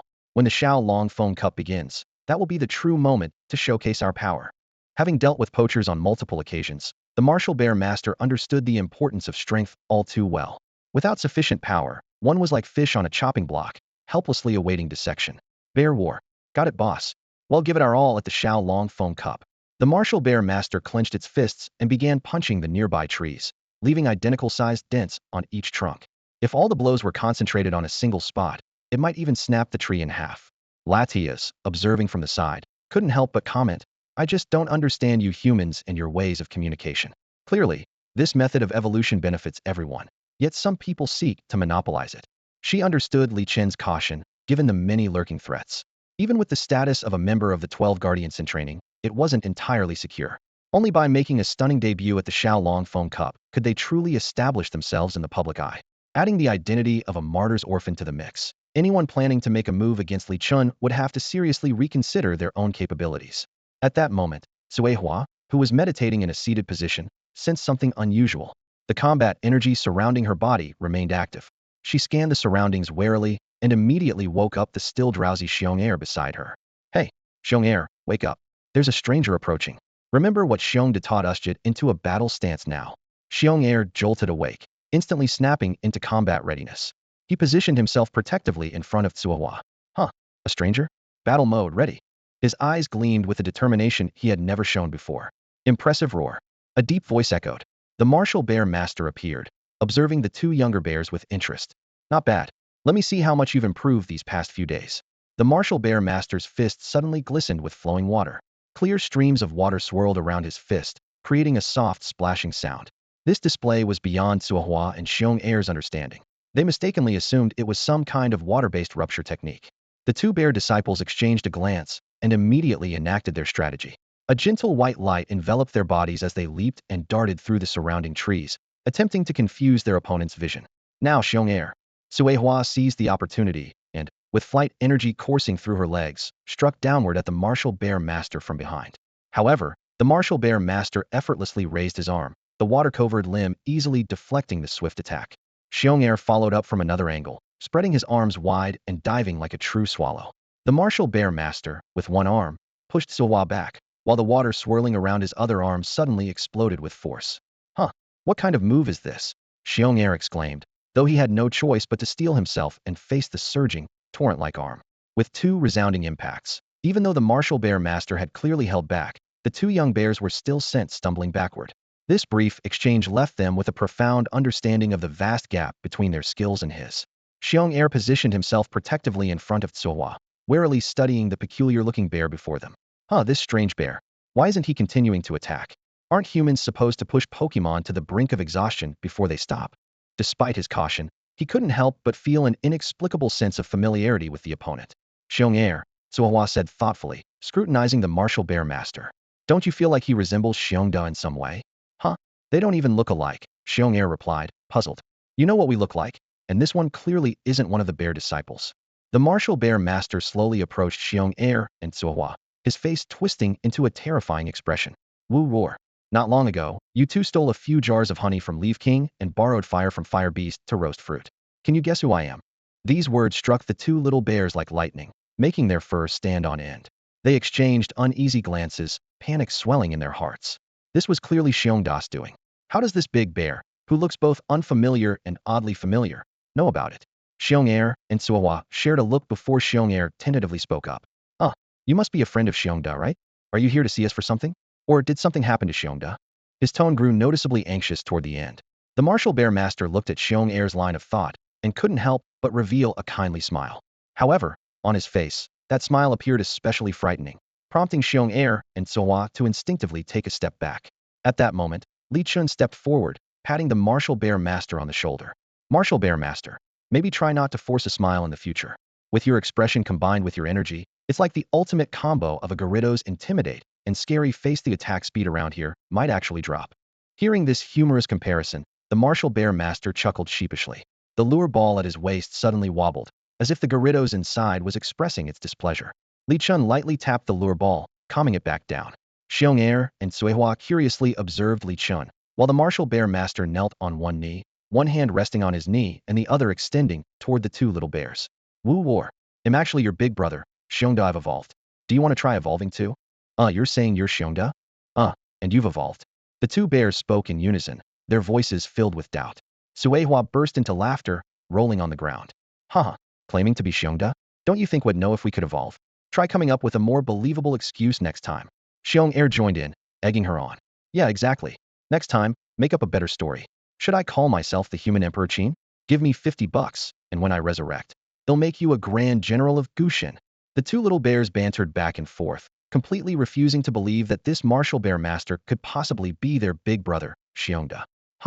Li Chun couldn't help but burst into laughter, clutching his stomach as tears streamed down his face. He laughed so hard that he patted martial bear master's shoulder with force. Xiong'er and Suohua joined in, laughing heartily as their laughter echoed through the forest. Martial bear master slowly stood up, his gray, black, and white frame towering under the sunlight as he looked down at his two overly confident disciples. Roar! Martial bear master's fists cracked with a chilling sound, the familiar noise of his meridian flow technique. This instantly awakened the buried fear in Xiong'er and Suohua's memories. No way, it's really Xiongda. Xiong'er's smile instantly froze. That signature move, that familiar demeanor, there was no way an ordinary Pokemon could imitate it. Such fluid and precise movements could only belong to their Xiongda. Roar! Since you've recognized me, let me show you the strength of my evolved power, Martial Bear Master said, raising an eyebrow while cracking his knuckles and stepping closer. Help! Xiong'er and Suohua turned their pleading eyes to Li Chun, hoping he would intervene to stop the impending lesson. Ahem, what a lovely day it is, Li Chun said, deliberately tilting his head up to look at the treetops, pretending to be oblivious to what was about to unfold. Perfect weather for practicing Solar Beam, don't you think? What followed was a training session too brutal to describe, so let's fast forward. Moments later, Xiong'er lay sprawled on the ground, unable to even lift his paw. I can't. I fully understand the power of evolution now. Suohua managed to sit on a rock, spared slightly by Martial Bear Master's leniency towards girls. Despite their exhaustion, the two bear disciples were filled with longing for evolution. Xiongda, we want to evolve too. Roar. To gain this kind of power, you must train at this level of intensity every single day, Martial Bear Master said, sitting cross-legged and speaking earnestly. Evolution isn't something that happens overnight. It requires a perfect combination of luck and insight. As a pioneer, Martial Bear Master hoped to help all his bear disciples evolve to a gym-level standard. However, he knew that he and Li Chun alone were far from enough. It would take the resources of an entire secret realm to fulfill such a dream. Roar. Boss, can we help the younger ones too? Martial Bear Master asked softly. Li Chun looked at his partner and nodded gently. The Martial Bear Master gazed at its two bear apprentices, its eyes filled with an unmistakable sense of care. It wasn't just about evolution, It genuinely wanted to protect this brother and sister duo and watch them grow up safely. Li Chun understood the martial bear master's feelings. With his hands casually tucked in his pockets, a relaxed smile played on his lips. Raising two bear apprentices is just like adding two more pairs of chopsticks to the table. But as soon as he finished speaking, his brow furrowed slightly. A practical issue had surfaced in his mind. Private individuals aren't allowed to own multiple wild Pokemon. The situation with Pidgeotto is already something the authorities are turning a blind eye to. Any more than that, and it would be pushing the limits. With those words, the martial bear master and the two bear apprentices exchanged puzzled looks. Wuho tilted its head, clearly confused. Boss, you're speaking human language, but why can't I make sense of it when you string it all together? Beiyao blinked in equal confusion. This human's way of talking is so strange. The three bears sat neatly in a row, clearly baffled by Li Chun's words. Seeing their bewildered expressions, Li Chun waved his hand to reassure them not to worry. He thought to himself that explaining something involving regulations was indeed complicated, and continuing the conversation would likely lead to unnecessary details. All right then. Li Chun pulled out his phone. Although the signal bars on the screen were few, they were enough to make a call. He'll ask Mr. Yu. At that moment, Yu had just arrived at the Jingqing Alliance headquarters. The ringtone of his phone echoed sharply in the lobby, drawing curious glances from the people around him. Seeing the caller ID, Yu's eyes lit up. It's that little rascal again? He quickly walked to a quiet corner of the lobby, straightened his collar, and answered the phone with a smile. Ahem, little rascal, what's the matter this time? Li Chun explained the situation in detail, emphasizing the dangers of leaving the bear apprentices on Gu Mountain. Ever since the bear apprentices showcased their incredible super bear punch during the Xilongfeng Cup qualifiers while still falling short of a gym-level standard, they had nonetheless drawn significant attention. In Rongqing, most breeding centers operated more like zoos, focusing less on battles. Although the bear apprentices' impressive performance had sparked interest in specialized training, their inherent limitations ultimately led breeders to abandon the idea. Experienced breeders were fully aware of the bear apprentices' shortcomings and wouldn't recklessly invest in their training like some naive enthusiasts might. As a result, the bear apprentices found themselves in a tricky, valuable, but unwanted predicament. Officially supported breeding centers under the alliance were hesitant to take them in, fearing the long-term responsibilities. This hesitation, however, had fueled black market activities and even attracted Pokemon poachers to the Fujian region. And Yu nodded thoughtfully. So, what you're saying is, you want to set up a private breeding center for your bear apprentices, a warm home for them, right? If it were Pokemon like Duraludon or Dragapult, it might be a bit uncertain. But if it's Kubfu, and Yu's eyes lit up, his fingers tapping rapidly on the desk. Kubfu was undoubtedly a breakthrough. There were fewer than 100 of them globally, and only Li Chun knew the method of its evolution. Moreover, it was Li Chun's starter Pokemon, and in terms of training experience, he could very well be considered the top expert in the league. With this thought, Yu immediately stood up and rushed toward the elevator. He pressed the button for the 18th floor, and as the elevator doors opened, a spacious yet simply decorated office came into view. This was the exclusive workspace occasionally used by Yirong. And Yirong's tense expression relaxed the moment he saw his direct subordinate. Why are you in such a hurry? Did something happen? And Yu promptly handed over two reports. Champion Yi, please take a look. One report was about Duraludon, and the other was on Urshifu. Yirong carefully reviewed the data. Duraludon had a base stat total of 600, comparable to pseudo-legendary Pokemon. Urshifu, on the other hand, had a total of 550, similar to Volcarona, but it evolved at an earlier stage. Just as he was about to speak, the data on their signature moves caught his attention. Steel Beam was Duraludon's move, boasting a power of 130. It required charging before unleashing high-voltage energy, though it could be used instantly during rain. Meanwhile, Surging Strikes was Urshifu's signature move. While each hit had a base power of only 25, it delivered a 3-hit combo, with every strike guaranteed to land a critical hit. This Surging Strikes, can it really guarantee a critical hit every time? Yirong's interest was piqued by this unique move. After all, there were only a handful of moves that ensured critical hits, such as Storm Throw, Frost Breath, and Wicked Blow. And Yu explained in detail, yes, absolutely. Unless the opponent has abilities like Battle Armor or Shell Armor, or is under the protection of Lucky Chant, every strike will be a critical hit. Even if it triggers effects like Focus Sash, Focus Band, Sturdy, or breaks through a substitute, the move will continue to attack. As for counter moves like Endure, Metal Burst, or Counter, only the damage from the final strike will be calculated. Yirong was about to respond, but Yu took a deep breath and shifted the focus of the conversation. But the most crucial part is its ability. Yirong's gaze fell on the Ability section, the vital information located at the very bottom. He carefully read the description of the exclusive Unseen Fist ability of the Martial Bear Master. When using contact moves, it allows the user to bypass the opponent's protective moves and deal direct damage. The screen continued to display more details, It does not trigger the special effects of moves like King's Shield, Spiky Shield, Baneful Bunker, Protect, or Sticky Web, nor does it nullify the effects of Protect or Quick Guard. It's important to note that if boxing gloves are equipped while using punching moves, this ability will be nullified, and the protective moves will block as usual. Suddenly, a chill ran down Yi Rong's spine. He sharply inhaled, unsure if it was due to the air conditioning being too cold or if a ghost-type Pokemon was lurking in his shadow. His mind raced. This ability's strategic potential was simply astounding. This is terrifying. Yi Rong slammed his hand on the desk.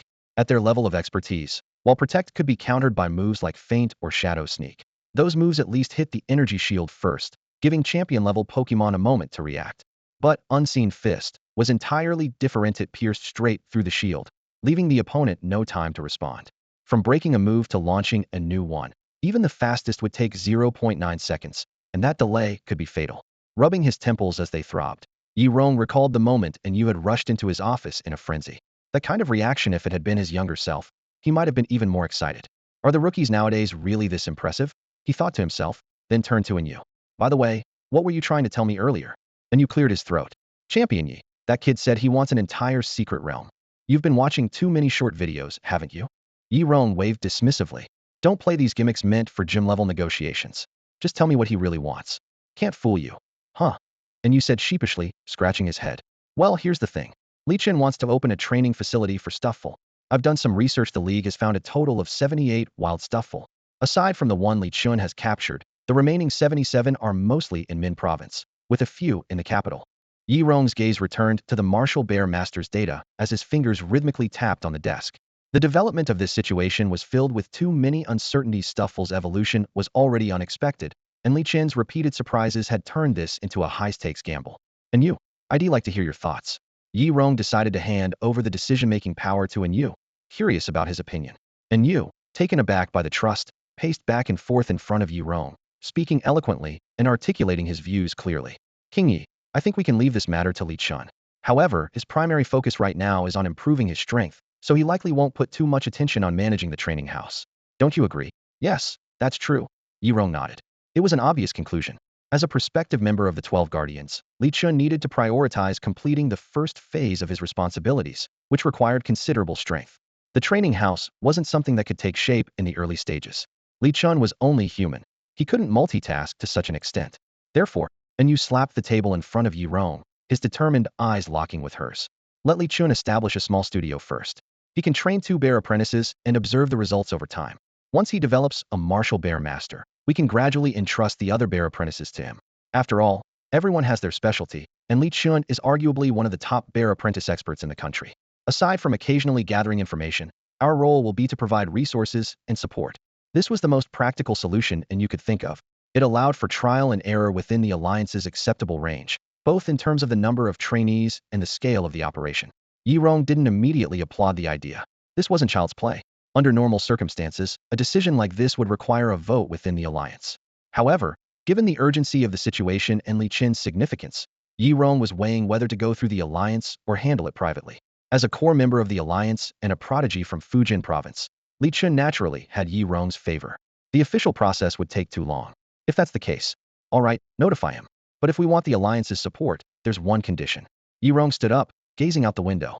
He must win the Xiao Long Phone Cup. Sending a high school senior to win the Xiao Long Phone Cup sounded like a pipe dream. But when Yi Rong considered the Pokemon Li Chen currently possessed, with combat power comparable to professional levels, it didn't seem impossible.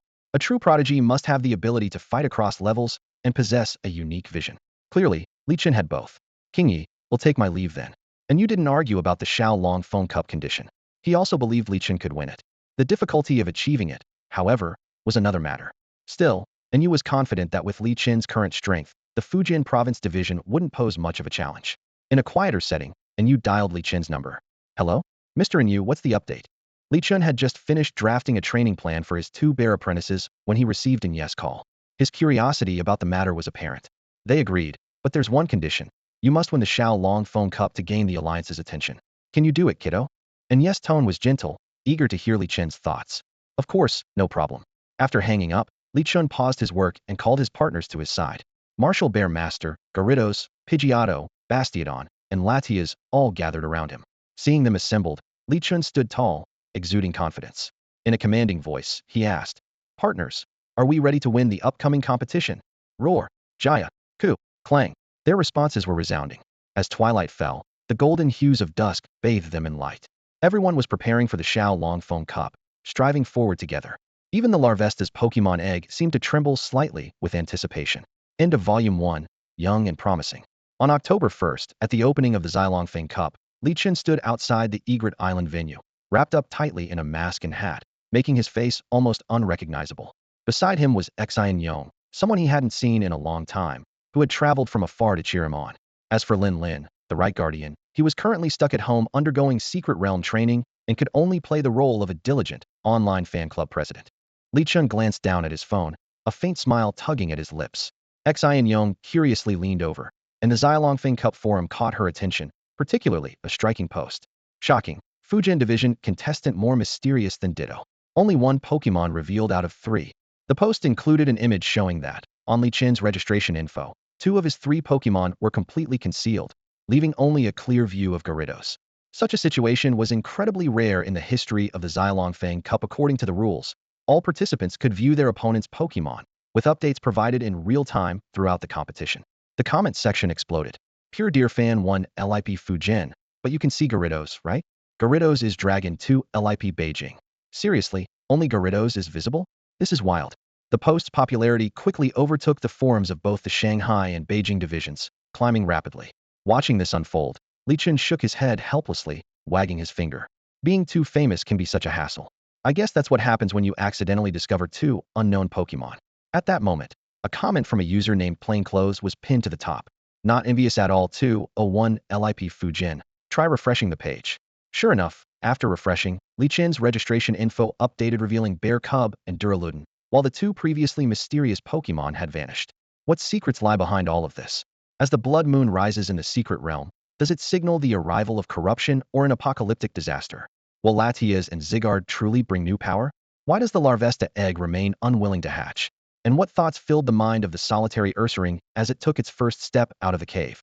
Amidst the power struggles of the League, the chaotic void, and the divine order, hidden undercurrents swirl as an even greater storm begins to brew. Isn't this a scam? This question often comes up among trainers. Li Chen's lips curved into a faint smile as he gently shook his head and explained, not exactly. Humaman hasn't made any public appearances recently, so no one can be certain of its current state.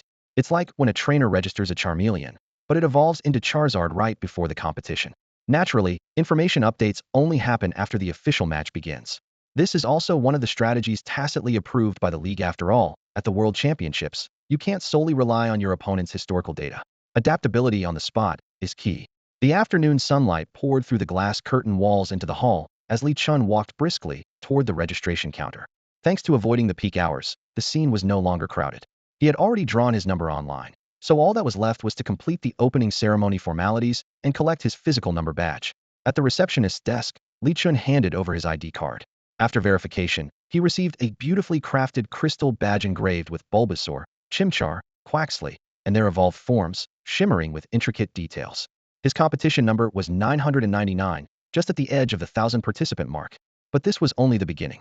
The real challenge lay in standing out among thousands of contestants to ultimately make it to the top 128. Before that, the preliminary point-based matches would eliminate the vast majority, leaving the knockout rounds as the main event. Though the specific rewards for the Xylongfeng Cup have never been publicly disclosed, one notable trend stands out.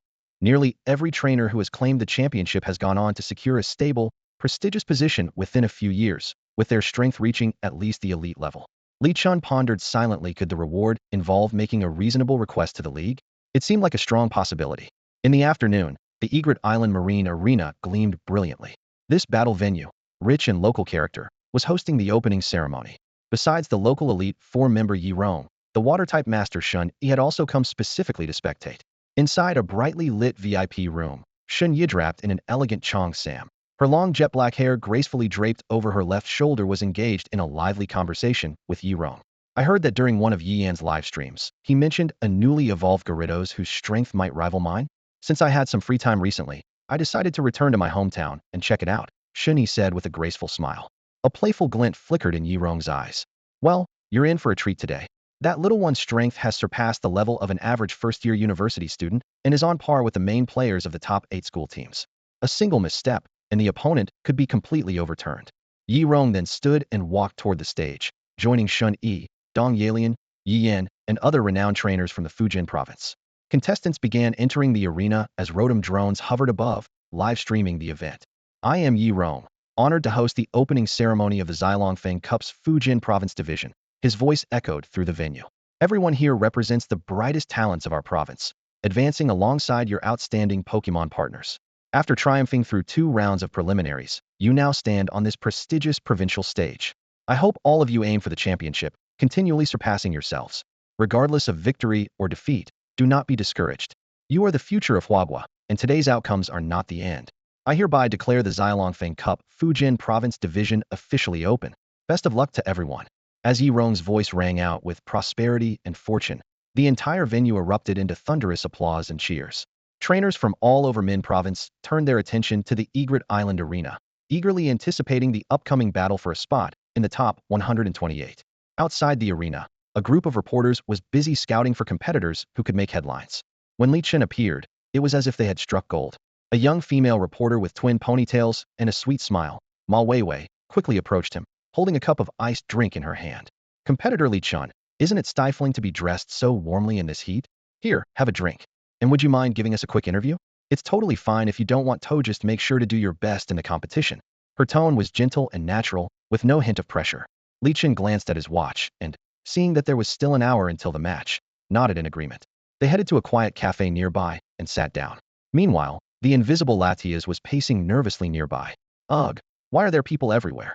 Seeing the situation, she suddenly recalled some TV dramas she'd watched. Why does this feel like some kind of secret romance? All I can do is silently support him from the shadows. Wait, what am I even thinking?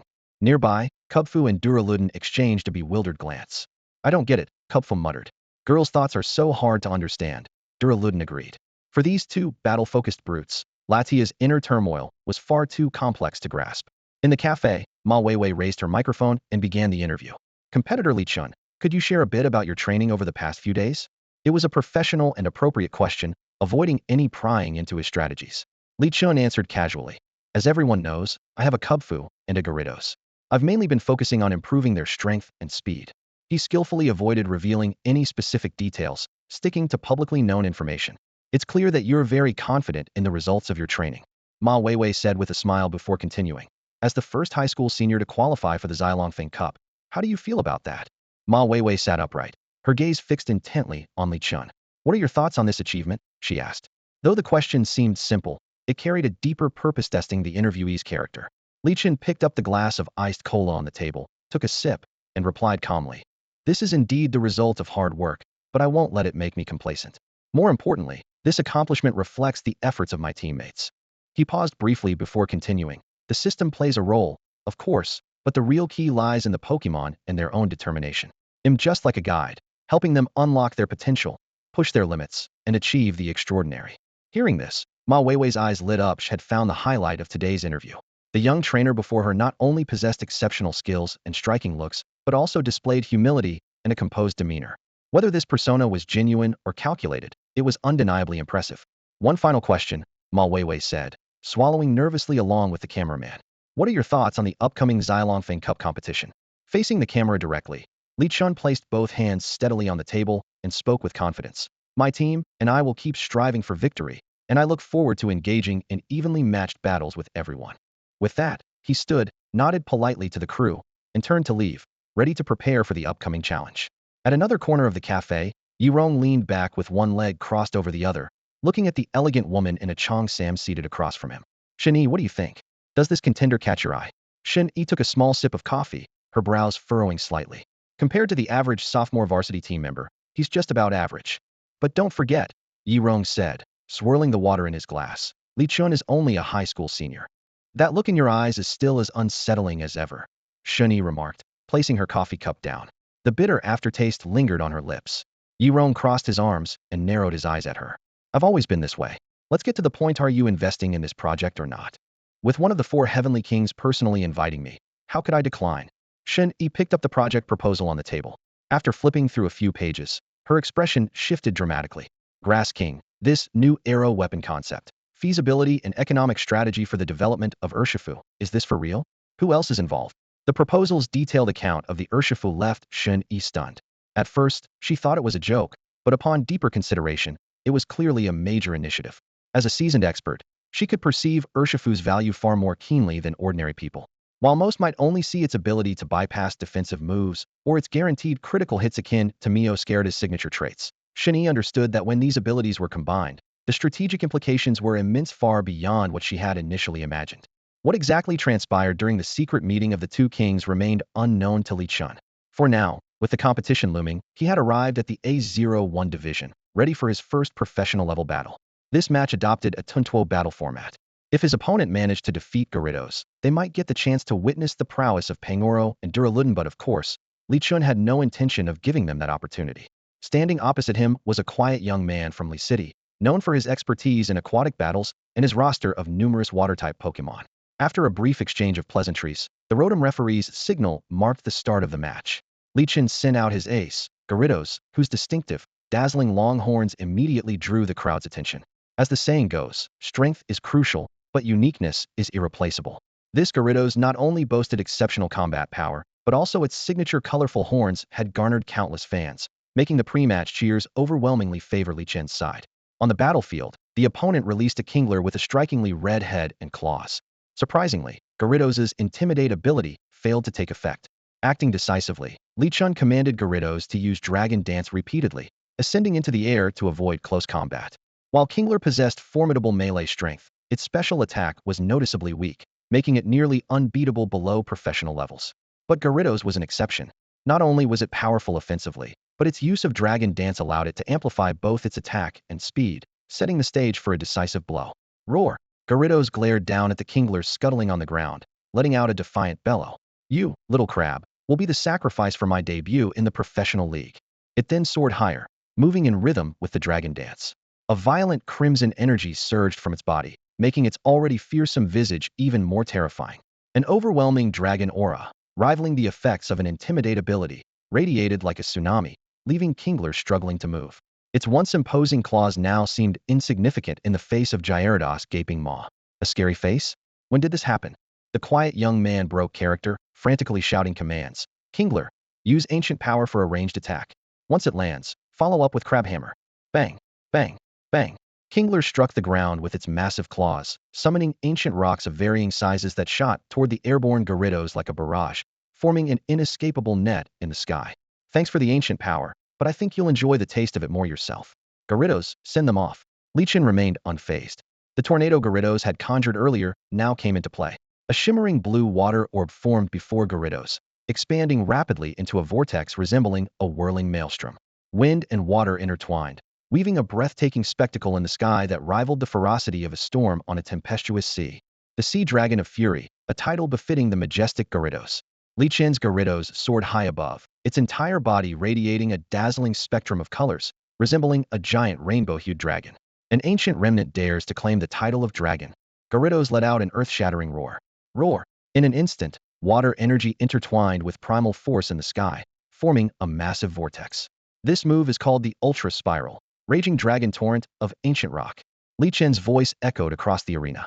Dragon, water, and rock-type energies fused flawlessly, transforming into a devastating tornado that roared toward the Kingler.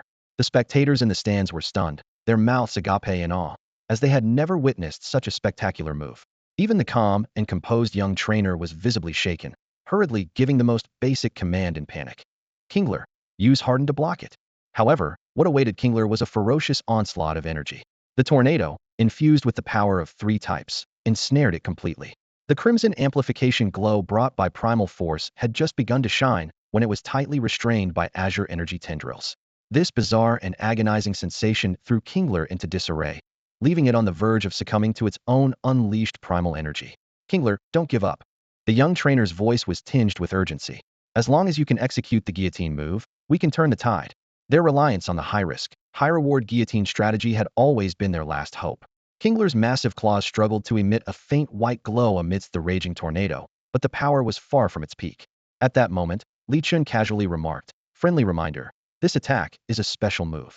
The young trainer's pupils contracted in shock as Gyarados, now a streak of light, descended with the ferocity of a dragon's dive. Although it hadn't mastered Dragon Rush, The combination of its leap and flying-type energy made the attack no less powerful. Just as Kingler was about to clamp its claws shut, Gyarados' gaping maw began to glow with a dark energy. Boom. Without the usual cloud of dust and smoke, Kingler collapsed directly, unable to continue battling. Kingler, the young trainer, recalled their partner, a deep sense of defeat welling up inside. They had faced countless Gyarados before, but never one as formidable as this. You've done well. In the next round, let this one carry your wolf forward.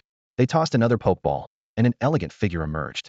It was a Primarina, its sea green, wavy hair cascading gracefully, adorned with pink starfish-like ornaments by its temples. It looked like a waterborne dancer, exuding a refined charm. This water-type starter from the tropical lands of Alola immediately reignited Gyarados' fighting spirit. So beautiful. It must feel great to pummel something like that. Gyarados eagerly anticipated the clash. Primarina, don't give Gyarados a chance to get close. Use Icy Wind, the young trainer ordered decisively. To this, Li Chun shouted loudly. Go all out. Li Chun unleashed a move that left every trainer present utterly stunned. The spectators on the sidelines and the reserved young boy exchanged bewildered glances, clearly unable to comprehend what this seemingly reckless, go-all-out technique actually was. However, Gyarados' next action immediately silenced all doubts. Its massive body suddenly became engulfed in roaring flames, its azure scales glowing red-hot under the intense heat. The rainbow-colored horns atop its head gleamed brilliantly in the fiery light. Across the battlefield, the melodic singing of Primarina began to resonate, releasing waves of chilling frost. Icy Wind, a move often referred to as a miniature frozen world, formed a thin layer of frost across the arena. Yet, this frosty mist was utterly ineffective against Gyarados. Like a blazing meteor, Gyarados charged straight at Primarina with reckless abandon. The searing flames surrounding its body instantly melted the icy mist, leaving behind only puddles of water that starkly contrasted with the remaining frost. Watch out. Primarina, use Sparkling Aria now, the boy hastily commanded. Who could have imagined that a water-type Gyarados could so skillfully wield a fire-type move, as if it were born with such power? Primarina let out a high-pitched whoa as a massive bubble of water began to form at the tip of its nose. But before it could fully unleash its move, Gyarados was already upon it, its flame-cloaked body slamming heavily into Primarina. The water bubble burst upon impact, scattering a rainbow of droplets that extinguished the residual flames on Gyarados. But it was too late. Primarina's delicate body had already borne the full force of the devastating strike. Follow up with Earthquake. Li Chun seized the opportunity and issued a new command. Gyarados moved swiftly, coiling its powerful tail around Primarina and slamming it repeatedly into the ground. Boom, boom, boom. The ground shook violently, sending shockwaves rippling outward. Even the distant ocean surface quivered with faint ripples. Under the relentless onslaught, Primarina quickly lost its ability to fight, collapsing like the Kingler before it. Primarina is unable to battle. Since Lin Miao has no remaining Pokemon, the match goes to Li Chun, the referee declared. For Li Chun, this victory was expected. Opponents at the amateur level no longer posed much of a challenge for him. Only Pokemon at the professional level could truly test his skills. As Li Chun left the arena, the spectators, including Yi Yan, broke into a lively discussion. A fire-type Pokemon trainer himself, Yi Yan stroked his chin thoughtfully as he commented. That new move looked pretty impressive, but the name? Not so much. It should be called something like Blazing Charge now, that has a ring to it. Or at the very least, Flame Crash sounds way better than Go All Out. Xi and Changsheng watched the battle that had just unfolded, deep in thought. The move All Out was intriguingly deceptive, almost like a well-crafted trap. When opponents heard the name, they often hesitated for a split second. By the time they saw the Gyarados engulfed in flames, they would realize too late that it was a fire-type move. This reminded him of similarly misleading moves like Stomp, and he quietly pondered how such tactics might be effective against Pokemon poachers. Yi Yan watched with great enthusiasm, secretly planning to seek advice from Li Chun's Gyarados in the future. Meanwhile, Lin Lin was so excited that he exclaimed, Chinga is amazing. Gyarados just took down 2 Pokemon in one go nearly professional level ones at that, and it made them look like helpless kids. When Yulan's eyes sparkled, oh my gosh, this Gyarados is ridiculously cool, like a giant blue cake of awesomeness. I wish I could bake a cake modeled after it. Xian Yong, on the other hand, offered a more professional assessment. Seeing it in action, this Gyarados' dragon presence is truly exceptional. It's definitely among the top of its kind. Li Chun humbly responded. Honestly, the opponents didn't use haze-type moves to reset its stats, which allowed Gyarados to keep the buffs from Dragon Dance. A new round of battles was about to begin. Inside its lure ball, Gyarados quickly recovered its strength while strategizing on how to efficiently defeat its next opponent. This time, Li Chun was up against a trainer from Minion, a seemingly good-natured young man who specialized in rock-type Pokemon. With the referee's signal, the battle officially began. The cheerful trainer sent out a Graveler first, which immediately set up Stealth Rock, laying a trap for the battles ahead. However, Li Chen chose to rely solely on Gyarados once again, showing no concern for the hidden sharp rocks. Gyarados' massive form surged forward, surrounded by a torrent of water, heading straight for Graveler. The opponent attempted to have Graveler use Rock Blast to counterattack, but it was too late. Under Gyarados' ferocious waterfall assault, Graveler couldn't even fully execute its move before being knocked out. The trainer's second Pokemon was a Shuckle, renowned for its exceptionally high defense. Despite its small, turtle-like frame encased in a red shell, Shuckle contained immense energy. Faced with this tough opponent, Li Chen adjusted his strategy, commanding Gyarados to use Whirlpool to trap Shuckle and gradually wear it down. The tactic worked perfectly. Shuckle was completely immobilized, like a punching bag at Gyarados' mercy. After several consecutive battles, Li Chen maintained his fast-paced, decisive style. His Gyarados seemed to possess boundless energy, delivering peak performance in every match. As expected, Li Chen advanced through the preliminaries with absolute dominance. His Gyarados demonstrated overwhelming power in every match, leaving most opponents without even a chance to land a hit. With such undeniable strength, Li Chen smoothly entered Group A of the top 128 round, earning his place as a seeded contender. The other 15 seeded players were equally formidable, each possessing at least 3 professional-level Pokemon. These competitors had already been official members of their university teams since their freshman year, not mere reserve players. However, Li Chen wasn't concerned, as the real challenge would come in the top 8 rounds 3-on-6 battles, where his Urshifu and Duraludon would truly shine. After completing the preliminaries, Li Chen didn't rest. Instead, he wandered between arenas, observing other players' battles. For a skilled trainer, gathering intel on opponents was an essential part of preparation. At one arena, he happened to catch an exciting match. On the field, a male trainer commanded a massive Onix, while a female trainer controlled a sturdy Cloyster. How far along is this match? Li Chen muttered to himself. A friendly man nearby enthusiastically threw an arm around his shoulder and began explaining in detail. The Onix just used Harden to boost its defense. Combined with its naturally tough body, it can dominate its opponent with close-range moves like Tackle if it gets in. The scene on the field unfolded just as the man described. The near-professional-level Cloyster, despite having water-type moves, struggled with the slow speed of its water gun. Meanwhile, the Onix had burrowed underground, leaving a massive crater behind. With no access to wide-range moves like Surf, Cloyster's Whirlpool and Water Gun were insufficient to counter Onix's subterranean tactics. Onix, strike it! Cloyster, withdraw into your shell and hold your defense. At the trainer's commands, the ground shook violently. Cloyster tightly shut its shell, bracing for the underground assault. With a thunderous crash, Onix burst out of the ground, launching Cloyster high into the air. As Cloyster's shell momentarily cracked open under the impact, it seized the opportunity to fire a powerful stream of water directly at Onix's face. The quadruple-type advantage took immediate effect, and Cloyster ultimately claimed victory. After watching this intense battle, Li Chen felt exhilarated. Witnessing matches in person was even more thrilling than competing himself. Having gathered the necessary intel, he headed toward the shopping district to meet up with Xine Yong. Strolling through the bustling commercial streets of Egret Island, Li Chen, as a player who had already secured his spot in the main tournament, should have been preparing for the upcoming battles. Yet at this moment, he chose to enjoy a rare, relaxing break in a more carefree way. Compared to cramming everything into one day, Li Chen preferred to keep himself and his teammates in a relaxed state of mind to face the upcoming battle. Hey, are you sure it's okay to be this laid back? Latias leaned closer to Li Chen, wrapping her slender arm around his. Tilting her head, she asked, I heard there will be a lot of big shots from your human world attending this battle. Isn't this the part in the anime where the protagonist should be doing intense training in the wild, then coincidentally encounters an elite trainer, gets praised, and declares, I'll defeat you and become the next champion? Latias blinked her bright eyes as she asked.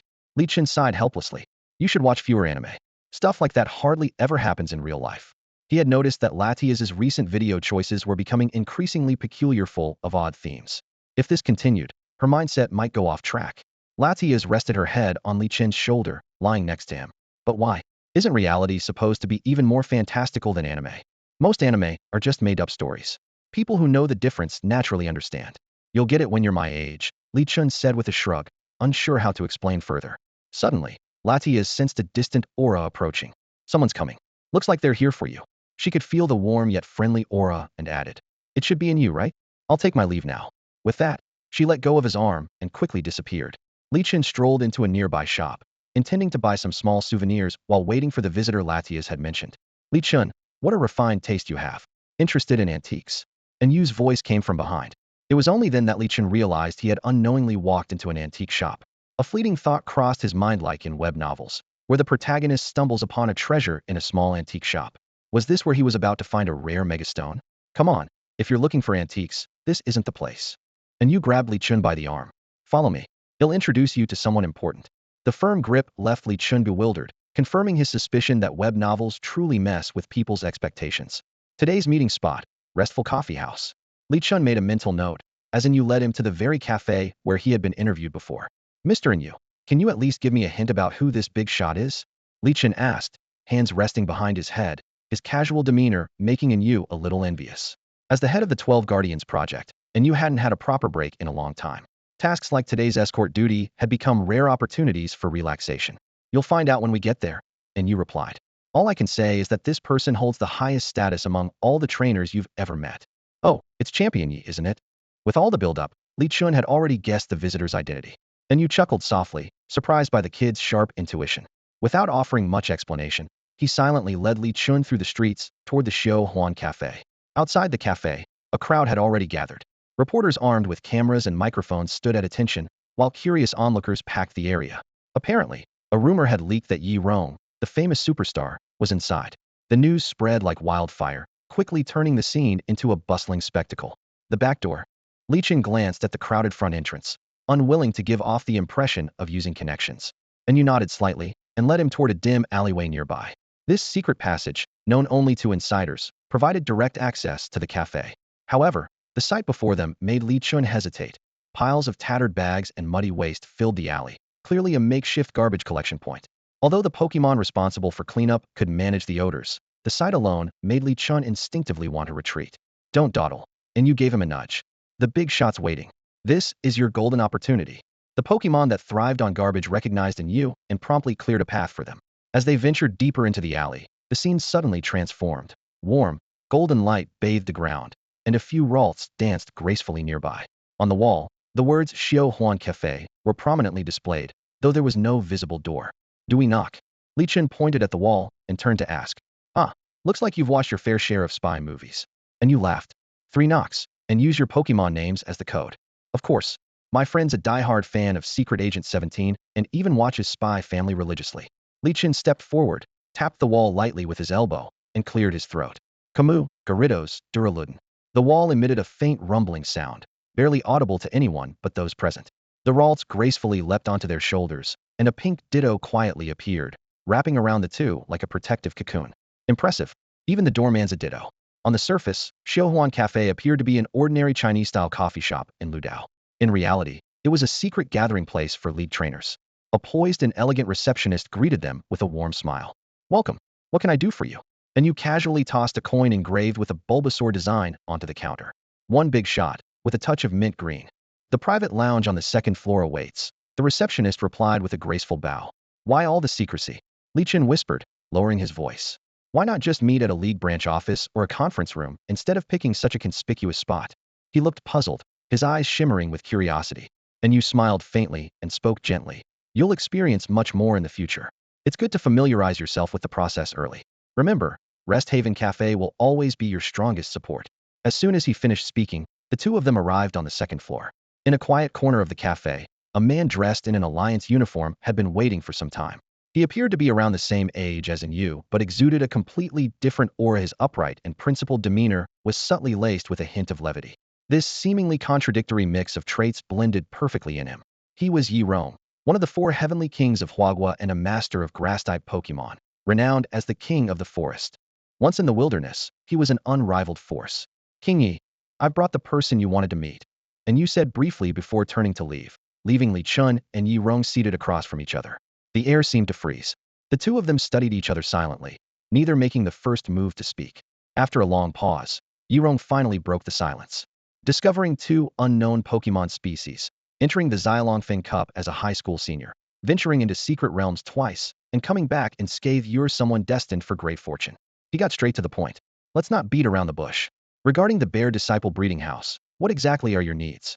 Of course, to secure investment from the Alliance's old guard, you'll need to present tangible results. The Xiaolongfeng Cup is a decent stepping stone. Li Chun immediately understood the implication. Resources were attainable, but only through demonstrated strength and accomplishments. The Xialongfeng Cup was just the beginning, a perfectly timed opportunity. A secret realm, Li Chen said directly, stating his demand. Like the wild Pokemon sanctuary established by Mustard in the Isle of Armor DLC from Pokemon Sword and Shield, while private islands didn't exist in reality, secret realms could serve a similar purpose. Gaining control over a secret realm would mean that any development within it would require his approval. Are you eyeing the secret realm on Egret Island from a while back, or the Snowy Forest secret realm in Minlong Woods? Yirong wasn't surprised by the request. Instead, he seriously inquired about the specific choice. To him, a disaster-class secret realm wasn't an unreasonable demand for someone with the potential to become at least a gym leader in the future. The key was whether this rising star could truly grow and not falter midway. Yi Rong was willing to take the gamble because he saw the potential for brilliance in Li Chun. If possible, Li Chun replied candidly, I'd like both secret realms.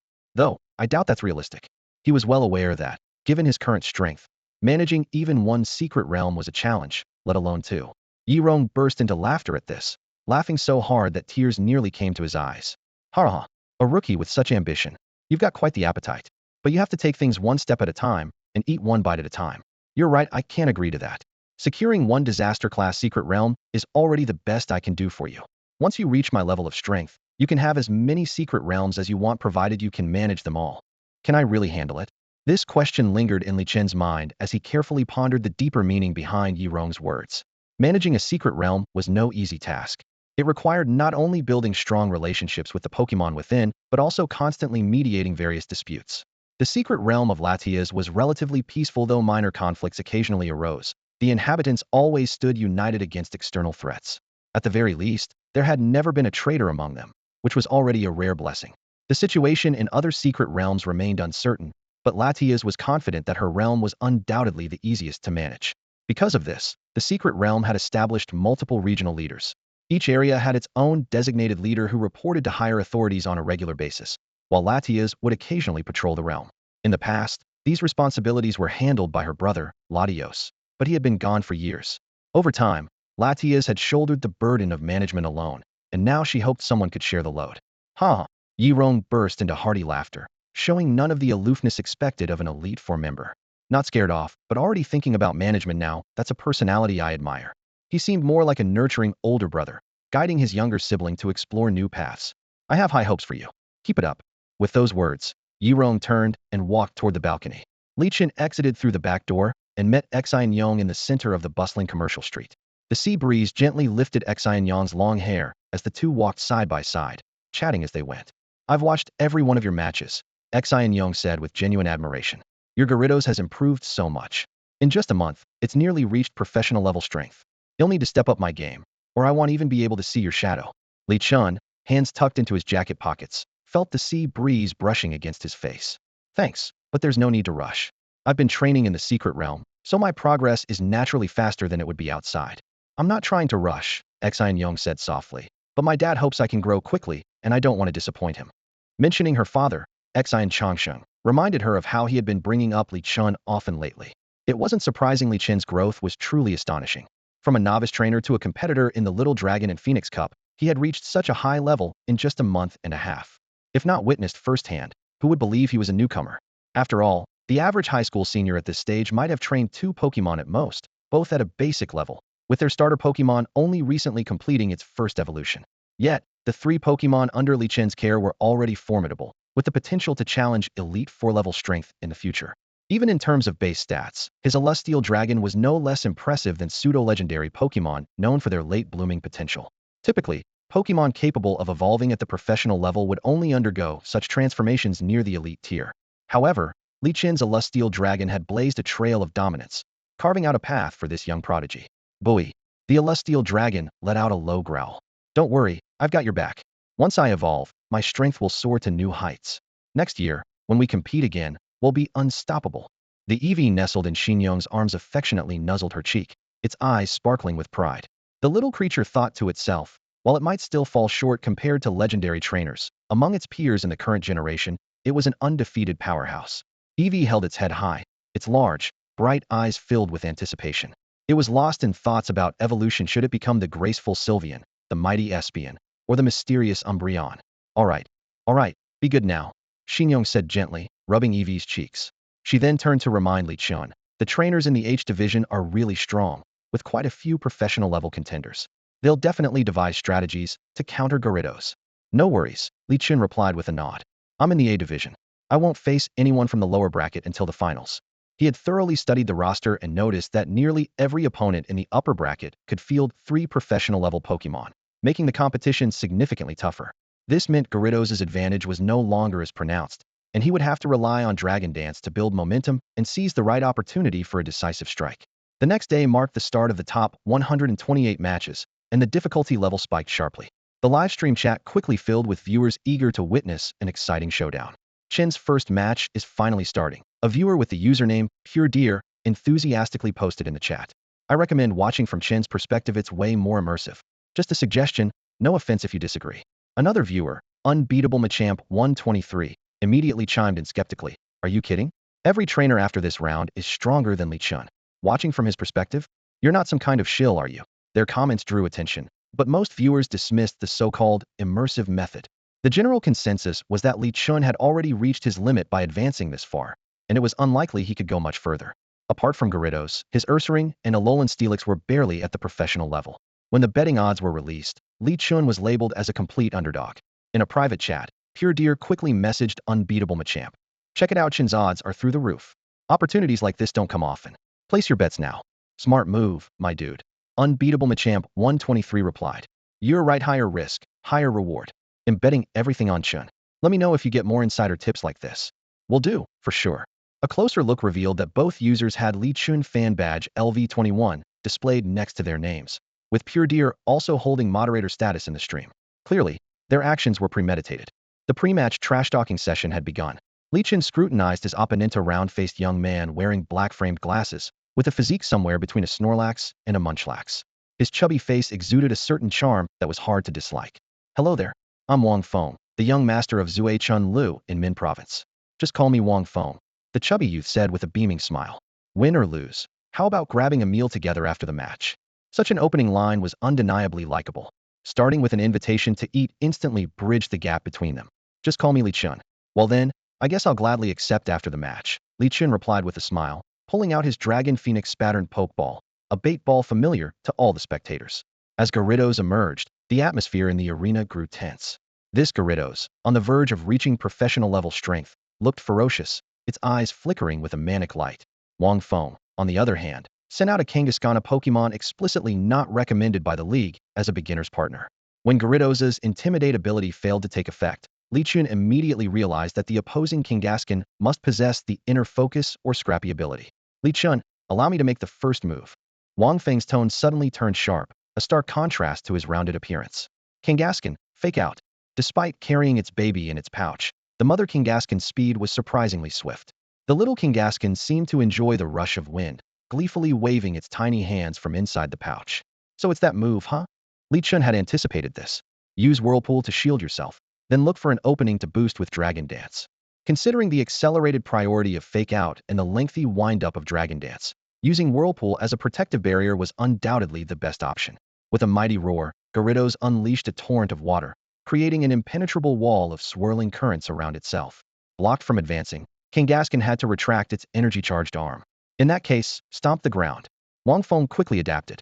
If they couldn't break through the Whirlpool directly, they'd attack from below. Kangaskhan's massive foot stomped heavily, unleashing a surge of normal-type energy into the ground. Though not as powerful as Earthquake, it still managed to tear open a person's eyes crack at the base of the water wall.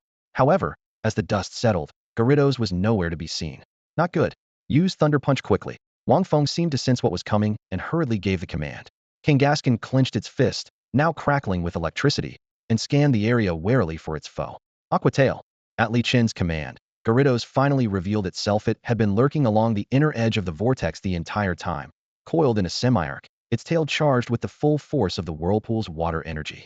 The tail strike, as powerful as a crashing wave, landed squarely on Kangaskhan's head, creating a massive crater in the ground. Now's the moment, Wang Feng shouted. But Li Chun wasn't about to give his opponent any chance to counter. Toss it up. Gyarados' agile tail quickly withdrew, and before Kangaskhan could recover, it wrapped tightly around its opponent's body. The Thunder Punch had already been unleashed, yet Kangaskhan couldn't muster the strength. It was tightly constricted by Gyarados' tail, its breathing labored, completely at a disadvantage. Gyarados seized the opportunity. Its tail lashed out with a fierce strike, sending Kangaskhan soaring into the air, tracing a perfect 720-degree spiral trajectory. Wang Feng watched this scene unfold, momentarily at a loss for commands. As expected, Kangaskhan crashed heavily to the ground, unable to continue the battle. Silently, Wang Feng withdrew Kangaskhan back into its Pokeball, and then pulled out a luxury ball, throwing it decisively. Snorlax, at the very least. Let's uphold the reputation of Zue Chunlu. This was a live broadcast. While victory was no longer the primary concern, they couldn't allow an ordinary tier Gyarados to defeat them so easily. Snorlax emerged majestically, draped in a cape advertising Zue Chunlu, with the addresses and contact details of its various locations prominently displayed. Out of consideration for Wang Feng's promise to treat him to a meal, Li Chen momentarily refrained from issuing an attack command. Wang Feng quickly shifted strategies. Snorlax, Zue Chun Technique Number 1, Sour and Round Roll. Hearing this inexplicably named move, Li Chun instructed Gyarados to perform Dragon Dance to boost its stats. Snorlax tore off its cape, its massive body curling into a spherical form, glowing faintly with rock-type energy. The friction between its body and the ground emitted an ear-piercing screech. So its defense curl paired with rollout. Li Chen chuckled, intrigued by the combination move. Wang Feng clasped his hands solemnly. Li Chen, please grant me your guidance. By now, Gyarados had stacked 2 Dragon Dances, its dragon-like presence becoming increasingly intimidating. However, the rollout enhanced by Defense Curl was formidable in its own right, showcasing the spirit of Zue Chunlu. Very well, as you wish. Gyarados' Waterfall. A powerful surge of water cascaded down, colliding head-on with the rapidly spinning Snorlax in a fierce, evenly matched contest. Gyarados roared as it dove into the water, its dragon cry reverberating with intensity. Snorlax, show your spirit. I'll let you eat to your heart's content at the buffet back home. Wang Feng's shout echoed across the arena. Snorlax's roar, carried by the live stream, reached every corner of the audience. It pushed forward with relentless determination, driven by the promise of food and, more importantly, its trainer's trust. At this moment, Snorlax unleashed an unprecedented surge of strength. Gyarados' pupils narrowed, the water droplets around it sharp as blades, all aimed at Snorlax. Snorlax, Zue Chun Technique Number 2. The warmest welcome to our guests. Snorlax abruptly ceased its rollout, its feet gathering normal-type energy. Using the river's current for momentum, it leapt high into the air, its glowing white palm hurtling toward Gyarados in a powerful return movia technique whose strength was directly proportional to the bond with its trainer. Li Chun watched this sudden, fiery display with a faint smile. Gyarados, exuding the aura of a carp leaping over the dragon's gate, stood its ground, surging forward with all its might to meet Snorlax's glowing palm. The clash of these 2 titanic forces erupted with a thunderous impact. Bang, bang, bang. In midair, 2 opposing forces of energy clashed violently. Snorlax's return and Gyarados' waterfall intertwined, erupting in a series of deafening explosions. What an incredible match, the commentator exclaimed, gripping the microphone with excitement. To witness such an amazing showdown in the top 128 is truly unexpected. This level of competition could easily belong in the quarterfinals. His voice echoed across the entire stadium. The battle had reached its climax. Gyarados channeled the last remnants of its water-type energy into the horn on its head, letting out an earth-shattering roar as it charged straight towards Snorlax's soft belly. Though Snorlax winced in pain, it managed to lift its massive paw and slam it down on Gyarados' head. The impact left Gyarados dazed, and its shimmering, rainbow-colored scales began to loosen. This was the first time it had endured such a devastating blow. The 2 Pokémon were locked in a stalemate, neither gaining a decisive advantage. Just then, a glint of determination flashed in Li Chen's eyes. Gyarados, use Outrage, he commanded. The commentator immediately shouted. There it is. Li Chen's signature move with Gyarados. Keep in mind, this is a technique that many Dragon-type Pokémon can only master at the gym leader level. Gyarados' eyes burned with an intense glow as the dragon's fiery energy engulfed its entire body. Snorlax tried to summon its normal-type energy to counterattack, but it was too late. Without the support of its energy reserves, Snorlax was left completely vulnerable to Gyarados' onslaught. Gyarados twisted through the air in erratic patterns, its tail locking around Snorlax like a vice and slamming it forcefully into the ground. It then dove downward, its crimson energy aura transforming into a dazzling rainbow hue. Boom! Snorlax is unable to battle. The winner is Li Chen, the referee declared. Cheers erupted from Li Chen's side, drowning out the noise from all the other matches. In the VIP seating area, Yi Rong turned to Shen Yi, who was seated on the nearby sofa, and smiled. Didn't I tell you? This guy's Gyarados is way stronger than yours at the same level. Shun-Yi replayed the footage of the waterfall versus return clash and Gyarados' outrage on her device, watching it closely. After a moment, she nodded slightly. You're right. He's clearly put a lot of effort into training his Pokemon, that's undeniable. Quite the worthwhile investment, don't you think? Yi Rong said with a grin. Now's not the time to focus on newcomers, Shun-Yi interrupted, her expression turning serious. The snow forest in Minlong Woods is experiencing another disturbance. The spatial barriers are weakening more and more. You know what that could mean, right? The moment the artifact of the secret realm disappeared, Yi Rong stood at the edge of the Minlong forest, watching as reality and the secret realm gradually merged.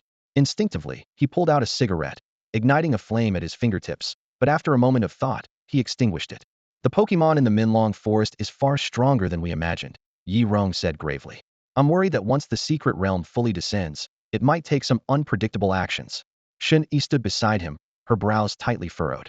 That Pokemon, though small in size and resembling a shiny Houndoom, could unleash dragon and ground-type moves imbued with primal energy. The sheer power of its attacks was enough to overwhelm even elite-level trainers. What was even more concerning was that the Pokemon was already gravely injured. If pushed to its limits, its final desperate counterattack could be catastrophic. If possible, Yi Rong said softly, I'd prefer to coexist with it peacefully. The two exchanged a glance, each reading the same shocking possibility in the other's eyes. The Pokemon might have already reached champion-level strength. They shared a bitter smile, finding words unnecessary.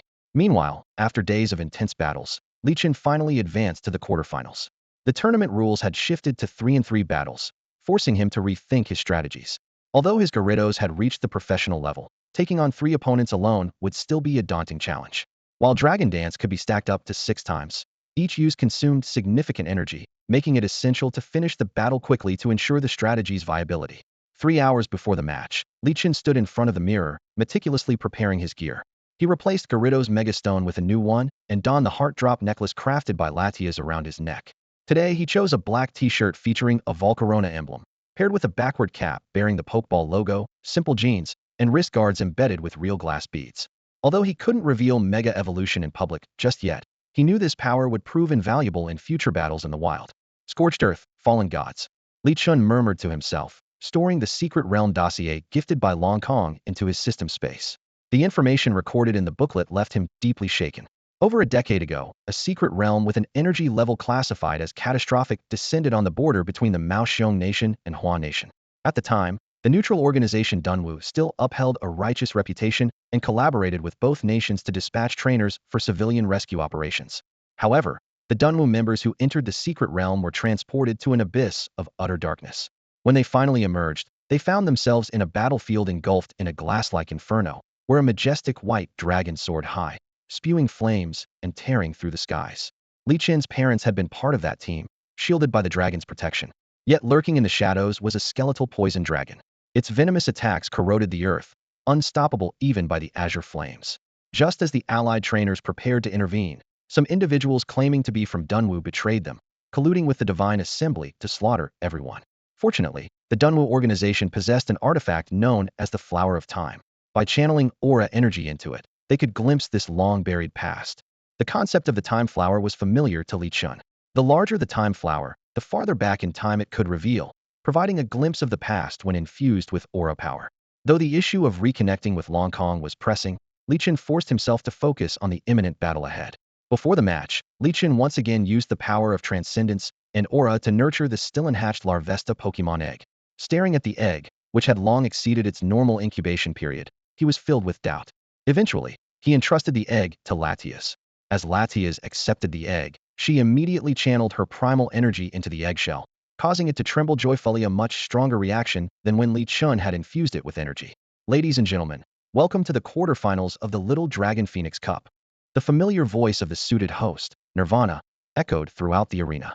Starting from this round, the rules will follow a 6-pick, 3 single battle format. The audience erupted in excitement.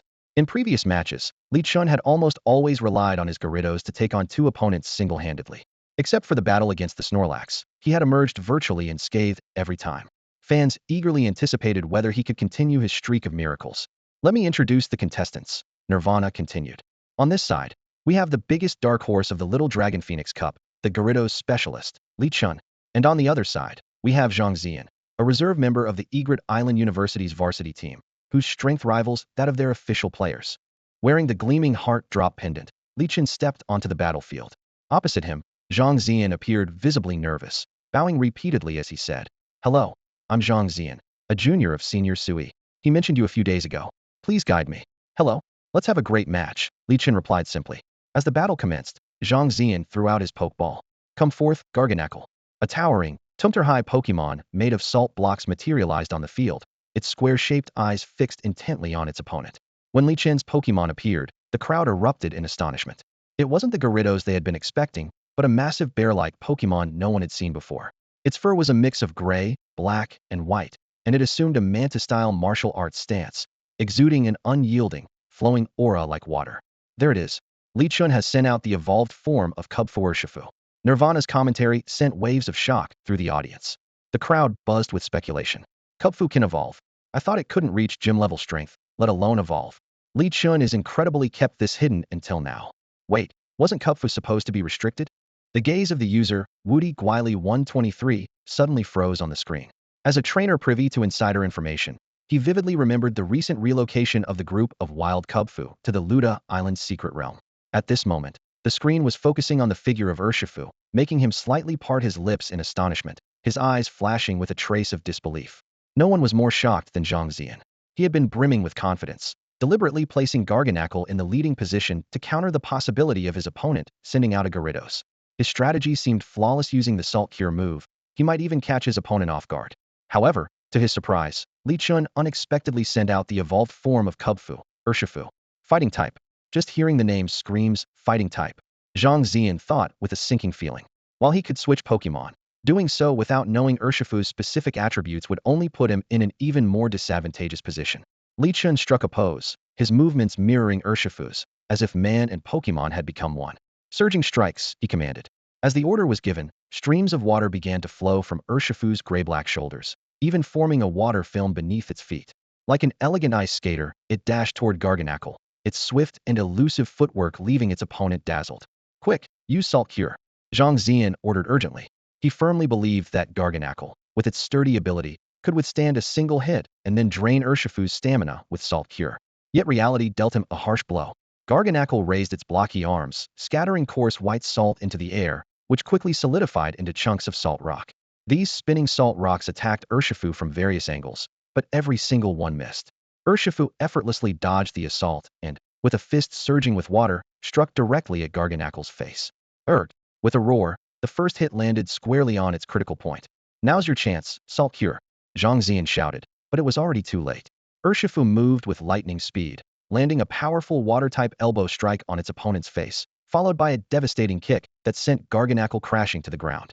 The audience erupted in excitement. "Whoa, that Urshifu is insane. It took down Garganacl in just 3 moves? What a terrifying punch bear. Is this some god-tier strength? Unreal." 666. Some spectators even stood up, cheering and dubbing it the nickname, One Punch Bear. Though Zhang Ziyan was shocked, he quickly regained his composure.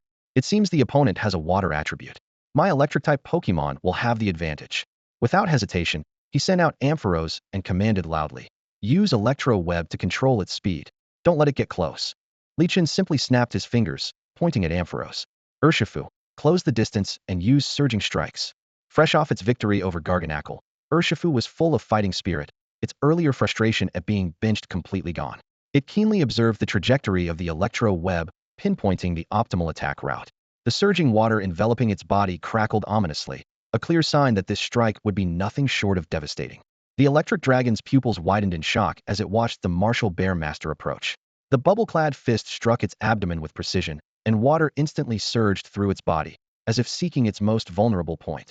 With just one blow, the electric dragon felt its consciousness begin to fade, the clouds above its head swirling and overlapping in its blurred vision. Before it could even react, the martial bear master was upon it again. A flurry of overlapping fist shadows crashed down like relentless waves on its already injured spot. Boom! The electric dragon slammed heavily into the ground. If the martial bear master hadn't held back, it was certain it would have coughed up its breakfast right then and there. That seemingly unremarkable punch carried a terrifying power far beyond anything it had faced before. In its dazed state, the electric dragon seemed to see a winged tutu dog and a ditto descending from the heavens, ready to escort it to paradise. Zhang Ziyan was speechless, his stunned expression saying it all. Only now did he realize that before the quarterfinals, Li Chun had merely been toying with them. Even the appearance of the Gyarados had been just for show. A bitter thought surfaced in his mind. Sorry for not being able to push Lord Li Chun to go all out. His forced smile was more painful than tears. 2 punches? A professional-level electric dragon was taken down in just 2 punches? The aristocrats in the front rows were as shocked as if they'd seen a ghost, especially by the martial bear master's pinpoint, devastating attacks, which shattered all their previous notions of battle. In the private box, Yi Rong swirled his wine glass faster, his lips curling into a pleased smile. And Yu wore a similar expression, barely restraining the urge to laugh out loud, had known the martial bear master was strong, but he hadn't expected its combat prowess to be this absurd. My assessment is that the martial bear master has completely broken the conventions of standard battles. At the same level, defeating it is nearly impossible, Dong Yalian said hurriedly. And don't forget, this is a water-type Pokemon that gains a boost in rainy weather. I'd bet anything that Li Chun hasn't even shown its full power yet. A Pokemon with a base stat total of 550 is never to be underestimated, Shen Yi chimed in. Electric Dragon, return. Zhang Zian withdrew the fainted Pokemon into its Pokeball, his mindset now drastically different. If he couldn't win against this overpowered opponent, he would at least lose with style. With it on the field, we'll fight with spirit. Sceptile, show them your unmatched speed. Zhang Zian's ace was his Sceptile, a grass-type starter known for its exceptional speed. With its professional-level strength, it gave him a solid sense of confidence. By observing his opponent's battles, he had already formed a strategy in his mind. The Camus had used 3 punches to counter the Garganacl, which it had a type advantage against, but only 2 punches to take down the Ampharos, which it didn't. Since Sceptile was a grass type, it should theoretically withstand 4 hits from Camus' Aqua Jet attacks. Use Fling on Camus. No need to aim, just throw it directly. Zhang Zian commanded, his eyes gleaming with unwavering determination. This match will be ours through speed. At his command, Sceptile's forehead surged with intense dark-type energy, enveloping a seed in an ominous black aura. Without hesitation, it hurled the miracle seed straight at Camus, the seed slicing through the air with a sharp whistling sound.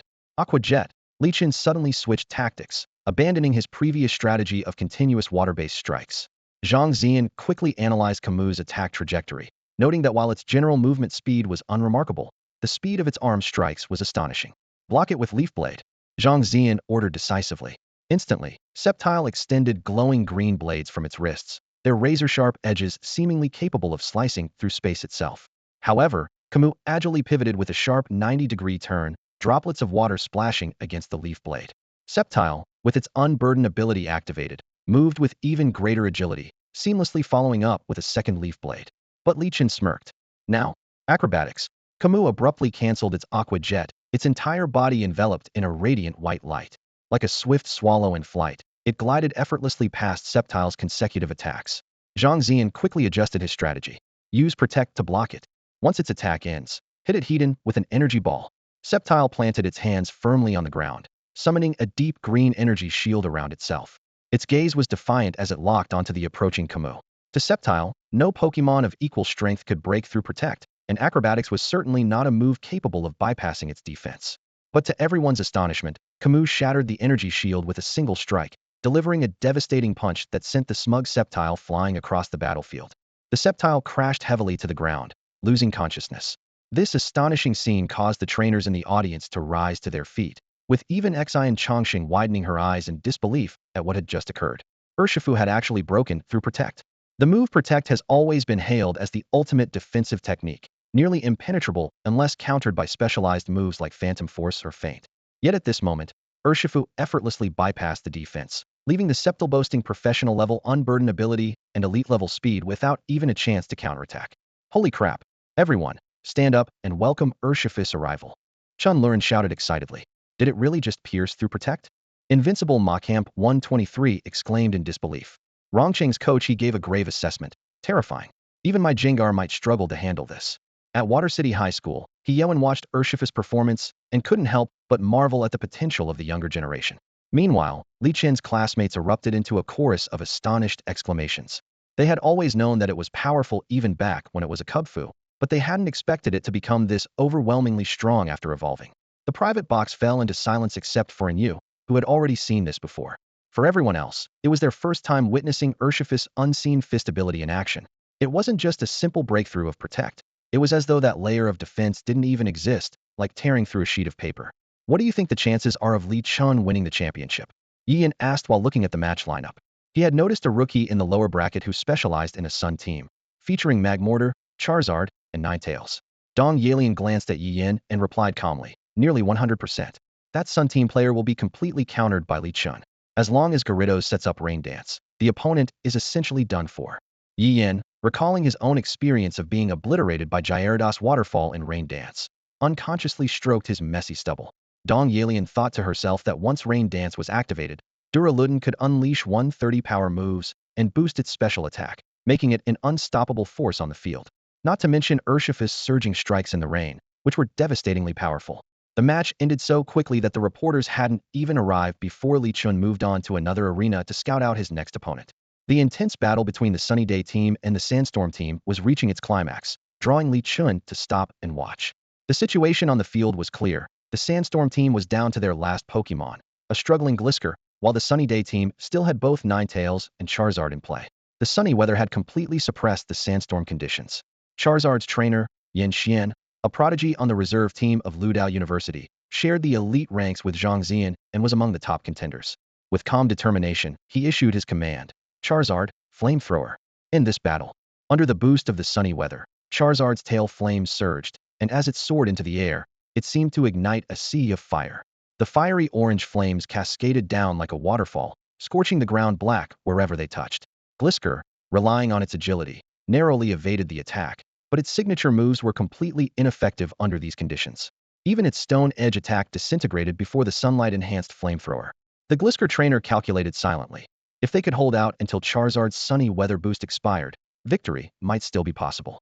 However, such confidence often leads to defeat. As expected, Charizard's wings unleashed an even fiercer blaze, creating a fiery storm of heat waves that overwhelmed the already battered Glisker.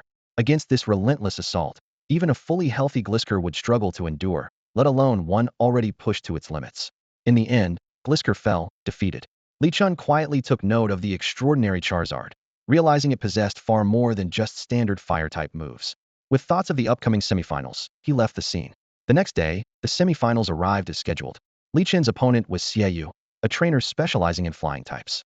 Considering the type disadvantage, Li Chun decided to temporarily bench his Urshifu and Gyarados. Besides, he had already planned to bring out his long-unused Duraludon for this match. After the host Nirvana introduced the contestants, Xiaoyu sent out his ace Pokemon Corviknight with the Mirror Armor ability. This ability reflects all stat-lowering effects back onto the opponent, effectively nullifying strategies like Sticky Web, making it a perfect counter to both Urshifu and Gyarados. However, when Li Chun pulled out a timer ball, the entire audience held their breath. Duraludon, it's your time to shine, he declared. Corviknight, the Pokemon first discovered in the mysterious wilderness of England, has now spread to secret areas across the globe. With impressive base stats and a versatile move pool, it has earned the favor of many trainers. Its steel typing grants it only 2 weaknesses, along with 8 resistances and 2 immunities, making it a defensive powerhouse. However, at this moment, the audience's attention was captured by another, even more intriguing presence: Aluminum Steel Bridge Dragon. Wait a minute, Aluminum Steel Bridge Dragon? Wasn't it supposed to be Aluminum Steel Dragon? Curious murmurs rippled through the crowd. Everyone vividly remembered Li Chun's original lineup: Kubfu, Gyarados, and Aluminum Steel Dragon. After Urshifu took the stage, Kubfu's slot naturally changed to Urshifu. But this Aluminum Steel Bridge Dragon, whose name was so similar to Aluminum Steel Dragon, could it be? This is likely the evolved form of Aluminum Steel Dragon. An excited graduate student specializing in Pokemon breeding studies from Rongqing University analyzed eagerly. His eyes sparkled as if he could already see the topic of his next paper materializing before him. Aluminum Steel Dragon already has a base stat total of 535. Its evolved form would undoubtedly be stronger conservatively. It should start at 550. The graduate student quickly pulled out his phone, preparing to book a flight to England. Everyone present with a background in Pokemon breeding studies was floored by this discovery. It far surpassed the research value of Urshifu. After all, Aluminum Steel Dragon was far more numerous than Kubfu. Publishing a paper on this would surely be groundbreaking work. Li Chun, Aluminum Steel Bridge Dragon. Aluminum Steel Bridge Dragon. Cheers erupted from the audience, overwhelmingly in support of Li Chun. Xiaoyu smirked slightly, adjusted his microphone, and boldly declared, Aluminum Steel Bridge Dragon? So what? It's just another Steel-type Pokemon. My Corviknight has specifically learned moves to counter Steel types. Corviknight, use Iron Defense. Following the command, Corviknight's body shimmered with a metallic silver glow. Its already sturdy feathers sharpened further, resembling blades of steel. Is that so? Li Chun responded calmly. My Aluminum Steel Bridge Dragon is also ready with a move to counter flying types. Electro Beam. Electro Beam. The moment this never-before-seen move was announced, the crowd erupted into a frenzy. The audience's cheers surged like waves, rivaling the intensity of a world championship match. At the center of the arena, the Alyagankielon's limbs began to spark with dazzling electricity. Its body was gradually enveloped in golden electric energy, resembling a living power station charging up. The energy built up layer by layer, climbing higher and higher. Xiaoyu calmly analyzed his opponent's condition. It's just a charging move, no different from Solar Beam, he remarked with a confident smirk. My Corviknight's speed is nothing to scoff at. Now, use Brave Strike. At Xiaoyu's command, Corviknight unleashed a surge of fiery orange fighting energy. Its armor-like feathers glowed a blazing red. It let out an earth-shaking cry, exuding unparalleled momentum. Since its debut, no one had ever managed to take down this proud Corviknight in a single move. A mere charging move? I'll knock you out before you even know what hit you, Xiaoyu thought to himself. But then, something unexpected happened. A sudden burst of crimson light erupted from Alyagankielon, a clear sign of an ability boost. Spectators near the arena could even feel the tingling sensation in the air as the golden electricity crackled with an overwhelming, heart-pounding power. Electro Beam, first round, special attack boosted by 1 level. This single statement revealed the dream effect every Pokemon trainer longed for. The scholars in the audience were stunned. Though they were academics, they understood the vital importance of raw power in research. After all, venturing into secret realms without strength was a death sentence. Corviknight, full speed charge. Don't let it finish its move. Xiaoyu knew all too well the danger of charging moves, especially one with a power-boosting effect. It was beyond absurd. Corviknight let out a resounding battle cry, spreading its wings with fierce determination. It quickly took to the skies, gaining the high ground and glaring down at Alyagankielon. Sensing the terrifying electricity surging within its opponent, Corviknight knew it had to finish this fight quickly. With steel claws outstretched and wings folded tight, Corviknight dove like a steel missile. Just as it was about to strike, Alyagankielon's Electro Beam was ready. A colossal beam of electric energy, thicker than a Snorlax's body, roared forth, piercing straight through Corviknight's steel frame. The overcast sky was torn apart by the beam, leaving a massive hole in the clouds as they scattered. Corviknight crashed heavily into the ground, leaving a deep crater in the arena. Corviknight. Xiaoyu's eyes widened in disbelief as he stared at the scene before him. His ace Pokemon, defeated in a single move? The sheer destructive power was beyond anything a normal Pokemon could achieve. Xiaoyu had initially mocked Alyagankielon, thinking it was all flash and no substance, much like the flashy but ineffective moves Li Chen's Gyarados had used before. But reality struck him like a slap in the face. The Electro Beam was no ordinary move that any Pokemon could perform.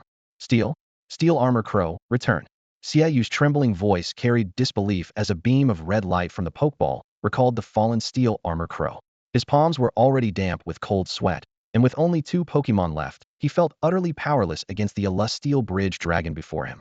This Celestial Bridge Dragon, seemingly only at the early professional level 3640, had just taken down the Steel Armor Crow, which was on the verge of reaching mid-professional level, with a single move. This completely shattered Xiaoyu's understanding of battles. On the other side of the field, Li Chun was intently focused on the battle interface, waiting to see his opponent's next move. The data for the Celestial Bridge Dragon was clearly displayed on the screen. Male, ability, stamina, current level, 38, equipped with an assault vest.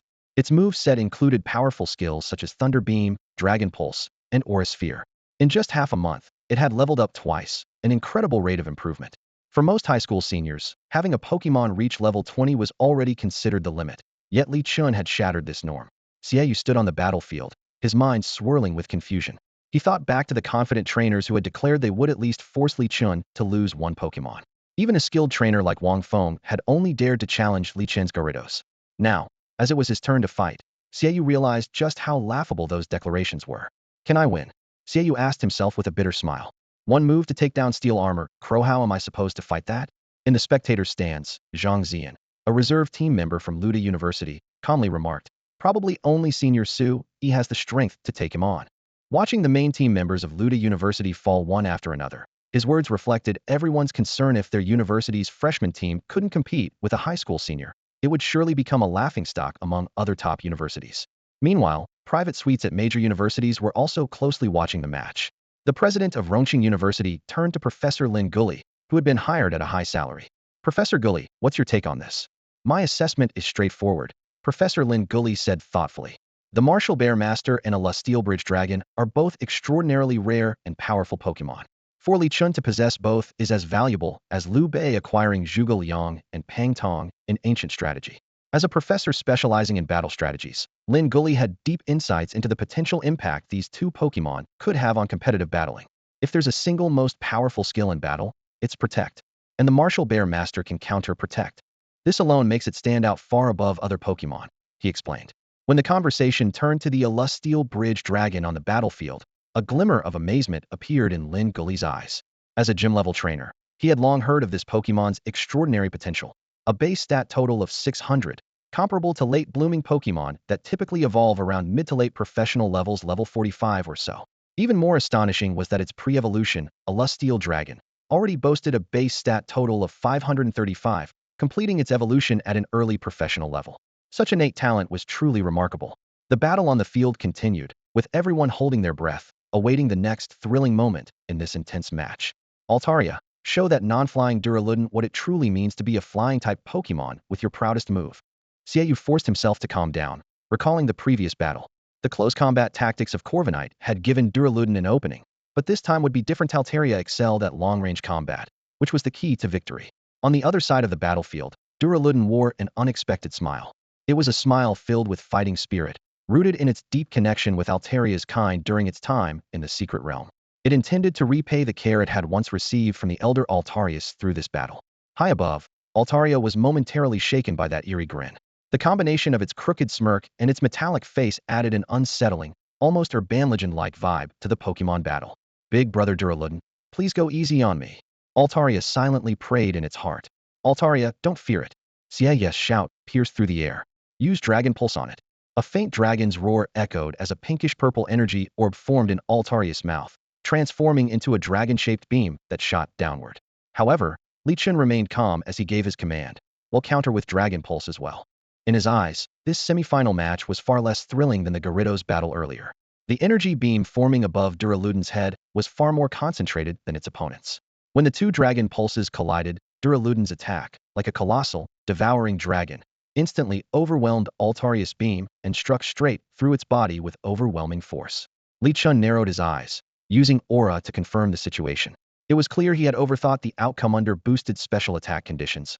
This single strike was enough to determine the victor. Even Corviknight couldn't withstand the non-stab flash cannon earlier, let alone a direct critical hit from Dragon Pulse.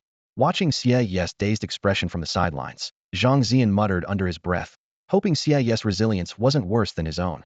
Desperate times call for desperate measures. Xiaoyu took a deep breath and sent out his final trump card, his starter Pokemon, Talonflame, who had been by his side for over a year. The once mighty Gale Wings, the once invincible Talonflame. As Xiaoyu's coat fluttered in the gusts, he was about to strike a commanding pose, only to see his Talonflame already lying on the ground, charred and defeated. Li Chun, Duraludon, did you hear something just now? Like the sound of something breaking? I didn't hear anything, Duraludon replied. Xiaoyu stood on the battlefield, his face filled with disbelief. Brother, take my knees, he said with a bitter smile, shaking his head. My Blazing Arrowhawk didn't even get to use a single move before it was taken out in one hit. What's going on? Helpless, he had no choice but to pull out a Pokeball and recall his fallen Blazing Arrowhawk. As he turned to leave the arena, Xiaoyu couldn't help but picture Zhang Ziyan's embarrassing defeat, finding some comfort in the thought. At least he had lasted a full 4 rounds against Li Chun, and his opponent was the sheer powerhouse of a Steel Bridge Dragon, far more intimidating than the Martial Bear Master. With that thought, his steps grew lighter, and he stood a little taller. If Li Chun wins the championship, that would make me the strongest trainer among the top 8, Xiaoyu calculated to himself. 5th place strong and impressive. In the VIP room, a group of gym leader-level and elite-level trainers sat in stunned silence. The impact of this battle was no less shocking than the earlier display by the Martial Bear Master. A Steel Bridge Dragon with just one special attack buff can be this powerful. They exchanged incredulous glances. Only Dong Yalian appeared notably calmer after all. This was her second time witnessing Steel Bridge Dragon in action. In her view, today's performance was less astonishing compared to the previous display of its rain-boosted, instant Thunder Beam. She exchanged a knowing look with Yi Yan, and it seemed both of them had come to the same realization. Li Chun had yet to show his full strength. Considering that his final opponent was a trainer specializing in sunny weather strategies, a shared thought emerged in their minds. Meanwhile, deep in the Pacific Ocean, within an invisible fortress, the researchers of the Devoid organization were busy managing internal affairs. Only Long Kong, the organization's chosen holy child, was in his personal room, fully equipped with a setup to watch the battles. His attention was fixed on the replay of the match. At his feet, a tribute, Void was sound asleep, its body expanding and contracting with each breath.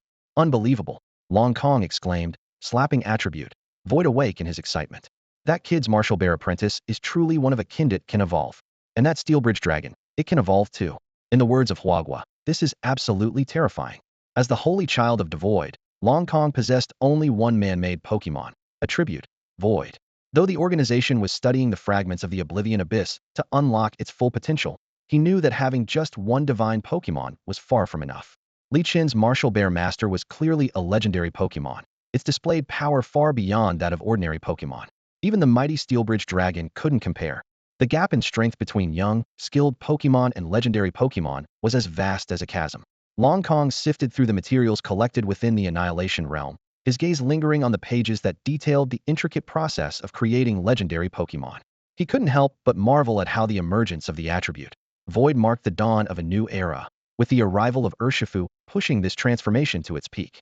Suddenly, Attribute Void let out a low, ominous growl, its acute senses detecting a surge of malevolent energy rapidly approaching the base. The piercing sound of alarms echoed throughout the Steel Fortress. Long Kong acted swiftly, organizing the crucial documents and burning them to ashes. A mysterious figure, their face concealed beneath a black cloak, pushed open the door, accompanied by a fox-like Pokemon. Master Long Kong, please follow me. Seizing the moment before the space was sealed, the Pokemon quickly used teleport, transporting them to Hawaii. When the pursuers arrived, they were met with nothing but chaos and destruction. Damn it, those Dunwu people escaped faster than a Rapidash. Are they all paranoid or something? One trainer cursed angrily, his body faintly enveloped in a protective water membrane. Starting fires underwater? Did they take lessons from SpongeBob? Another trainer with deep purple eyes sneered, as chain-like runes appeared on their arm, releasing thick, poisonous energy that coated the surface of the Steel Fortress. Time ticked by, and though the toxins corroded much of the outer layers, they halted just before the final thin barrier. Impossible. They've mastered divine power, the chain-wielding trainer exclaimed in shock. A steel plate, a flame plate, these tablets are priceless, and they dare to squander them like this? Clenching his fists in frustration, he thought of the power granted to him by that master, a strength that rivaled Pokemon themselves. Yet it was useless against these Dunwu members who relied solely on innate abilities. Meanwhile, Yu hurried to Yirong's side. Master Yirong, we've detected legendary-level energy fluctuations in the depths of the Pacific Ocean, equivalent to those of an annihilation-level realm. However, it's not the descent of a real myth, seems someone has activated the energy of the tablets. Additionally, microscale machinery has detected poison-type energy just below the strength of the tablets, comparable to the Desolate Fall incident. Hearing this, Yirong immediately pulled out his phone, contemplating whom to contact. The champion was currently within a realm, and the other Elite Four members were rarely available. After a brief moment of hesitation, he decided to send a group message. Legends have surfaced. Return immediately. The semifinals ended quickly. Facing the trainers from Rongqing University, Li Chun demonstrated overwhelming strength, finishing the battle within just a few rounds. His 3 Pokemon took turns appearing, each securing an easy victory after making their debut. The match sparked heated discussions online. Even the seemingly ordinary Gyarados became a focal point because of its dazzling, rainbow-like horn, with numerous netizens speculating about the reason behind its unique evolution. To Li Chen's surprise, it was the Steel Bridge Dragon that garnered the most attention, while the formidable Martial Ursaring received the least buzz. This phenomenon wasn't entirely unexpected. Among the 3 Pokemon, the base form of a Steel Dragon was the most popular. It wasn't as rare as Gyarados, nor as challenging to train as Martial Ursaring, striking a balance that appealed to many. Now that evolution was a possibility, trainers were eager to obtain an Steel Bridge Dragon for themselves. Although the specific method of evolution had not been disclosed, given the abundance of Steel Dragons, most believed the process wouldn't be overly difficult. Li Chun had already reported the evolution method for a Steel Bridge Dragon to the League. It required a special item called composite metal. However, even the League was at a loss on how to acquire it. In truth, Li Chun's journey to obtain this item had been extremely arduous. First, he secured a 90 mutation rate metal coat through Metagross, then had it repeatedly forged by Kubfu, and finally, a Steel Dragon delivered the finishing blow to refine it into the final product.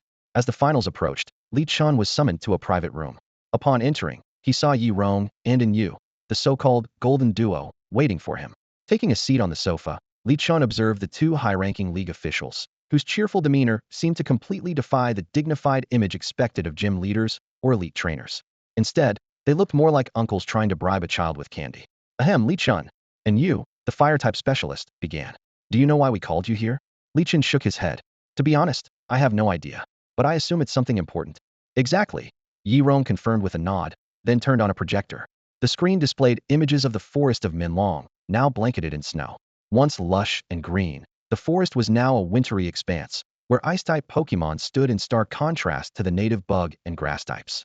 The projection shifted to several key photos: Pidgeots, Blade Lords, and Mamoswine forming a standoff deep in the forest. A group of baby Dratini sleeping under the protection of a Dragonair. Beedrill swarms and Sneaselpacks clashing fiercely under the cover of night. The most striking image was a pure white scene, where a ghostly white creature dashed through the snow. Li Chun immediately noticed its weakened state, its black eye sockets barely distinguishable from the snowy surroundings, and its gaze betraying exhaustion. Shiny Zygarde, Li Chun murmured. Yi Rong spoke gravely. As you can see, the snowy forest secret realm has merged with the forest of Minlong. The merging of the secret realm with reality didn't cause the expected upheaval of nature. Instead, it felt as if the two worlds were always meant to blend seamlessly, completing their fusion in quiet harmony. Yi Rong tapped lightly on the screen, scrolling through the photos of Pidgeots, his gaze shifting to Li Chun with a hint of gravity. Although the merging process was unusually calm, the repercussions are unavoidable, Yi Rong said in a steady tone. The native Pokemon's habitats have been disturbed, and some disruptions have even attracted the arrival of Elite Four-level Pokemon. Li Chun listened quietly. He knew that this Elite Four member wasn't merely pointing out the dangers. There had to be something more significant behind his words.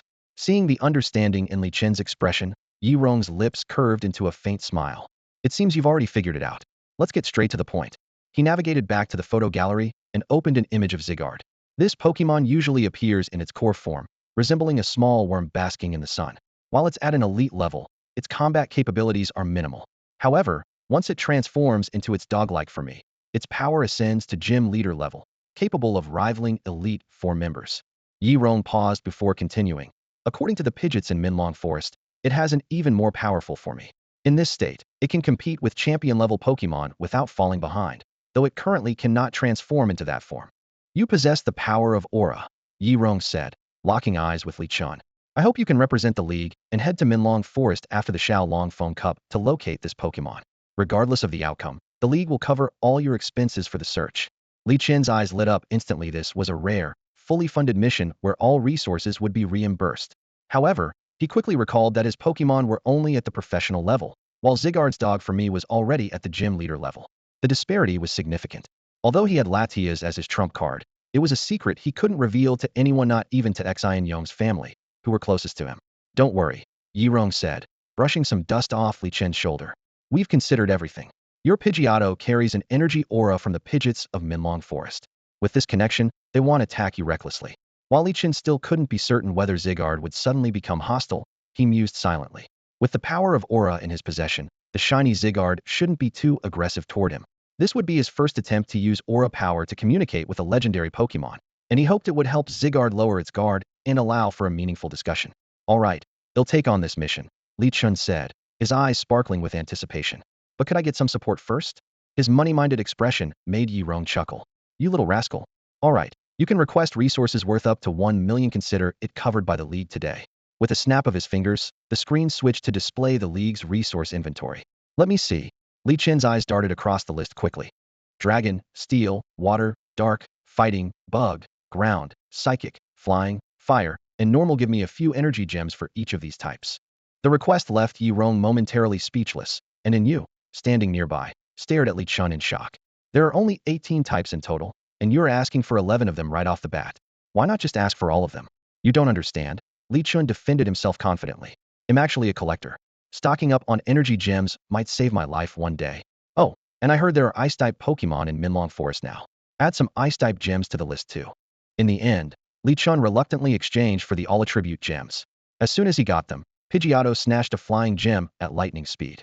Pitcher, Pidgeotto chirped proudly. Last time, I helped you grab 2 bug gems, so this flying gem is mine. With that, it absorbed the gem into its body, letting out a contented cry. Its entire being brimmed with an unprecedented sense of power, as if it could now go head-to-head with even professional-level Pokemon. Li Chun smiled at Pidgeotto's actions and handed it a normal gem as well. Both attributes were Pidgeotto's core types, not only enhancing its move power, but also strengthening its abilities like experience candies. In this world, such effects were often integrated into various edible held items. Elite Leaf, Mr. Yu. I'll take my leave now, bye. After bidding farewell to the two, Li Chun headed straight to the Sea Tide Gym to use its battle arena. At the arena, Li Chun sought advice from Leader Dong. Leader Dong, how can I make a move like Rain Dance release faster? Are there any tricks to it? His aim was to improve Gyarados' Rain Dance move. Compared to Ninetales with the Drought ability, Gyarados was noticeably less adept at controlling weather. Pokemon with innate weather or terrain abilities had far more refined energy perception. Dong Yalian brought Li Chun to the battlefield and sent out her Blastoise. She gestured for Li Chun to release his Gyarados into the water and then asked, Li Chun, what do you think influences the speed at which a Pokemon can use a move? After some thought, Li Chun replied, I think it's the environment they live in. For example, water-type Pokemon living by the beach can more easily master water-type moves, while Vulpix living under intense sunlight is more likely to develop the Drought ability. These innate traits make it easier for them to control weather. Dong Yalian nodded in approval. Exactly. Now you need to help Gyarados quickly develop an understanding of weather-related moves. This task was indeed challenging, but with the upcoming finals, Li Chun had to prepare for any hidden strategies his opponent might have. The opponent wasn't a trainer specializing solely in fire-type Pokemon, but rather a specialist in Sunny Day teams.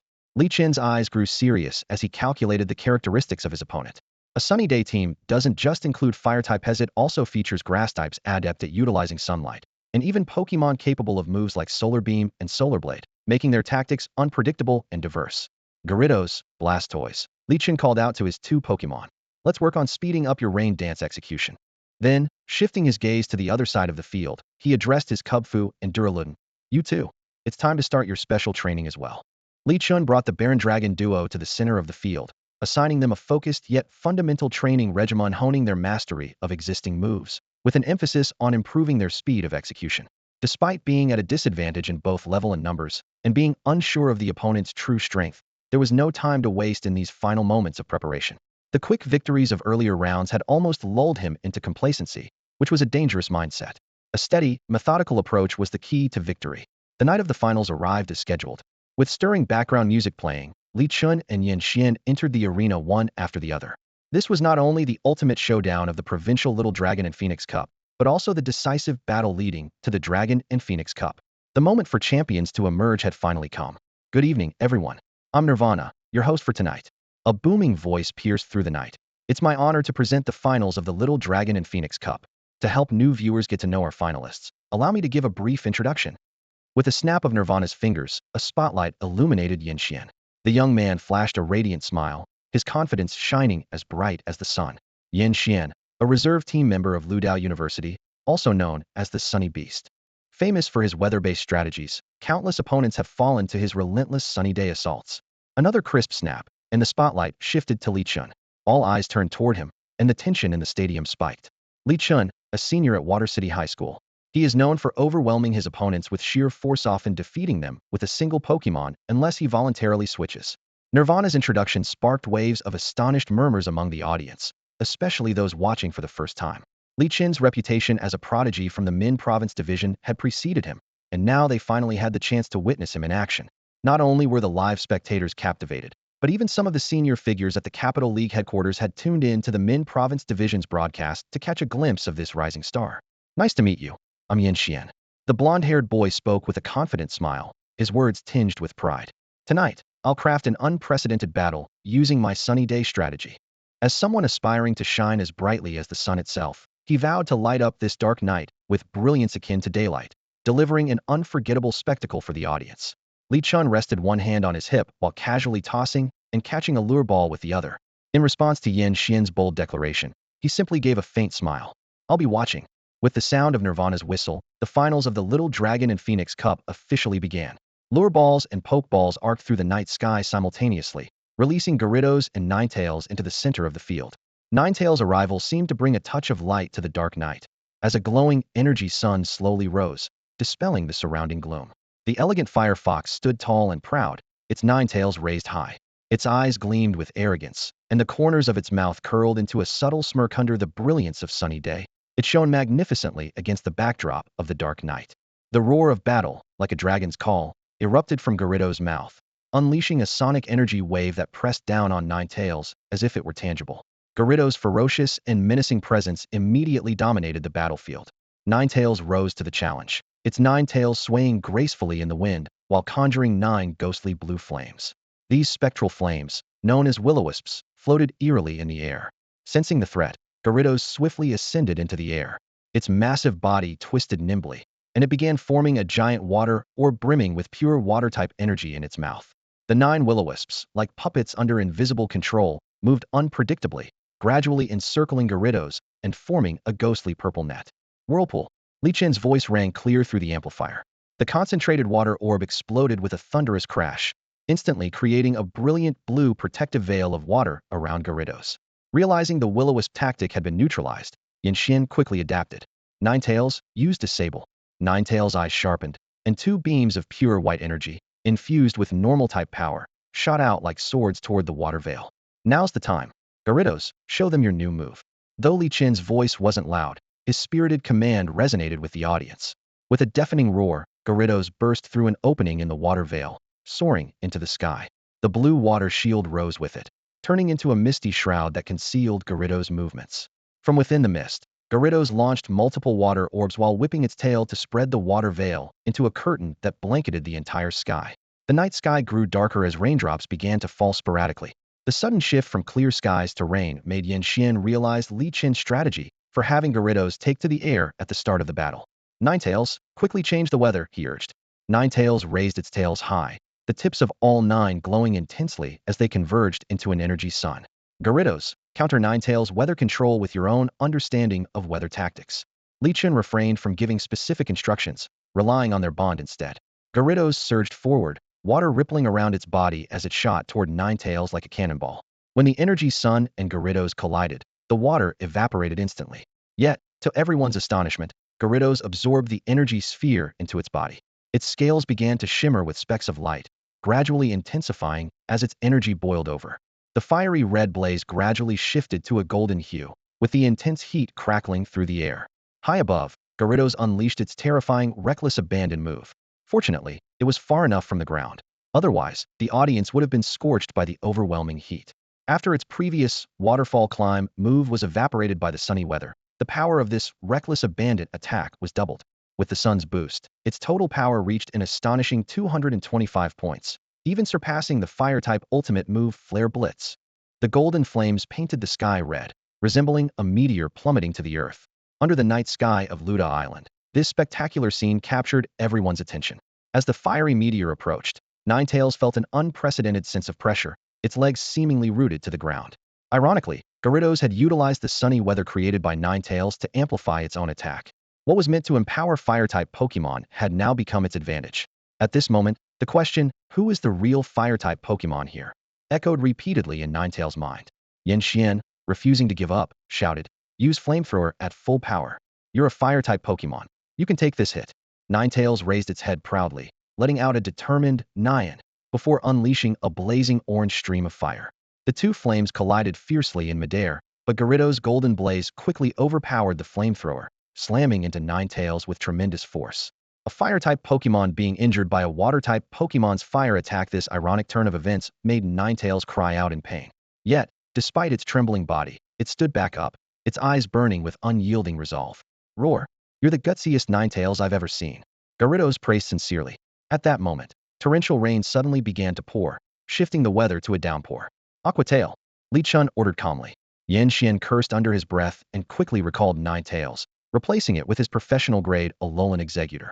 The towering 10-meter tree managed to block Gyarados' Aqua Tail just in time. Its goofy appearance made Li Chen reminisce about some old memories. This Exeggutor, with its dual grass and dragon typing, was perfectly suited to counter Gyarados' moves. However, Li Chen remained unfazed by the switch and commanded decisively. Gyarados, Ice Fong, attack directly. Realizing the danger, Yanxian quickly instructed, Exeggutor, reflect. The coconuts atop Exeggutor's head glowed brightly as its psychic energy formed a protective barrier. But Gyarados' Ice Fong bit down hard on Exeggutor's neck, dealing quadruple super-effective damage that nearly caused it to faint on the spot. The massive tail of the Exeggutor swung fiercely, unleashing dragon-type energy that sent Gyarados reeling back several meters.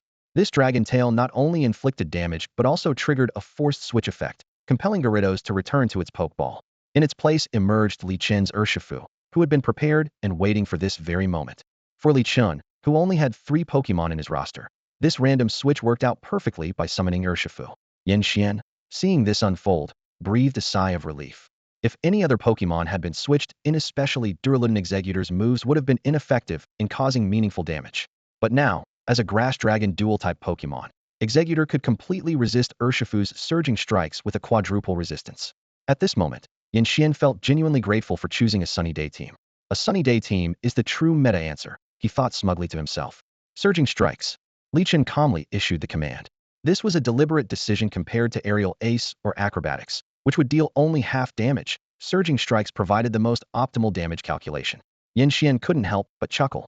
Do you even know what type my Exeggutor is? Trying to win against a type disadvantage? Impossible. However, Urshifu was unfazed by the torrential rain. Even though it was drenched from head to toe, its movements were as swift as lightning. In an instant, it dashed beneath Exeggutor, leapt powerfully into the air, and with water energy swirling in its palms, delivered a crushing punch directly to one of Exeggutor's heads. Boom, boom.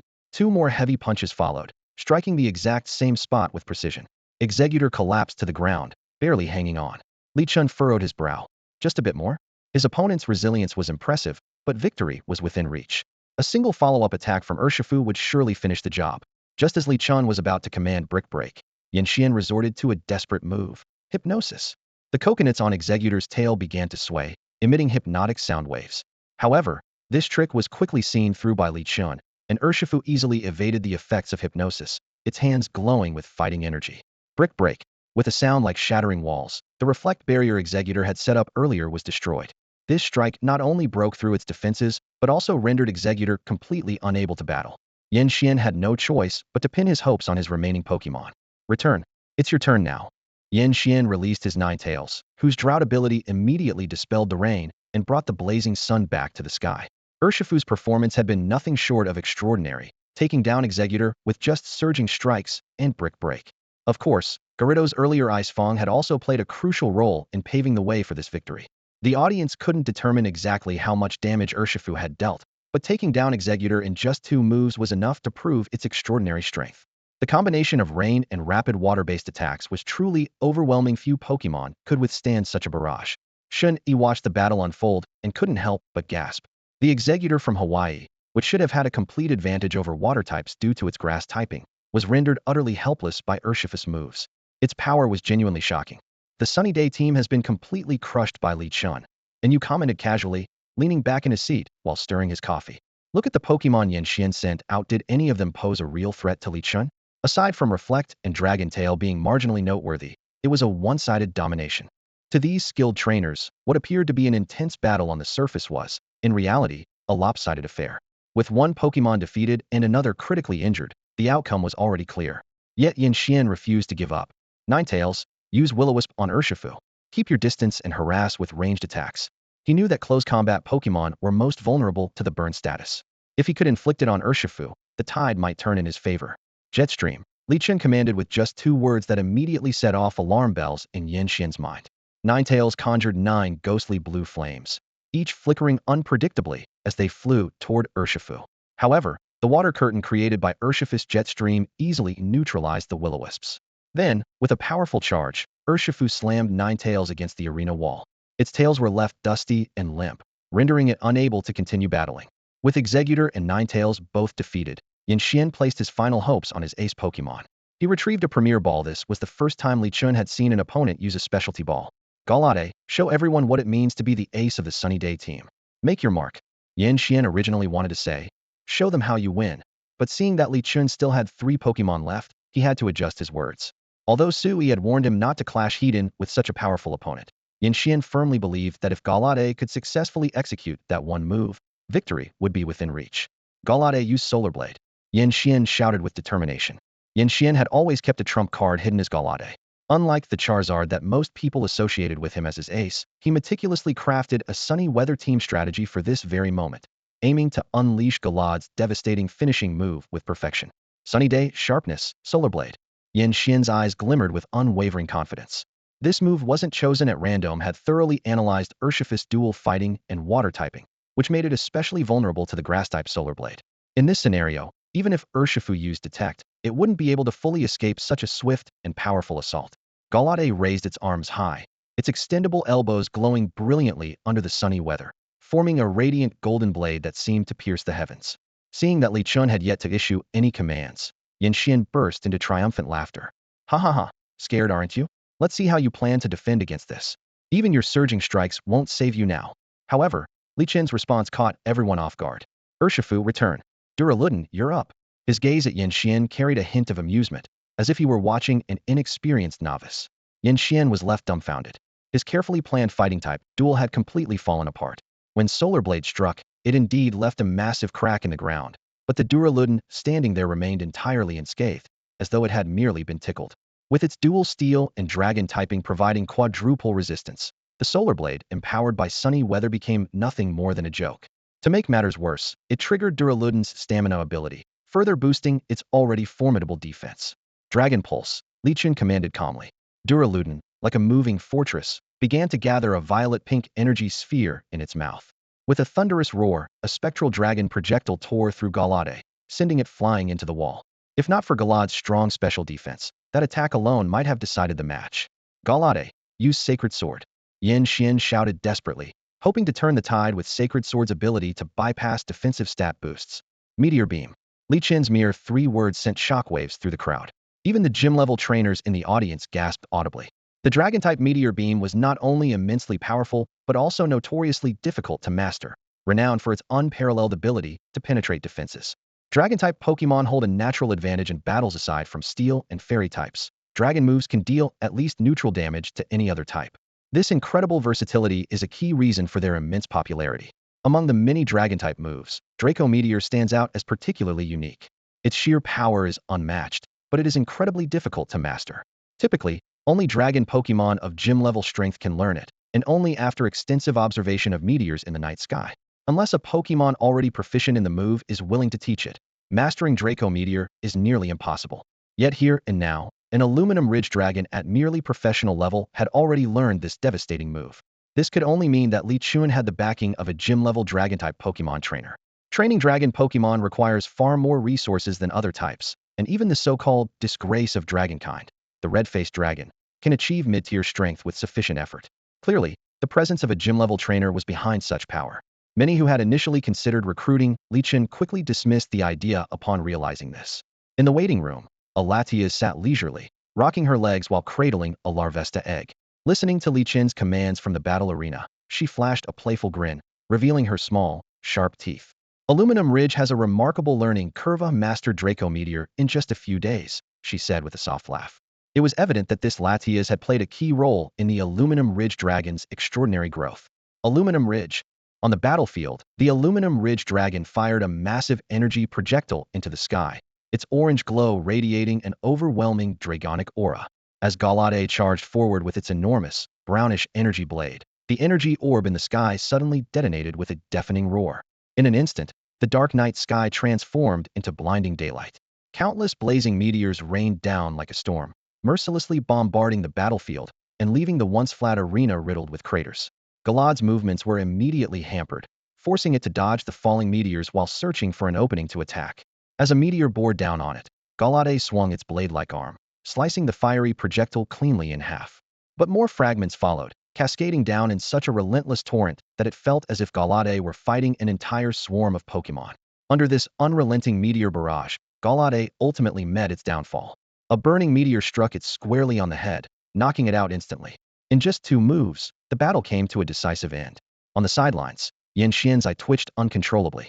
He had assumed the Aluminum Ridge Dragon would rely on non-stab moves like Electro Cannon at most, but to his shock, it had mastered such a devastating Dragon-type signature move. Looking up at the sky, Yan Xian couldn't help but recall his senior year in high school, when he had merely been a spectator at battles. Now, in stark contrast, Li Qin, also a recent high school graduate, possessed such an overwhelming Pokemon. Reaching professional level in just over a month and a half, was that even humanly possible? Galade is unable to battle. Since Yan Xian has no remaining Pokemon, the winner of this match is Li Qin, the referee announced, breaking the tension. Yan Xian gritted his teeth. Damn it. After a moment of silence, a tidal wave of applause erupted. The venue was in an uproar as the audience, competitors, online viewers, and classmates all cheered excitedly for Li Qin's victory. At this moment, they were witnessing the rise of a prodigy. In the livestream chat, the comments exploded. Zue Chun Lu Wang Feng was the first to activate a governor badge, followed closely by Xiao Lu Ku Ku Chu and Zian Ku Ku Lu, who also activated theirs. The live stream was buzzing with excitement as fans showered the stream with gifts. Hey, where's my spot as the top supporter? Chun Lu Ren was so anxious he was practically jumping up and down. His fan badge had already reached level 21. Haha, I got ahead of you. I activated a 3-month governor badge right away. Wu Di Guili 123 boasted proudly, his level 36 fan badge gleaming brightly. Being a generous supporter, Guili had no hesitation in spending money on gifts for Li Chun after earning some from his side. If Li Chun weren't so focused on the competition to notice the stream, he might have been startled by this display of enthusiasm. Li Chun, champion. Li Chun, champion of the Xiaolong Phone Cup. The shouts from the audience echoed one after another. Journalists couldn't wait any longer, crossing the barriers in a rush to interview this rising star. Ma Weiwei squeezed her way to the front, her eyes sparkling with excitement. Together with the cameraman, she approached Li Chun and thoughtfully handed him a premium sports drink. Player Li Chun, once your Pokemon have recovered their energy, could you spare some time for an interview? Li Chun took the drink and nodded slightly. Sure, let's do the interview at the usual spot. The usual spot referred to a cozy cafe, and although he didn't explicitly say so, Ma Weiwei seemed to understand perfectly. Okay, we'll head there first. Overjoyed by his agreement, Ma Weiwei quickly dragged the cameraman away to make preparations for the interview. During the award ceremony that followed, Li Chun was stunned to find that the presenter was none other than King Yi himself. This was his first time receiving an award in a provincial competition, and it was as the champion, no less. The king himself presenting? Does this mean the Dragon Phoenix Cup really pulled out all the stops for the champion? Li Chun wondered to himself. Yi Rong seemed to read his thoughts and chuckled softly before explaining in a low voice. Originally, it was supposed to be Winter Yalian or Yi Yin as the presenter, but I thought coming here personally would be more meaningful. Well, it's truly an honor for me. Then, Li Chun responded with a smile. Flatterer, Yi Rong said with a teasing tone before returning to his usual composed demeanor. He surveyed the crowd, cleared his throat, and began his announcement. In this Xiaolong Phone Cup, I've witnessed the unique styles of each trainer. Winning or losing shouldn't limit anyone's aspirations. The people of Huagua always strive upward, rising again even after a fall, and relentlessly pursuing their dreams. Among the contestants, I've seen the emergence of a new star in Huagua, someone whose future shines brilliantly. To honor this, the league has decided to present an unprecedented reward. Let us congratulate player Li Chun on being granted permanent control over the catastrophe-level secret realm, the water capital's secret realm. The news detonated like a bomb among the crowd. Permanent control of a catastrophe-level secret realm? The weight of this reward far exceeded everyone's expectations, and the venue erupted into a frenzy. A catastrophic-grade secret realm, home to not only evolution stones, attribute gems, and berries, but also at least 2 habitats for late-blooming Pokemon. Such a valuable and sustainable resource, and you're handing it over to a high school senior, Li Chun? Has the Alliance lost its mind? 2 days ago, in the Alliance headquarters office, an elderly man with a head full of white hair glared furiously at his phone screen. Whenever Yi Rong called, it was never good news, and this time, he was directly proposing to let a rookie take control of a catastrophic-grade secret realm. The old man irritably rubbed his temples, his goatee trembling slightly with emotion. Yi Rong, do you even realize what you're saying? That's permanent control over an entire secret realm. What can a rookie possibly do? At best, they know how to battle. Can he handle management on this scale? Calm down, Master Sure. Yi Rong's voice came from the other end of the line, steady and composed. Why don't you first take a look at this young man's background? The white-haired elder had to admit that Li Chun was indeed a direct descendant of the Alliance's elite trainers. His parents were iconic figures in the Alliance's annual conference. Not only that, Yi Rong continued, Li Chun has discovered 2 new Pokemon species. Setting aside the rare evolution form of Kubfu, just look at this aluminum steel bridge dragon. The old man quickly scanned the official evaluation report Yi Rong had sent, his eyes widening as he read. Name, aluminum steel bridge dragon. Type, steel dragon. Base stats, 600. Exclusive move, electric beam. Evolution requirements, special metal, no strength prerequisite. Recommended evolution level, none. Every detail in the report made the elder's heart race.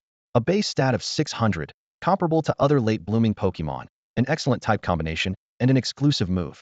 Most astonishingly, it had virtually no evolution threshold. Newly born Pokemon could theoretically evolve without worrying about learning moves. This is indeed remarkable, the old man said after steadying himself. But what does this have to do with letting him manage the secret realm? The key lies in Li Chun's aura abilities, which allow him to radiate goodwill, Yi Rong explained. Within the water capital secret realm, there are clans of Metagross and Dragonite.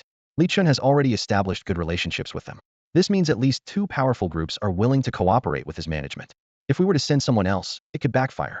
Master Sure, you know as well as I do how difficult it is to deal with the Pokemon in the secret realms. The fact that Li Chun has earned their trust is already an excellent starting point. The white-haired elder stroked his goatee thoughtfully, casting a deep look at Yi Rong. After a long pause, he uttered just one word, fine. After the award ceremony, Li Chun, accompanied by his recently treated Pokemon partners, stepped into the relaxed cafe. Through the glass window, he immediately spotted Ma Weiwei and the photographer sitting upright, their serious expressions suggesting they were awaiting the arrival of someone important. Li Chun, over here. Ma Weiwei's sharp eyes quickly locked onto her target amidst the crowd. When she noticed Xian Yong by his side, her curiosity was piqued, but she swiftly suppressed her inquisitive thoughts. After all, as a professional journalist, she knew that interviews with Pokemon trainers should focus on the Pokemon themselves. Matters of romance were best left to her colleagues in the entertainment section. Li Chun, Ma Weiwei began in a gentle tone. As the champion of this year's Xilongfeng Cup, you've also made history as the first senior high school student to claim the title. Could you share with us your insights and experiences in training Pokemon? Her question was neither overly aggressive nor superficial. Instead, it precisely touched on the topics most relevant to trainers. Li Chun had already prepared his answer. Treat Pokemon like family, respect their wishes, and pair that with a systematic training regimen. Over the past month and a half, he had rigorously followed the training plan provided by the system. No more than 6 hours of intensive training per day, efficient use of various resources for high-quality growth, and occasional visits to secret realms. It was through this disciplined approach that all 3 of his Pokemon had reached professional-level strength. Each of his 3 partners boasted impressive capabilities. Urshifu was a dual-type fighting and water powerhouse, equipped with the Unseen Fist ability, which allowed it to bypass opponents' defenses when using contact moves. Gyarados, with its dazzling horns and Intimidate ability, excelled at unnerving its foes. Meanwhile, Duraludon combined the advantages of its Steel and Dragon types, and its Stamina ability enabled it to grow stronger as battles progressed. Through 3 months of intense battles, all 3 had surpassed level 36, reaching the professional standard in the real world. This rate of progress was remarkable, but the system had warned him that the leap from professional to elite level would be significantly more challenging. At that point, he might have to rely more heavily on secret realms to further enhance their levels. As the saying circulating online went, below the gym level, all are mere ants. While Li Chun's rapid progress was impressive, in the world of Pokemon, this was only the beginning. Gym-level trainers marked the true starting line, and he was not there yet. He reminded himself not to become complacent with his current achievements. Ma Weiwei wore a sweet smile as she continued the interview. Li Chun, could you share your upcoming goals with us? Li Chun nodded slightly, his tone calm and composed. College entrance exams, challenging gym leaders, and participating in the Dragon Phoenix Cup. That's my 3-step plan. Growth needs to be gradual. For me, the Dragon Phoenix Cup is just the beginning. What's more important is using it as an opportunity to broaden my horizons and build a strong foundation. All right, that wraps up our interview. Thank you, Li Chun, for speaking with us, and best of luck to you. Ma Weiwei concluded before hastily leaving with the cameraman to head back to the hotel and edit the video, eager to capitalize on this trending topic. Xian Yong watched them leave, chuckling softly. Looks like you've really made a name for yourself now. Are you planning to head back to school? She was genuinely happy for Li Chun. Back when he chose the bear cub as his partner, she thought he had given up, but it turned out to be the start of his meteoric rise. Hard to say, but I do plan to return to Rong City for a bit, Li Chun replied, shaking his head. The matter with Zygarde still weighed heavily on his mind. He had promised Yi Rong to visit the Minlong Forest, and the issue of Mega Evolution required Zygarde's guidance. These tasks couldn't be delayed. Back in his hotel room, Li Chun sat alone, cradling the Larvesta's Pokemon egg. He maintained his habit of doing one good deed a day, channeling the powers of aura and overcome into the egg to nurture the Larvesta's vitality. Closing his eyes, he focused on the state of the egg. He could hear the rapid heartbeat within. The life force contained in this egg was extraordinarily robust, its energy source abundant, even emitting an energy field stronger than that of the Martial Bear Master. After uploading a photo to the Alliance app, Li Chun called for Latias. What's the deal with this Pokemon egg? He asked the legendary Pokemon. Latias, in her human form, took the egg and used her Dragon-type essence to establish a connection with the Larvesta. This was a unique form of identity verification among legendary Pokemon, seemingly trivial, but often crucial in critical moments. Suddenly, Latias's expression changed drastically, her face growing solemn. This Pokemon egg originates from the Scorched Lands Fall. What? Li Chun exclaimed in shock. How is it connected to the Scorched Lands Fall? Wait, wasn't the Larvesta stolen by poachers? Could this shiny Larvesta actually be a little Arceus? Meanwhile, in the main office of the Egret Island Alliance branch, Yi Rong, having just finished handling the Dragon Phoenix Cup affairs, placed a call to the capital headquarters. Beep, beep, beep. It's me, Yi Rong, she said. On the other end of the line, Elder Sure responded with a cold, sarcastic laugh. Huh. 2 days ago you asked me for a Calamity-level secret realm. What is it this time? It's about the signal from the device. Take a look, Yi Rong replied seriously. Elder Shi stopped mocking and took over the screen to examine it closely. His expression froze, and he exclaimed in shock, "The power of the plates?" Old Master Shi nearly spat out his tea. His eyes were fixed on the data on the screen as he rubbed them in disbelief. A single Pokemon egg's energy level was almost identical to that of a slate. This meant that one of the slates was embedded within this Pokemon egg. Yi Rong, isn't this the same egg that was previously declared a dead egg? How did it suddenly become the carrier of a slate? Old Master Shi, abandoning his usual composed and dignified demeanor, leaned so close to the screen that he was practically glued to it. Yi Rong couldn't help but burst into laughter at the old man's uncharacteristic behavior. Ha ha ha! Who would have thought that the mighty master himself could make such an expression? He thought to himself, relishing the rare sight. Making the old man experience shock for once wasn't a bad idea after all. The more people were shocked, the less attention would be on his own amazement. Clearing his throat, Yi Rong stifled his laughter and spoke seriously. Old master, to tell you the truth, this Pokemon egg is currently in the hands of a young man named Li Chun. The fact that a dead egg could revive indicates that the slate has been activated by his abilities. Old Master Shi froze at his words. So, what makes you think a high school senior could possess a slate? Faced with this question, Yi Rong could only cast a helpless glance at the old man. If it were anyone else of such seniority, he might have shown more respect, but this was Old Master Shi after all. To his surprise, Old Master Shi wasn't offended. Instead, he chuckled. This kid has delivered so many surprises already that I almost assumed he used the slate to revive the egg. So, tell me what exactly are you trying to say? Do you still remember the key condition for activating a slate? Yi Rong prompted. Old Master Shi pondered briefly. It requires the presence of at least 2 legendary Pokemon. Wait a minute. His eyes widened in realization. Are you saying that Li Chun has 2 legendary Pokemon by his side? Exactly, Yi Rong nodded. Though I can't confirm which 2 they are. All that matters is that he stands with the Alliance. Prying too much might do more harm than good. A few days later, after finishing his tasks, Li Chun arrived at the forest of Minlong. As soon as he stepped into the forest, a biting chill hit him, and he sneezed. Achoo! Despite preparing for the cold, the sudden drop in temperature still caught him off guard. The forest seemed divided into 2 worlds by an invisible line outside the line. It was still as warm and pleasant as spring, but inside, it was a winter wonderland. Once lush and green, the forest of Minlong was now blanketed in snow. Yi Rong had been right. Such an environment was no longer suitable for the Pokemon that originally thrived here.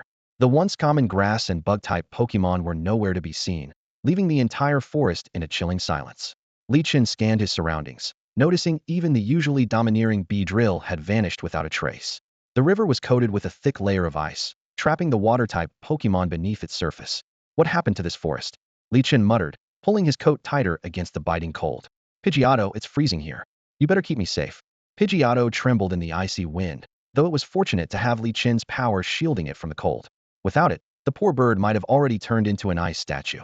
Amid the howling snowstorm, Li Chun ventured deeper into the Minlong forest. He unleashed his aura power, scanning the surroundings like a radar, extending his search range up to 100 meters in hopes of locating Zygarde. Suddenly, a strong heartbeat echoed in his ears. Thump, thump, thump. The Volcarona Pokemon egg in his arms became unusually active, a stark contrast to its usual stillness, as if eagerly anticipating something about to unfold. Through his aura abilities, Li Chun picked up 2 words from the egg: energy and like. This made his brows knit in thought, as he sensed an overwhelming presence of ice-type energy in the vicinity. Its intensity was at an Elite 4 level, perhaps even surpassing Latias. Hey, I know what you're thinking, Latias chimed in, moving closer to him. My brother was an Elite 4 level Pokemon back then. Most resources went to him, so my strength is a bit lacking. But for legendary Pokemon, reaching the Elite 4 level is actually quite easy. With his doubts clarified, Li Chun immediately communicated with the Pokemon egg through his aura abilities. Little one, can you tell me where the energy you like is? I'll take you there.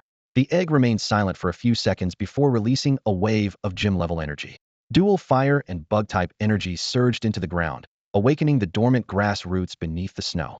Everywhere Li Chun's aura reached, countless green scatterbug opened their eyes, scattered across the snow and tree branches like nature's sentinels. Divine emissary? A faint voice called out from afar. Then, a second voice followed, saying, You who have come here, I have awaited you for a long time. The voice seemed to carry a guiding force, pointing Li Chun in the right direction. The energy within the Pokemon egg gradually subsided. Though its power far exceeded Li Chun's, it now lay quietly in his arms. Holding the egg, Li Chun declared firmly, Let's go meet Zygarde. Birthdays, 20 now. As Li Chun and his group gradually approached the location marked by Zygarde, the surrounding Zygarde cells became increasingly dense. Among the branches and leaves of the tall trees, Countless cells with curious expressions silently observed their arrival. Latias, however, barely sensed the presence of these cells, which was understandable. Zygarde cells could not be easily detected through aura alone. Instead, natural forces like the power of verdant forest or the overcoming power were more adept at tracking their existence.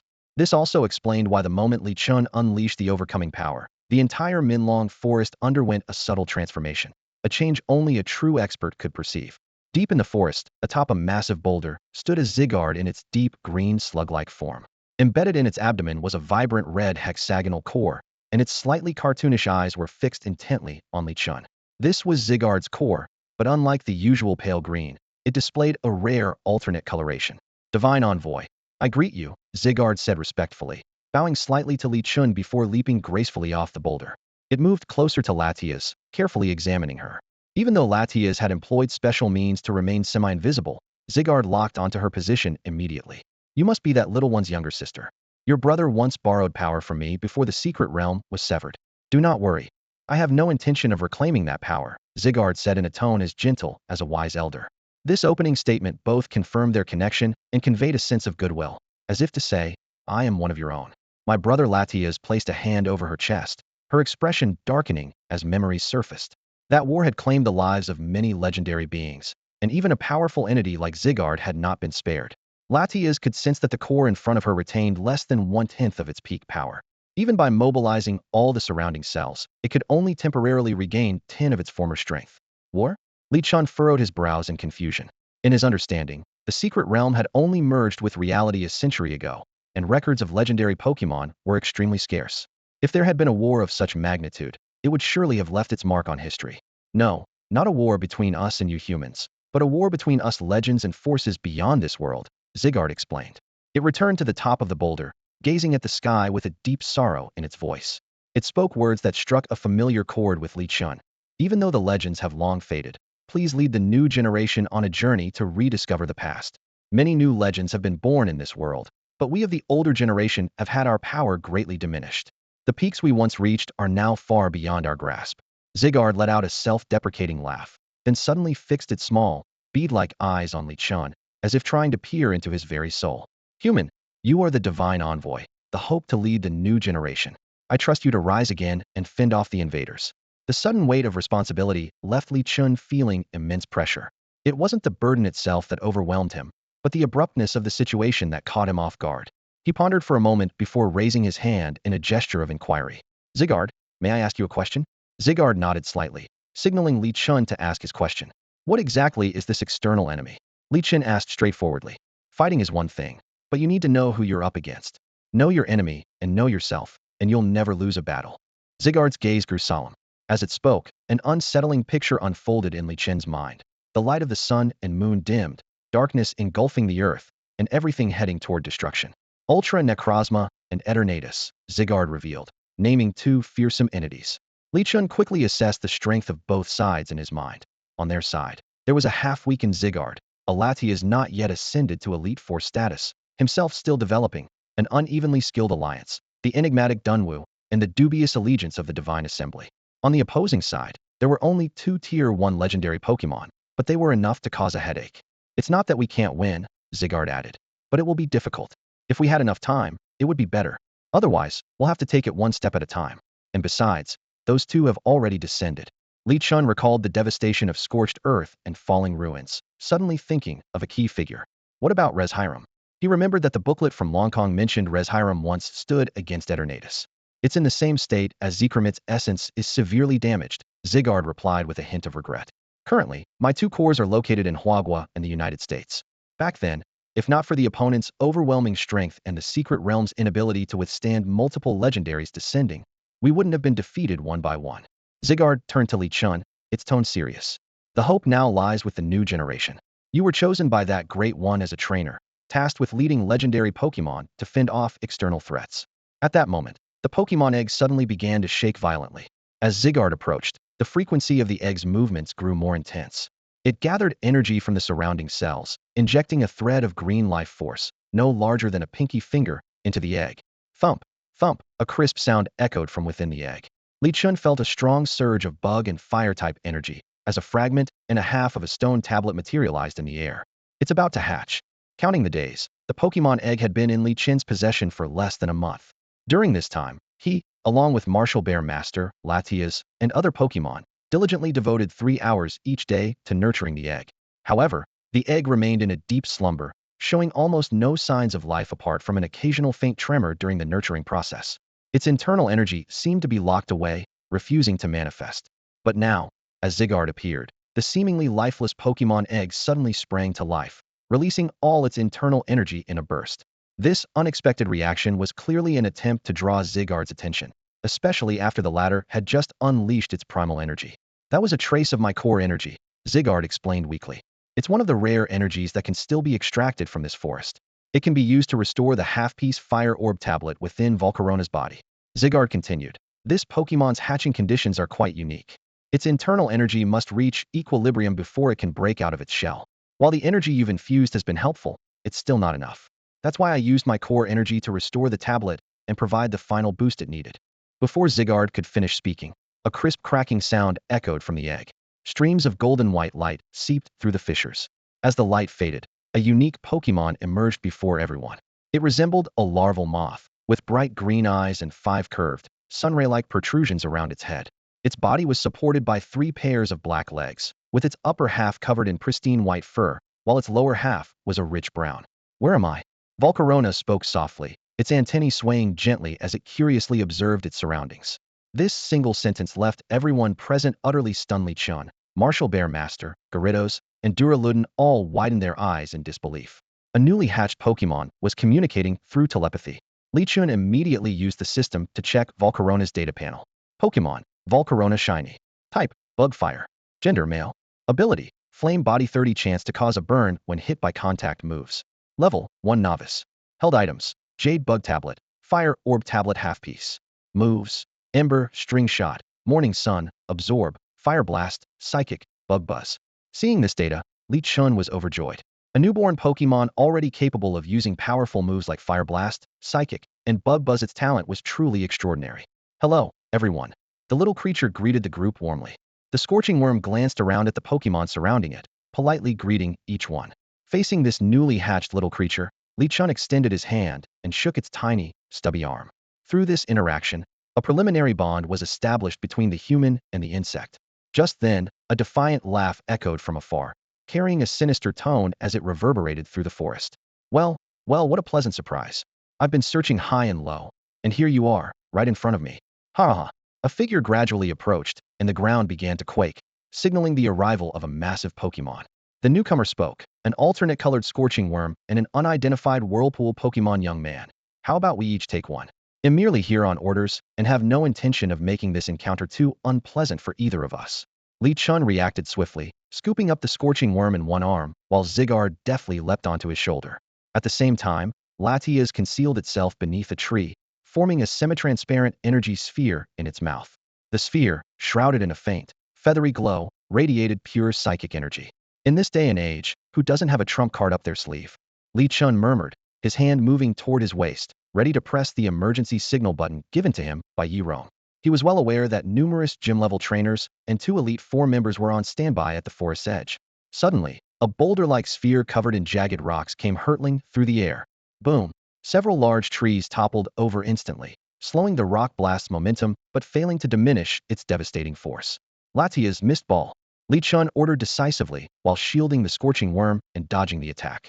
Responding immediately, Latias raised its slender hand, and a surge of azure psychic energy locked onto the Rhyperior's position.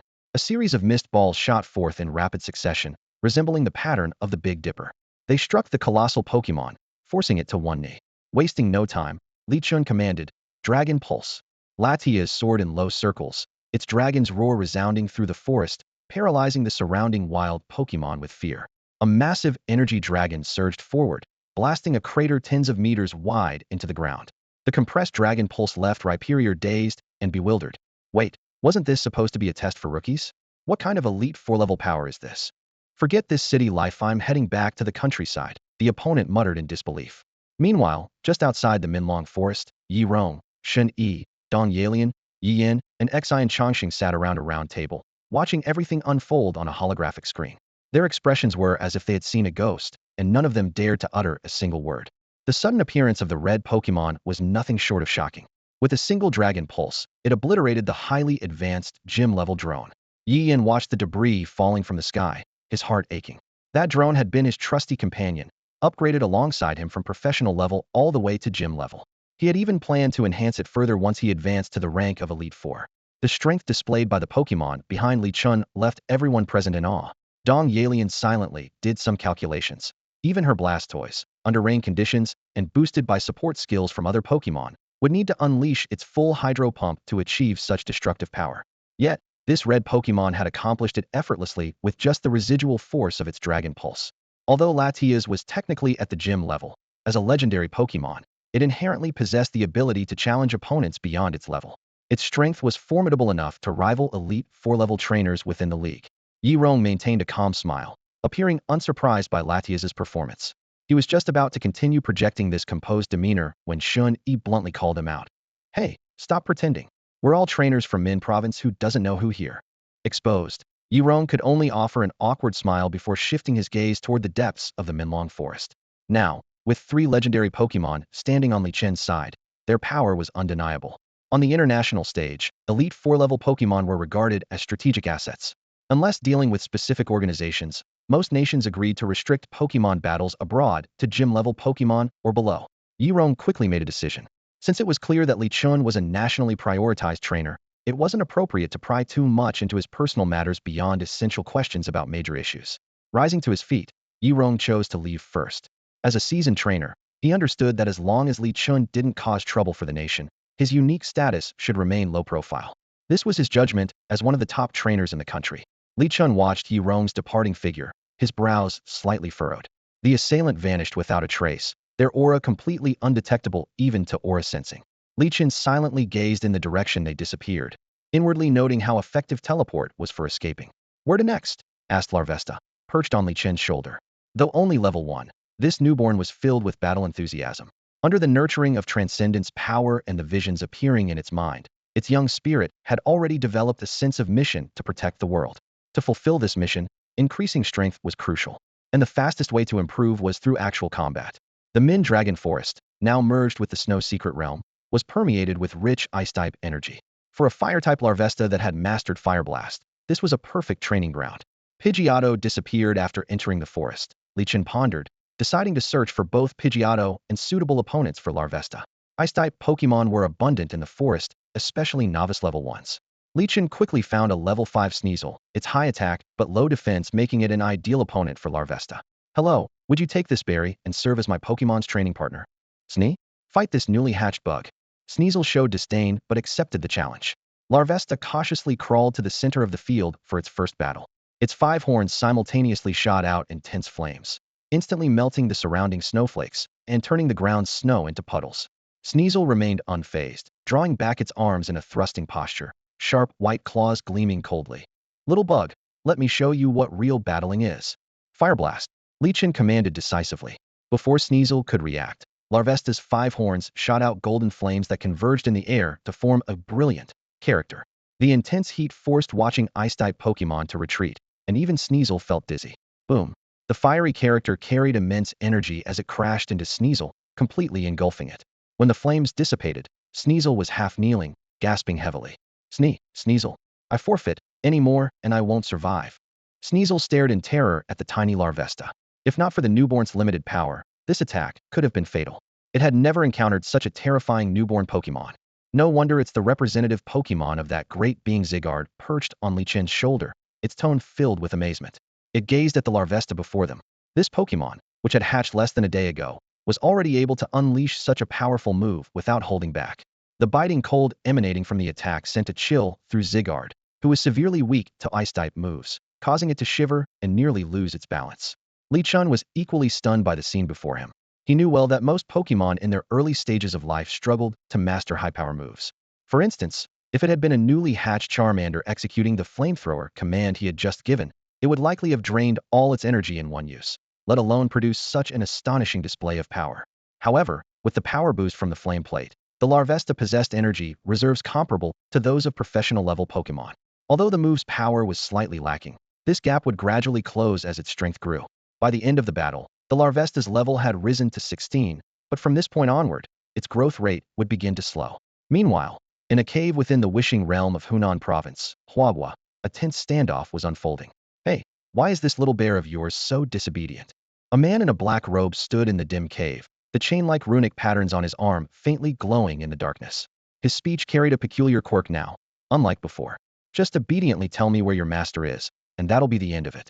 Do you really think you can save the world in your current state? Jibe jibe. On a smooth boulder before him sat an unusual Ursaring. Unlike the characteristic yellow ring on its chest seen in others of its kind, this one bore a crimson pattern resembling a blood moon, shaped not as a ring, but as a full moon. Roar. The Ursaring didn't respond with words, but instead channeled its energy and let out a thunderous roar. The sound waves tore through the ground, leaving a deep fissure in their wake. The black-robed man quickly summoned a shield of chains, barely managing to block the devastating hyper voice. Jibe jibe. As the chains dissipated, the black-robed man collapsed to the ground, but the peach-shaped ornament at his waist floated eerily into the air, emitting scolding-like sounds, urging the Ursaring to reveal everything it knew. Roar. The Ursaring bared its fangs and growled. It is my benefactor, the guardian of my kind for generations. 1,000 years ago, it protected my clan, and now my kin guard it with our lives.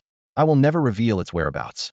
As it spoke, a suffocating orange-yellow energy orb began forming in its mouth, filling the cramped cave with an overwhelming pressure. Jibe jibe.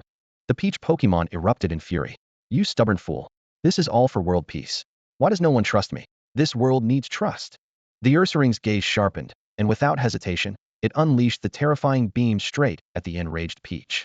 The conclusion of the Xiao Long Phone Cup did not make Li Chun lower his guard. He maintained a rigorous training regimen in preparation for the upcoming Long Phone Cup. Although this competition wouldn't take place until New Year's Day during his first year of college, as a senior high school student, he was fully aware that his current abilities were insufficient to compete with trainers who owned Pokemon of professional or dojo-level strength unless, of course, he factored in Latias, which might change the equation. After settling into the secret realm of the water capital, Li Chen's daily routine remained largely unchanged, aside from being unable to use mobile phones or other electronic devices. His two bear disciples, Xiong Er and Cui Hua, also found a place to stay atop the mountain. Every day, they dedicated themselves to studying the water scroll, striving to comprehend the endless flow and mysteries of water. Xiong Er made significant progress, but Cui Hua struggled to grasp the essence of the technique. Li Chun quickly identified the root of the problem. Cui Hua's naturally impatient personality made her unsuited for mastering the techniques of the continuous strike flow. At this moment, the system displayed a timely notification. Congratulations to the host for achieving a milestone. System points 10,006,200. Over the past few days, Li Chun had accumulated a considerable number of points by completing various tasks. After redeeming the Dark Scroll, his remaining points dropped to 1,200. After handing the Dark Scroll to Urshifu, Li Chun headed to the area where Volcarona, Zygarde, and Latias were training. As soon as Volcarona, who was practicing its moves, noticed him, it immediately stopped and habitually addressed him as Boss, a title it had picked up from the influence of Urshifu, Gyarados, and Duraludon. Zygarde leapt nimbly onto Li Chen's shoulder and got straight to the point. Human, my power has recovered somewhat over the past few days, enough to ensure my own safety at least. So, have you given any thought to that matter? This matter dated back to mid-October. Zygarde's cells had relayed a message. An abnormal secret realm had appeared in Xiong province of Huaghua.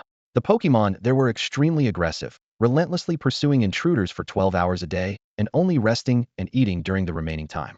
While researchers dispatched by the League speculated that this was merely a case of environmental maladaptation among the Pokemon, Zygarde had detected a deeper issue. The air in the area was filled with a strange toxic energy. Upon contact with humans, it would inject itself into wild Pokemon, forming near-invisible chains on their bodies. Was this the work of the mythical Pokemon Gholdengo? Li Chun immediately thought of the Pokemon from Scarlet and Violet that could control others with its golden coins. Zygarde nodded thoughtfully, then shook its head. That area was indeed once part of Gholdengo's domain, but for certain reasons, it has now descended upon your Huaghua. If it isn't purified soon, the consequences could be as catastrophic as a zombie apocalypse. Zygarde's words left Li Chun deep in thought. At this moment, Xiong province had been completely sealed off by the Alliance.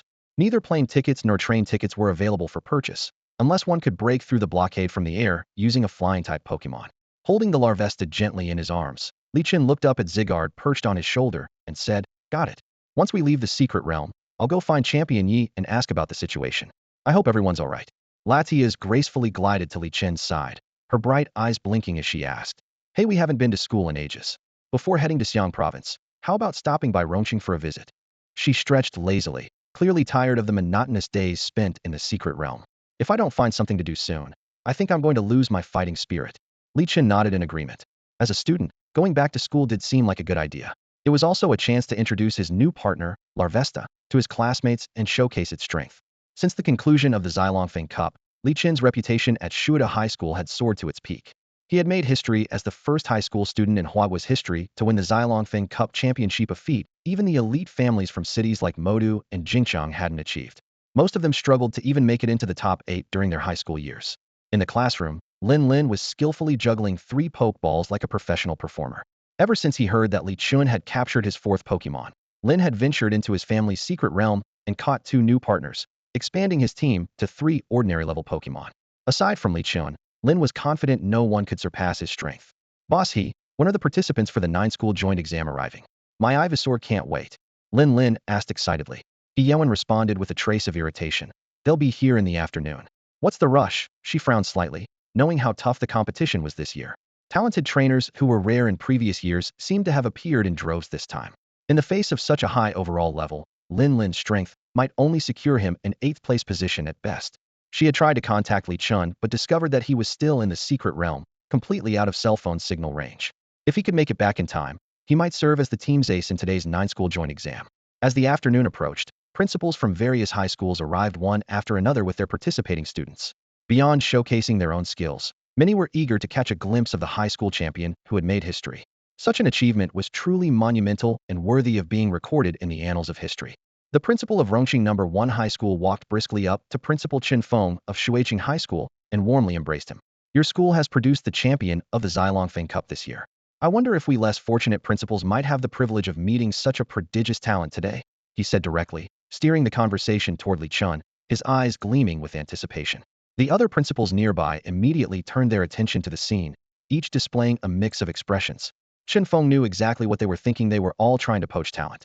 For years, the top high schools had been vying to dethrone Shuicheng High School, and Li Chen's emergence had given them a glimmer of hope. Considering Li Chen's modest family background and financial situation, they believed that a lucrative offer might be enough to sway him. Chen Feng, however, allowed a faint smile to tug at the corners of his lips. Having overseen Li Chen's journey from Shuiqing Elementary to middle school and now high school, he understood this student better than anyone. While there were some details of this journey he preferred not to elaborate on, he was confident that Li Chun was not someone driven purely by greed. The boy might appreciate money, but he valued earning it through his own efforts even more. Principal Lin, you may not be aware, Chen Feng said, waving his hand and feigning a sigh, but Li Chun has already been selected for the 12 Guardians program. Even as his principal, I don't know his current whereabouts. As for the 9-school joint exam, while we've reserved a spot for him, I can't guarantee he'll show up.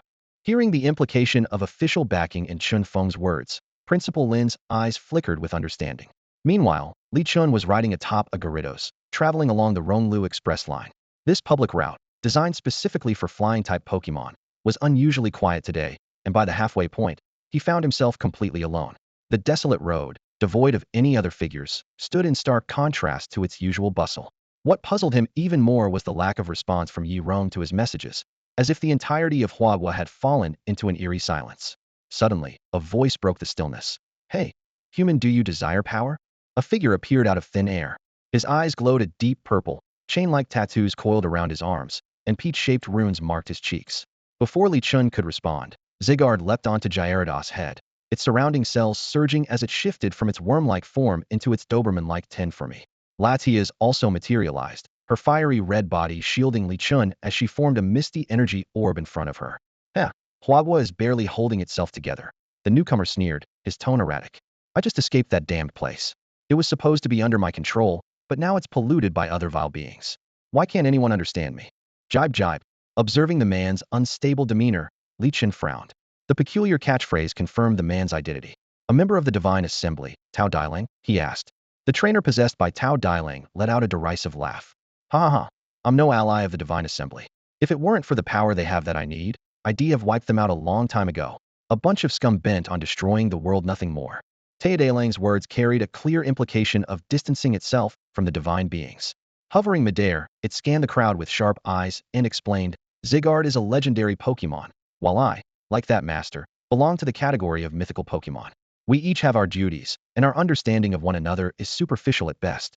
Zigard silently observed Teodaling. Knowing this unruly and self-centered character all too well, it found the claim hard to believe. Eh, none of you neither humans nor Pokemon trust me, Teodaling said with a hint of impatience in its tone. There's no point in saying more. I've said all I need to. If you want to save the Pokemon inside, you'd better act quickly. There's still time to use that small aircraft to make it any later, and I can't guarantee what might happen in there. As soon as the words left its mouth, Teodaling swiftly exited the body of a Divine Society member. The man collapsed instantly, his body shriveling at a visible speed as if drained of all vitality. One less villainous member, consider it my way of earning a bit of merit, Teodaling thought to itself. In a flash, its figure disappeared from everyone's sight. Li Chun turned to Latias, and their eyes met, a silent understanding passing between them. Doridya, let's go, he shouted, and with that, the two soared into the sky.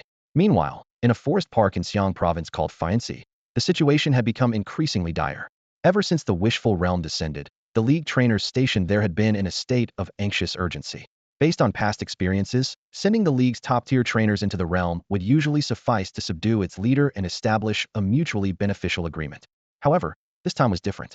A strange, mind-corrupting energy permeated the realm, and only those with pure steel, ghost, or psychic-type attributes could fully resist its effects.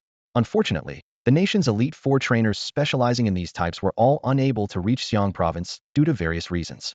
At the top floor of a tower-like structure, a phone rang incessantly. This is Wu Chungliang, head of the Xiang Province League Division. A nearly white-haired young man bellowed into the receiver, requesting immediate support from League headquarters. The energy from the Wishful Realm is about to overflow. We've already evacuated all trainers below the elite level and local residents to safety outside the province. I implore you to send reinforcements immediately. This is the Xiang Province League Division. Just then, an invisible force erupted from the earth below, like an ancient dragon awakening, instantly engulfing the entire province. This power was pervasive, locking down every inch of land and air, as though intending to transform the entire province into an impenetrable prison. Dark energy coalesced in the sky, forming an unbreakable barrier in moments. It was like an invisible wall, completely sealing off the inside from the outside. On the other end of the line, a mechanical voice responded, "Beep, beep. The number you have dialed is currently outside the service area. Please try again later." Under the oppressive shroud of darkness, the remaining trainers within the region felt an unprecedented sense of dread. The energy barrier not only stifled their longing for freedom, but also cut off all external observation, isolating the entire area entirely from the outside world. They looked up at the sky, only to see a thick, gray layer of clouds, foretelling an imminent storm. The trainers, who had been urgently teleported out of the secret realm, were now gasping for air, their faces pale with lingering fear as they glanced at one another. The marks of battle were still fresh on their bodies. We actually made it out alive," one trainer stammered, their voice trembling. Yet the others' expressions remained grim. They knew all too well that the true danger was only beginning at any moment. The Pokemon from the secret realm, especially the corrupted elite-level ones, could break through. The reality of the secret realm was chilling to the core. On the surface, it appeared to be a land of paradise, but in truth, it was a hell disguised in heavenly attire. The red mist could consume allies without warning, and elite-level Pokemon lurked everywhere. Were it not for the mercy shown by these powerful creatures, the number of survivors standing here would have been far fewer. Suddenly, the sound of footsteps echoed. Wu Chungliang, accompanied by 5 regional leaders from the League branch, approached swiftly. 3 men and 3 women. Their presence exuded strength. 1 elite trainer and 5 gym leaders. Minister Wu. The trainers immediately gathered around, speaking over one another as they reported the situation within the secret realm. As the deputy minister of the Xiang Province League, Wu Chungliang was their strongest pillar of support at this moment. Despite the sorrow in his heart, Wu Chungliang forced a faint smile, his gaze steady as he addressed the group of hopeful trainers. "Comrades, hold on for just a few more days. Reinforcements from the League are on their way. Your families have already been safely relocated. From now on, this will be our main battleground." His voice grew resolute. "For our homeland, for the sun to continue shining on this land tomorrow, we must fight to the very end." His words ignited the weary trainers like a torch, rekindling their fighting spirit. "We vow to defend our homeland. For a brighter tomorrow, we will not falter." Their unified cries echoed into the skies, unwavering in their intensity even after 3 resounding chants. "Even if we face legendary Pokemon, we will fight to the death," the trainers declared with fiery determination. Meanwhile, Li Chun soared across the skies on Latias, entering the Xiang province borders just as the barriers rose. They landed near the outskirts of Fianxi, where the scene before them was heartbreaking. Once vibrant flowers now wilted, and even Zygarde cells struggled to maintain their form. This place has been corrupted. It's the same power that invaded our secret realm before, Li Chun said grimly. Latias unleashed a wave of psychic energy, rippling outward like water to cleanse the surrounding pollution. Yet, the lives that had been lost were beyond recovery. As a legendary Pokemon, Latias possesses the power of purification, and at this moment, she is using this ability to handle the contamination spilling out from the secret realm. However, this is merely a temporary solution. To resolve the issue completely, they must venture deep into the secret realm to locate the source of the pollution. Under Zygarde's guidance, Li Chun and his companions are heading toward the territory of Fanas. Along the way, the formidable strength of Volcarona ensures their path remains unimpeded, effortlessly sweeping aside any obstacles in their way. Just as they are about to reach the entrance to the Wishing secret realm, a deep, guttural roar echoes from a distant valley. Immediately following, a powerful aura belonging to a professional-level Pokemon shoots toward them like an unleashed arrow. Li Chun swiftly commands Volcarona to prepare for battle while his right hand reaches for the custom high-tech belt at his waist. This specialized gear, designed specifically for dealing with ambushes, allows him to release all his Pokeballs simultaneously with the press of a button, deploying his entire team in an instant. Emerging from the valley is an Absol, a dark-type Pokemon often misunderstood and nicknamed the Disaster Pokemon. Its faintly glowing crimson eyes glimmer with bloodlust, while wisps of black smoke rise ominously from its body. The iconic curved horn on the right side of its head is particularly striking. Absol, leave here immediately. I can't hold myself back much longer. Absol growls through gritted fangs, its sharp teeth bared as it struggles to issue a warning. But the dark smoke surging through its body has already seized control of its actions. A terrifying dark Pulsia, spiraling beam of dark energy shoots directly at Li Chun. Li Chun easily dodges the attack, which is more dazzling than damaging. Without missing a beat, he hurls Volcarona into the air and shouts, "Use String Shot to pull it up," then hit its eardrums with Bug Buzz. Amid the swirling red mist, Volcarona's radiant form becomes even more dazzling. It releases thick, sticky threads from its white fur, binding Absol tightly before jerking it upward with astonishing force. Despite its small size, Volcarona's sheer power sends Absol hurtling into the air. The abrupt lift leaves Absol disoriented and unable to react. A sharp, resonating buzz fills the air as Volcarona channels intense bug-type energy from within. The energy manifests as a massive semicircular net, slamming toward its target. The greenish-blue bug buzz stands out vividly against the crimson mist, sending shockwaves that cause the other Pokemon in the valley to retreat into the shadows to observe from safety. With just this one move, the professional-level Absol is defeated. Li Chun remains vigilant, carefully scanning the surroundings for any potential threats. He knows all too well that Pokemon affected by the red mist not only become bloodthirsty, but, in some cases, develop complex group strategies. He has faced his share of challenges along the way, particularly when encountering groups of Ariados that turned entire forests into their intricate web traps. After subduing Absol, Li Chun instructs Latias to purify it while he catches Volcarona and turns his gaze toward the distance. The majestic valley before him is both awe-inspiring and foreboding, with sheer cliffs carved like blades rising sharply into the clouds. On these steep cliffs grow a myriad of stone pillars, each one unique in shape and form. Some stand upright like towering pines, while others curve gracefully like dragons, all masterpieces of nature. Yet, the current state of Farns is a far cry from the idyllic scenery depicted in promotional materials. A dense crimson mist drifts through the valleys, shifting in intensity and casting the mountains in an eerie interplay of light and shadow. This place, once a breathtaking paradise, has become a haven for wild Pokemon after the Wish Realm's arrival, and at the same time, a perilous zone humans now avoid at all costs. Li Chun stood at the valley's entrance, his brows tightly knitted. A nagging question weighed on his mind. Why had the League remained indifferent to the anomaly in this area? And why were the local Elite Four trainers nowhere to be found? It was baffling that the responsibility for handling a disaster of this magnitude had fallen squarely on his shoulders. He resolved to demand answers from Yi Roan once this ordeal was over. If this had happened before the Xylongfang Cup, he might have chosen self-preservation. But now, as someone poised to lead the new generation of legends in raising the banner of resistance, his mindset had fundamentally shifted. Faced with the crisis before him, he felt an undeniable sense of duty. The Wish Realm. Why does that sound like it has something to do with Jirachi? Li Chun muttered to himself, signaling Latias to cloak him in invisibility. He returned his Volcarona to its luxury ball and cautiously ventured deeper into the valley. The further he went, the thicker the red mist became. While visibility was still manageable, the mist carried a peculiar substance that seemed to distort everything around it, as if stirring a primal thirst for blood. The ground began to take on a deep purple hue, riddled with one crater after another, leaving scarcely any safe footing. Li Chun eventually leaped onto Latias' back, using her power of sight-sharing to sense the surrounding energy fluctuations. Energy waves from Teodrang, he exclaimed in surprise, realizing that this force was already influencing the real world. Zygarde sighed and explained that the pollution within the realm had exceeded its capacity to contain it. Even though its cells were working tirelessly to absorb the contamination, they had reached their absolute limit. So what exactly is this pollutant? Li Chen pressed further. He was aware that Dark Lugia and Dark Dialga were new forms born from contamination, but the source of this particular pollution remained a mystery. Dark matter, or frozen remnants, it's one of the two, but we need to confirm it firsthand, Zygarde replied. Both originate from the negative emotions of Pokemon, and mere battles won't resolve the issue at its core. Learning about the severe contamination of the opponents within this secret realm, Li Chen fell into brief contemplation. However, a plan quickly took shape in his mind, awakening the Pokemon within the secret realm and combining their power with Goo and Latias to drive out the pollution shouldn't be an issue. Zygarde sensed his concern and immediately reassured him. Don't worry too much. We, the legendary Pokemon, will protect your safety.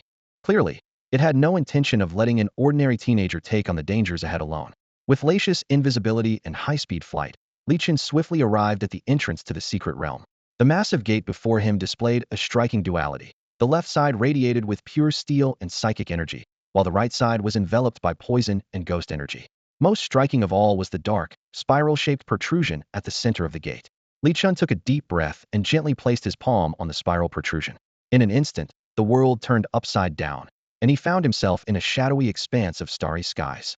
Pink lights flickered on and off, and a majestic dragon swept past him. It was none other than Palkia, the legendary Pokemon that governs space.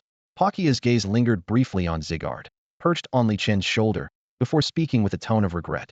Zygarde, you've grown so weak. It seems the condition of the other legends is no better. It then turned its eyes to Li Chen, as if wanting to say more, but restrained by some unspoken rule. Finally, Palkia spoke solemnly.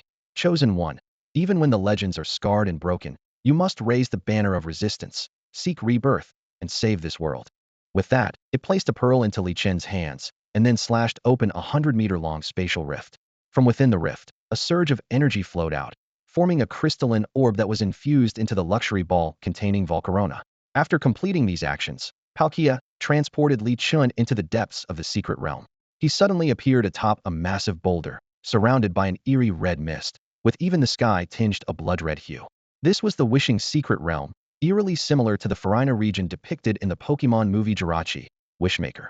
The energy emanating from the gate confirmed Li Chen's suspicions. This was not only the former dwelling of Tao Dailang, but also the resting place of Jirachi. Both Pokemon possessed the ability to grant wishes. Though Tao Dailang appeared mischievous, it could indeed fulfill the dreams of those who wished upon it.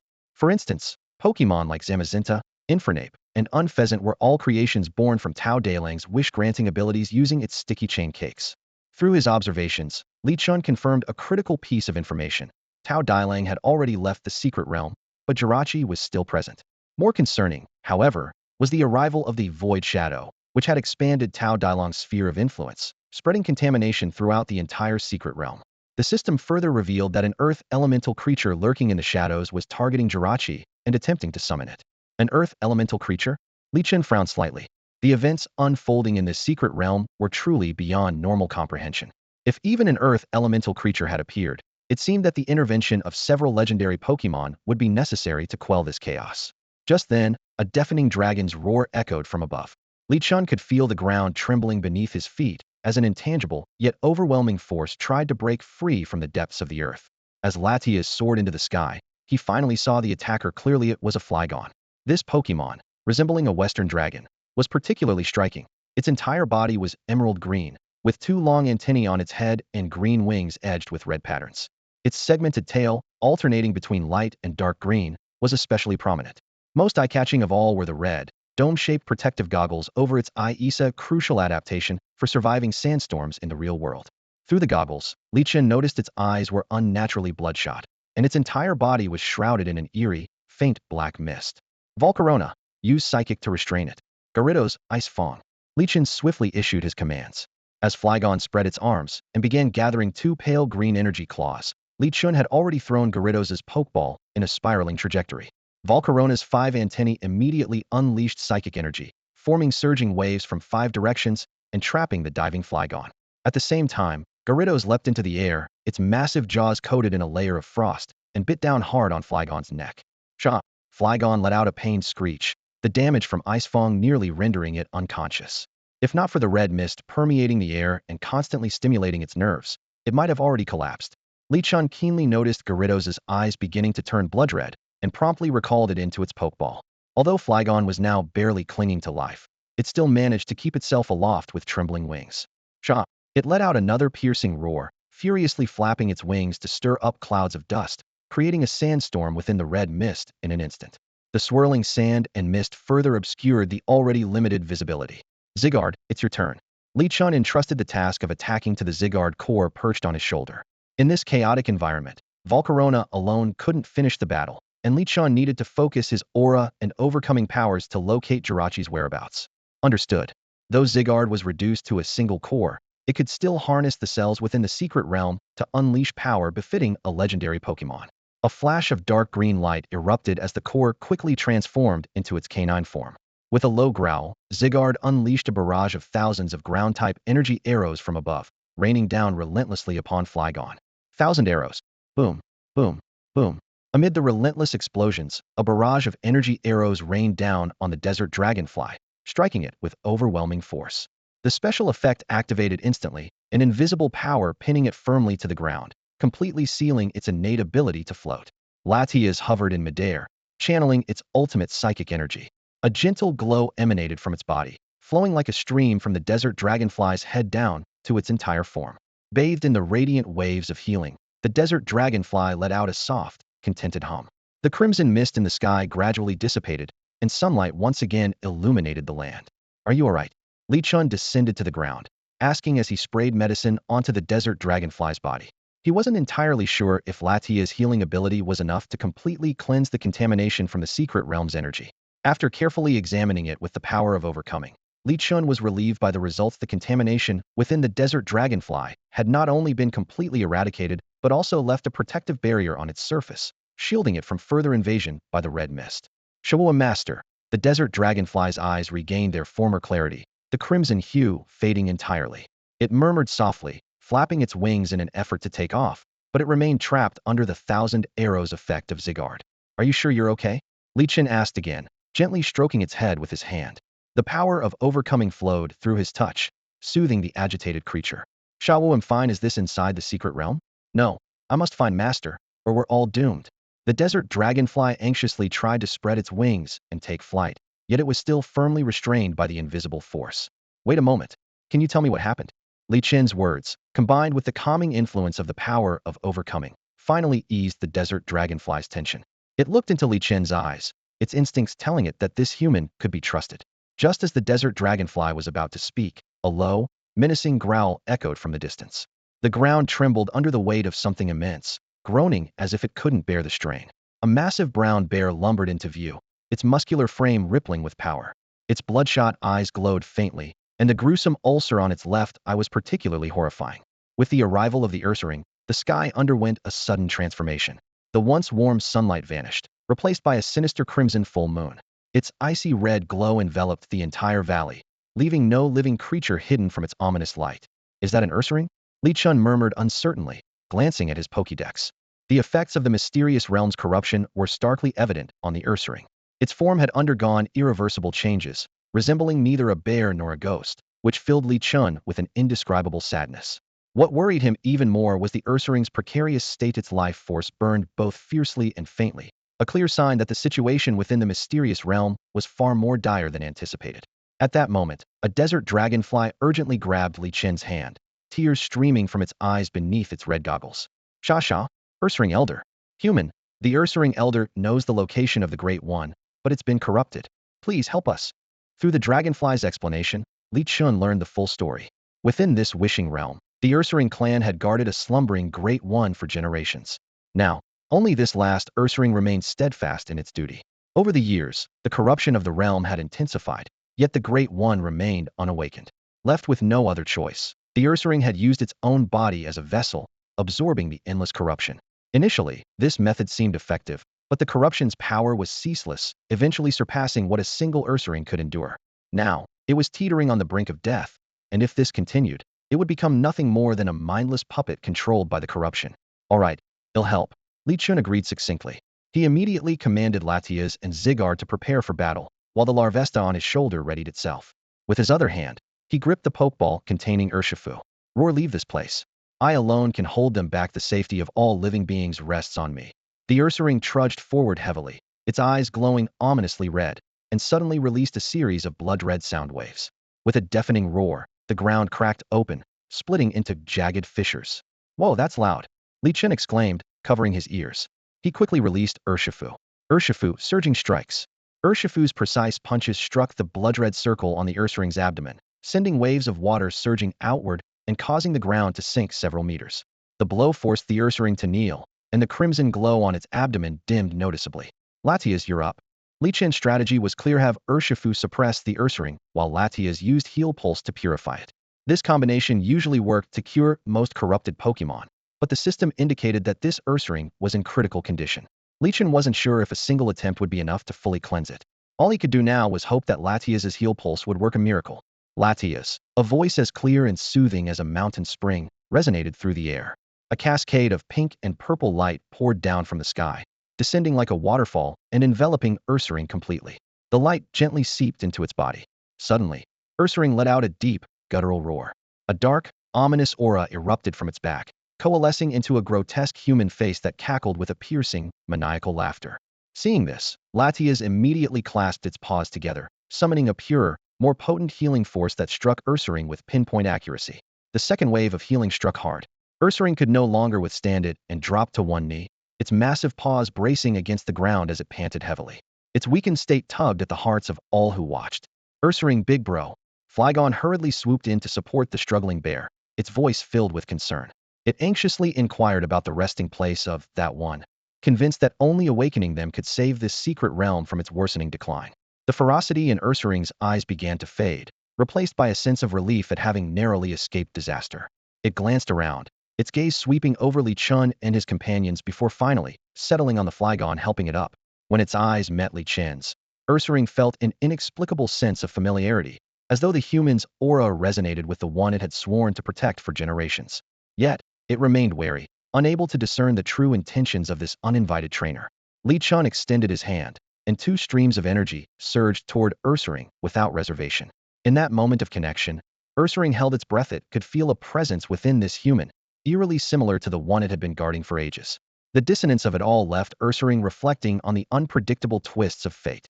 Ursaring, human, you must leave, Ursaring said, shaking its head. The corruption has spread across this land, and even I can no longer absorb it. When the blood moon rises, the negative emotions of every Pokemon will spiral out of control. Right now, they can barely fend for themselves, let alone protect frail humans like you. Ursaring hesitated to reveal everything. While the Pokemon here were strong, even one approaching the level of an Elite Four gym Pokemon, the enemy they were about to face was far more terrifying than they could imagine. Ursaring had witnessed their true form firsthand, and merely absorbing a fragment of their corruption had nearly destroyed it. Li Chen pondered silently. How peculiar. Every Pokemon he encountered here seemed like a pessimist. Instead of rallying their spirits, they skipped straight to despair, as if they were moments away from collapse. Judging by the state of this place, however, it was clear that the devastation had been a long-time coming result of years of accumulated pollution that turned this once sacred realm into a living nightmare. Yet, Li Chen refused to abandon hope. His system had assured him, awakening Jirachi would bring about a turning point. The only question was, how much longer until Jirachi would finally awaken? Hey, don't be so downcast. Li Chen raised his voice, pulling Ursaring from its brooding thoughts. Can you tell me how long time has been flowing here? Don't worry, I came here specifically to help you all. To prove his sincerity to Ursaring, Li Chen signaled Latias to take action once again. A pure psychic energy, like a delicate veil, enveloped Ursaring's entire body, dispelling most of the contamination. However, some of the most stubborn pollution had already seeped into its very bones, and even Latias's healing waves couldn't completely eradicate it. Ursaring fell silent, shifting its gaze from Li Chen to Zygarde perched on his shoulder. The dog-like entity exuded an unfathomable aura, causing Ursaring to wonder why it hadn't noticed its presence earlier. Yet, it chose not to dwell on this and instead revealed a long-buried secret. When the blood moon rises, that being has been in slumber underground. We have guarded it for generations, and by now, nearly 1,000 years have passed. Ursaring's voice carried a tone of weariness. Can you take us to see the being you mentioned? Li Chen seized the opportunity to ask. He thought to himself that if the millennium was indeed approaching, Jirachi might soon awaken. With 7 days, and the help of his companions, there might still be a chance to avert this crisis. Ursaring fell silent once more. It wanted to refuse, but found itself unable to reject Li Qin's request. It realized that this hidden realm was already on the brink of collapse, and no amount of struggle could change that. In an instant, the once majestic Ursaring appeared hunched and frail, like an aged elder drained of vitality. To protect the being it guarded, Ursaring had absorbed the pollution into its own body. Even with Latias's assistance, it was merely prolonging its life. The flame of life within it now flickered like a candle in the wind, barely enough to illuminate the final stretch for others. But as it noticed Zygarde's presence, a glimmer of hope sparked in its heart. Fine, Ursaring sighed. As the other being said, this hidden realm cannot hold on any longer. A final desperate effort is all we can make. If you wish to meet the being, follow me. With that, Ursaring turned and headed into the dense forest, motioning for Li Qun and the others to follow. Along the way, Li Qun engaged in conversation, asking about the events of 1,000 years ago. Ursaring recounted stories passed down from its parents. In those days, under Jirachi's protection, the Ursaring clan thrived and discovered an opportunity for evolution. Jirachi unearthed a mysterious artifact called the Peep Block from the ground and entrusted it to the clan leader. By touching the Peep Block under the full moon, Ursaring could evolve, transitioning from bipedal to quadrupedal. What seemed like regression was actually evolution, significantly enhancing the clan's strength and establishing them as rulers of the hidden realm. But the prosperity was short-lived. The Peep Blocks were scarce, and now only one remained. During the battles to protect the being they guarded, the Ursaring clan was nearly wiped out, leaving only this solitary bear. However, not long ago, it encountered another Antiquia mythical Pokemon from the same era as the being it protected. Pulling himself back to reality, Circle Bear forced his thoughts to focus. The situation was critical, leaving no room for indulgence in memories. Leading the way, it guided Li Qun into a deep and shadowy cavern. In the depths of the cave, pale and faint light flickered like a dying candle, barely illuminating the confined space. Majestic stone pillars stood silently, some rugged and imposing, others slender and intricate. Together, they formed the sanctuary of Jirachi. Under the dim light, the ground was scattered with numerous remains. Some had weathered into dust, while others remained intact. These were the bones of Circle Bear's ancestors, who had given their lives to protect the slumbering Jirachi. These remains bore witness to the glory and sacrifice of Circle Bear's lineage, telling the tale of a sacred guardianship passed down through generations. As the last inheritor, Circle Bear understood the weight of its responsibility. Through its actions, it carried on the will of its ancestors, safeguarding this sacred ground. To humans, this unwavering dedication might be seen as the embodiment of returning to one's roots. Li Qun crouched slightly, refraining from touching the remains out of respect for the departed. Circle Roar. Circle Bear said, its back hunched and its voice filled with reverence for its ancestors. Human, these are the remains of my forebears. Each and every one of them was remarkable, never losing the pride of the Circle Bear clan. To die protecting our lord is the highest honor for our kind. Li Qun remained silent, understanding that each Pokemon had its own unique beliefs. As long as those beliefs did not violate ethics, he chose to respect them. This tradition, passed down through countless generations, was deeply ingrained in the bloodline of the Circle Bear clan, rendering any persuasion futile. As they ventured further, the sight at the heart of the cave caught Li Qun's attention. Two towering black stone pillars stood on either side, one inverted, the other reaching toward the ceiling. Between the gap of these pillars, a deep purple crystal gemstone floated quietly, resembling a fallen star. The sound of Li Qun's footsteps echoed through the cavern, and the gemstone seemed to sense the presence of life, beginning to emit a soft green glow. Circle Bear extended its thick paw, gently touching the deep purple crystal. Dinga clear, melodic chime reverberated in the air. Li Qun's gaze was captivated by the shimmering purple crystal, unable to look away. The internal light began to converge, countless specks of light gathering like stars to form a brilliant galaxy. In an instant, the entire secret realm trembled violently, with mountains collapsing and the ground splitting apart. Circle Bear's eyes suddenly turned blood red, and a wave of ferocious energy erupted from within it. The once gentle creature now resembled an uncontrollable beast, furiously tearing apart everything around it. The ground erupted with black corrosive poison, spreading like sludge. At the center of the venom, a form began to solidify, quickly transforming into a colossal beast that resembled a dinosaur. The massive creature, with its menacing claws and overwhelming presence, fixated greedily on the purple crystal, as if ready to devour it completely. The Earth Fiend. Li Qun immediately recognized the true identity of the sludge beast. However, unlike the version he knew, this Earth Fiend had chains coiled around its arms, chains identical to those of Tao Dailong's three subordinates. It was clear the creature had been influenced by the energy of the secret realm. Volcarona, Latias, Zygarde, I'm counting on you. Li Chun decisively released 3 Pokemon. Only they could remotely control the crystallized Jirachi. Under the combined power of 2 strong psychic forces, the crystal floated into the air and rapidly flew toward Li Chun. Zygarde extended its long neck just in time, securely wrapping around the crystal and delivering it precisely into Li Chun's hands. Without hesitation, Li Chun leapt onto Latias's back, preparing to break through the ceiling from above. Though still inside the cavern, they were close to reaching the outside world. Zygarde quickly identified a weak point in the wall, and Li Chun immediately threw out Pokeballs, summoning Gyarados and Urshifu. Gyarados struck first, its massive tail wrapped in swirling water, slamming heavily against the wall. Following up, Urshifu unleashed a powerful punch at the weakened spot, successfully creating an opening. The Earth Fiend extended its sludge-like tendrils, relentlessly pursuing them. Latias dodged nimbly while using its psychic power to control Circle Bear, racing toward the exit. Suddenly, one of the sludge tendrils condensed into a sharp arrow and shot through the air with deadly precision. At this critical moment, both Zygarde and Latias were unable to react in time. Li Chun turned instantly, commanding Volcarona. Fiery Dance. The 5 tendrils atop Volcarona's head erupted with golden flames, which coalesced into a massive fiery symbol in midair, clashing heat with the sludge arrow. Boom! A massive fiery explosion clashed violently with a spear of black sludge in midair, creating a deafening roar. The sky lit up with flames, and the resulting shockwave propelled Li Chun and his group high into the air. Up in the sky, this is our domain. Li Chun shouted confidently from atop Latias. With a heart-stirring dragon's roar, Latias suddenly accelerated. Its sleek, aerodynamic body shot forward like an arrow released from a bow, carrying Li Chun through the night sky. Behind them trailed a dazzling streak of light, a radiant blend of flames and stardust, resembling the contrail of a jet fighter slicing through the heavens. Latias surged upward from the mountain peak, piercing through the clouds with an unstoppable momentum, as if it intended to encompass the entire secret realm within its flight path. Meanwhile, on the outskirts of the wishing secret realm, a blood-red moon quietly rose into the sky. Its eerie, deep crimson glow illuminated the thick red mist that shrouded the area, enhancing the atmosphere of mystery and dread. This mist was imbued with a mysterious power capable of awakening the deepest desires of those who ventured too close, making it a place few dared to approach. The majestic figure of Latias contrasted sharply with the ominous surroundings, adding an otherworldly touch to the scene.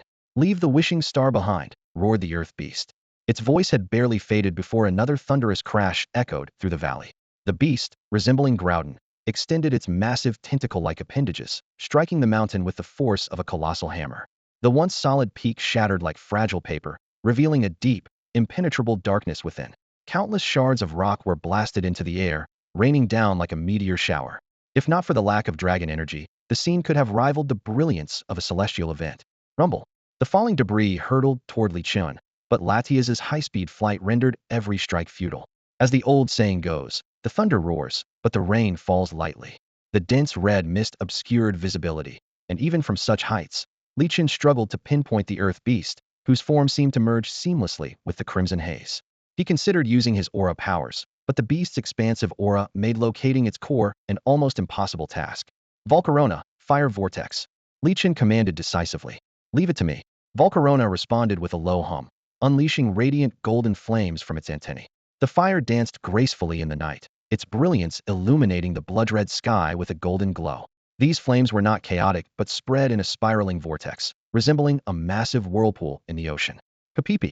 Suddenly, Princess Pidgeot appeared with her followers. It turned out she had been pretending to be under control all along, stealthily blending in with the wild Pokemon tribes. At this moment, it summoned wild flying Pokemon to the skies, commanding the flames released by Volcarona to spread outward in a vortex. The wind fueled the fire, and instead of extinguishing it, the gale caused the small spirals of flame to rapidly expand. Golden ribbons of fire, like divine retribution, roared as they surged toward the creature of the earth. The instant the golden flames touched the edge of the forest, the entire mountain range was engulfed in a sea of fire. The flames devoured everything greedily. Green leaves turned to ash under the intense heat, and tree trunks vanished as the fiery tongues consumed them. The firestorm spread across most of the secret realm, yet the controlled Pokemon, though restricted in movement, remained unharmed under the fire's protection. The creature of the earth, however, was not so fortunate. Its massive body trembled violently in the blaze, emitting thunderous wails of agony. The golden flames not only scorched its exterior, but also burned deep into its very soul. It flailed its tentacles in a futile attempt to extinguish the fire, but the seemingly sentient golden flames only grew fiercer, gradually engulfing its entire form. With a deafening roar of rage, the creature's power waned under the relentless assault of the fire. The crackling of flames drowned out its howls, and thick smoke billowed skyward. As the smoke began to clear, Li Chen squinted at the colossal being towering alongside the mountain peaks, his heart filled with awe.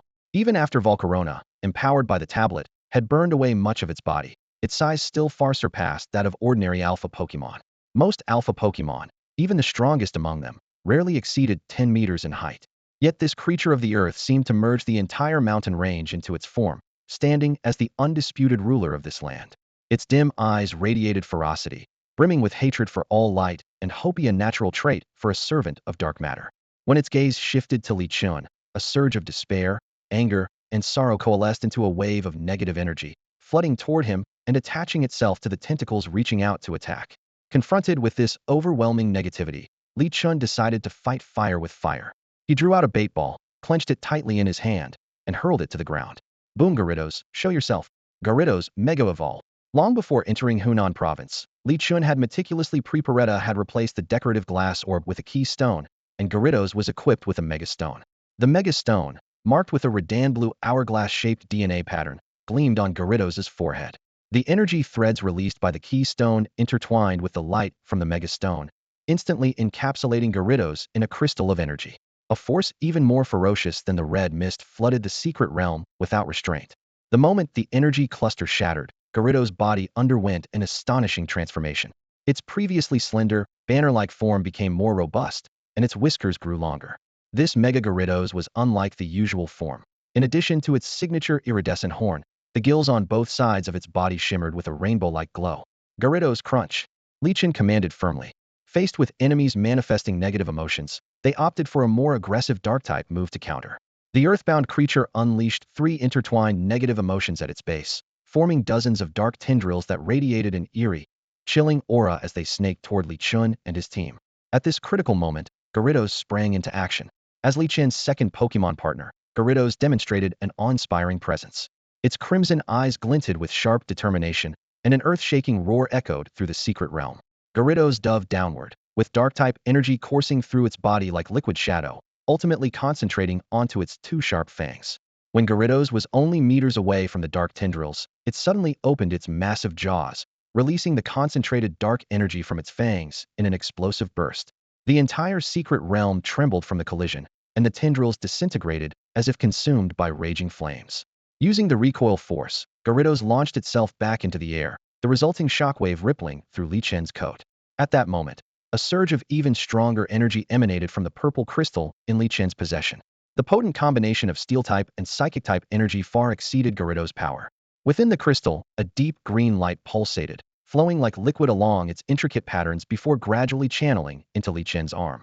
The crystal then ascended into the air, shedding its outer shell as it rose, revealing a small, star-shaped Pokemon Jirachi, the wishing star of 7 nights.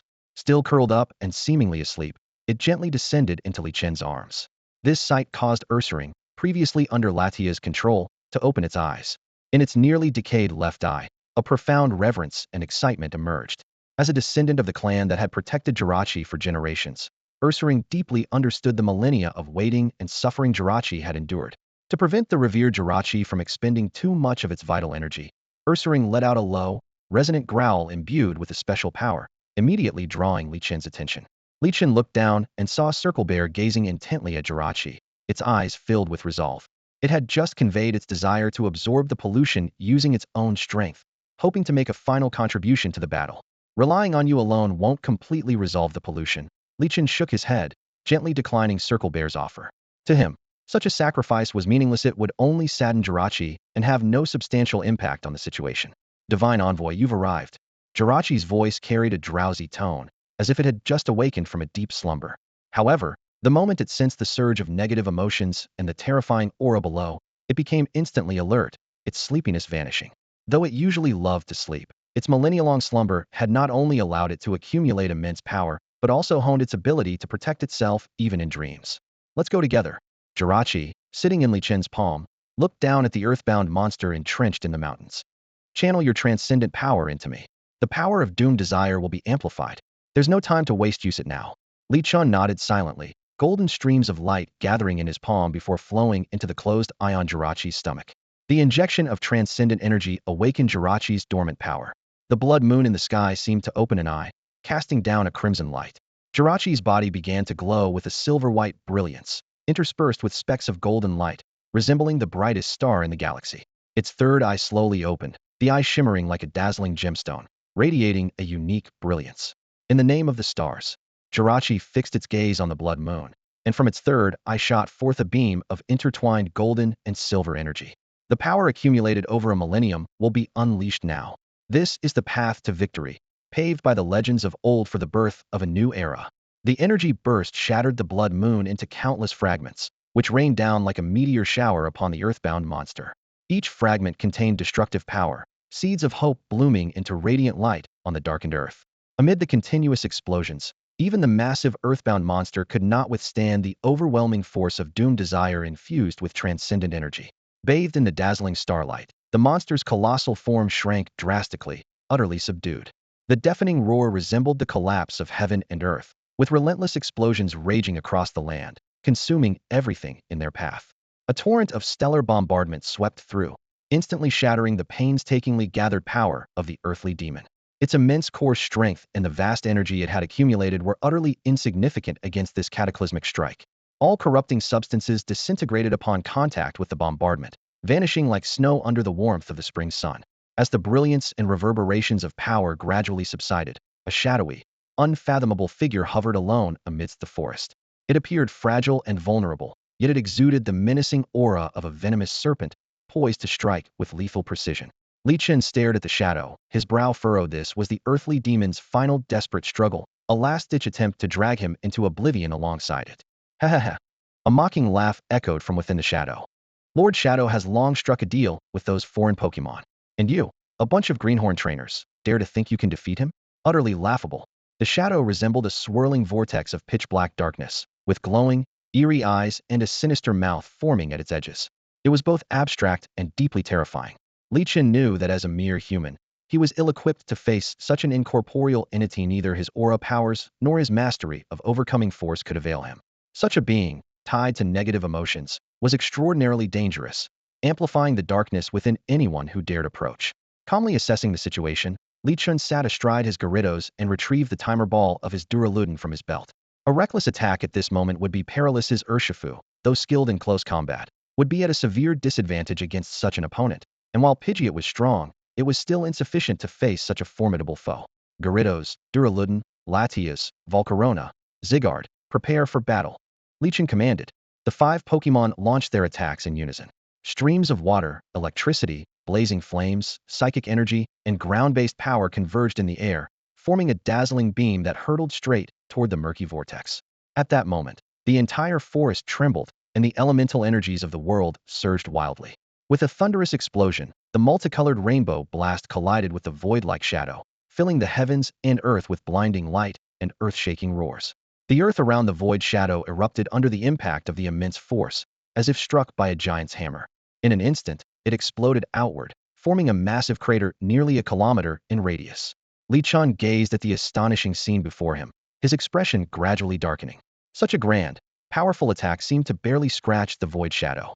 The mass of darkness remained unscathed, hovering calmly at the center of the giant crater. The swirling black vortex around it spun even faster, and its 2 glowing eyes were filled with mockery and disdain. This is getting ridiculous, Li Chen thought to himself.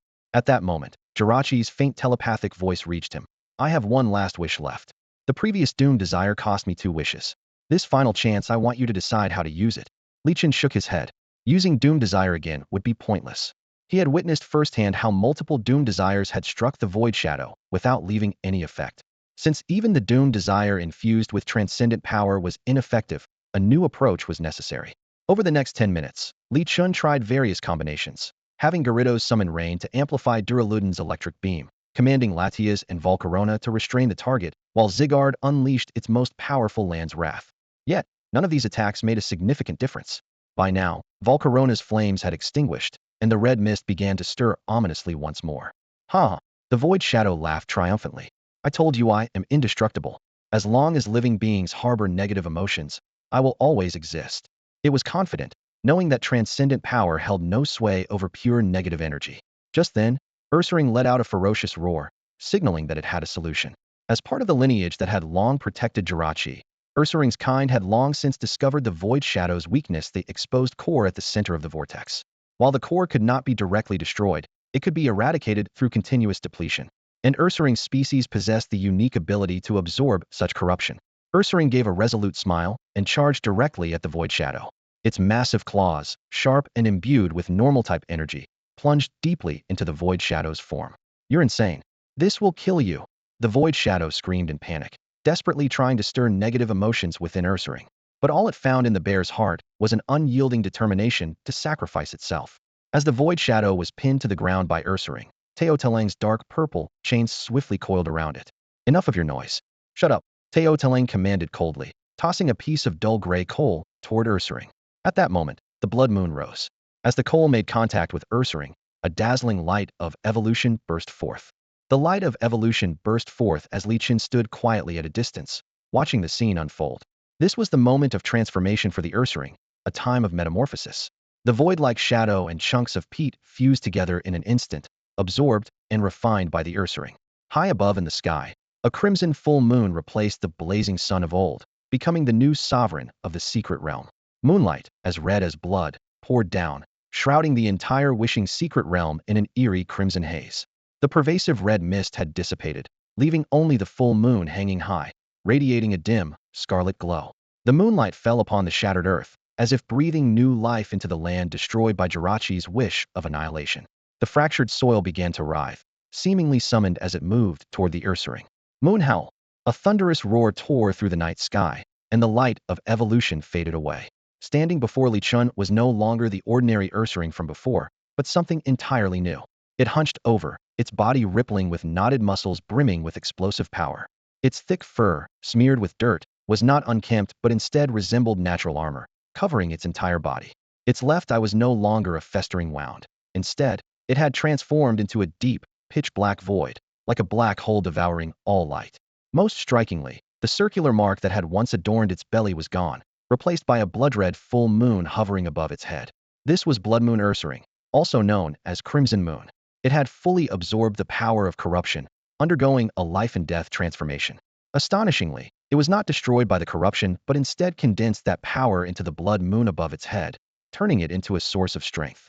This ground and normal-type Pokemon had gained the Keen Eye ability and mastered an array of powerful moves, including Wild Charge and Blood Moon. At this moment, Blood Moon Ursaring stood as a warrior reborn from its own ashes. It had transformed the corruption that could have destroyed it into a wellspring of power. A primordial force surged within Ye Xiong's body. It raised its head to the sky and let out an earth-shaking roar, its eyes glinting with gratitude. "Human, thank you for your power." Lowering its gaze, Ye Xiong stared at its own claws before locking its eyes onto Li Chun. Throughout its long evolution, it had been battling against the void shadows that sought to turn it into a puppet. But now, the residual power of the destruction wish unleashed by Li Chun and Jirachi, along with the overcoming force within it, had been fully absorbed by Ye Xiong. This sudden surge of energy not only allowed it to suppress the void shadows, but also granted it an entirely new kind of strength. Unlike the melee abilities its ancestors had acquired through evolution, this newfound power was more suited for long-range attacks. Through the power of aura, Li Chun could clearly sense the unrestrained fighting spirit within Ye Xiong. Swiftly, he retrieved a moon ball and also took out the pokeball of Wu Dao Xiongshi, aiming it at Ye Xiong as he issued a challenge. How about a battle?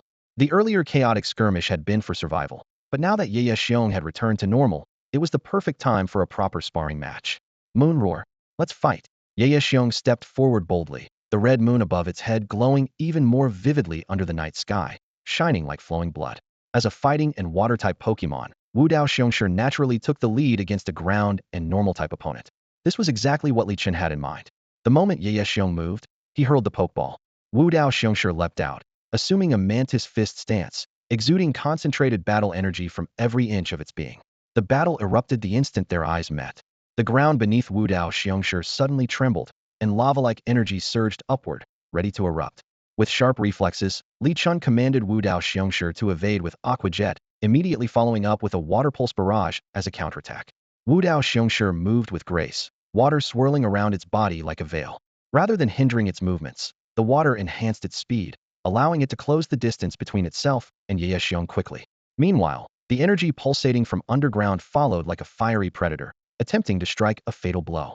Boom, boom, boom. The ground exploded repeatedly, showcasing the immense power of earth power. However, none of these attacks hit their mark. To Li Chun, they were nothing more than empty threats. He understood that while Pokemon and most trainers' Pokemon lacked predictive strategies, which is why he had trained Wu Dao Xiongshi specifically in this area. Now, Wu Dao Xiongshi demonstrated the fruits of that training, advancing with an unpredictable rhythm, effortlessly avoiding the sudden eruptions of earth power. As Wu Dao Xiongshi neared, Ye Xiong suddenly opened its mouth and unleashed a deafening hyper voice. The sound waves, almost tangible, rippled outward, causing the ground to quake violently as cracks spread like a spiderweb. The close-range attack nearly sent Wu Dao Xiongshi flying. Wu Dao Xiongshi struck the shattered ground with a powerful punch, followed by a heavy stomp that sent countless fragments of rock into the air. With a flurry of rapid punches, it launched the debris toward Ye Xiong like a barrage of projectiles. At the same time, Wu Dao Xiongshi, encased in a spray of water, charged straight at Ye Xiong. The airborne shards formed an inescapable web, closing in on Ye Xiong from all directions. What kind of bear is the Martial Bear Master? It is a Pokemon with aspirations to shatter the very heavens. Not only does it carry the legacy of the Rapid Strike style, but it also seeks to uncover the mysteries of the Single Strike style. At this moment, the destruction it has caused is merely the tip of the iceberg. To truly reach the realm of breaking the heavens, a long and arduous journey lies ahead. Li Chun, deeply connected with the Martial Bear Master, understands that his partner has yet to fully tap into its potential. The craters on the ground are merely traces left by its casual steps, a sign that the path to the summit still requires relentless honing. For this reason, Li Chun orchestrated this battle, hoping it would gain insight into the essence of a decisive, single-strike victory while facing off against a powerhouse Pokemon. On the other side of the battlefield, the recently evolved Ursaring was facing an unprecedented challenge. Each of the Martial Bear Master's attacks came down like a relentless storm, with sharp strikes mixed with shards of debris, leaving the Ursaring struggling to defend itself. Even as it mustered all its strength to block with its forearms, the Martial Bear Master moved with fluid precision, breaking through from the side like a flowing current. The Martial Bear Master, its head surrounded by a swirling current of water, launched a forceful head but aimed directly at the Ursaring's midsection. The sheer power of this thunderous strike left the Ursaring gasping for breath. Moonhell! The Ursaring let out a deafening roar that shook the ground beneath its feet. The blood-red crescent mark on its forehead glowed ominously, unleashing a crimson beam of moonlight that surged forth as a terrifying energy ray, targeting the Martial Bear Master. This hellish ray engulfed the Martial Bear Master, beginning to erode its body. Faced with the overwhelming pressure of this near-ultimate move, the Martial Bear Master felt an unprecedented sense of oppression. Li Chun fixed his gaze on the blood-red beam, his clothing fluttering lightly under the invisible force, lost in deep thought. The primordial energy within this attack was far beyond what ordinary techniques could withstand. The watery veil surrounding the Martial Bear Master gradually dissipated, and even its ability to foresee the attack couldn't entirely evade this lethal strike. In this critical moment, Li Chun made a decisive call, choosing to counterforce with force and focus all power on a single point. Exploding Fist. Li Chun commanded calmly. The Martial Bear Master stepped back half a step, bending its left arm as it concentrated an almost infinite amount of fighting energy into its fist. In an instant, a deafening roar echoed across the sky. Pure fighting energy erupted from its fist, radiating a faint golden glow. The golden light clashed with the blood-red beam like a comet colliding with a planet, releasing a dazzling explosion of brilliance. Two powerful forces clashed fiercely in the air, locked in a stalemate. Li Chun's eyes were sharp and focused as he decisively commanded, "Martial Bear Master, use your other hand to unleash the water stream barrage." The Martial Bear Master immediately understood. Its right hand swiftly coiled with flowing water, droplets scattering in all directions. Bubbles intertwined with the Blood Moon Ray midair, vying for dominance. Li Chun and the Martial Bear Master worked in perfect harmony, quickly identifying a weak spot on the left side flaw in the Blood Moon Ray's formation. They held their breath, waiting for the perfect moment to strike. In an instant, the Martial Bear Master made its move. With a flip of its right arm, the water spiraling around its fist transformed into a sharp blade, piercing through the air straight toward the dimmest point of the Blood Moon Ray.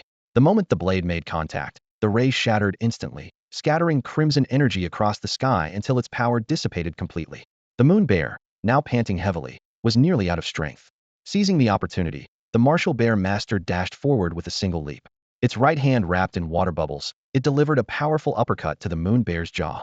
The devastating blow left the Moon Bear defenseless, dropping it to one knee. The martial bear master stepped back, stopping its attack, having made its point.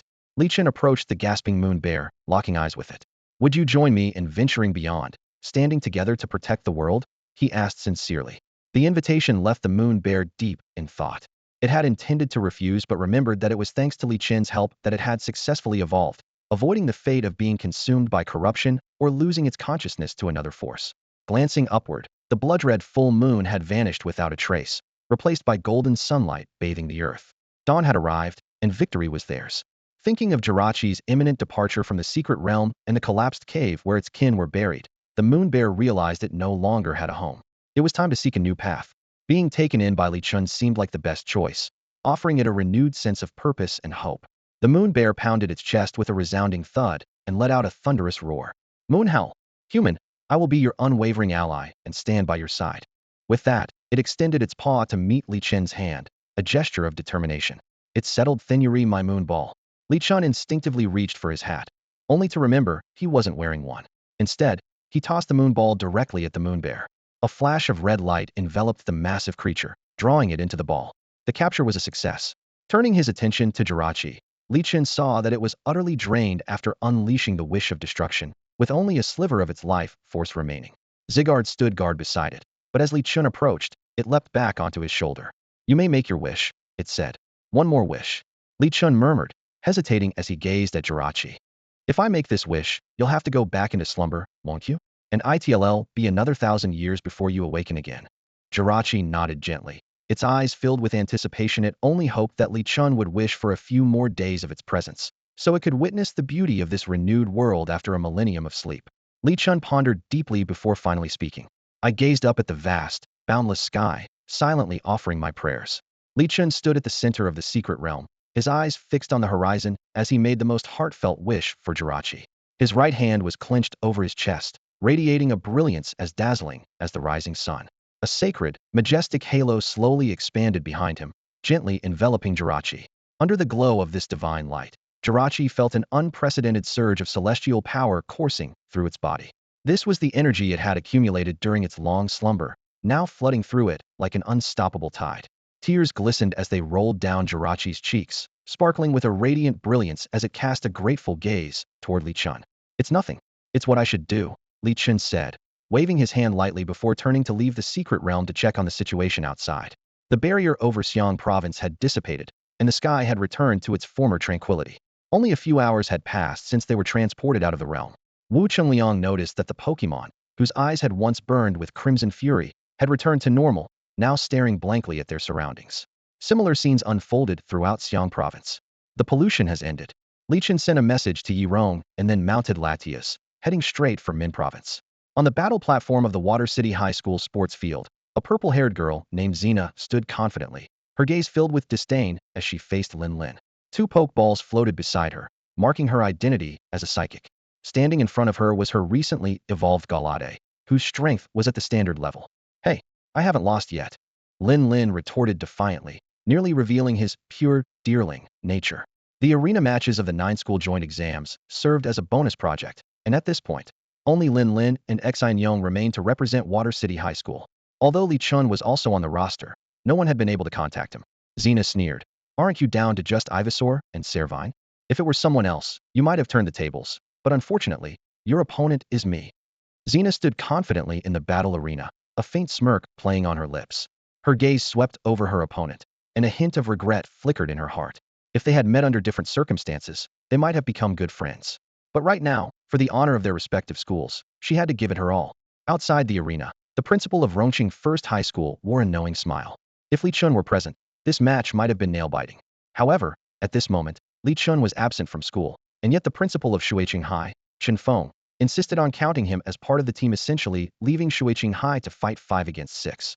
It was absurd, almost laughable, as if he were waiting for some kind of dramatic plot twist straight out of a novel. The battle was on. Lin Lin abandoned his usual cautious approach and commanded his Ivysaur to launch a fierce offensive. Petal Blizzard. At his command, dozens of vibrant leaves swirled around Ivysaur, forming a whirlwind of green that surged toward Gallade. This grass-type physical move was especially devastating against Gallade, whose defenses were weak. Moreover, Gallade had just completed its evolution and had yet to fully adapt to its new form. The sharp leaves slashed across Gallade's body, stirring up a gust of wind. Yet Galade did not retreat.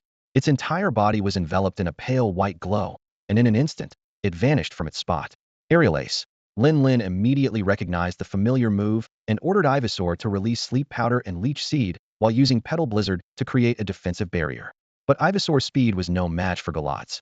A swift kick sent Ivysaur flying, followed by a powerful elbow strike that slammed it into the ground.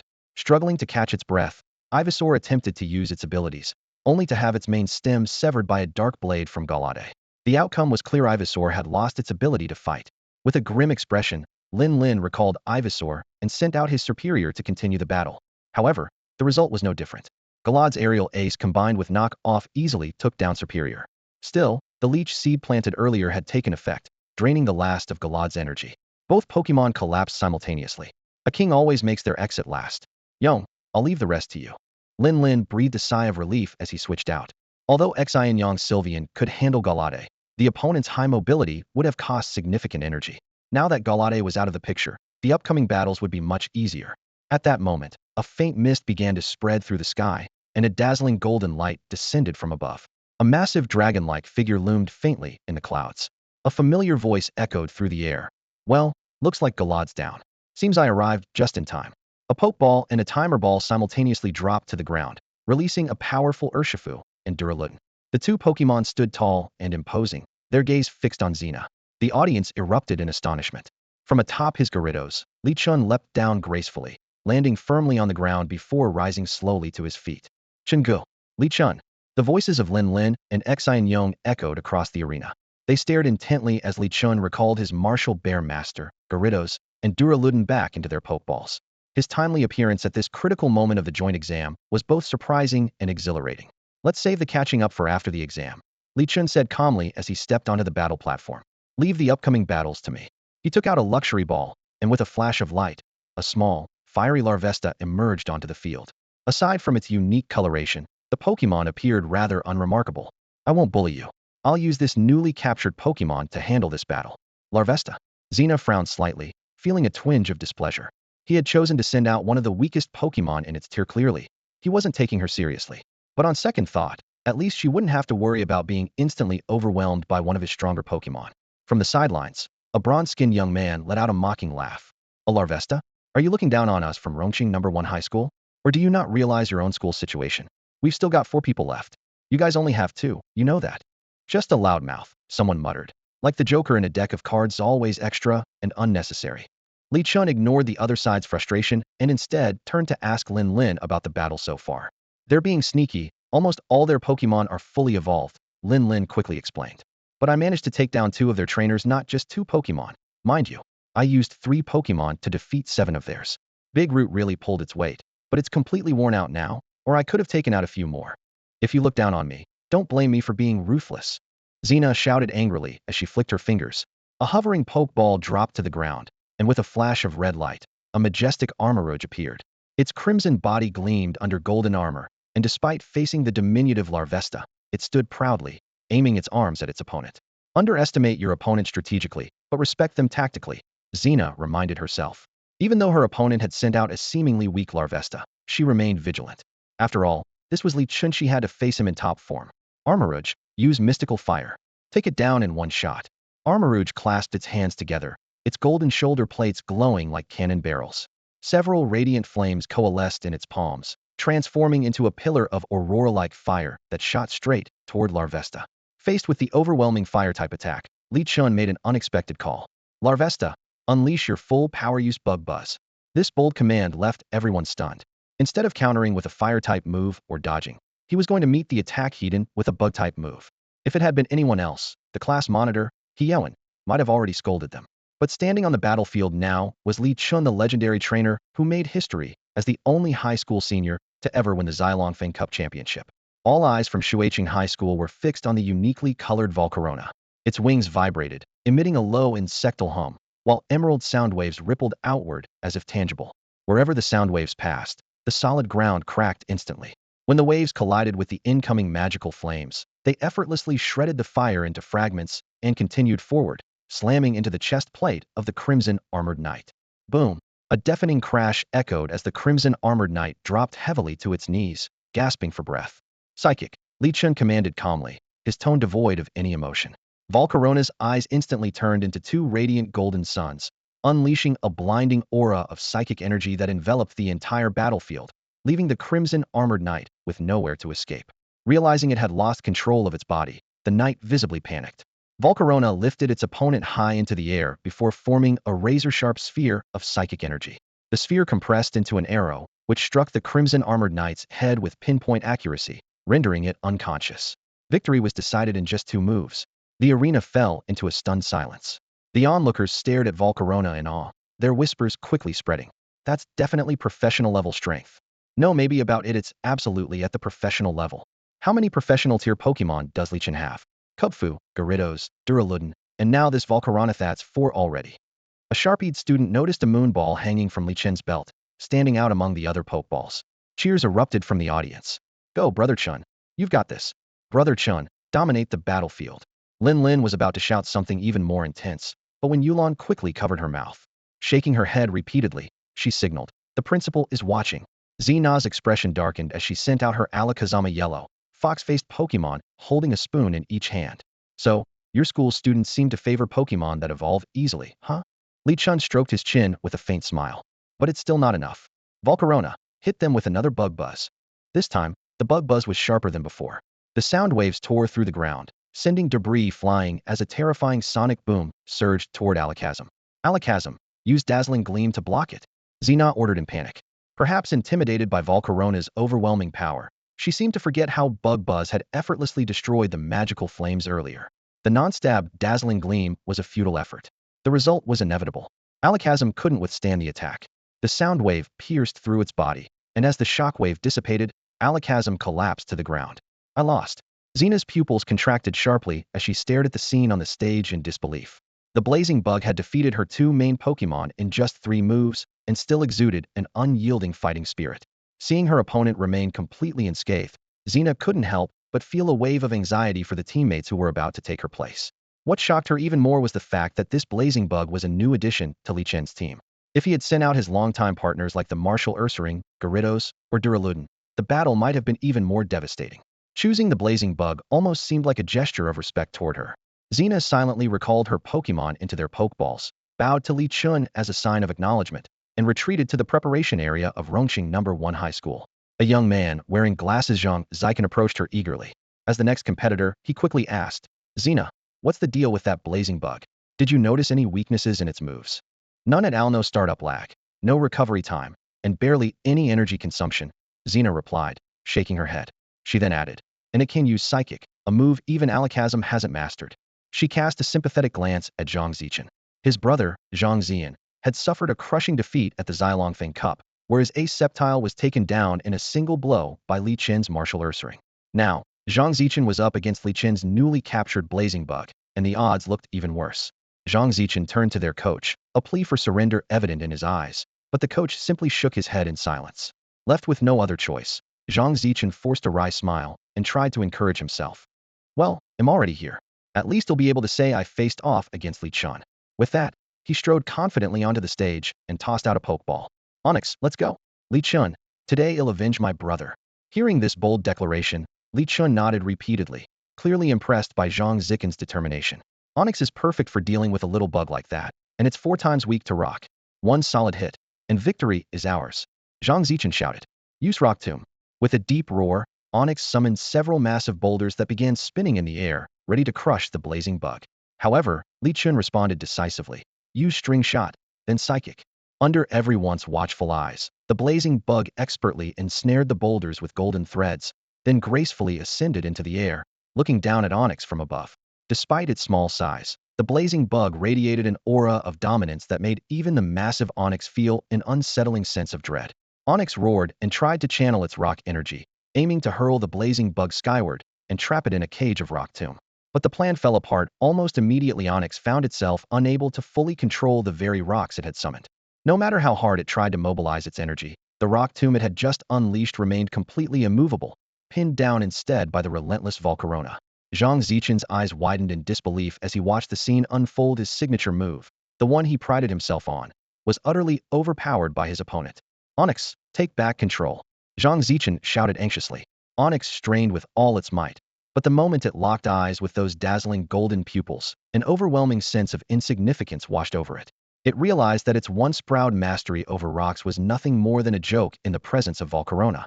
The rock tomb it had conjured appeared to be mere form without substance, as the true control had already slipped into its adversary's hands. With a graceful leap, Volcarona radiated a blinding golden light under the midday sun. It twisted its agile body, commanding the very rocks beneath it to launch a fierce assault on Onyx. "Dodge it quick!" Zhang Zichen yelled, abandoning any thought of strategy. But Onyx, to its horror, found itself immobilized by a thin energy barrier. Spectators outside the arena could clearly see the shimmering membrania creation of Volcarona's psychic prowess. Rendered immobile, Onyx could only watch helplessly as the rock tomb closed in, accompanied by a razor-sharp psychic blast aimed straight at its core. With a deafening crash, Onyx hit the ground hard, completely incapacitated. "Colossal, you're up next," Zhang Zichen called out, refusing to give up as he sent out his second partner. Li Chen's tactics remained as relentless as ever. Volcarona immediately unleashed a psychic attack, its pupils glowing with a surge of telekinetic energy. The wave of power, as vast and overwhelming as a tsunami, crushed Colossal before it even had a chance to react. The massive Pokémon collapsed onto the ground with a resounding thud, defeated as soon as it appeared. Colossal is unable to battle. "Zhang Zichen, please send out your final Pokémon." The referee, a sports teacher from Shuicheng High School, announced loudly. Zhang Zichen's face darkened as he stared at the still vibrant Volcarona on the battlefield. Unconsciously, he mirrored the same expression as his sister, Zina, who was watching from the sidelines. "My brother didn't lose unfairly," he thought to himself, though he was consumed by a deep sense of perplexity. How could anyone defeat this Volcarona? Known for his rock-solid composure, Zhang Zichen now showed a rare flicker of panic. At that moment, the pokeball at his waist began to tremble gently, as if responding to his unsettled emotions. He tapped the ball lightly, signaling to its inhabitant not to worry. Within it resided his very first partner, the one who had fought by his side in countless secret realms and had since evolved into a stronger ally. He gazed at the pokeball, his thoughts churning. When had he started to fear battles? Was it when he witnessed his elder brother being defeated by Li Chun with his own eyes? Reflecting on the steadfast personality he had always taken pride in, he felt a pang of frustration. His calm demeanor had faltered in the face of undeniable power. Letting out a deep sigh, Zhang Zichen resolved to reclaim his fighting spirit. The path ahead was daunting, but at this moment, he had rediscovered his determination to fight. With renewed focus, Zhang Zichen gripped the pokeball tightly and hurled it onto the battlefield. "Jigalith, it's your turn." That's all for today. Thank you so much for watching. I hope you guys enjoyed. If you wish to have another part of this recap, please give us at least 1,000 likes. Please don't forget to comment and subscribe to our channel for more content like this. Until next time.